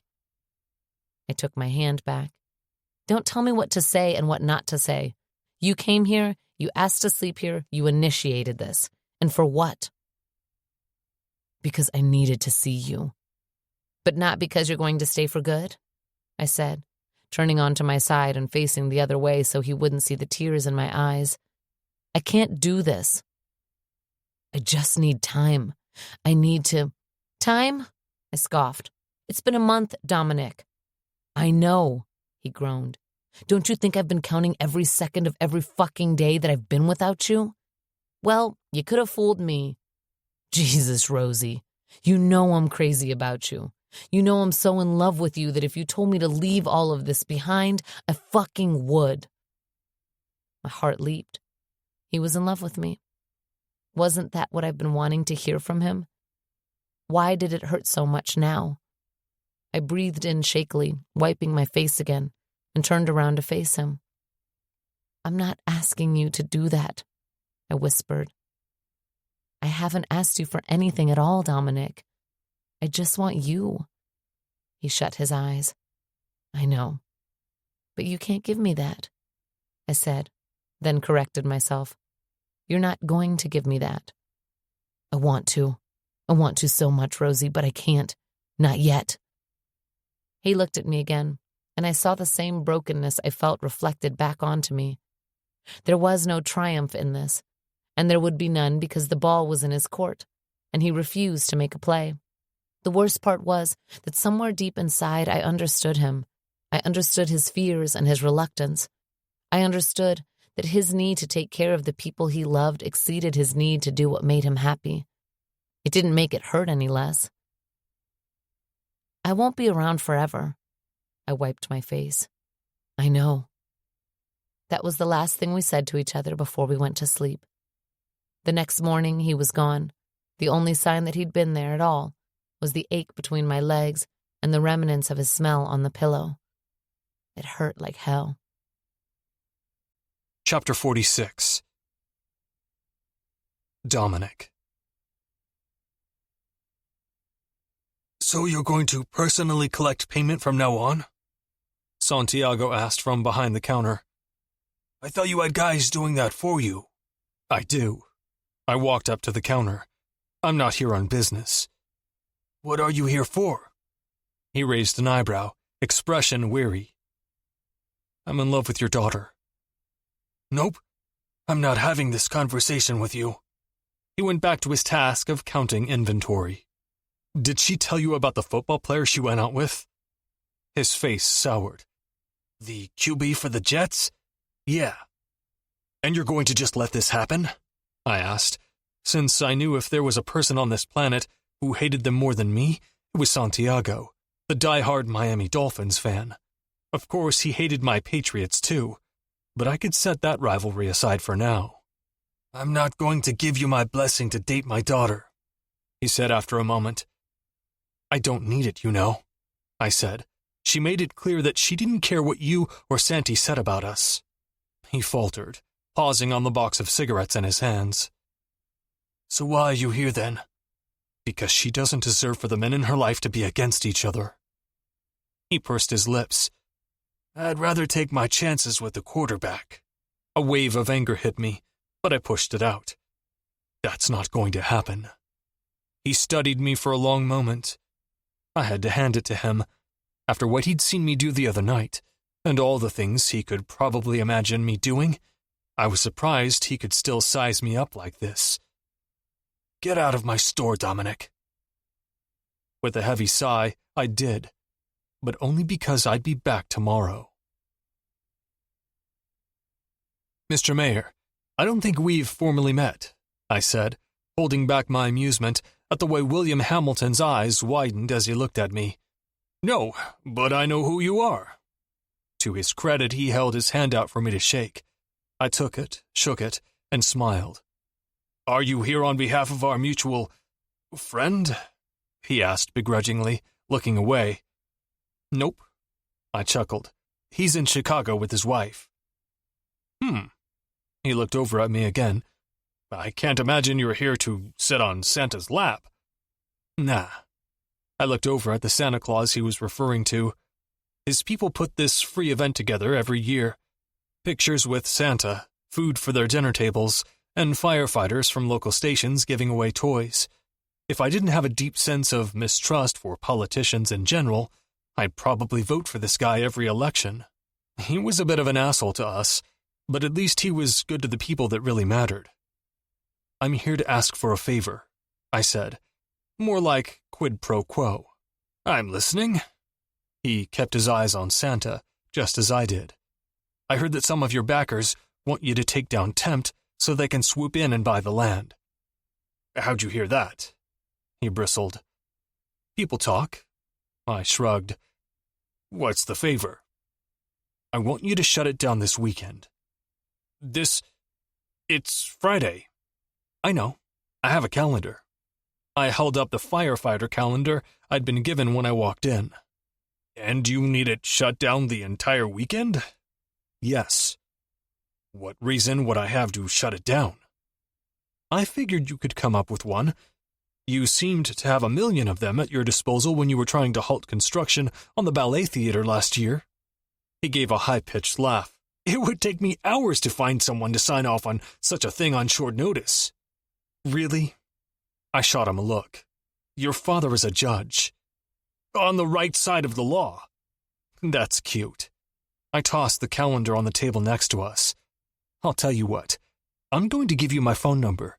If you can make this happen by tonight, I'll take care of your little issue with Tommy Costello, and you'll be toasting with your donors by Monday." His brows furrowed. "And if I can't make this happen?" "I can't answer that. I don't know what Tommy will do if he finds out you're trying to push him out of his beloved club for your own gain. The only thing I can guarantee is that he's out for blood these days." I grinned, plucked his cell phone out of his hand, shoved it in his face to unlock it, and typed in my number. I pressed it and waited until mine rang before giving it back. "Perfect. I hope to hear from you soon." "Pleasure doing business with you, Mr. Mayor." Nico laughed when I reached him. "I don't know what you said to him, but he looked like he was 1 second away from pissing himself." "If he doesn't come through on this, he'll be doing a lot more than pissing himself." I walked out the door and back to my car. It was going to be a long weekend, but once this was over, I'd have Rosie again. "We meet again." Gio's voice boomed through the space as he walked in. "Someone's in a good mood," I said, sitting back in my seat when I saw Lauren walking in behind him, looking equally as happy. "What the fuck is happening?" "We got drone footage of Joe," Lauren explained as they took their usual seats. "And this is a good thing?" I asked. "It's great. considering it was what got him on the phone with me, Gio said. How did that conversation go? Dean asked. Well, Catalina led the conversation, so you can imagine how it went, Gio said. She ripped him apart, Lauren said, laughing. She did. Gio chuckled, shaking his head. But... He drummed his hands on the table. Guess who we're meeting with, so that he can verbally announce that he no longer has any stake in anything that has the name Masseria tied to it. We? Rocco asked. Obviously your dad, I said. And Giuseppe, and Angelo, and we're also meeting with the heads of the Russian, Turkish, and Mexican cartels. Oh, so all of Epcot, I said. Rocco snickered beside me. Why are we meeting with them? Mostly to make sure that we're keeping the peace, but we're also setting an agreement in place that prohibits anyone from going after our wives and kids. Huh. I rocked back in my chair again. When is this worldly meeting happening? Tonight. Tonight? I sat up straight. Is Tommaso going to be at this meeting? Do you want him to be? Gio raised an eyebrow. I have other plans for him. Care to elaborate? Lauren said. I'm going to burn down Tempt, I announced. With him inside. Of course you are. Dean shook his head, pointing between myself, Rocco, and Gio. You three have a fire kink. You have a fucking wolf kink, I said. Everyone laughed. Dean didn't. Is he going or not? Who's handing out invitations for this? Angelo. I looked at Lauren. Would he tell Tommy? He wants Tommy gone, so no. But Tommy does business with the rest of Epcot, like you say, so they might tell him. Fuck. My knee started bouncing. I won't be able to sit across from him and not slash his throat. Then it's a good thing we're in the 2020s and we have virtual meetings, Gio said. We're meeting through a computer? Dean asked, his face scrunching. Why? What happened to traditions? Stop acting like a senior citizen, Rocco said, then looked back at Gio. At what time is this meeting? Tonight, at midnight. Midnight. As long as the doofus that was William Hamilton texted me by 9, I should be able to get rid of him by then. I'd get rid of him, go to the meeting, celebrate that he was gone. We'd move in on his territory, and then I could go get Rosie. Chapter 47. Rosie. If I ever get married, this is where I want my reception to be, I said, taking a sip of the wine Jimmy handed me. Apparently, I was a wine drinker now. We were in the bay room, standing by the window that faced the Empire State Building. The venue had a 360-degree view of the city, and we'd already stood in front of the others in awe.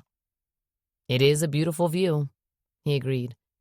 I've lived here for 10 years, and I'm still in awe of it, I said. Then again, I've only seen it from up here twice, and never at night. Really? Jimmy smiled, but seemed distracted, looking over his shoulder every 5 seconds. I'm glad I brought you. Can you stop acting so nervous? I whispered. Can I stop? His eyes widened. These guys hate me. They don't hate you, Jimmy, I said, hoping I sounded more convinced than I felt, because I was pretty sure they hated him. I guessed it made sense, being that Jimmy was here to steal the current QB's job. It doesn't help that Jessa's dating him. His mood soured when he said her name. He glanced over his shoulder again. She hadn't arrived yet, and that had him on edge. I still think it's wild that she's dating the guy you took the job from. I hid a smile behind my glass. It's kind of badass on your part, really. Well, it's not like I purposely took his job. He shot me a look. And I thought I was going to marry her. I would have given up the damn job. I felt my heart clawing up my throat, so I drank another sip of wine. Dominic hadn't even contacted me since he left my apartment the other night, and this guy was willing to give up millions of dollars for a girl who turned out to be the world's biggest asshole. You're a good guy, Jimmy Ryan. Thanks, he smiled. Hanging out with you is so much fun that I don't even want to take your money. I raised a finger from the stem of my wine glass and added, I don't want to, but I'm going to anyway. He laughed. This is exactly how women get sugar daddies. I mean, if you're suggesting you'd like to be my sugar daddy, I may be open to it. I smiled as I looked away from him and back to the city. He stiffened next to me. Jess is here. I looked around as nonchalantly as I could. I knew it was her the moment I saw her. She was blonde and beautiful and looked like someone who would be married to Jimmy, for sure, with her award-winning smile and the way her blue eyes lit up with it. I looked at the man behind her, tall like Jimmy, older but with the same type of athletic body and a perfect smile. Okay, so Jessa had a type. I faced the city again. She's okay, I shrugged. Jimmy laughed. I glanced up at him. You know, you can put your hand on my shoulder, or we can hold hands, or whatever, right? I mean, if we're going to do this, we should really do this, right? I paused. I'm not sure that kissing is a good idea since I'll probably have to see you at some point in the future because of the Veronica and Patty connection. I would never kiss you. His brows rose. You said you didn't even kiss Dominic the other day. And from what you've told me about him, well, I'd like all of my limbs to remain intact. I rolled my eyes, transferred the glass to my other hand, and put my hand in Jimmy's. He took a deep breath as if bracing himself for something to happen. You realize Dominic isn't going to shoot you just because you're holding my hand, right? I asked. Besides, as far as I'm concerned, I can do whatever I want. Yeah, because you know he wouldn't hurt you. He raised an eyebrow. He hates the Jets, and his girlfriend is holding the hand of their new QB. I don't even own a gun, and I'd shoot me. At that, I laughed. Friendly reminder that I'm not his girlfriend. Friendly reminder that he probably still sees you as such. My lips twisted. Do you see Jessa as yours? No, he scowled. What did you do when you found out she was cheating with that unemployed asshole? He's not unemployed, Jimmy smiled. We got into a fight in the middle of a game. My brows rose. I bet ESPN had a field day with that one. Try field month. And when I was traded and took his job, he shook his head. They still haven't stopped talking about it. Ah, so the animosity makes sense. I looked around again. They seem cool, though. I bet once they get to know you, it'll be fine. Yeah. What'd you do to Jessa? Nothing. Nothing at all? I blinked, turning to face him slightly. Our held hands were dangling between our bodies, but we were definitely leaving room for Jesus, as my mom used to say, and I wondered if getting closer would be more convincing. I mean, I yelled at her. He took a sip of his wine. She'd been seeing him for months. What could I do? You could have shoved all of her clothes in a bag and set it on fire, and then you could have snuck into his house and set that shit on fire while he wasn't home. They'd live, but at least they knew they messed with the wrong guy, I said. Jimmy's expression shifted, and I laughed at his sudden change of mood. I'm kidding, jeez. But yeah, I guess you can't really do that if you're a famous... I guess it's a good thing I would never cheat on you. His voice rumbled from behind me, and my heart instantly dropped into the pit of my stomach as I whipped around. He was wearing a tux. His dark hair, which had been tousled when I last saw him, was brushed back to perfection, his beard trimmed and perfectly lined up. God, he looked like he could play the role of a tattooed 007. When I finished drinking him in and met his eyes again, they were twinkling and snapped me right out of my reverie. What are you doing here? He arched an eyebrow. It's a paid event, open to any Jets fan with a large enough bank account. You hate the Jets. Hate is a strong word, he said, eyes dancing. My eyes dropped to the lapel of his jacket. You're wearing a New England Patriots pin. That only made him grin. That wolfish, sexy grin he must have known drove me insane. Considering that both times I've seen her, I've heard how much you hate the Jets, I'd say hate is the correct word, Jimmy said behind me. Go Jets, Nico said, coming up to stand behind him. He was holding a plate full of hors d'oeuvres. What the hell, Nico? I whispered. You're in on this? Hey, I wasn't going to miss this event. Traitor. My eyes narrowed. You two are more alike than you think, he chuckled, lifting the tiny fork he'd been using for the clams on his plate, and pointed it between me and Dominic. I rolled my eyes. He smiled at Jimmy. Great to see you again, Ryan. Yeah, you too. Jimmy sounded like he couldn't quite understand what was happening. I don't know what this is, but I'm here on business, I whisper shouted to Dominic. Are you? His jaw twitched as he nodded toward my hand, which was holding on to Jimmy's for dear life. The hand-holding was her idea, he said, somehow managing to get his hand out of my grip. I told you he wouldn't shoot you for that, I huffed. Dominic's eyes glittered. You told him I wouldn't shoot him for holding your hand? Yes. You have a lot of faith in me, tiny dancer. His chuckle sounded forced, dangerous. My heart started beating a little faster. I do, I said quietly. Not that it matters anymore. It matters. Not anymore. I drained the last of my wine, set it on the tray walking by, and picked up another. You need to leave. I paid for these tickets. Dominic. I sighed heavily and inched closer to him, so close that I could smell the scent of his cologne and felt like I might just pass out. It's taking everything in me not to slap you right now. Do you want me to leave you alone to your scheming? He shrugged. Give me 5 minutes of your time and I will, as long as it doesn't involve kissing or number 5 on the questionnaire. What's number 5 on the questionnaire? Jimmy asked, genuinely curious. Nico laughed even harder and patted him on the back. I love this guy. Dominic swung his glare from me to Nico momentarily. Number 5 on the questionnaire is fair game, I said. We're both single. Roselyn? Dominic's jaw was set. I'm going to go, Jimmy started. I'll go with you, Nico said. They walked away. I'm going to kill you for this, I gritted. I already told you. Dying by your hands. Shut up, I put a hand up. Just shut up and tell me what you're doing here. 5 minutes of your time. I rolled my eyes and took a deep breath, but followed him out of the room, into the hall, and stood quietly next to him as we waited for the elevator to arrive. In the elevator, I kept my distance as he pushed down a button for a random floor. How I managed not to scream as I stood there, I wasn't sure, but I took the time to breathe and rein in my emotions.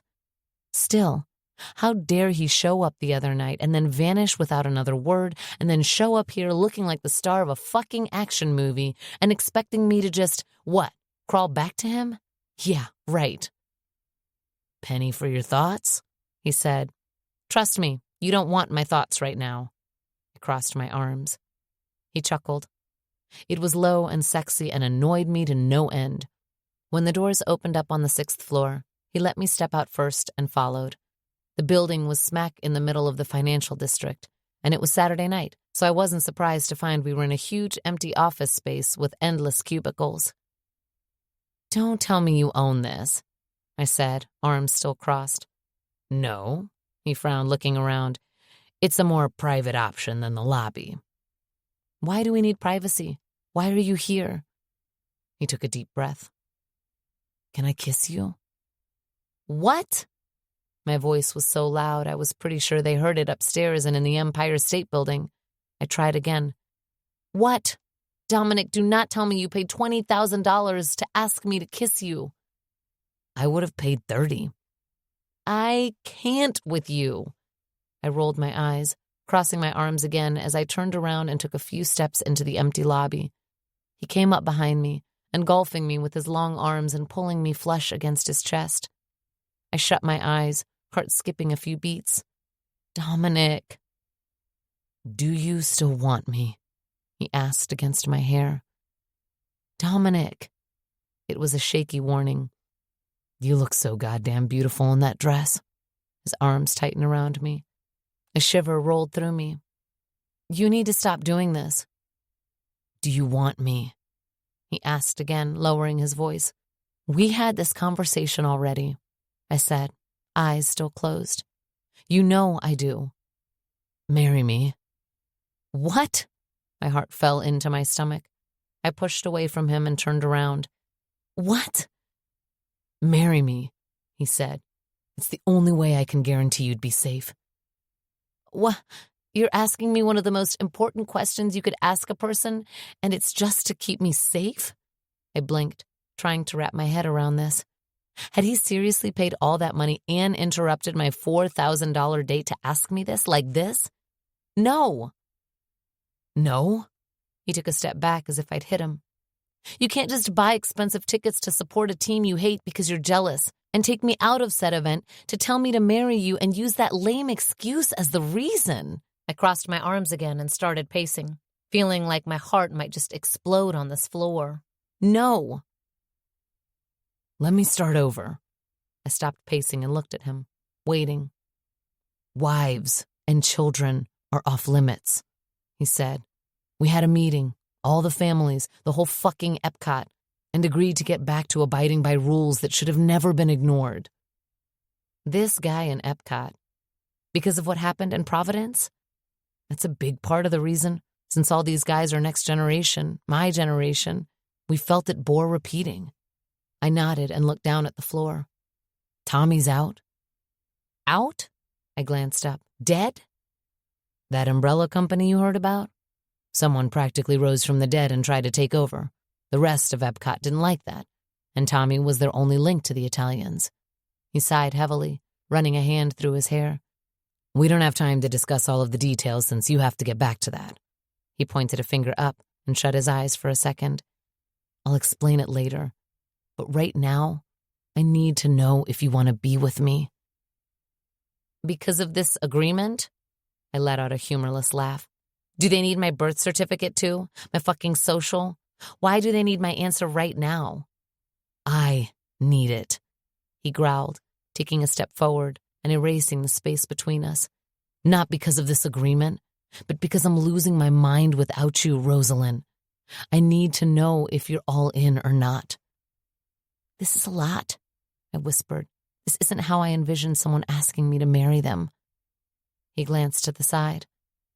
We're right next to the Empire State. People come from all over the country to propose here. To propose there, I pointed at the building. And they usually get down on one knee and they...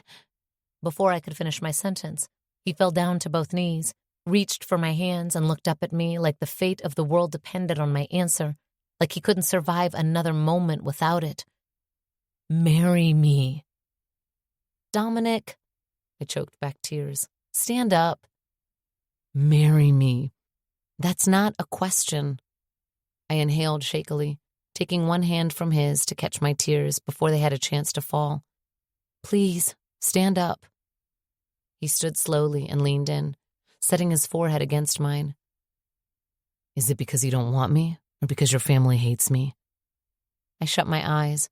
Traditional proposals were practically fossilized these days, but I knew my father expected to be asked for my hand in marriage. I also knew he'd never say yes to Dominic. I made myself open my eyes and look at him. I want you, I whispered. His entire body seemed to sag with relief. He brought his hands to either side of my face and just looked at me for the longest moment. Can I kiss you now? I guess. His lips were on mine before I could finish the sentence, his low growl setting my insides on fire, his tongue taking my breath away with each stroke against mine. God, I needed you, he murmured against my mouth before going back in for more. I was breathless when he pulled away, my hands gripping the lapels of his jacket so tight I was sure they'd need to be dry cleaned before he went back upstairs. He pulled me against his chest, breathing hard as he held me. I kept my eyes on the Empire State Building, wondering how many people were being proposed to right now, with the beautiful, fluffy snow twinkling in their pictures. I didn't know how long we stood there before I pulled away and looked up at him again. Dom? He cupped my face. Yes, baby. Why do you smell like a forest fire? The smile that spread over his face screamed danger. I was solving a problem. I shook my head, took another breath, and leaned against him for another second.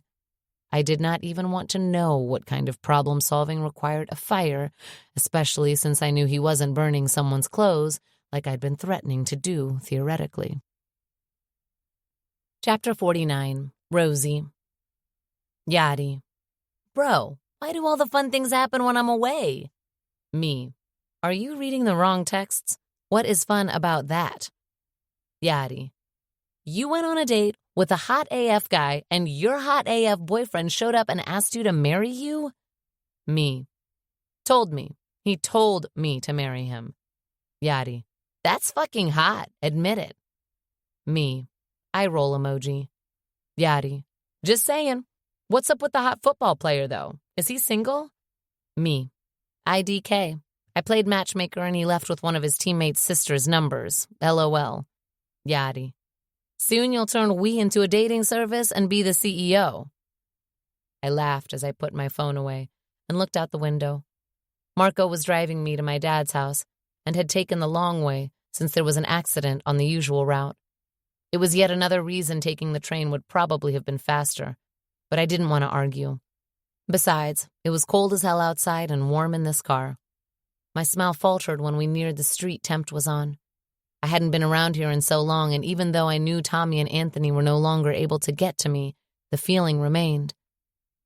When it came into view, I had to make myself look at it, but what I saw was not what I'd expected.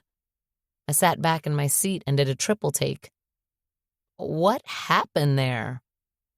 There was a fire. Oh my God. I set my hand on my chest. When? Last week. Last week. I thought about the night Dominic showed up at the event telling me to marry him and smelling like a forest fire. Were there people inside? I whispered. The club was shut down, Marco said. Oh, I breathed out. So no one died? No innocent people were injured. His eyes met mine in the rear view. No innocent people. Interesting choice of words, but I wouldn't expect any less from these guys. I didn't say anything else as we approached my dad's neighborhood. What was there to say, though? Is this who I would become? A person who hears about people dying and shrugs it away just because they weren't innocent? When we reached the curb, I was surprised to find the other SUV already there and Adio standing outside. Are you switching this early? I asked. Yeah, I have some things to do. Adio will take you home. Marco got out of the car and opened the door for me. He walked me up to the door and waited for my dad to answer. Sir? Marco said. Dad looked at him and gave a terse nod before opening the door a little wider for me. He never greeted them, which was so unlike him. Dad was the kind of guy who walked into an elevator and said hello, walked into a quiet store and said hello. But he never gave these guys that courtesy. Marco waited until I walked inside before walking away. Normally, that bothered me. But tonight, I was already upset at Dominic's lack of communication and was just waiting to get into an argument with someone. In this case, it was going to be my father, because these last few weeks, he'd been a complete jerk, not just to those guys, but to Santi as well. And I'd been biding my time until Santi wasn't here, and it was just the two of us, so I could really give him a piece of my mind. You could say hi, I said. They've done nothing but protect me. So I've heard. Dad shut the door behind me. I turned around and gave him the fastest kiss on the cheek I'd ever given him. What was that?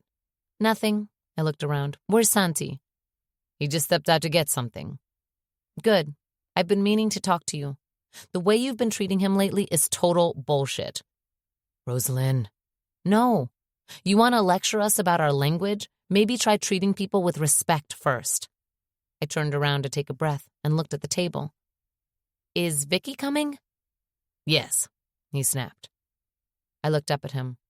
What the heck is wrong with you? I'm just a little out of sorts, he said.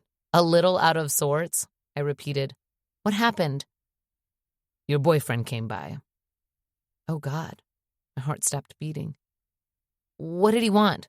What did he say? He was talking about marriage. What? Oh, God. I set a hand on my stomach and reached for the nearest chair. I need to sit down. He says he's done with the thug life. Dad's lips twisted. His eyes snapped to mine. What? Why are you shaking your head like that? Because it's Dominic, not Tupac. Dad scoffed. Have you seen how many tattoos the guy has? I rolled my eyes. So that's it? He came to tell you he was done with the thug life? He came to ask for your hand in marriage, Holy shit, he'd actually done it. I was so grateful to be sitting down because I felt like I was about to faint. I buried my face in my hands and breathed. What I wanted to do was cover my ears because I really didn't want to hear the rest of it. I could only imagine how that conversation must have gone down. Had Santi been present? Ugh, I hoped not. What did you say? I asked, muffled. I said no. I dropped my hands. You said no? Of course I said no. He shrugged and turned to the food on the stove. And you think what? That this is going to keep me from seeing him? I'm your father. And that's it. Do I need more of a reason? He raised an eyebrow. Actually, yes. I respect that you're my father. I respect you. I stood up. But that doesn't mean you have the right to tell me who I can and can't see. I'm 27. You'll be 27 next week. You know what I mean, Papi. You can't... I growled, throwing my hands up as I started pacing. God, you're as impossible as he is. I stopped pacing and laughed, setting a hand on my hip. That's the funniest part, you know. You have more in common than you think. I can't argue there. I shook my head slowly. I can't believe you said no. You wanted me to say yes? Obviously. I shot him a look. Why? His face pulled like he was genuinely confused. Because I love him, I shouted, throwing my hands up. Why else, Papi? He set down the spoon he'd been using to serve the beans from a platter and turned to me. You need to think about this, Roselyn. Do you really think he's worth the trouble? You actually trust him to keep you safe? I know he's worth the trouble, and he's the person I trust the most in the whole fucking world to keep me safe and otherwise. I gasped a breath, wiping hot, angry tears away from my face quickly. I buried my face in my hands again and walked away, still crying. God, I seriously hate this. Arms wrapped around me, and I stiffened at the width of them, the strength. I held a breath in and let it out shakily, another sob leaving my chest, making me cry harder. He kissed the top of my head. I hate you, I mumbled through my hands. Really? Dominic asked, amusement clear in his voice. I heard you love me. I couldn't help it. I laughed and dropped my hands. I pulled back to look up at him. He was wearing a suit, his hair brushed back. I frowned. Where are you going? Nowhere? I blinked, wiping my face again. What is happening? I feel like I've stepped into another dimension. Dominic sank down to one knee and brought out a small ring box. I gasped loudly, my hands coming up to cover my mouth as I felt the tears instantly come back. His eyes crinkled with his smile. Roselyn Vega, my tiny dancer, my favorite person on the planet. Will you be my wife? Jesus Christ, Dominic. I sobbed harder. I asked this time. I got down on one knee. I asked for permission. He raised an eyebrow. Did I miss any steps? No. I shook my head hard and doubled over, hands still over my face as I cried. He moved a little on his knee, leaning in to pick up my hair and throw it around my shoulder away from my face. No, he asked, his voice almost a husky whisper. I wiped my face, took a breath and lowered my hands to look at him. No, you didn't miss any steps, I said shakily, feeling like any minute I'd start crying again. Oh, he breathed. Will you marry me? I threw my arms around his neck and kissed the side of his face over and over. I'm going to take this as a yes. His chuckle rumbled against me. I pulled away, leaving my hands on his shoulders. It's a hell yes. His grin was wider than I'd ever seen it, as he took my hand and slid the ring onto my finger. My eyes widened at the familiar stone. Dominic, I whispered. I was full out, chest-heaving crying now.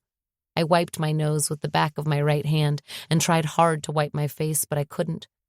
I thought about giving you my mother's ring, but we both have brothers, so the three of us came to an agreement, he said. Half of your mother's stone and half of mine. He kissed the back of my hand as he stood and cupped my face, wiping my tears with his thumbs. I love you, baby. I hiccuped a laugh.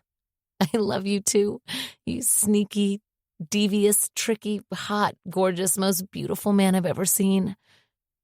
He laughed against my lips before he pulled me into a slow, deep kiss that I felt from head to toe. When I pulled back, he took a step to the side and let me see that my brother and Gabe were both standing there, smiles on their faces and phones pointed at us. I turned to my dad behind us. So, I'm assuming you didn't say no. Oh, I said no, he shrugged. I said no the entire first week, but when he showed up a few days ago, I couldn't take it anymore. You really are sneaky. I looked up at him. He pulled me to his side and kissed the top of my head. Only when I'm surprising you with something good. He pulled me into a kiss again. By the way, Nico's taking your clothes to my house as we speak. What? I pulled away. Dominic! I want my wife in my bed. Your fiancé, I said, smiling wide. Mine. He kissed me one more time before Santi and Gabe rushed over to hug and congratulate us. We set the table, laughing and talking. When we were about to sit down, Dad held a finger up and walked outside.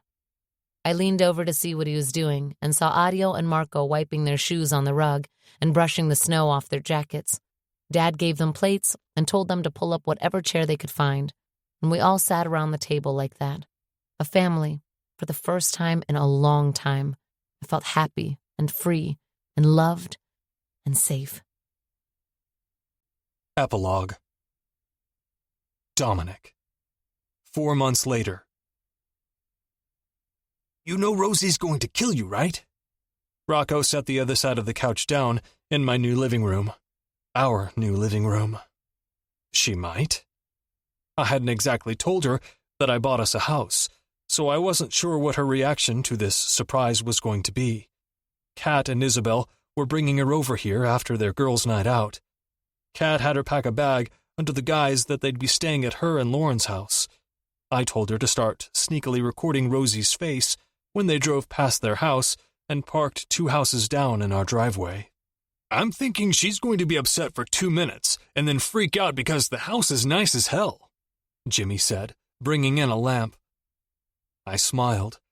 The guy may be the enemy on the field, but he was actually pretty cool. Besides, Rosie liked hanging out with him, and that meant he was forced to hang out with me. Every time she told me that there was no need for me to be around all the time, since they were just friends, I reminded her that his ex-fiancé probably said the same thing about the guy she was with now, and that shut her right up. Even if I hadn't known that fact, there was no way in hell my Rosie was going to hang out alone with the nation's most eligible bachelor. The guy was the spokesperson for a shampoo company, for fuck's sake. It's a second home, I said. We're still going to live in the city. I'd live here, Jimmy said, looking around. Yeah, well, there are a few houses for sale 1 block over, I said. You and your Pantene hair are not moving in here. He laughed. Rocco shook his head. Brought beer, wine, and water, Gio announced from the door. He looked around. Damn, this is nice. You need more furniture, Lorenzo said, walking in behind him. The echo is annoying. The only furniture I bought was this couch, side table, and lamp, because Rosie pointed them out at the store. I'm not buying anything else without her. Sure, nothing else without her. Just a fucking mansion, Rocco said with a shrug. No biggie. Holy fuck. That was Gabe as he walked in. This is way nicer in person. Did you assholes park where I told you? I shot them all a pointed look. All the cars are in Lauren's driveway, Gio said, looking at his phone. Isabel says they're a block away. I took a deep breath and walked to the window. Marco pulled up, parked in front of the house, and opened the door for the 3 of them. Rosie was talking to Kat about something, probably ballet-related, since Kat somehow managed to convince her to dance in the opening of her new ballet theater, the historic theater Gio purchased for her. And they wanted to tell me this was an exuberant gift. Isabel and Yari were having a separate conversation. When they got close to the door, I rushed over and opened it for them. Kat, Isabel, and Yari stood behind, holding back a laugh as Rosie looked from me into the house and back to me in confusion. "Dominic?" She eyed me warily. I grinned. "Yes, baby?" "Whose house is this, and why are you opening the door?" she asked. I grinned wider. She looked like she was about to slap me, but I couldn't stop smiling. "What did you do?" I laughed at the look on her face. She was so fucking adorable. "Dominic?" She glared at me as she brushed past me and walked into the house. She completely ignored everyone standing there and took it in, shaking her head, jaw on the floor. When she looked at me again, tears shone in her eyes. Her voice softened. "Seriously?" I walked up and swept her into my arms. "Do you like it?" "Like it?" she squeaked. I set her down slowly. "I love it. When did you do this?" I took a deep breath. "This is only the second time I've been here." "When did you buy it?" she asked again. "I started negotiating a while back." "When is a while back?" She narrowed her eyes. "Monday, after Thanksgiving." I can't believe you." She shook her head. "I mean, I can because it's you. But seriously, Dom, this is insane. It's way too big for us." "It's way too big for us right now." I kissed her lips. "It won't be way too big for us when we start a family." "Oh, a family?" She raised an eyebrow. "What was it you told me when I said it would be cute to see little Dominican Italian babies running around?" Rocco asked. I shot him a look. He smiled. "Oh yeah, he said Rosie didn't even want kids." Rosie laughed. "It doesn't matter. We can fill it up with dogs for all I care," I said quickly. The minute she turned away, still laughing, I pointed at Rocco and mouthed, "I'm going to murder you." He laughed louder and went over to the kitchen, where everyone else was pouring themselves drinks and ordering pizza. "I really don't care." I turned to face her. "About the kids thing, I mean." "Hey, Dom." She was smiling hard as she wrapped her arms around me. "I want kids. With you." I shut my eyes for a moment to settle my heart, because I was pretty sure it was going to explode, and the nearest hospital was 15 minutes away. When I looked at her again, I kissed her hard, once, twice, 3 times. "So, you're not mad at me?" She looked around again, a happy sigh leaving her. "Do you know how much furniture we have to buy to fill this place?" "Yep." I kissed her forehead. "I'll give you my card." I raised my voice as I looked at Jimmy and said, "No spending limit." Everyone laughed hard, including Rosie, including me. She looked up at me. "You know how some women are all, 'Oh my gosh, I could never spend his money'?" "I don't know anyone who would say that." I frowned but was still smiling. "Where is this going?" "I'm not one of those women. You definitely need to give me a spending limit." I wrapped my arms around her again. "Why don't we meet with Lorenzo, and he can go over finances and set a spending limit." "I thought you said he was a cheap bastard," Rosie said. Lorenzo threw his head back with what sounded like something between a groan and a chuckle. The sound of laughter bounced off the bare walls, and even though I wanted to savor that moment forever, I knew there were many more to come. This has been Because I Want You, written by Claire Contreras, narrated by Scarlett Hayes and Nelson Hobbs. And if you enjoyed Because I Want You, you'll also like Half-Truths, Book 1 in the Secret Society series by Claire Contreras, narrated by Aaron Shedlock and Stacy Glimbowski. Keep listening to hear a sample of Half-Truths next. Copyright 2022 by Claire Contreras. Production copyright 2022 by Claire Contreras. Production coordination by Lyric Audiobooks. Producer Katie Robinson. Post-production by Noise International. Scarlett Hayes and Nelson Hobbs are members of SAG-AFTRA. To keep up with new releases, visit ClaireContrerasBooks.com.